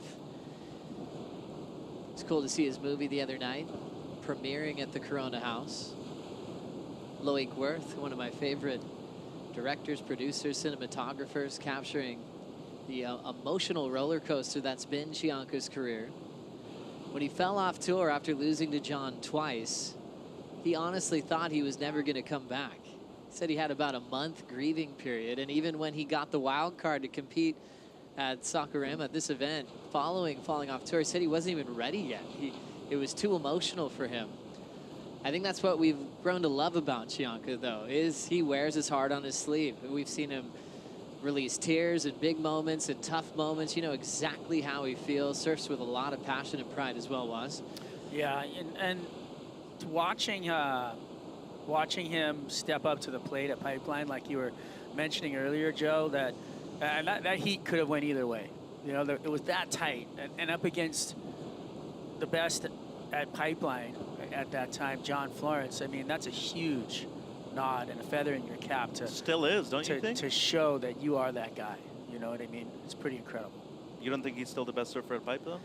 John Florence? Yeah. I do think he's definitely, yeah, I'd still give him the nod. Sure.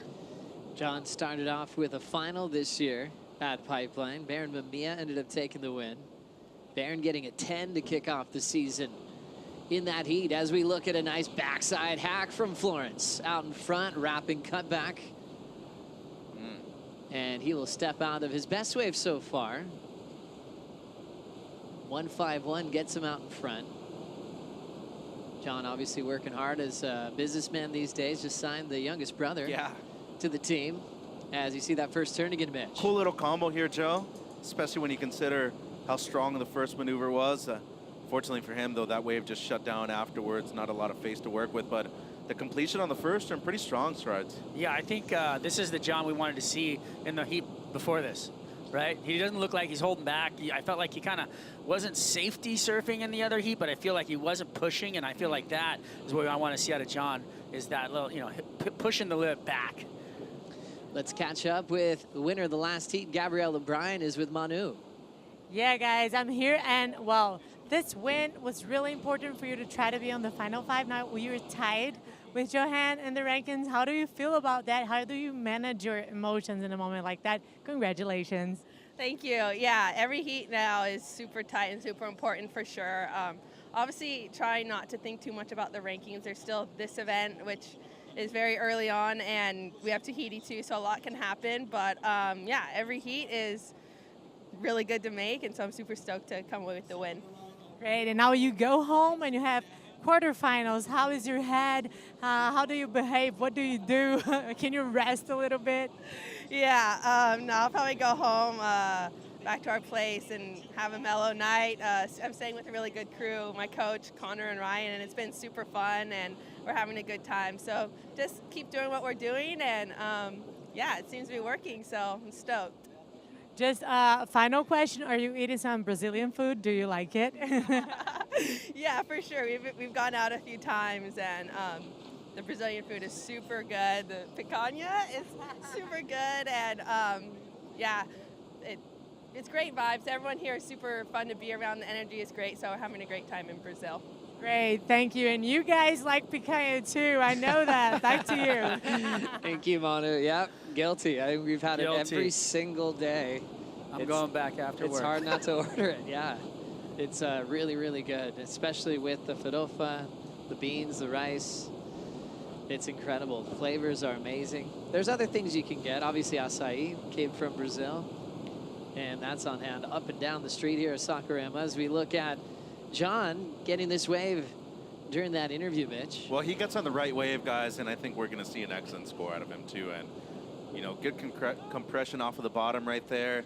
Managed the backwash incredibly well, but we got to remember, despite him doing well here last year, making it to the semis, this is still an emotional event for him. Remember, 2018 had the major injury over there at Bahia with the one incomplete error when he was dominating Miguel Pupo in one of the best heats he had all year long in 2018, and that led to a major injury and missed out basically on a couple of years, Joe. And as of right now, making a major comeback, and he's looking good so far while doing it. There's a lot of years there where the reason he wasn't in the title race was due to injury, you know, and I guess you could think, you know, when you're an athlete, half the battle is staying healthy. That's a part of your job, and John's gotten really hooked on research and really nerding out, so to speak, on all the little details that he can help himself perform at a high level. So last year was a celebration, even though, you know, he didn't make the finals. He surfed in a complete year, and he felt really good. He feels even better now, which is great news for the Florence camp for his goals this year.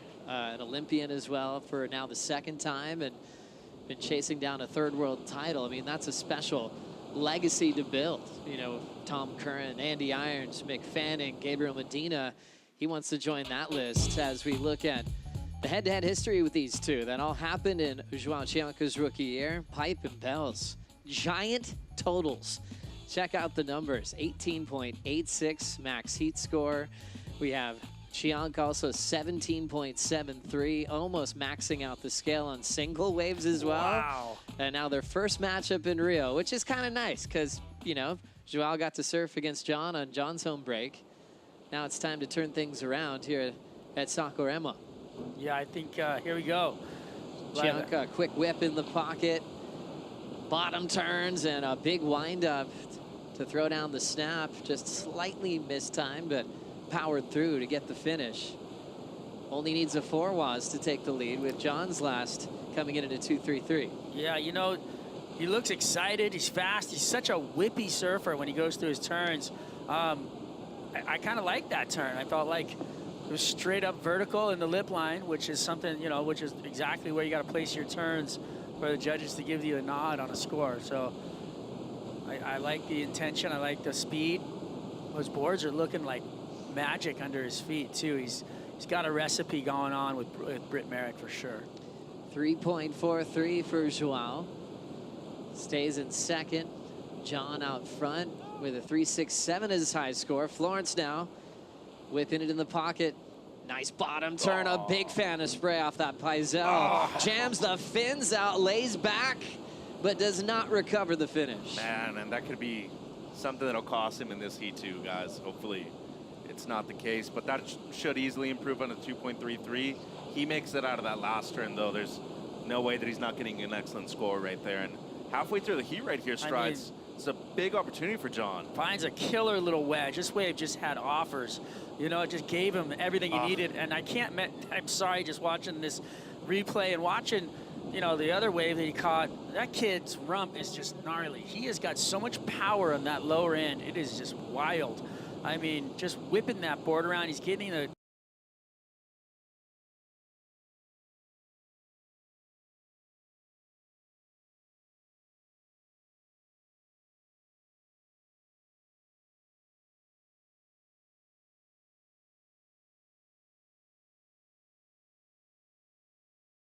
Cool to see just the differences in what he does with his rail. You know, front side, back side, he pushes so hard on every turn. Yep. I think also he was trying to really achieve a lot with variety as well. He did lose the finish. Every turn was a bit different, especially with how challenging this wave can be, how it can undulate down the line and give you some surprises. It's always impressive how much power this man can throw down. World number 1 throws down a 5.17 as he leads over Joao Chianca, the local hero and the local wild card. Still plenty of time to come back here in the elimination round. We'll be right back.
It's about 3:30 in the afternoon local time here in Brazil, in Saquarema, the northern part of Rio de Janeiro, here for the Vivo Rio Pro presented by Corona. John Florence taking on Joao Chianca in the third matchup on the championship tour.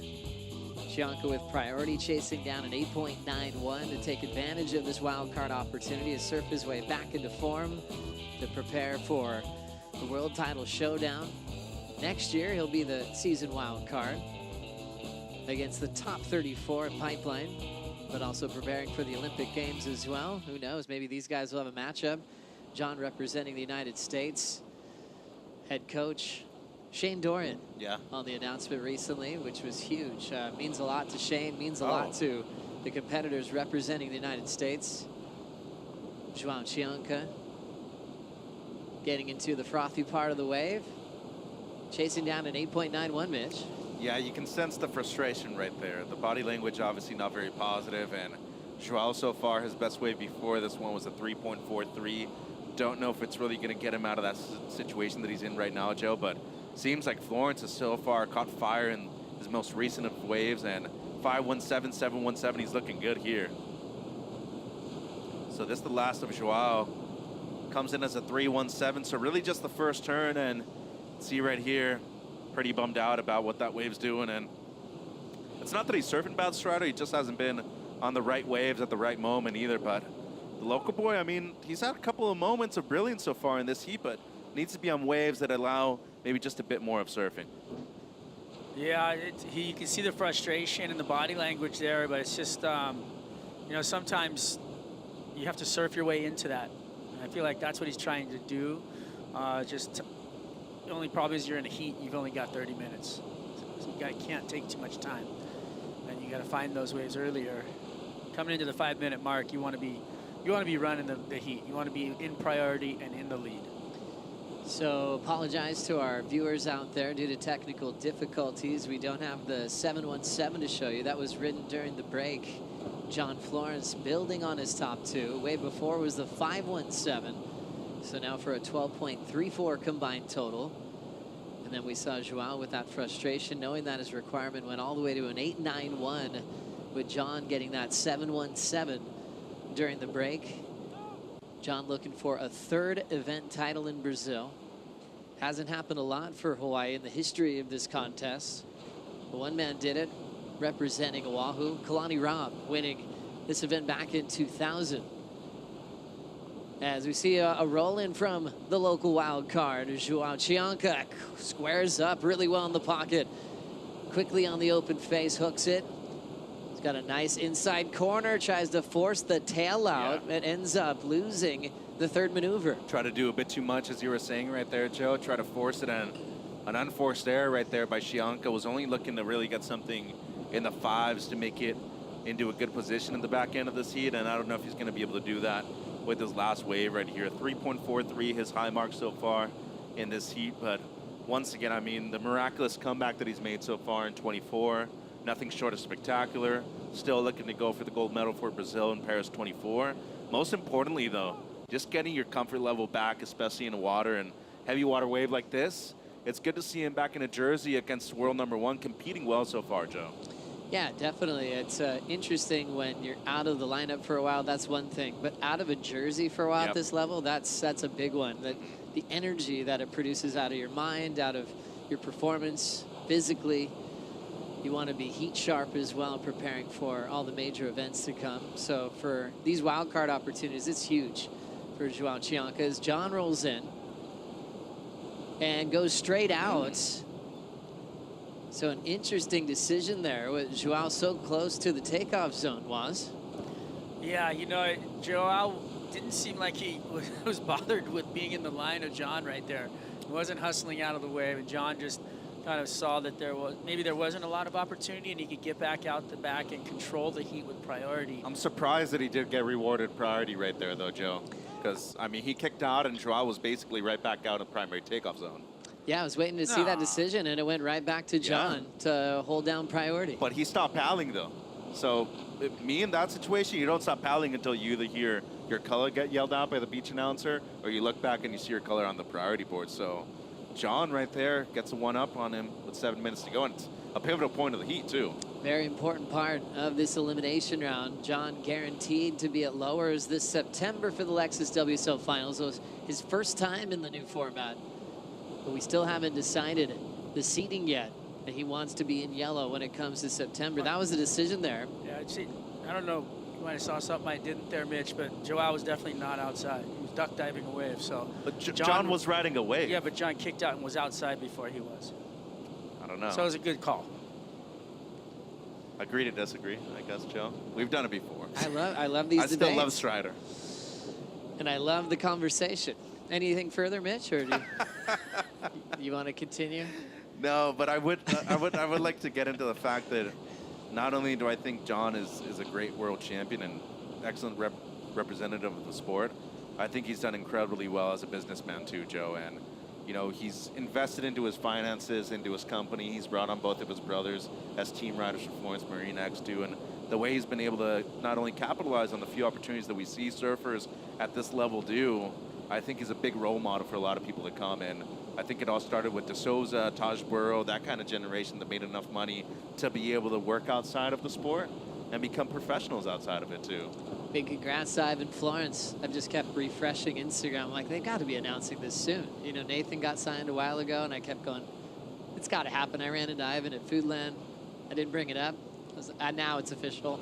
All the brothers are working together. They're going to put Alex on the team, too? Oh, I think she's... Mom already on the team. She's already on the team, yeah. Oh, what a cool story.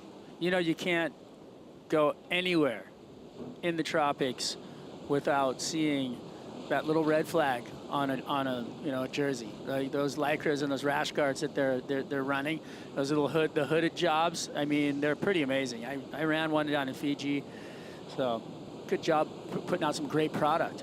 And I suppose everything John does is purposeful, right? Yep. Everything he works on are things that he loves to do. He loves the ocean, loves sailing.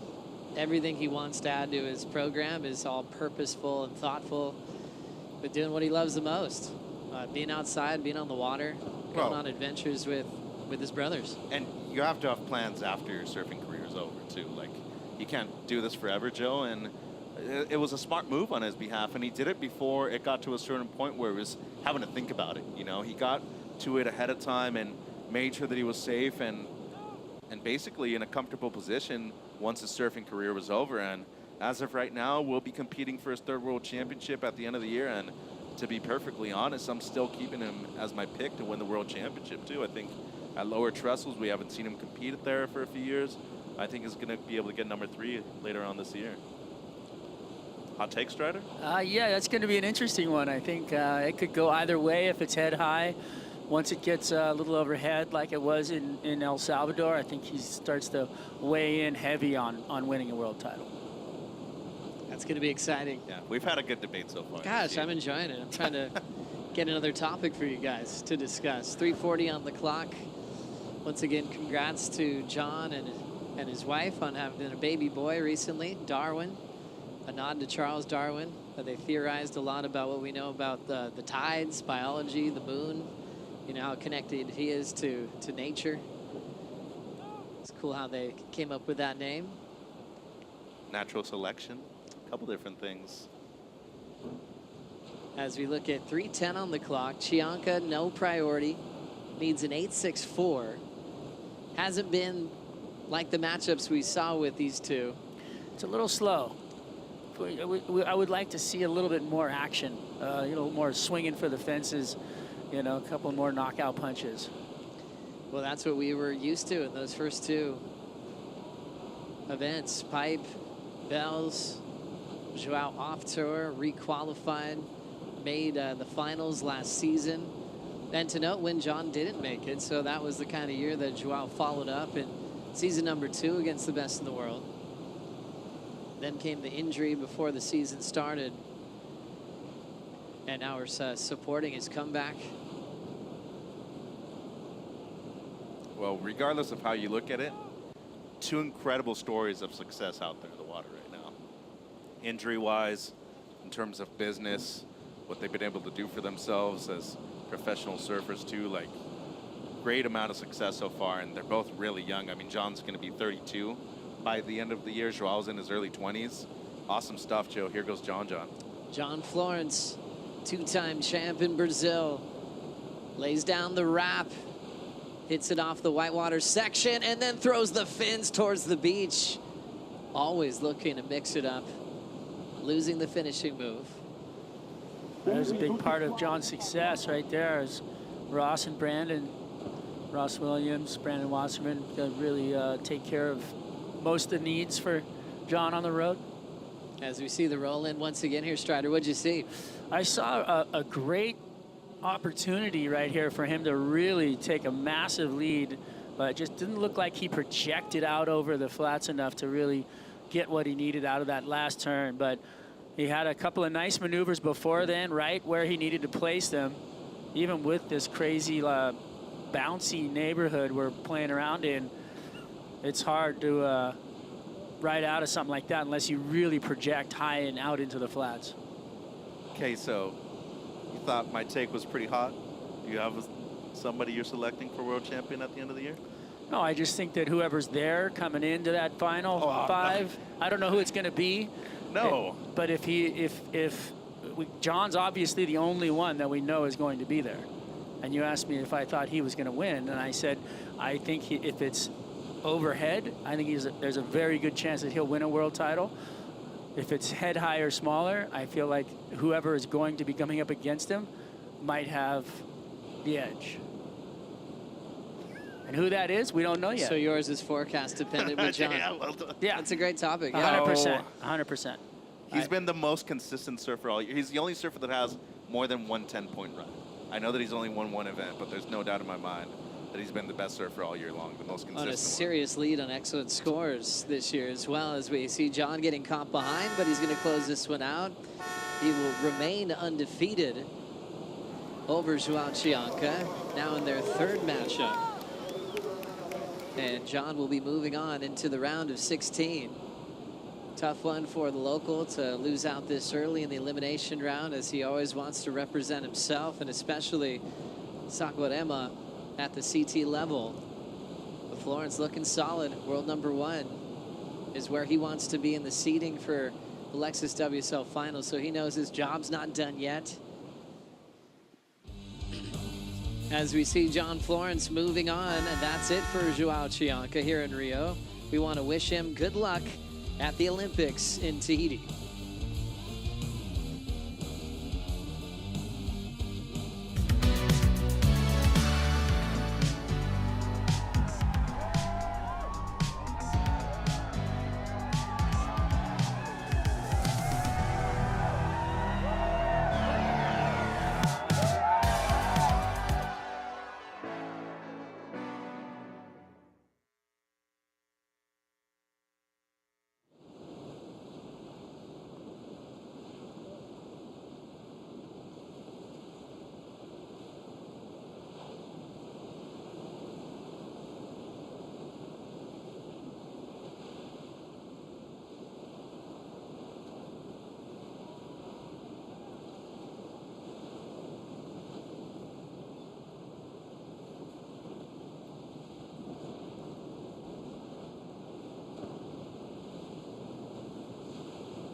John Florence getting the win and going to the round of 16 as the two friends walk up the beach. 3-0 now in John's favor, and the wild card will bow out of the contest. It's a short walk home. He's going to be hanging out, watching everybody compete. Chianca family is incredible, hosting everybody so well. Always have time for everybody with big smiles. It's cool to have Joao's big brother in the booth earlier today, Lucas Chianca, one of the best big wave surfers on the planet. And that jersey just got thrown to the fans. They're still wrestling over that one. Actually, I think like 6 people got a piece of it. It tore it to pieces. We'll keep an eye on it and see who ends up with it. But let's get things started in heat number 2 of the elimination round. Indonesia versus Italy. Rio Waida and Leo Fioravanti knows what it's like to carry their country by themselves on the championship tour. Already getting things started during the break. Rio Waida on this wedge, Mitch. Yeah, there's a bully one here, guys, and excellent first turn right there from Waida. How's the combo on the backhand, too? Incredible pace on this wave here, and should be a very strong number to open things up, Strider. I mean, talk about beautiful surfing right there from Waida. Yep, and this was Leo's opener, so we'll see how this one goes through and finishes up. Couple of nice bangs, looking like he's feeling crispy on the inside corner. I like it. This is what we came for, a slugfest. This is the kind of surfing that we were expecting out of that last tee, but now we're getting it out of this one for Leo and Rio. That was really fun to watch. Back to live action, Joe. Battled the backhands here. Leonardo Fioravanti up and out. But what a great way to kick off this heat. Back-to-back lefts, both absolutely ripping, which might be a nice time to break down their strengths and how you separate them in the lineup. Leo versus Rio, what's the big difference as far as performance in waves like this, Mitch? Well, power definitely on Leo's side. He's the larger guy. I'd have to say agility, though, definitely on the side of Rio Waida. I think quick in transition should be something he's got to be looking for right here. Got to be on a certain type of wave like we saw him on the good score that he's going to get right here. But Leo, my goodness, I haven't seen him surf a wave that well, Joe, in a few events, and really stoked to see him get on the board with a strong score like that. So I think speed in the favor of Waida, power in the favor of Leo Fioravanti. What an incredible opening exchange. Rio Waida 7.37. Leo Fioravanti turning in just better 7.57. That's as good as it gets. Two great guys on tour going blow for blow, basically matching themselves and going, okay, it's going to come down to the second keeper, Strider. Yeah, well, both of them, great students of the sport. They really both get down and dirty on the training field. They don't leave anything out. They're always making themselves better, trying to find an edge to get to that next level, which we've seen out of both of them. And I think, you know, if anything, Leo's got the nod on experience in heats. But I really think that this is a really great matchup as far as the two types of surfing that can happen. Both of them super explosive in beach breaks. Both of them have a lot of power. Rio, you know, he's been working super hard to get that strength and have that weight so that his surfing looks bigger. John Florence on the glass with Manu. Yeah, guys, I'm here with John, 12 years on the tour, and you're rocking it. Yellow jersey, great results in Tahiti, El Salvador. Your name is confirmed on the final 5. What is your secret to keep doing it like that, like you did right now? Congratulations. Thank you. Yeah, I don't know. This year I've been feeling good, a little more relaxed than I have the past couple of years, and just working a lot on my health and my body and things like that. And I kind of put together a plan this year and kind of stuck to it, so that feels really good. Great. And the Brazilian crowd, they love you. They're yelling your name all the time, and you just defeated a local huge guy. How do you feel about Brazilian crowd? Oh, the Brazilian crowd's amazing. Every time we come to Brazil, it's the most like energy we have around an event, and the support behind surfing is incredible. And you know, whether it was in Rio or it's here at Saquarema, it's really fun to surf in front of it. There's a lot of good energy. Great. Talking about energy, you have a baby boy now watching you. Do you want to send a message to your family? Yeah, just hi to my wife and baby boy, and miss you guys. Yeah, we'll see you soon. Okay, thank you very much. Good luck. Back to you guys. Thank you so much, Manu. John definitely feeds off the crowd here in Rio, a two-time event champion, which has been great to see. One went along with his world title in 2016. His first one went along with the Rookie of the Year honor, and that rookie class was with Gabriel Medina and Miguel Pupo when we look back. Yeah, and who he beat in the finals, too. Joe Parkinson, 2012, and then, Freestone in 2016, and some difficult waves that second one, too, but he's been ultra consistent right here. He's one of the most successful surfers at this venue so far, and outside of the sample size of Yagodora, his number 2 out of the people that are remaining in the event, Joe. I guess he's still waiting to win up in Saquarema. Yeah. After his last victory here, we had the move up to this country town. So it'll be great for John to accomplish that. I remember after that win as a rookie, Sean Ward, his manager, booked out a restaurant pretty close by.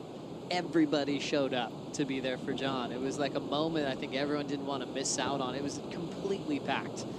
The entire restaurant filled with guys like Aiden Nickel, CJ Hobgood. A lot of them stood up and gave speeches. I think it was a moment where the surfer finally won his first event, and they all wanted to be a part of it to celebrate. That feels good. You know, give the recognition and, you know, show that you got to give that man props for what he's accomplished as a surfer in a heat. I mean, these guys, it's so easy to go out and just rip around town. You know, when you go for a free surf, you're always ripping. But when you try and paddle out, pack it into, you know, an event, it's such a challenge. There's so much goes into it mentally that entire time. It's pretty insane what these guys are doing in heats. Yeah, there's the stories of free surfers that go, how can I do that surfing in a heat? And sometimes it's an uphill battle and they find their way. Other surfers, I think, surf better with the jersey on. There's something that elevates their focus where you're going, wow, their warm-up didn't look that good. And then they put the jersey on and their eyes roll back and they're ready to take down everybody on tour. No, there's probably 2 of them in the water right now. I think those are great examples. Yeah, I think Leo for sure. Leo would definitely fit in that, I believe. What he did last year, making the top 10, being one of the few Europeans recently to be able to do that too, and you know, not only carrying the Italian flag, but being the sole representative on tour for many years. Like, I remember the kid, he used to travel to amateur events by himself as the only representative of Italy, and he was in his early teens. And what he's been able to accomplish so far has been nothing short of radical strides. Yeah, he just reminded me while we were here downstairs at the Red Bull athlete area about going over to Motu and having to do a skull drag, and why? And What's that? There was a bet made, and Kelly Slater and everybody else had to go over there and do one because they said if you beat John Florence, then we'll go over to Namotu and do one. And he beat John Florence in Fiji.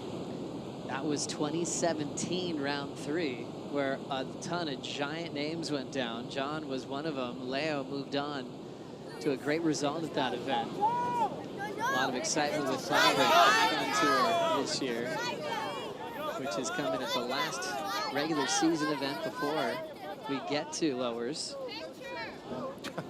John, one of the coolest, humble cats in the world, taking some time for the fans on the beach. If he's not careful, he's going to be there all night, too. He better get out of there soon. The yellow jersey just blending into the Brazilian flag, isn't it? Looking for a 3rd title this year. 2016, 2017, he went back-to-back. And what a cool comeback story from injury. In quite a rhythm with the scale this year. A couple of 10s already. Oh man, that 10 he had at WA. I don't know how he's pulled that layback off, honestly, but he's had some miraculous waves so far this year, Joe, as it seems like Leo looking at another double up. I'm pretty down for Leo. Pretty sure the event there in Western Australia was stamped into a permanent place after the surfing that John Florence did there. He created the reality of what can be done and make that wave look amazing. Well, I think it comes down to consistency. Yeah. And what we see with these 2 guys, especially in the heat too, Leo's always been extremely consistent when it comes to good surfing, good results. And Rio Pro, when he qualified for the CT back in 22 with the 2 CS events, Joe, he was able to not only maintain consistency, but get a couple of wins too. And all in all, we're talking about 2 guys that are extremely competitive out there in the water right now, and Leo just barely edged him out with the best wave of the heat in that opening exchange. And we're talking about splitting hairs right now with those scores, because personally I almost felt that Rio's combination was a little bit better, but I felt that Leo's wave was just a bit longer and allowed for a bit more opportunity on the open face. Working out heats in the round of 16. We know John will already be there with his win in the first heat of the elimination round. The only man that's gotten a win outside of Brazil, especially when you talk about the Duke Kahanamoku Champions Trophy, winning it back-to-back, but we are living in the era of the Brazilian Storm. Last 9 seasons completed, 7 of them Brazilian World Championships, with Medina winning at just 20 years of age back in 2014. Then we saw De Souza follow and give him some backup. That was that crazy year where we had to not finish the final at J-Bay with Mick and Julian Wilson. We had Felipe winning events for the first time in his life. There were 6 contenders on the sand when we got to Pipeline. Remember that, Strider? We had them all sitting in chairs and interviewed them all before amazing. The start of that day. That was so fun. That was nuts. And it ended up being De Souza winning pipe, winning his world title, And it all came to just ultra dedication, asking Jamie O'Brien for help. And Jamie's like, yep, let's get it done. And it translated into his first pipe trophy and also his world title. I'd also like to see a stat on his establishment of priority in every heat. Because he would have tried to establish and get that first wave. I feel like that's what helped him win the world title. So he'd get the rotation Heat control. going. Yeah. Heat control, yeah. It was pretty hard stat to get, though. I mean, it's a fun one, though. And the topic of who would change their game against De Souza, it's like we see sometimes against Medina, of like trying to demand that opening wave. And game plans that would be reset because of Adriano being in the water say, this is what he loves to do. He'll drive competitors crazy. That's why we loved his speech so much when he accepted, you know, the Duke Kahanamoku Champions Trophy. He said, hey, if I bothered you in a heat, I'm sorry. You know, but this is my life. I wasn't on page one of magazines. He didn't have the same kind of support. And it was like he was fighting for a title like it was his last breath. And I think that's why he'll always be remembered as one of the greatest competitors of all time. one of the hardest working guys out there, too. Like, he was willing to do anything it took to win. Leo up and out.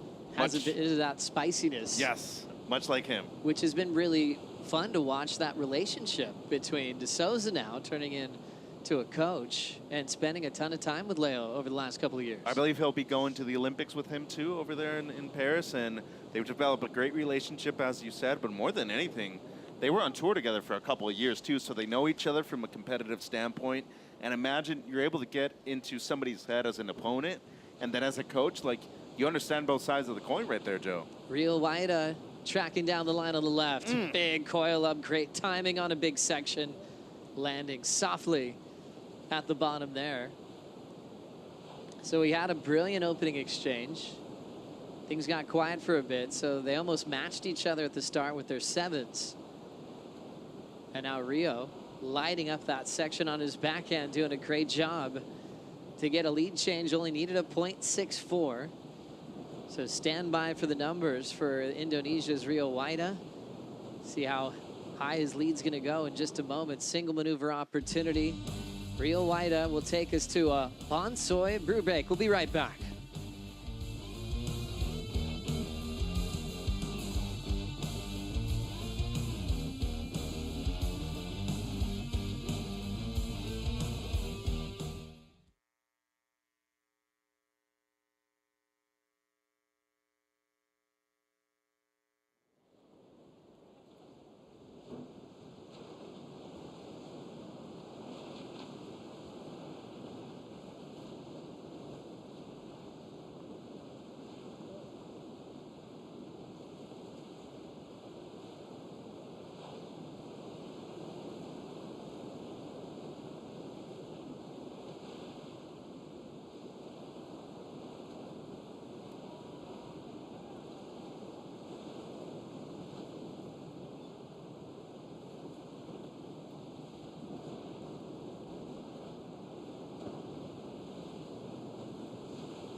The Vivo Rio Pro presented by Corona is brought to you by Vivo, official sponsor of the WSL in Brazil, by Banco do Brasil, official bank of the WSL in Brazil, by Natura Kayak, feel the power of freshness, by Bonsoy, official milk of the WSL, and by Yeti, built for the wild.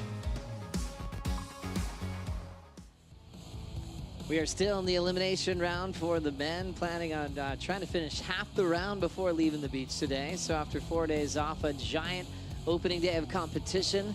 For stop number 8 of the World Surf League Championship Tour, Joe Turpel with Mitchell Salazar and Strider Raspberry Wazalewski for the call. Went to break. Rio had one big hammer on that section and was able to turn in a 5.33 to get the lead. Way out in front now. We got Leo Fioravanti turning into 3.5 on his last. So Leo staying in second with priority, needing a 5.13 with Rio in motion. Quick trim off the top there, and he will hop out. Seen a lot of improvement with his strategy this season. Went to a nice training camp in the off season with his coach Glenn Hall, also Molly Picklin there, to set up a solid game plan for the entire year. Third place finish at Bells Beach, which really set him up to free up his surfing at Margaret River instead of being completely stressed out like the season before at the Cut. Has he even been back home yet, too? Like, a couple of times last year where I had to ask myself how long of a period he'd had without even actually visiting home. Like, that's how dedicated this kid is, and it's really incredible to see his development so far in year number 2 of his career on the Championship Tour. Has had a couple of really big heat wins, too, in pivotal moments, but I do think still that semifinal finish over there at Bells, given how difficult of a wave it is, and especially the contrast with the weather in comparison to Bali, too. Like, it's a big difference that time of the year over there in Easter at Bells. Used to catch up with Rizal Tanjung and asking why weren't we having competitors full-time on tour yet before Rio qualified, and it was like the whole topic of getting homesick. You know, when you have perfect waves in your backyard, he said that was a pretty common theme for a lot of people that had a ton of talent representing Indonesia.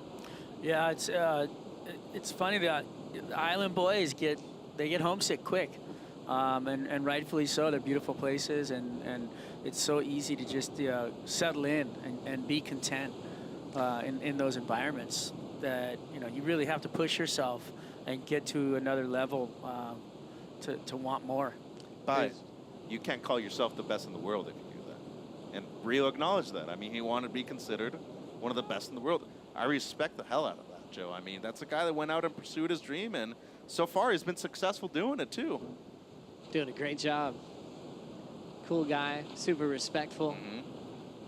Focused on one job, and that's building a world title type campaign to see if he can improve every year to put himself on the map even further. He's out in front, 7.37, 5.33. Leonardo with priority, chasing a 5.13.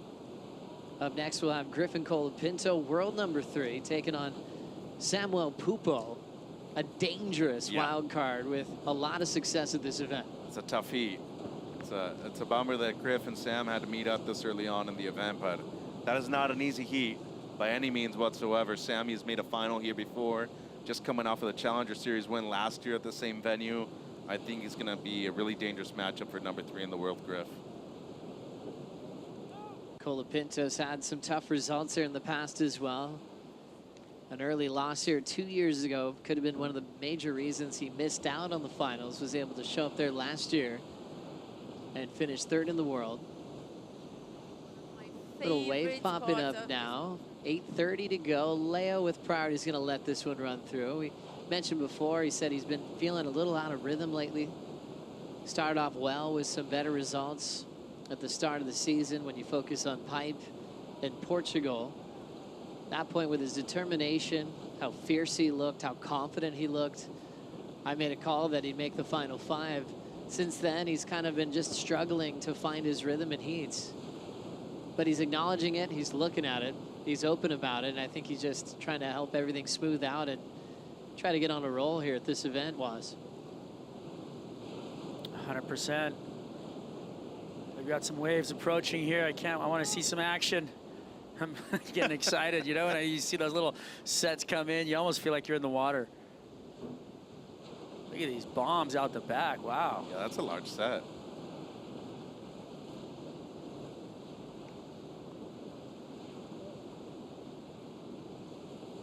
So that one a little bit out of reach, 7:25 remaining. Leo still with priority, as Rio has to go under one more to reposition himself. Still sitting out in front. Let's now see where Rachel's at, hanging out at the Corona Bar. spots of the sponsor villa, which is the Corona bar, of course. It's no secret that I love to have a cold Corona to celebrate all the good moments, good waves, good comp, and also a good day of work. So every year Corona prepares something different, and this year they prepare the bar right there, and also this combi, which is really cool and beautiful. And you know what they're doing? You can rent your umbrella and chairs to enjoy your beach, to enjoy the beach, and then when you come back, they give you the money back, and that's a very smart and conscious way to. You don't need to keep buying things, you know. So they always think about something about sustainability, and that's why I love them. We love it too. Thank you so much, Rachel. That's a great place to hang out. Look at all those beautiful Corona umbrellas. So many people just enjoying this entire day. A lot of these fans were down here on dark on the first heat of the morning. And a lot has been accomplished since then. Still a couple more heats to go after this one. With 6 minutes on the clock. Leo's best result here in Brazil. He's made one quarterfinal. Rio hasn't gone that far yet in a short time on tour. So we'll see if Fioravanti can match that. As another wave starting to pop up, but it's been tough to be in the right spot at the right time, Mitch. He's in the corner, though, right there, and going to let it go. And unfortunately, he's been out of rhythm with the last two sets here, Joe, and still needing the low 5 to move up into first place. I mean, it's an attainable score, and it seems like he's able to look at that one right there. Rio just did a YMA bailout right there. You see him stand up on his board and jump off. That was a bomb. There's some big waves out there. This wave's heavy. Like, people underestimate this wave, and they shouldn't. And especially on the other side of the beach at Bahia, that wave is, yeah, I wouldn't be messing around with that one too much. Yeah, we've had some insane days on the other end of the beach in the past when the swell's been the right direction. Paddling and holding back is Rio Waida as we've hit the 5-minute mark. With Felipe out of the event, that creates a lot of opportunity for, well, Iago first to go back-to-back. There's been certain surfers that have multiple event champions when it comes to all the events that have happened in Rio. Dave McCauley was an absolute weapon at this event. 3 in Rio, but he also had another one in Santa Catarina, so 4 CT wins in this country as we see Fioravanti go up and out. Man, and he really tried to get into that wave too, and unfortunately for him, that wave just closed out, but used priority on that one, and I don't know, gentlemen, he's looked great so far, but he needs to get another wave, and it's not a huge score by any means, Joe. Wow, this heat got off to a crazy start as we look at the recap. Back-to-back waves in the 7 range. Rio Waida 737 to open things up was. Yeah, beautiful technique, you know, where he just really opened up in that top part of the wave, got his whole body down below the board and flexed over the lip and just pushing water beautifully. And Leo right behind him, just a touch better on the average, 757. Yeah, and really consistent with his maneuver selection on this one too, Joe. And not only was he able to find the pocket multiple times, he really took advantage of the steep face that he had on offer on this one. Fit one in more for good measure, and seemed like not only did he get the better out of the exchange, he was in control at the beginning of the heat, but then Rio made a comeback right here, got the 5-3-3 for the single maneuver, and he's really had that one on lock all day long. Well done for Rio Waida, just identifying a closeout hammer that had enough in it to get the lead. And it's been a struggle to find something to work with ever since, just a bigger set out of position. Both these guys underwater for the last few minutes. But Leo still chasing a 5-1-3. That could be a 1 maneuver section potentially. Man, that little recap just really got my blood flowing and made me want to go surf so bad. Just seeing those guys hit the lip like that, I mean, Leo, I think he got 5 bangos on that thing on the way to the beach, and that's just, I mean, that is just pure fun. Waves, and then being out of position like that, seeing those big sets coming, seeing those guys having to bail their boards and get underneath them. A lot of work out there. I can tell you from experience, Joe, it is demoralizing when you're having a heat as good as he has, and then you just can't back up the best score of the heat. Like, it brings you down, and hopefully in these next 2 minutes, he can at least get something that's competitive with attaining that 5.13, but if he doesn't, He can't get down on himself. It's just one of those days where either things go your way fully or they just don't, but it's difficult out there right now. I mean, how many heats have we had where people haven't even gotten into the double digits? Like, it's one of those days right now. Definitely, Mitch. 2 minutes on the clock. Decision time. It's up to Rio with first priority here. Leo's put himself in position for a right. Not much on it, so he's got to get out of there. Once again, they're caught inside. Man, it's getting bigger, too. Rio just getting the duck dive technique on point out the back. Well, it's smart, though. Hold priority. You don't necessarily need to go on a wave. Just need to be aware of where your opponent is right now and keep him off of a potential score. But just over a minute, Joe. Leo needs to hustle and try to get any corner he can. Yeah, definitely a frustrating back half of the matchup for Leonardo Fioravanti. I think for Rio, if he's got priority, he doesn't mind taking too many waves on the head as long as Leo's getting smoked as well. He'll keep his lead out front knowing that Fioravanti's not finding anything. Time just against Leo. If he could have maybe jumped in, grabbed the ski, gone around to the outside and found a wide peak or something. I don't know if he would have made it back out in time. I know, though. that's what I mean. The time was not on his side there, because I think that might have been an option. And then, like, you can hypothesize all you want. Oh, that peak down the beach, that peak a little bit over here. But, like, until you're actually in position, none of that matters, Joe. So, unfortunately for him, with 30 seconds, it seems like he's going to come in. Waving the white flag, he's over it. That's a tough sign when your competitor is coming in early. Rio knows that he can call it a day as well. The challenge at Itaúna was clear there. Big sets out of position. A lot of duck diving when you want to be doing surfing.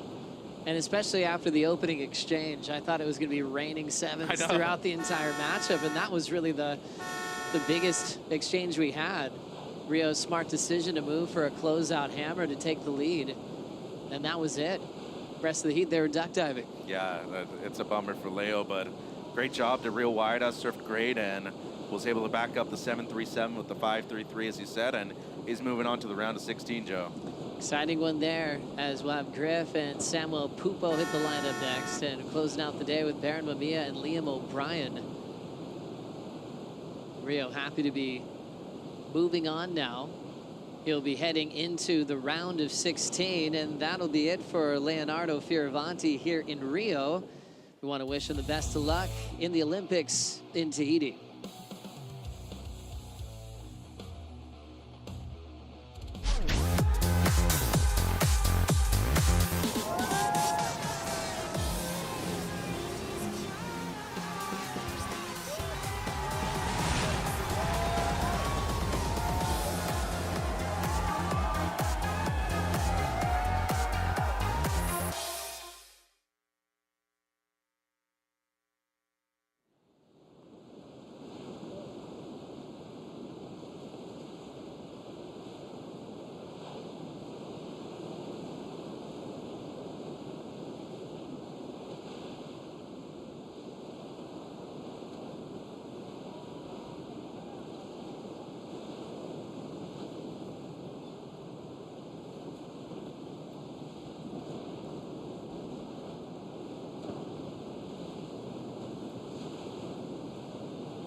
to protect all these beautiful places and the ocean and all these insane rivers. You know, it's huge. This is the first one I've came and done, and I'm super stoked to be down here. Thank you everyone for coming out to another WSL One Ocean gathering. We are here to follow up on the work we've been doing for the second year in a row. We'll clean up a stretch of mangrove and plant some seedlings. We're just picking up some trash along the riverbank here. Protecting it here helps protect it also on the shoreline. It seemed like there was more trash last year. This year it's a bit cleaner, so that's always a good sign. All across the world, there's thousands of locations where great waves overlap with high biodiversity, and they're all under threat. So because surfers are so passionate about the ocean and so passionate about their sport, we can mobilize surfers across the world to protect these special places. And if we don't do that, we'll lose them. Show us what you're doing to protect our One Ocean by posting on social media with the hashtag WSL1Ocean and tagging WSL and WSL1Ocean in your posts.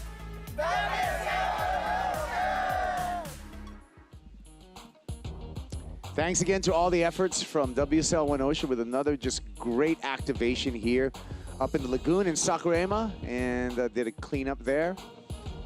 Cleaning up through this heat. We got Sammy Pupo, the dangerous wild card over here up against Griffin Colapinto. Colapinto, number 3 in the world, finds himself in the elimination round.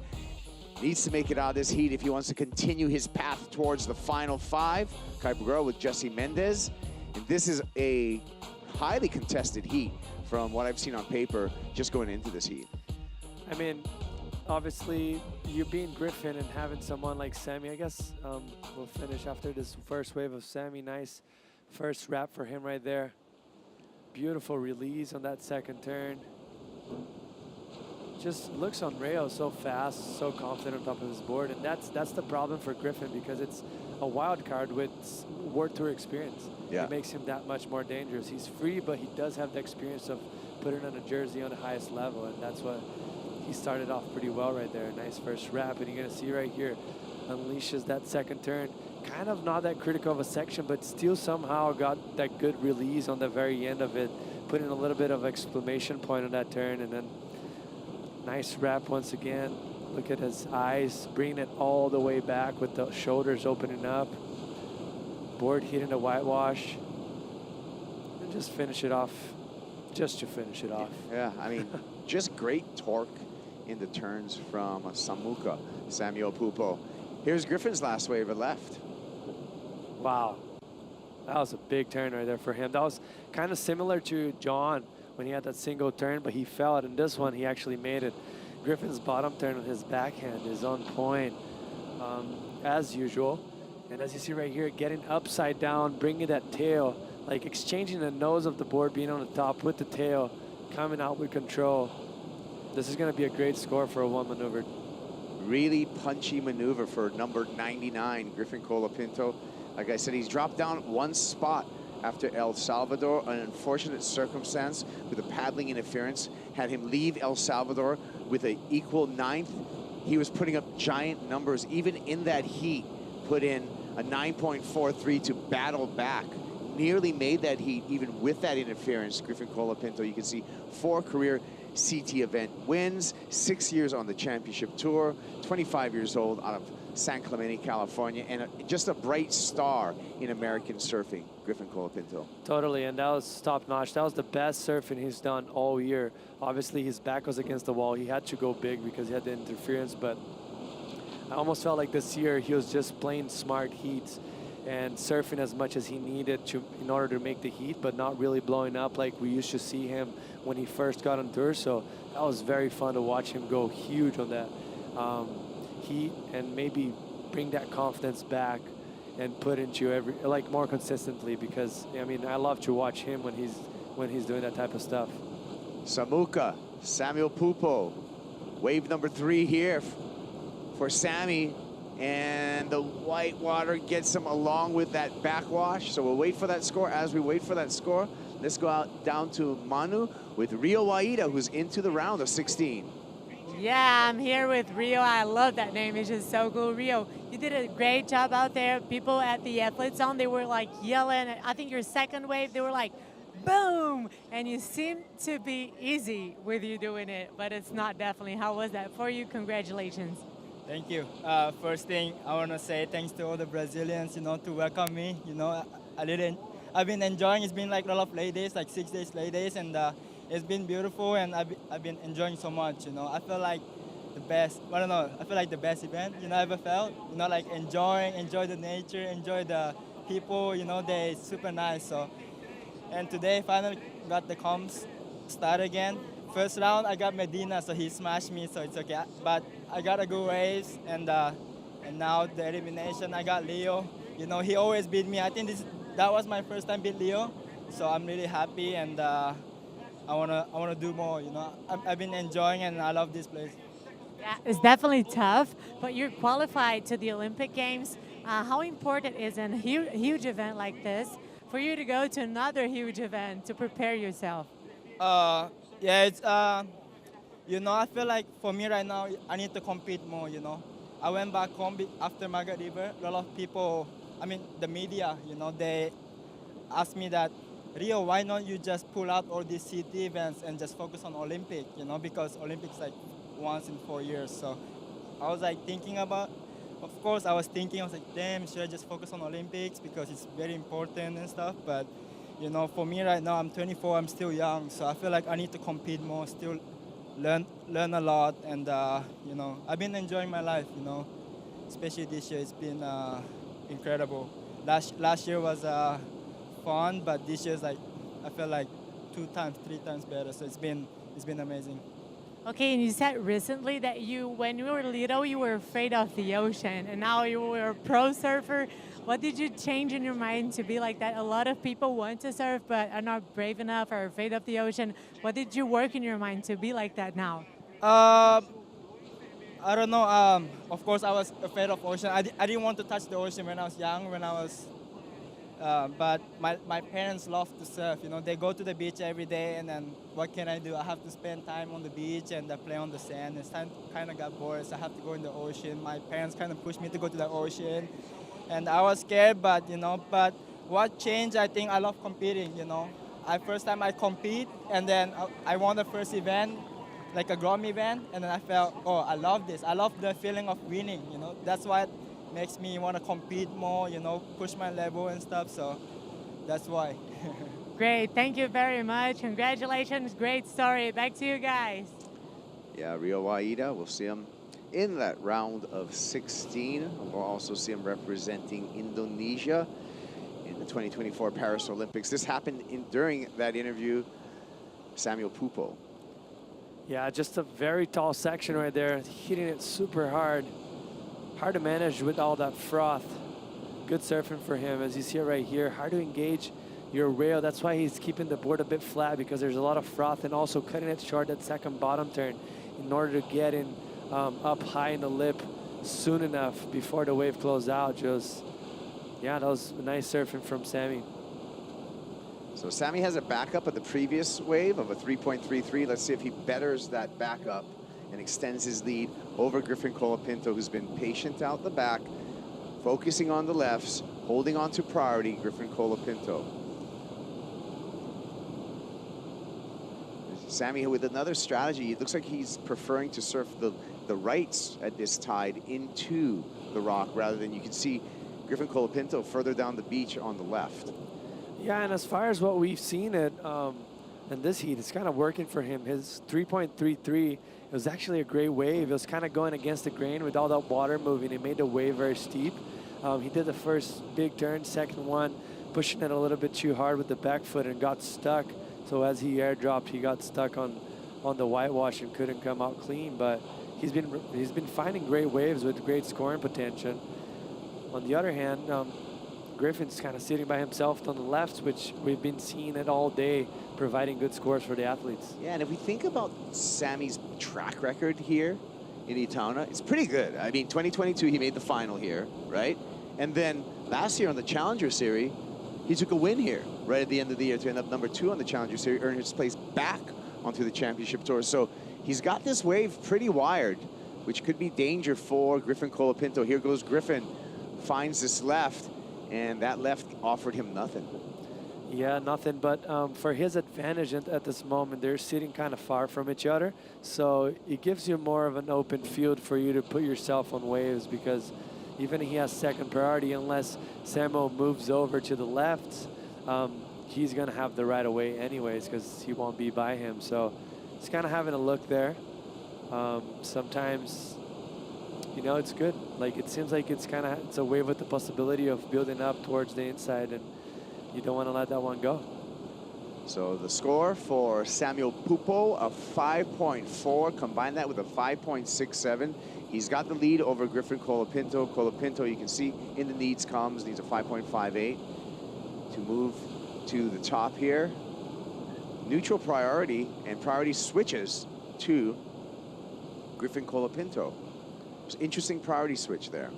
Yeah, we couldn't see it on the screen what happened, but most likely a paddle. A paddle and just missed. But they're free. They're sitting super far from each other, so that kind of gives them that freedom of just kind of putting themselves out there. And I guess, Jesse, it almost illustrates, really, a lot of times in the heat, you're just surfing against yourself. Griffin's not really surfing against Sammy. Sammy's not really surfing against Griffin. They're just surfing the best of their ability. Here goes Samuel Pupo. Punches that oncoming section. Gets to the bottom nice and early. Solid stance to finish off. That should help his cause. Now he's going to take this one in and look for a jet ski ride back outside. So maybe he's going to switch positions to the left. Yeah, that's critical right there for him. Those are two major turns.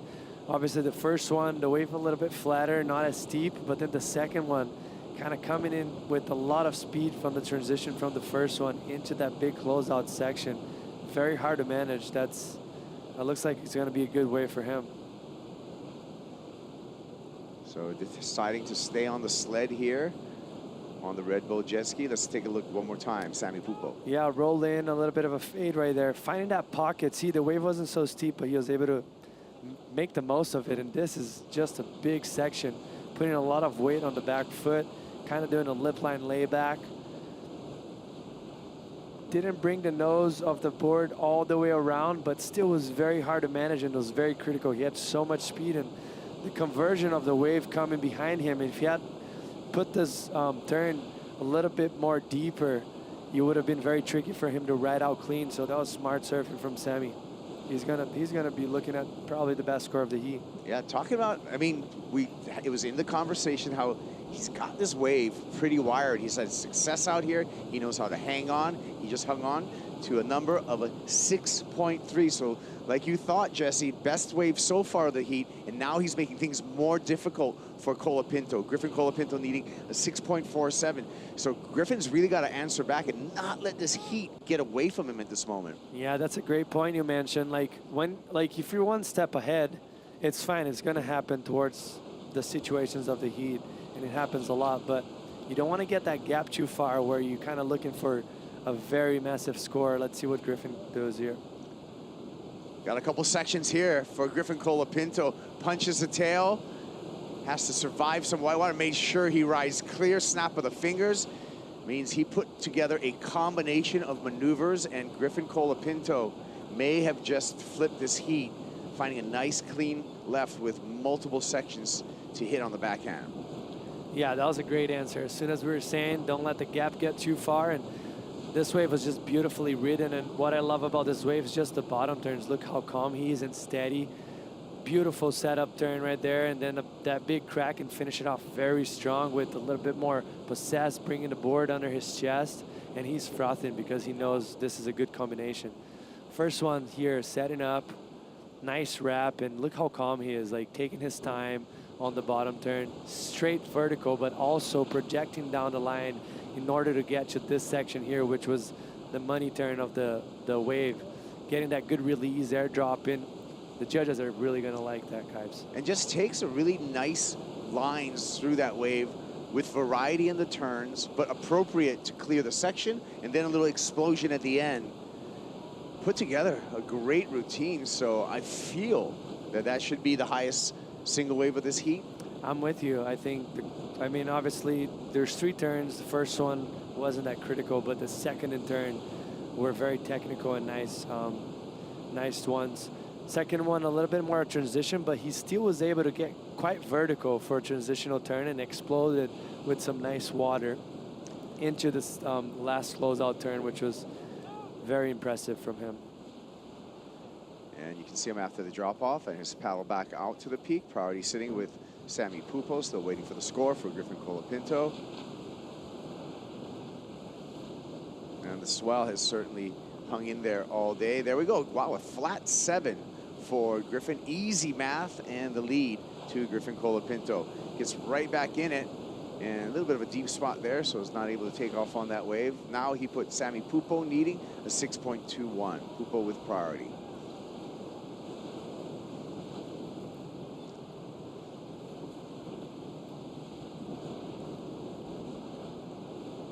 Well, we'll see if Sam Pupo can return and score that 6.21. Sammy Pupo with priority, with that opportunity to do so. With 12 minutes remaining on the clock, we'll take a break. We'll be back and see Sammy Pupo. Can he mount the comeback? Griffin Colapinto currently out in front.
Aqui é o ponte para assistir o pôr do sol, mano. Tô chegando aqui agora na Praia da Vila, um dos meus lugares favoritos em Saquarema, para assistir o pôr do sol. Curtir esse espetáculo da natureza aqui na Praia da Vila. Esse cantinho e a praia vai embora, então o sol ele desce assim, muito lindo. Tem um morrinho incrível para ficar mais do alto. Do lado tem a igrejinha, do outro lado Itaúna. Pô, esse é o pôr do sol perfeito, o lugar mais incrível para curtir aquela paz aqui em Saquar. Paraíso, mano. Pô, só um brinde para selar esse dia de altas ondas.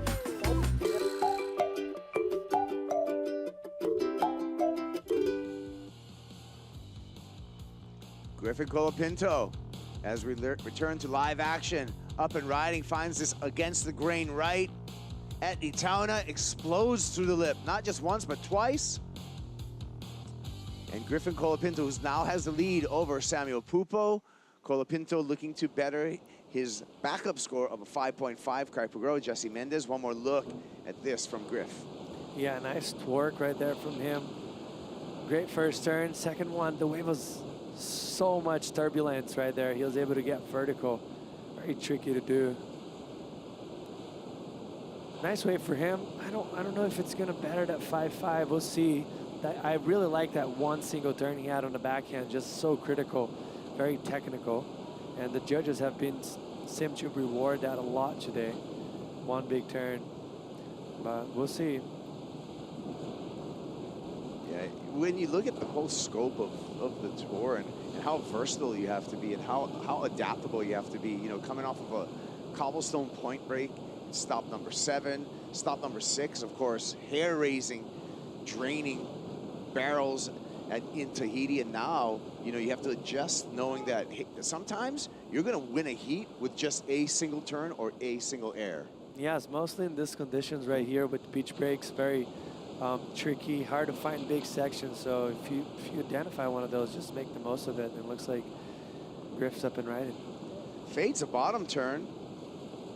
And this wave goes a little soft on the shoulder, but looks like Griff wants to sit stick with it, hunting a ramp, pops it up, but has to throw it away, keep away from the fins on that landing, Griff. So waiting for 2 scores for Griffin Colapinto. Samuel Pupo patiently, wisely sitting out there with priority, not taking anything, not taking any of the scraps. Pupo's been looking right the whole time. We'll see if he looks left on his next attempt, but here's a replay for Griffin. Yeah, as soon as Griffin took off, you could have tell that the wave was a bit flat, but had one big section, so he knew he had to go to Hail Mary right there, just hitting it a little bit too late, so his board got a little bit stuck and sticky to the lip, so he flew higher than the board, so he couldn't keep the momentum, as you see it right there. As he hit it, see, like the nose of the board was going inside the whitewash, so the momentum of his body was going faster than the board, and the board kept himself a little bit under, so he couldn't, the board didn't keep up with him in order for him to land. Even though if you went perfectly with the time, it would have been hard because it was a big section with a lot of lump, but yeah, that was basically what happened right there. Yeah, and as we fly by here, Jesse, you can really see, you've been talking about it today, on the crossing of swells, a couple of swells in the water, the southerly aspect of the swell creating a little bit of a reverb also off the rocks. So you can really see that with all these multiple lines as we fly up from above. Yeah, and that happens more. Usually there's a channel right there, but with the south swell, all the energy comes from the right of the screen going into the left, so it creates even more of a water movement, having that rip going out because it's the deeper part of the channel, like you mentioned, the alley earlier. If it's a southeast or east swell, all the water is going to come from the left of the screen, and then it moves down more towards the middle of the beach, which it helps with that rip and the turbulence on the wave, making it a little bit cleaner. And just a more organized line, right? If you have more of an easterly swell as opposed to a southerly swell. Totally, and that's what they call the point here. They call the point because it really turns into a point. That wave breaking way out the back right there on the screen. Yeah. In a good day, I've seen it on events actually before in a QS, going all the way from up there all the way to the shore. So it really turns into a point break once things line up. Like a left-hand point.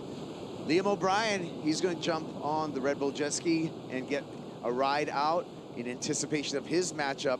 Final heat of the day, where Liam will be facing Baron Mamiya. Yeah, Kai's scores came in 5.47, so just under for Griffin on that 2-turn combination on the right hand. So very close to bettering his situation, but didn't. And now, Sammy just needing the score that he was previously needing. Yeah, situation has not changed for Sammy Pupo. You can see him there, number 8 on the back of his blue jersey. Of course, comes from a wonderful surfing family. Miguel, his older brother, decade on the championship tour. Outstanding, stylish surfer. Dad, Wagner, a pro back in his day. And here's Sammy, just gets smashed there. And hands over priority to Griffin. What do you think that the thought process was on that wave? I don't know, like he took off, he probably saw a big section, and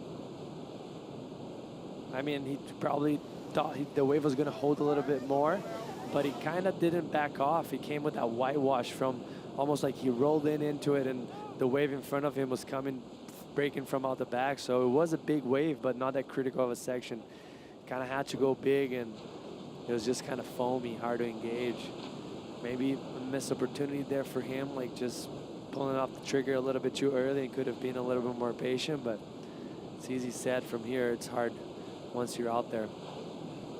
Yeah, because now Griffin with the control of this heat, he's got the lead. There's his younger brother Crosby and coach Tom Winokur. He's got the lead as well as priority with 3:30 on the clock. So Griffin really has an opportunity to control this final 3 minutes and secure his spot in the round of 16. Let's take a look at our heat recap. Griffin Colapinto, Sammy Pupo. Start with Sammy Pupo on a foamy one. Yeah, nice surfing for him. His board looks great. Nice release right there. Actually, he made the most of this wave. This is a very hard wave to read, and he got a 5.67 out of a very tricky wave to ride. Manufactured that score on that one. But Griffin was always coming and answering right behind him. As you see right here, that one big critical turn right there. So much board control. Disengaging the fins and bringing it back around. Then we're gonna see Sammy again. This was a great first half of the heat. They're just going blow to blow. Nice placement right there and finish it off very strong with a big section. Whitewash trying to buckle him off, but he's solid. He's a big kid, around 80 kilos. And then once you think that things were going Sammy's wave, he found this jam right here and just very patient, a veteran. Nice turn down the line and finish it off strong. This is a very tight heat looking back right now. Like, there's not much separation. It's just, I guess, details. Maybe Griffin find this 7-point ride, which is a bit of a cleaner wave, and give him the opportunity to get better turns. I think that was the difference. You nailed it in that these guys have been evenly matched in their ability right now and the quality of their turns. It's just that one left, that 7-point ride for Griffin was a clean, long wall, and that gave Griffin a chance to get a 3-turn combo in there. And that's made all the difference in this heat. Totally, and even though like we're not looking at how many turns you've done, it's more about the quality, but still, it adds up. If you're talking about a heat that is that close, separation of a little bit over half a point, that was that first carve that he had on the 7-point ride, you know, that could have been it. So it's anything counts nowadays. Griff takes this one with priority, sees a double up on the inside. Carve to set himself up, stomping on the tail, telegraphing down the line and looking for a ramp. He's going to settle for a turn here on the double up section on the inside, combos it up, throws a lazy alley-oop, but is not able to ride out of that. So a little bit of opportunity right now to Sammy Pupo. Yeah, 1 minute and 30 left. I feel like obviously that wave now didn't have the potential, but you don't want to give the benefit of the doubt, you know, like give someone like Sammy that needs only one section to do a massive air, and he's just passed the ball into Sammy scored, and he's now putting the pressure on him, you know. You did, like, I think it was obviously now you see it like it was maybe he could have been sitting waiting out the back, but kind of have to block with 1 minute and 30 left. Yeah, here's 30 seconds, and here it appears a wave coming through. Having to paddle against the rip, this one looking a little bit wide and a little bit of a rip running through that. So, and you can see the splash from Sammy Pupo. That wave just did not eventuate, did not rise up there, and some frustration because it does appear that Samuel Pupo is not going to have a chance to answer back. Yeah, and it's a bummer for him. The surfing was there. He's looked solid. He looked loose. But for his advantage, I guess he has more time to go to the Challenger Series in Bolito. Could be a blessing in disguise. He's #1 on the Challenger Series. The Bolito Pro starts July 1st, so this will give Samuel Pupo some time to get to South Africa and prepare for that Challenger Series. Meanwhile, Griffin Colapinto, he's got to prepare for the round of 16 because he took the win in Heat 3 of the elimination round over Samuel Pupo. But a tight heat, it's going to be the San Clemente surfer who's going to move on. Griffin moves on, and we'll move on to yet another heat. Baron Mamiya up against Liam O'Brien next.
What a show.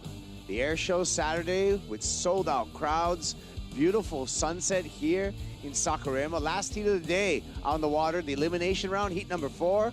Hawaii's Baron Mamiya up against Australian Liam O'Brien in this final matchup of the day. Kaipo girl along with Jesse Mendez in a beautiful shot of the Nossa Senhora de Nazaré, the church on the hill, as we pull to Itaúna Beach, this side, and our contest site.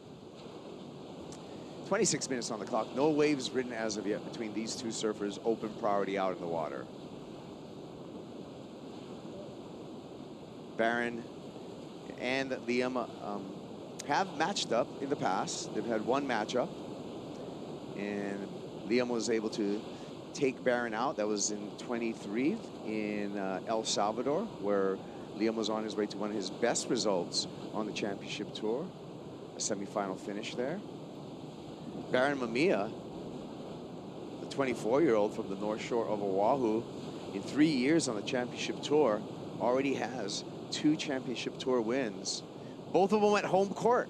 One at Pipe just this year with a brilliant 10-point ride at Pipe for a win, and also another win in 2022 at Sunset Beach.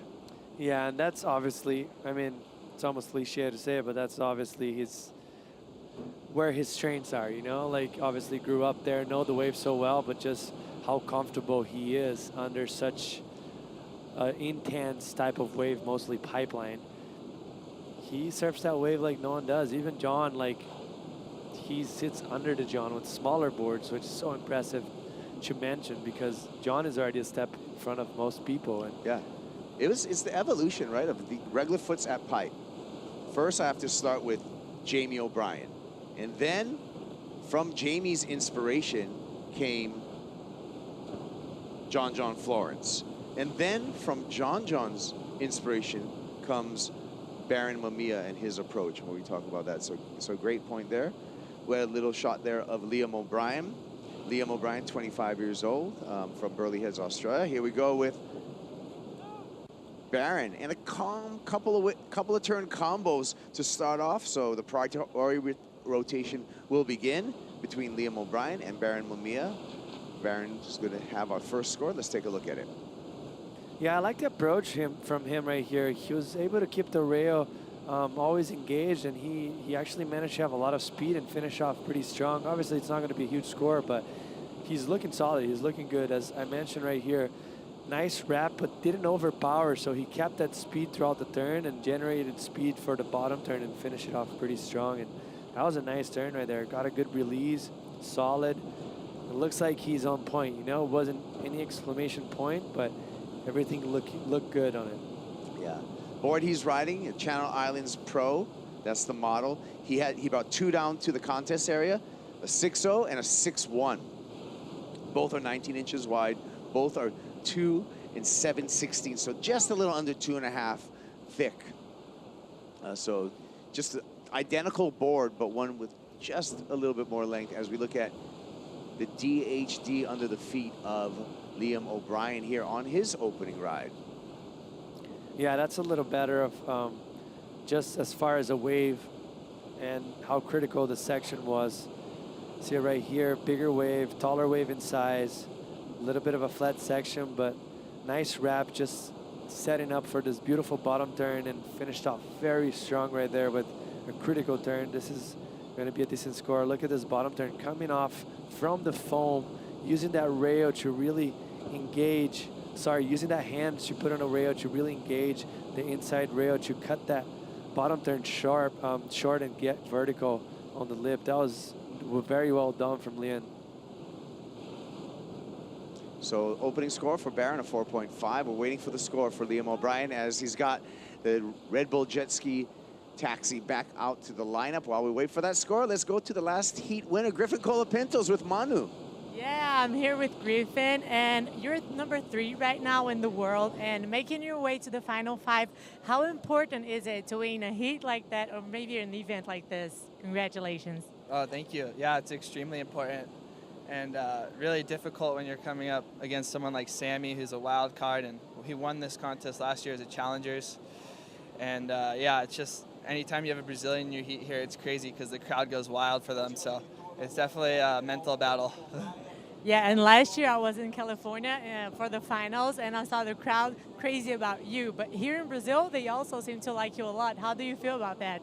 Yeah, that feels great. Yeah, like a lot of places when going down the street and stuff, they stop me to give me the love. So that's really cool. Yeah, it's special. And yeah, it's one of the things about Brazil that's so different. It's just you feel like a celebrity here. You know, anywhere else in the world, it's like we're just another person on the street. But yeah, it's a different deal over here.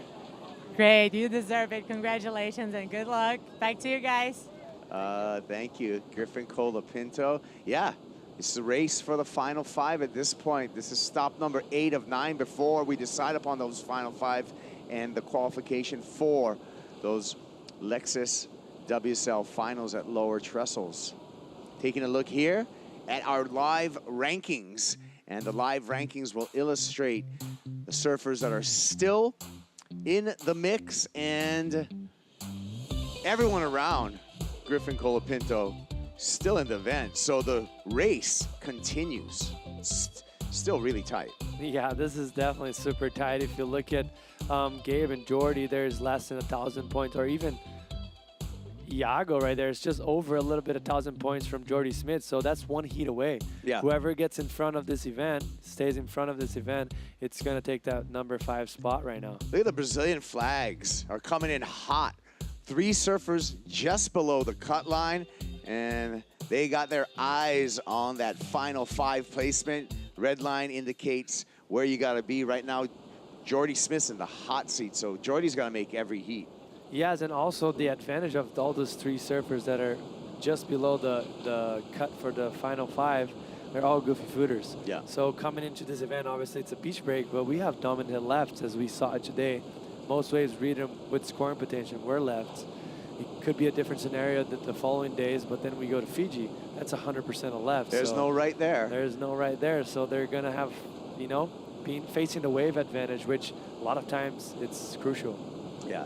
I mean, especially, that's the conversation with Cloudbreak, especially a wave like Cloudbreak where it's a longer hollow wave where it has multiple sections where you have to change your line a number of times during the course of that wave. It's not kind of like a West Bowl in Tahiti where you can just pig dog through it. It's, so I think to be a goofy foot at Cloudbreak is going to be decided advantage. I agree with you. We're looking forward. Yeah, and that wave also, like you mentioned, like it's sectiony. Like you see barrels, sometimes they're not as hollow as Chopu, and you have to drive through very high, and then you have to move your feet a lot. So once you come out of the barrel, for you to regroup and go back to your normal stance to go for turns and lay the rail, it's much easier and faster for you to do it frontside and backside. So it's definitely an advantage. I mean, those surfers nowadays are amazing at both frontside and backhand, but if you had to pick one, yeah, you pick being in front side. You'd pick being front side there. Situation in the water, we got a 4.83 and a 3.5 backup for Liam O'Brien. He's in the lead. He's got priority over Baron Mamiya.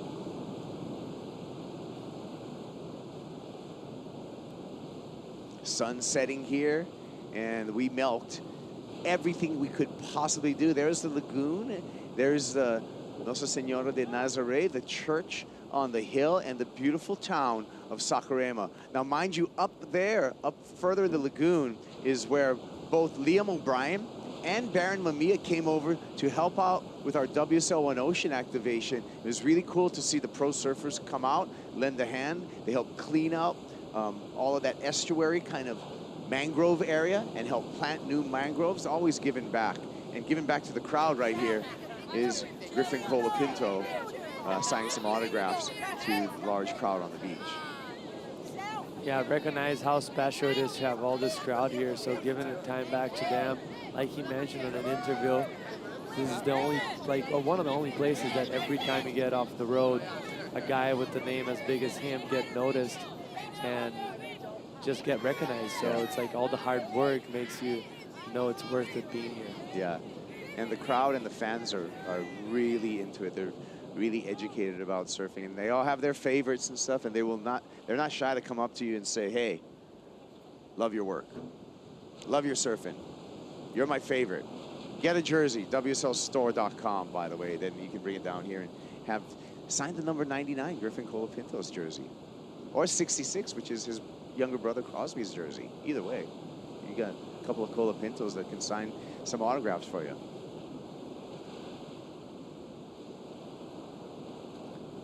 Separation right now in the water between our two surfers. We can see a lot of distance. It looks like Liam may be kind of thinking more rights at this point, and Barron a little further down the beach, eyeing up the lefts. Yeah, very open heat. Both surfers hadn't really had the chance to find a wave of substance right now. Just both of them having that one critical section to finish, but even though it wasn't that much an offer. Let's see, we're almost getting to the half mark of this heat, and hopefully we get some waves and we can see a good show. Yeah, the waves have been coming in a flow. We've seen these large lulls, but also followed by large sets and multiple waves in each set too. So it makes it really tricky also, I feel, with the rip and positioning, not being too far in, but certainly not being too far out. But every once in a while, I feel like there's a rogue set that comes through and breaks, 50 feet away from where the normal waves have been breaking throughout the most of the heat. So really got to, have your head on a swivel over here to make sure that you're identifying waves and kind of identifying when the sets are coming through. Yes, totally. And I think once you identify, the problem is Skypes, like you mentioned, they come every once in a while. So for you to have a strategy on the heat and be like, hey, I'm going to go and wait for that big set out the back, it's kind of too much of a gamble. Like you have 30 minutes to build 2 scores, and there will be one of those sets. So you really have to gamble and put a lot of faith that it's going to come during your heat and you're going to be in the right position. So for the surfers, they usually position themselves a little bit under, and once that wave comes, it's usually a little bit too late. Yeah. Well, we're going to take a break. We'll be back with the conclusion. It's the last heat of the day, but we got a lot going on. So stick around. Corona Star will post show after this as well.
Welcome back to the Vivo Rio Pro. We're over here in the recovery area, the Vivo recovery area, and we got Jason Gilbert. Jason, what do you got on your legs over here? It looks like some kind of crazy apparatus. Talk to me. Right, mate, it's been the end of a busy day for me on my feet all day, and the surfers when they come in, they've been travelling long distances, so this is compression to help circulate the lymphatic drainage. So it's a good rest, good recovery, all the rest. What do you got there? Mate, we use these guys as well. This is Hyperice. Muscle relaxation, we do manual stuff. Floor behind is doing massage. We've got Dr. Carlos over there for emergencies. So the good thing is the athletes come in to recover, but they also come in to treat their injuries and stuff like that. We got Seth Moniz over here on the table. He's getting some work done. We got Floor taking care of him. He made it through his heat. He was on fire going vertical, but you know what happens when you go vertical? You strain a couple muscles, then you come in and then you get cleaned up and you get taken care of again. So everybody's in here. I was in here earlier, actually had a little toe jam. They took care of me, but I'm good. I'm back. Thanks, guys. And, we'll send it back to you, Kaipo. Yeah, Jason, as well as Floor. And of course, Dr. Carlos, all on site here at the Vivo Recovery Lounge. Baron Mamiya needs to recover in this heat, get back into the swing. That's a start there. Nice carve off the top for the North Shore native. Looking on the inside, seeking something, not finding much as that wave goes straight into the channel. Yeah, that was not much to offer for him. As you see right here, it looks like kind of a nice clean wave, but that's what the rights go against the grain, and you see it.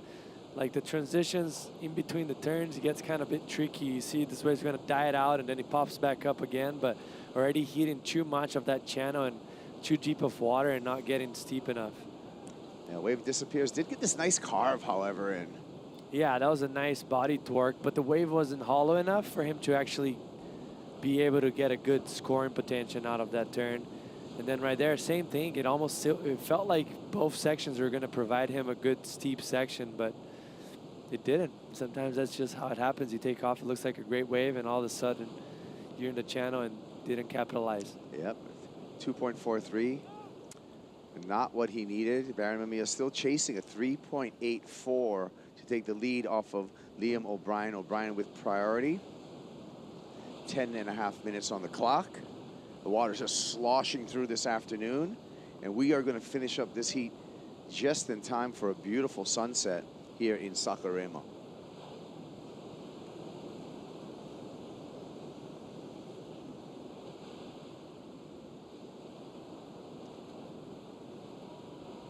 So we started this day, 4 heats of women, 8 heats of men, another 4 heats of women. So that's 16 heats right there. 4 more heats of the elimination round. We got 20 heats done today, Jesse. That's a lot of heats. That's a lot of waves we've been seeing so far. It's a good day of surfing. Yes, definitely. Here we go, Baron again, searching on the right.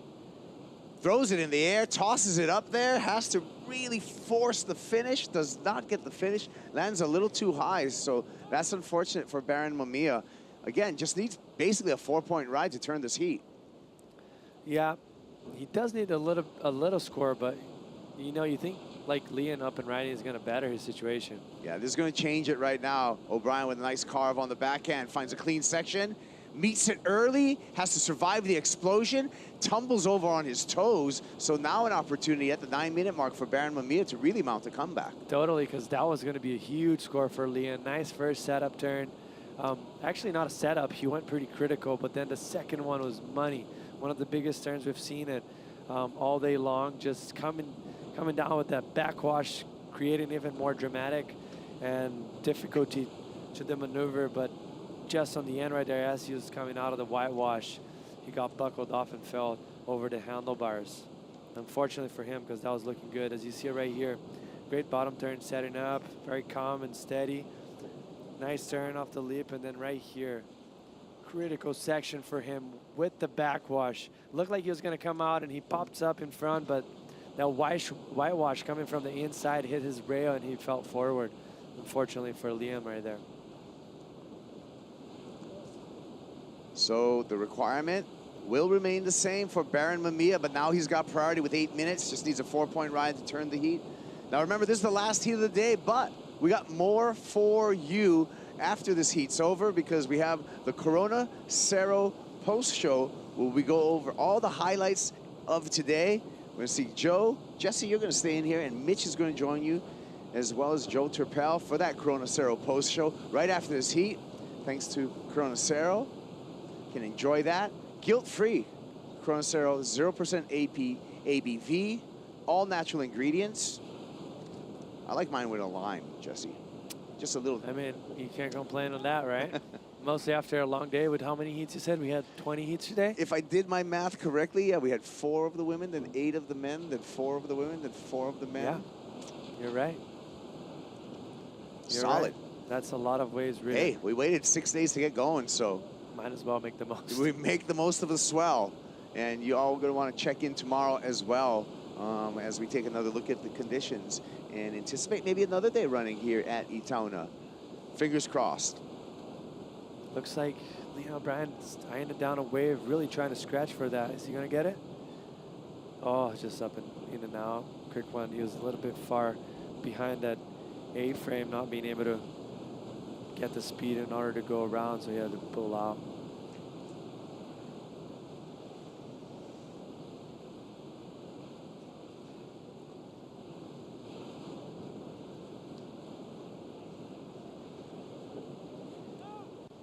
O'Brien. And the separation between both Liam O'Brien and Baron Mamiya. Baron guarding the peak now. Liam sitting off side stage, hoping to catch a wide one and maybe give himself a chance because he's under the priority right now of Baron Mamiya as we fly by this beautiful afternoon. Crossed up swell, growing swell as well here at Itauna. Still plenty of people on the beach waiting for every ounce of professional surfing that's coming here, and some of the best surf fans in the world in Brazil. We're looking at the heat right now, like for us and spectators to be watching, it obviously kind of like a slower heat, so a little bit more boring to watch, but on the surfer's perspective of it, it's crazy how much nerves goes through those It's crazy how many heats. balls are in the air right now. That's true. And just and how good of eye-foot coordination people have here in Brazil. It's pretty incredible, you know? Here we go. Baron bangs it too late, goes down, and loses that opportunity. Looks like he was winding up for something big and just came to the lips so late. Looking back, unfortunate for Baron Mamiya. And that's what I was mentioning, like it is kind of a slow heat, but for those guys in the water, those kind of warm to cold heats that no one really makes any improvements, it gets so nerve-wracking towards the end. As you saw right there, how many times had Baron landed a turn like that? It wasn't that hard for him to do it. And it's just, he catches up to you, but in his advantage, he's kind of finding a little double up underneath. Let's see. Double up on the inside here for Baron. Second chance, swings his CI through the first turn. Lines up again, stabs the lip for a second turn. He's got a combo right here. Patient for the finish. Loses the fins and loses the finish. And that's what I'm saying. Like, he was right there to get the score on that wave. Now it's going to be up to the judges at 3.84, but maybe pushing a little bit too hard. I actually thought he looked composed on that wave. As you see right here, he's not really going too far forward as he needed to. Just taking his time. Nice critical turn right there. And he takes his time right here once again on the bottom turn. See how relaxed he is.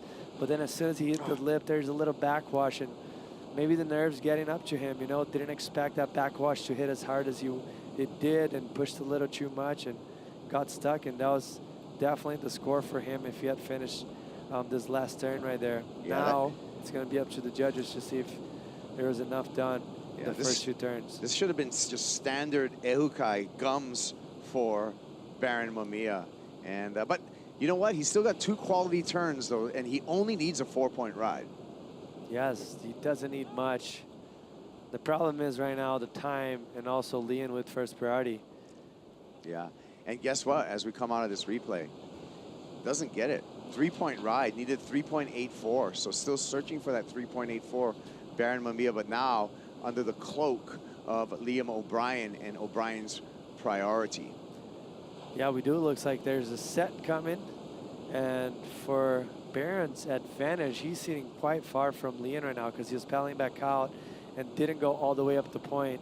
So if maybe a wave underneath come, he's going to be sitting by himself, but looks like it's kind of bigger set up the point, and looks like it's more going towards, I don't know, it's hard to see here. Yeah, Baron on the paddle back out. We see Liam at the peak there. Liam's going to hold court, hold on to position, hold on to the priority. Baron looking for a wide one as we swing by, shifting gears here. Left comes through. There might be a double up section on the inside. Baron's quick to move. Mamiya finds this inside double up, can't get into it.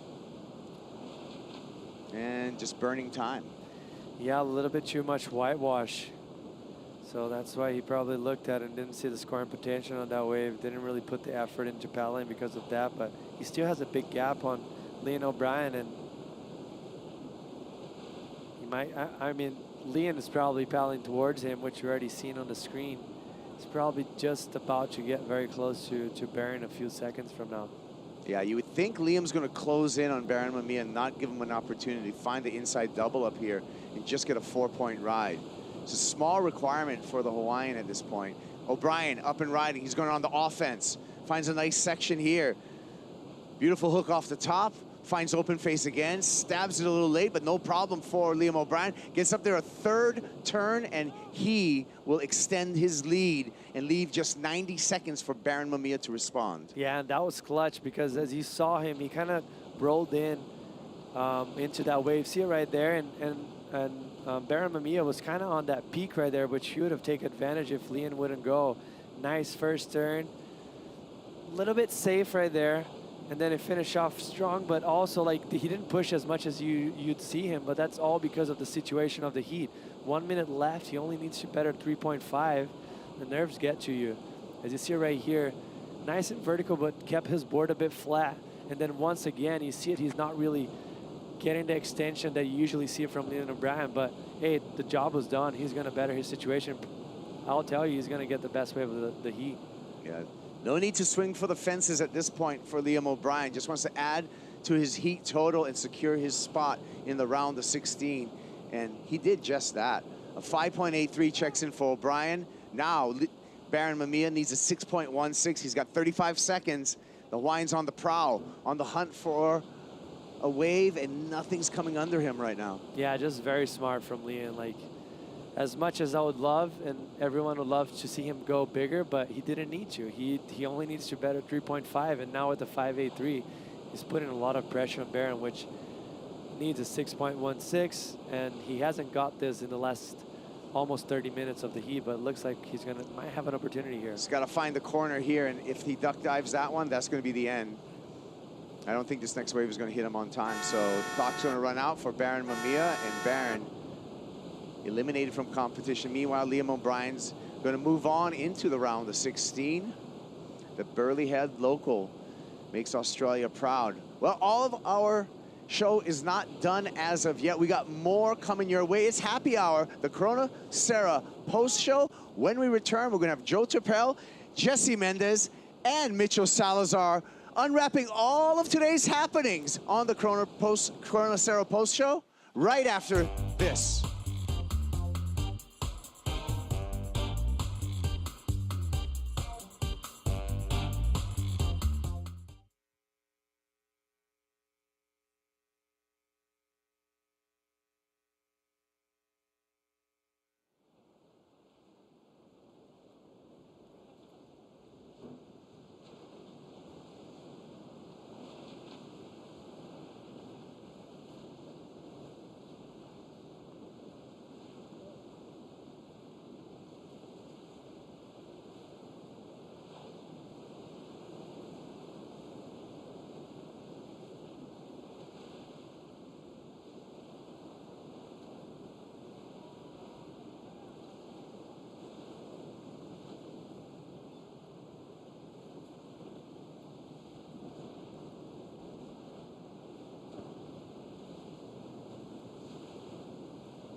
Everybody, and welcome to the Corona Cerro post show after a big day of competition, finishing both of the opening rounds for men and women, finished in the elimination round for the women. The quarters are set and getting halfway through the men's ER, enjoying the sky lighting up with beautiful colors of orange.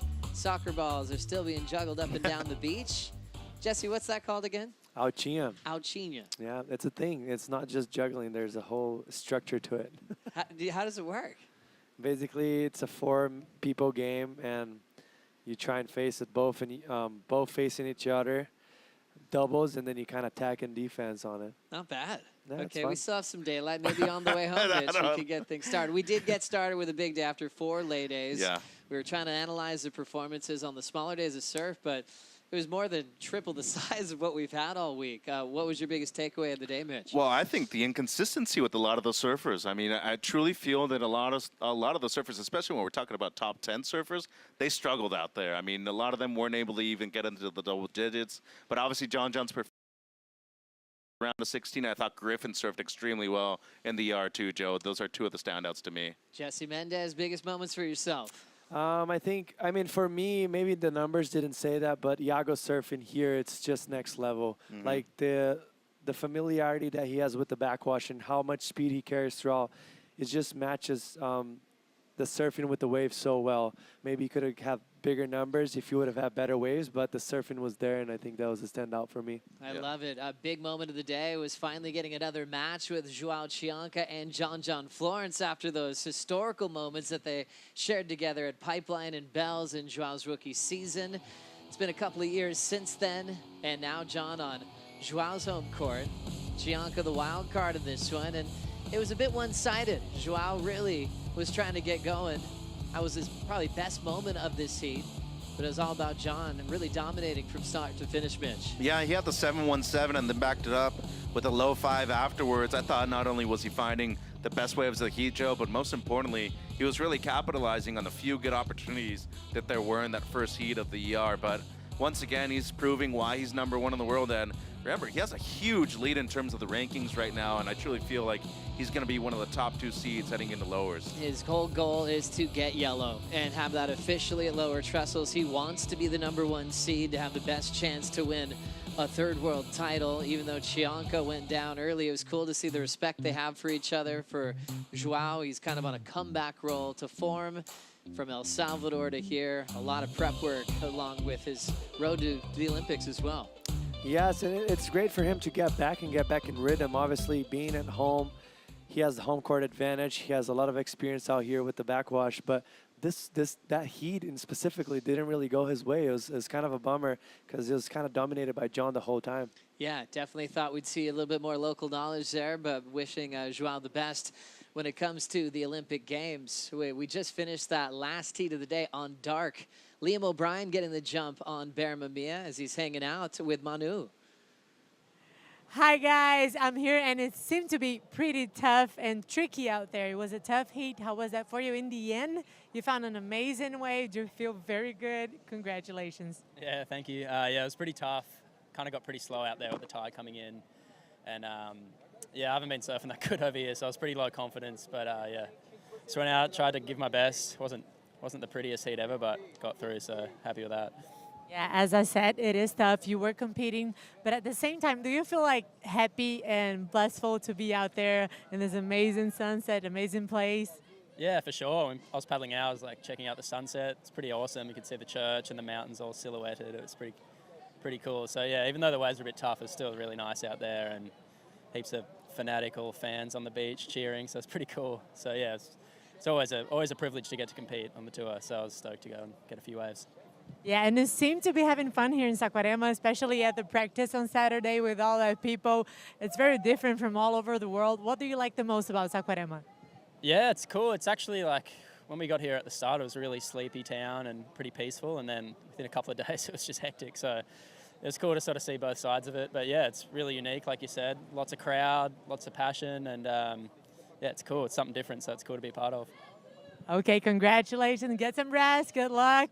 Guys, back to you. And I'm going to check out this amazing sunset. Maybe go there and have some Corona Zero. Bye. Well done, Manu. Well deserved. I love your energy, and I love how she likes to share her country with all of us. Yours too, Jesse. It's great to be here at Saquarema. Liam, you know, looked like business. He was probably thinking about his heat. Got the job done to move into the round of 16. We had some close heats today, and so a lot of drama as well. When we saw John Florence in the elimination round, same story happened for the women's side. World number 1, Katie Simmers, got sent to the ER and really got pushed against the local wild card. That was really cool to see that performance going all the way to the buzzer. Tai Na kind of built her profile today, even though she didn't come up with a win, Jesse. Totally, Joe. And she's a fierce competitor. She's very confident. She's been training a lot. I was with her in Tahiti, and she was basically training every day outside of the water. And this one, she kind of gave it a go. Not gave it a go, but she actually had Simmers against the wall right there in the end. And it seemed like she was going to take it, but Simmers just doing her magic as usual and finding that wave in the end and really applying the pressure and getting the win. Katie got the 7-1-7 really early, but then Tai Na found a rhythm and turned the heat with about a minute to go, Mitch. Yeah, and as you said, Joe, despite the loss, her stock went up in my book, and really impressive performance. But as you said, Caitlin Simmers, for a reason, being number 1 in the world right now, Henkel was able to do it in less than 5 minutes, and she was on the verge of eliminating world number 1. And we saw Simmers not only back up against the wall, as Jesse was saying, perform under pressure too. And if she's able to do that right here, being the defending event champion with a slight lead over Caroline Marks, who's number 2 in the world right now, that just shows you she's probably going to be able to do it over there at home in the United States, over in California. So I truly feel like this is kind of a statement heat right there. No doubt the closest heat we saw all day long, though. Katie surfs for a lot of reasons. To get barreled with her brother at undisclosed locations around the world, and she also surfs to get the feeling like she got today. She said that in her post-game interview on how good that felt. She believed in herself. She's like, if I get the wave, I can get the score. And it was cool to hear her, as she says, get compy and to talk about the confidence she is carrying into this event.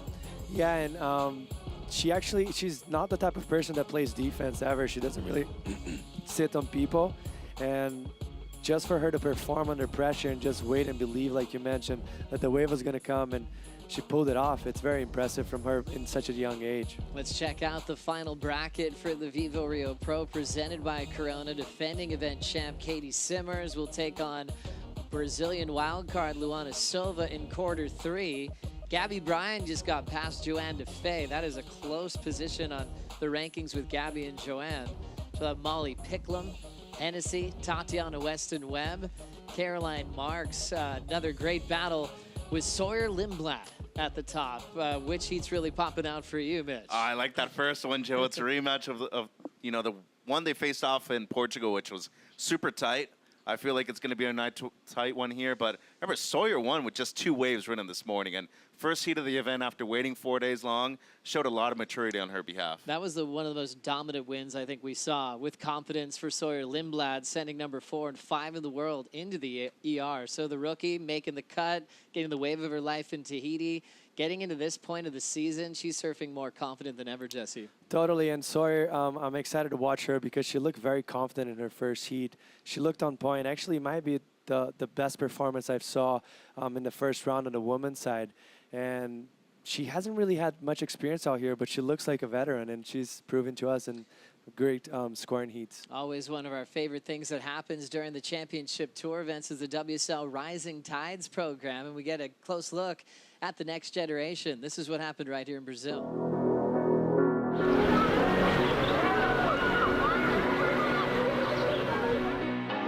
So today we're doing Rising Tides at the Centro de Treinamento Leo Neves, which means the Center of Training for Saquarema. It's really special because I've been training here all week with my Brazilian Olympic Committee, and now it's just to see the girls here with smiles on their faces, ready to go surf some waves and enjoy themselves, and I'm just really proud to be a part of it. I'm super happy to be here representing Rising Tides in WSL. For me, it was the perfect match for the younger girls and for the athletes from the elite. In Brazil, we don't have that many women surfing, so now it's starting to growing. So I think this will inspire them a lot. The sport of surfing is evolving a lot in Brazil. I just think there's going to be a big rise of really good girls coming out of Brazil, and I'm really excited to see that. It's not that often where you get to surf with a bunch of girls. You don't even have to really like exchange that much sentences. Just I guess like laughing and just surfing with a bunch of girls. There's something like special about it. It's super cool being in the water with all of them. I feel like their energy, the energy that they bring is just so cool, and they're all just so excited to be here. And yeah, definitely feel like they inspire me. They can watch the women surfing and they can see what they can do. They can do anything. So it's very important for them to have someone to look up to. I just want to be a good example to them too.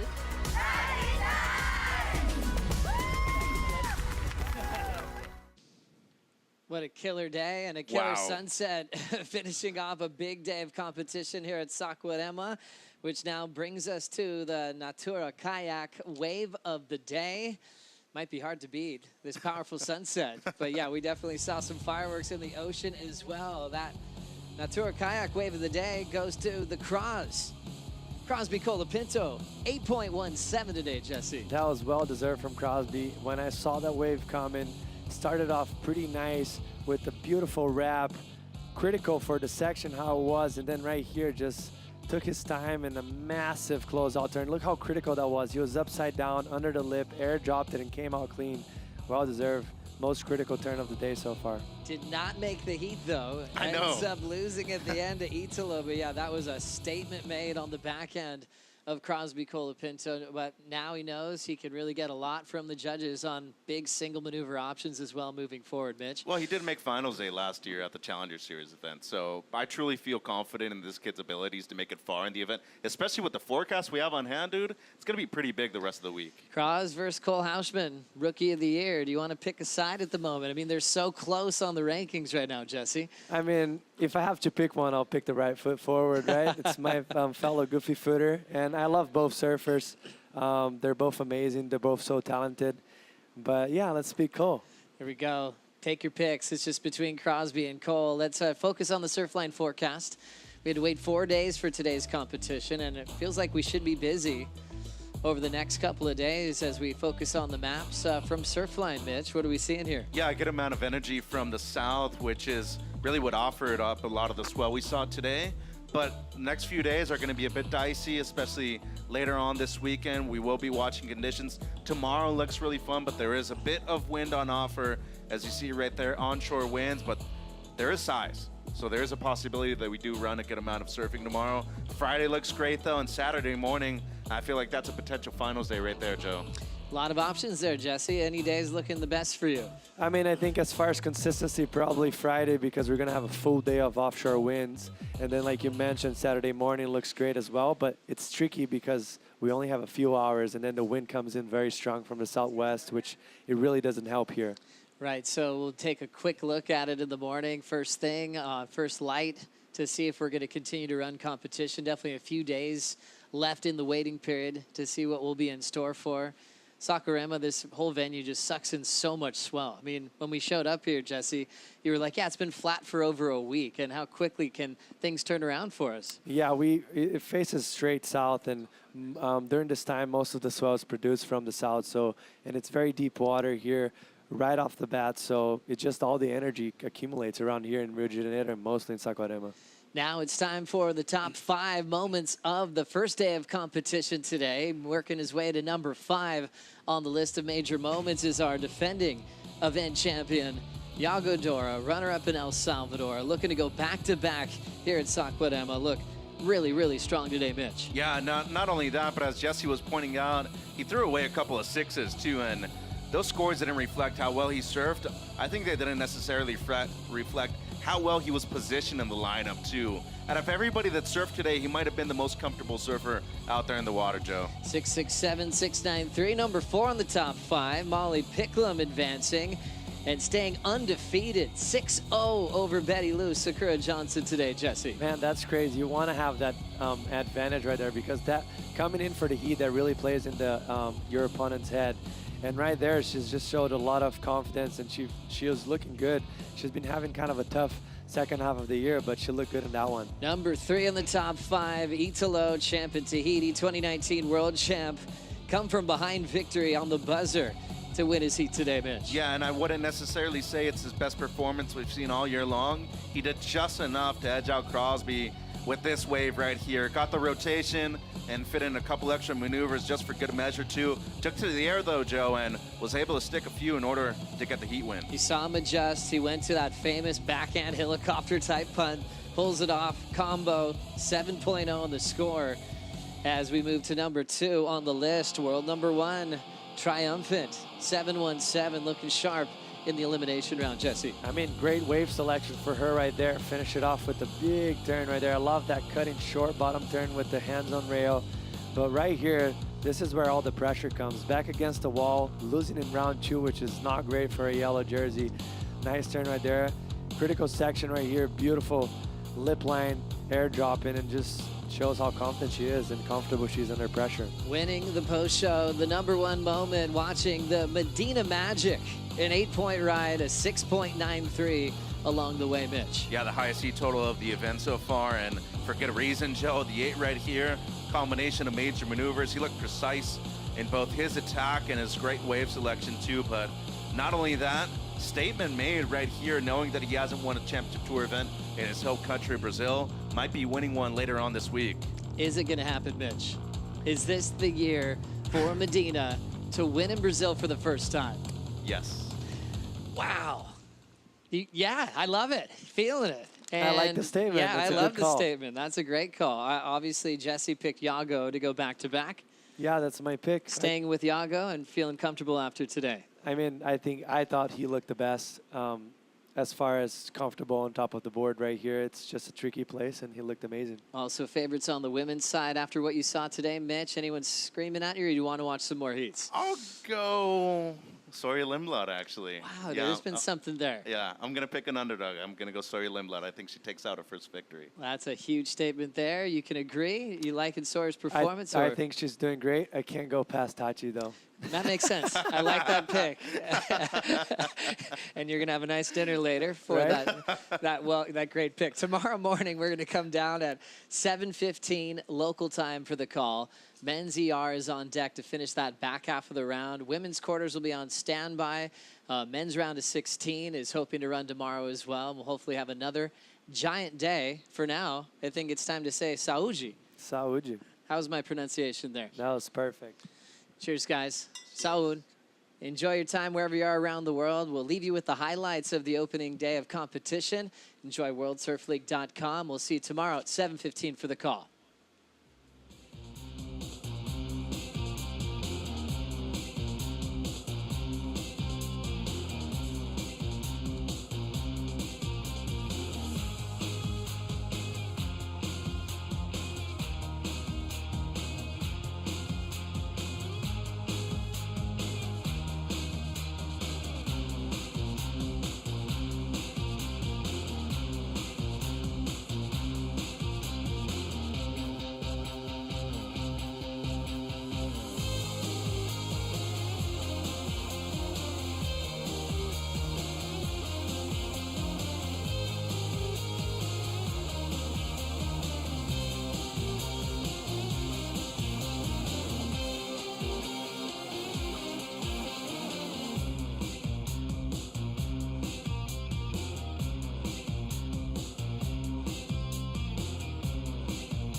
This copyrighted event broadcast is produced by the World Surf League for broadcast around the world and may not be retransmitted, reproduced, rebroadcast, or otherwise distributed or used in any form without the written consent of the World Surf League.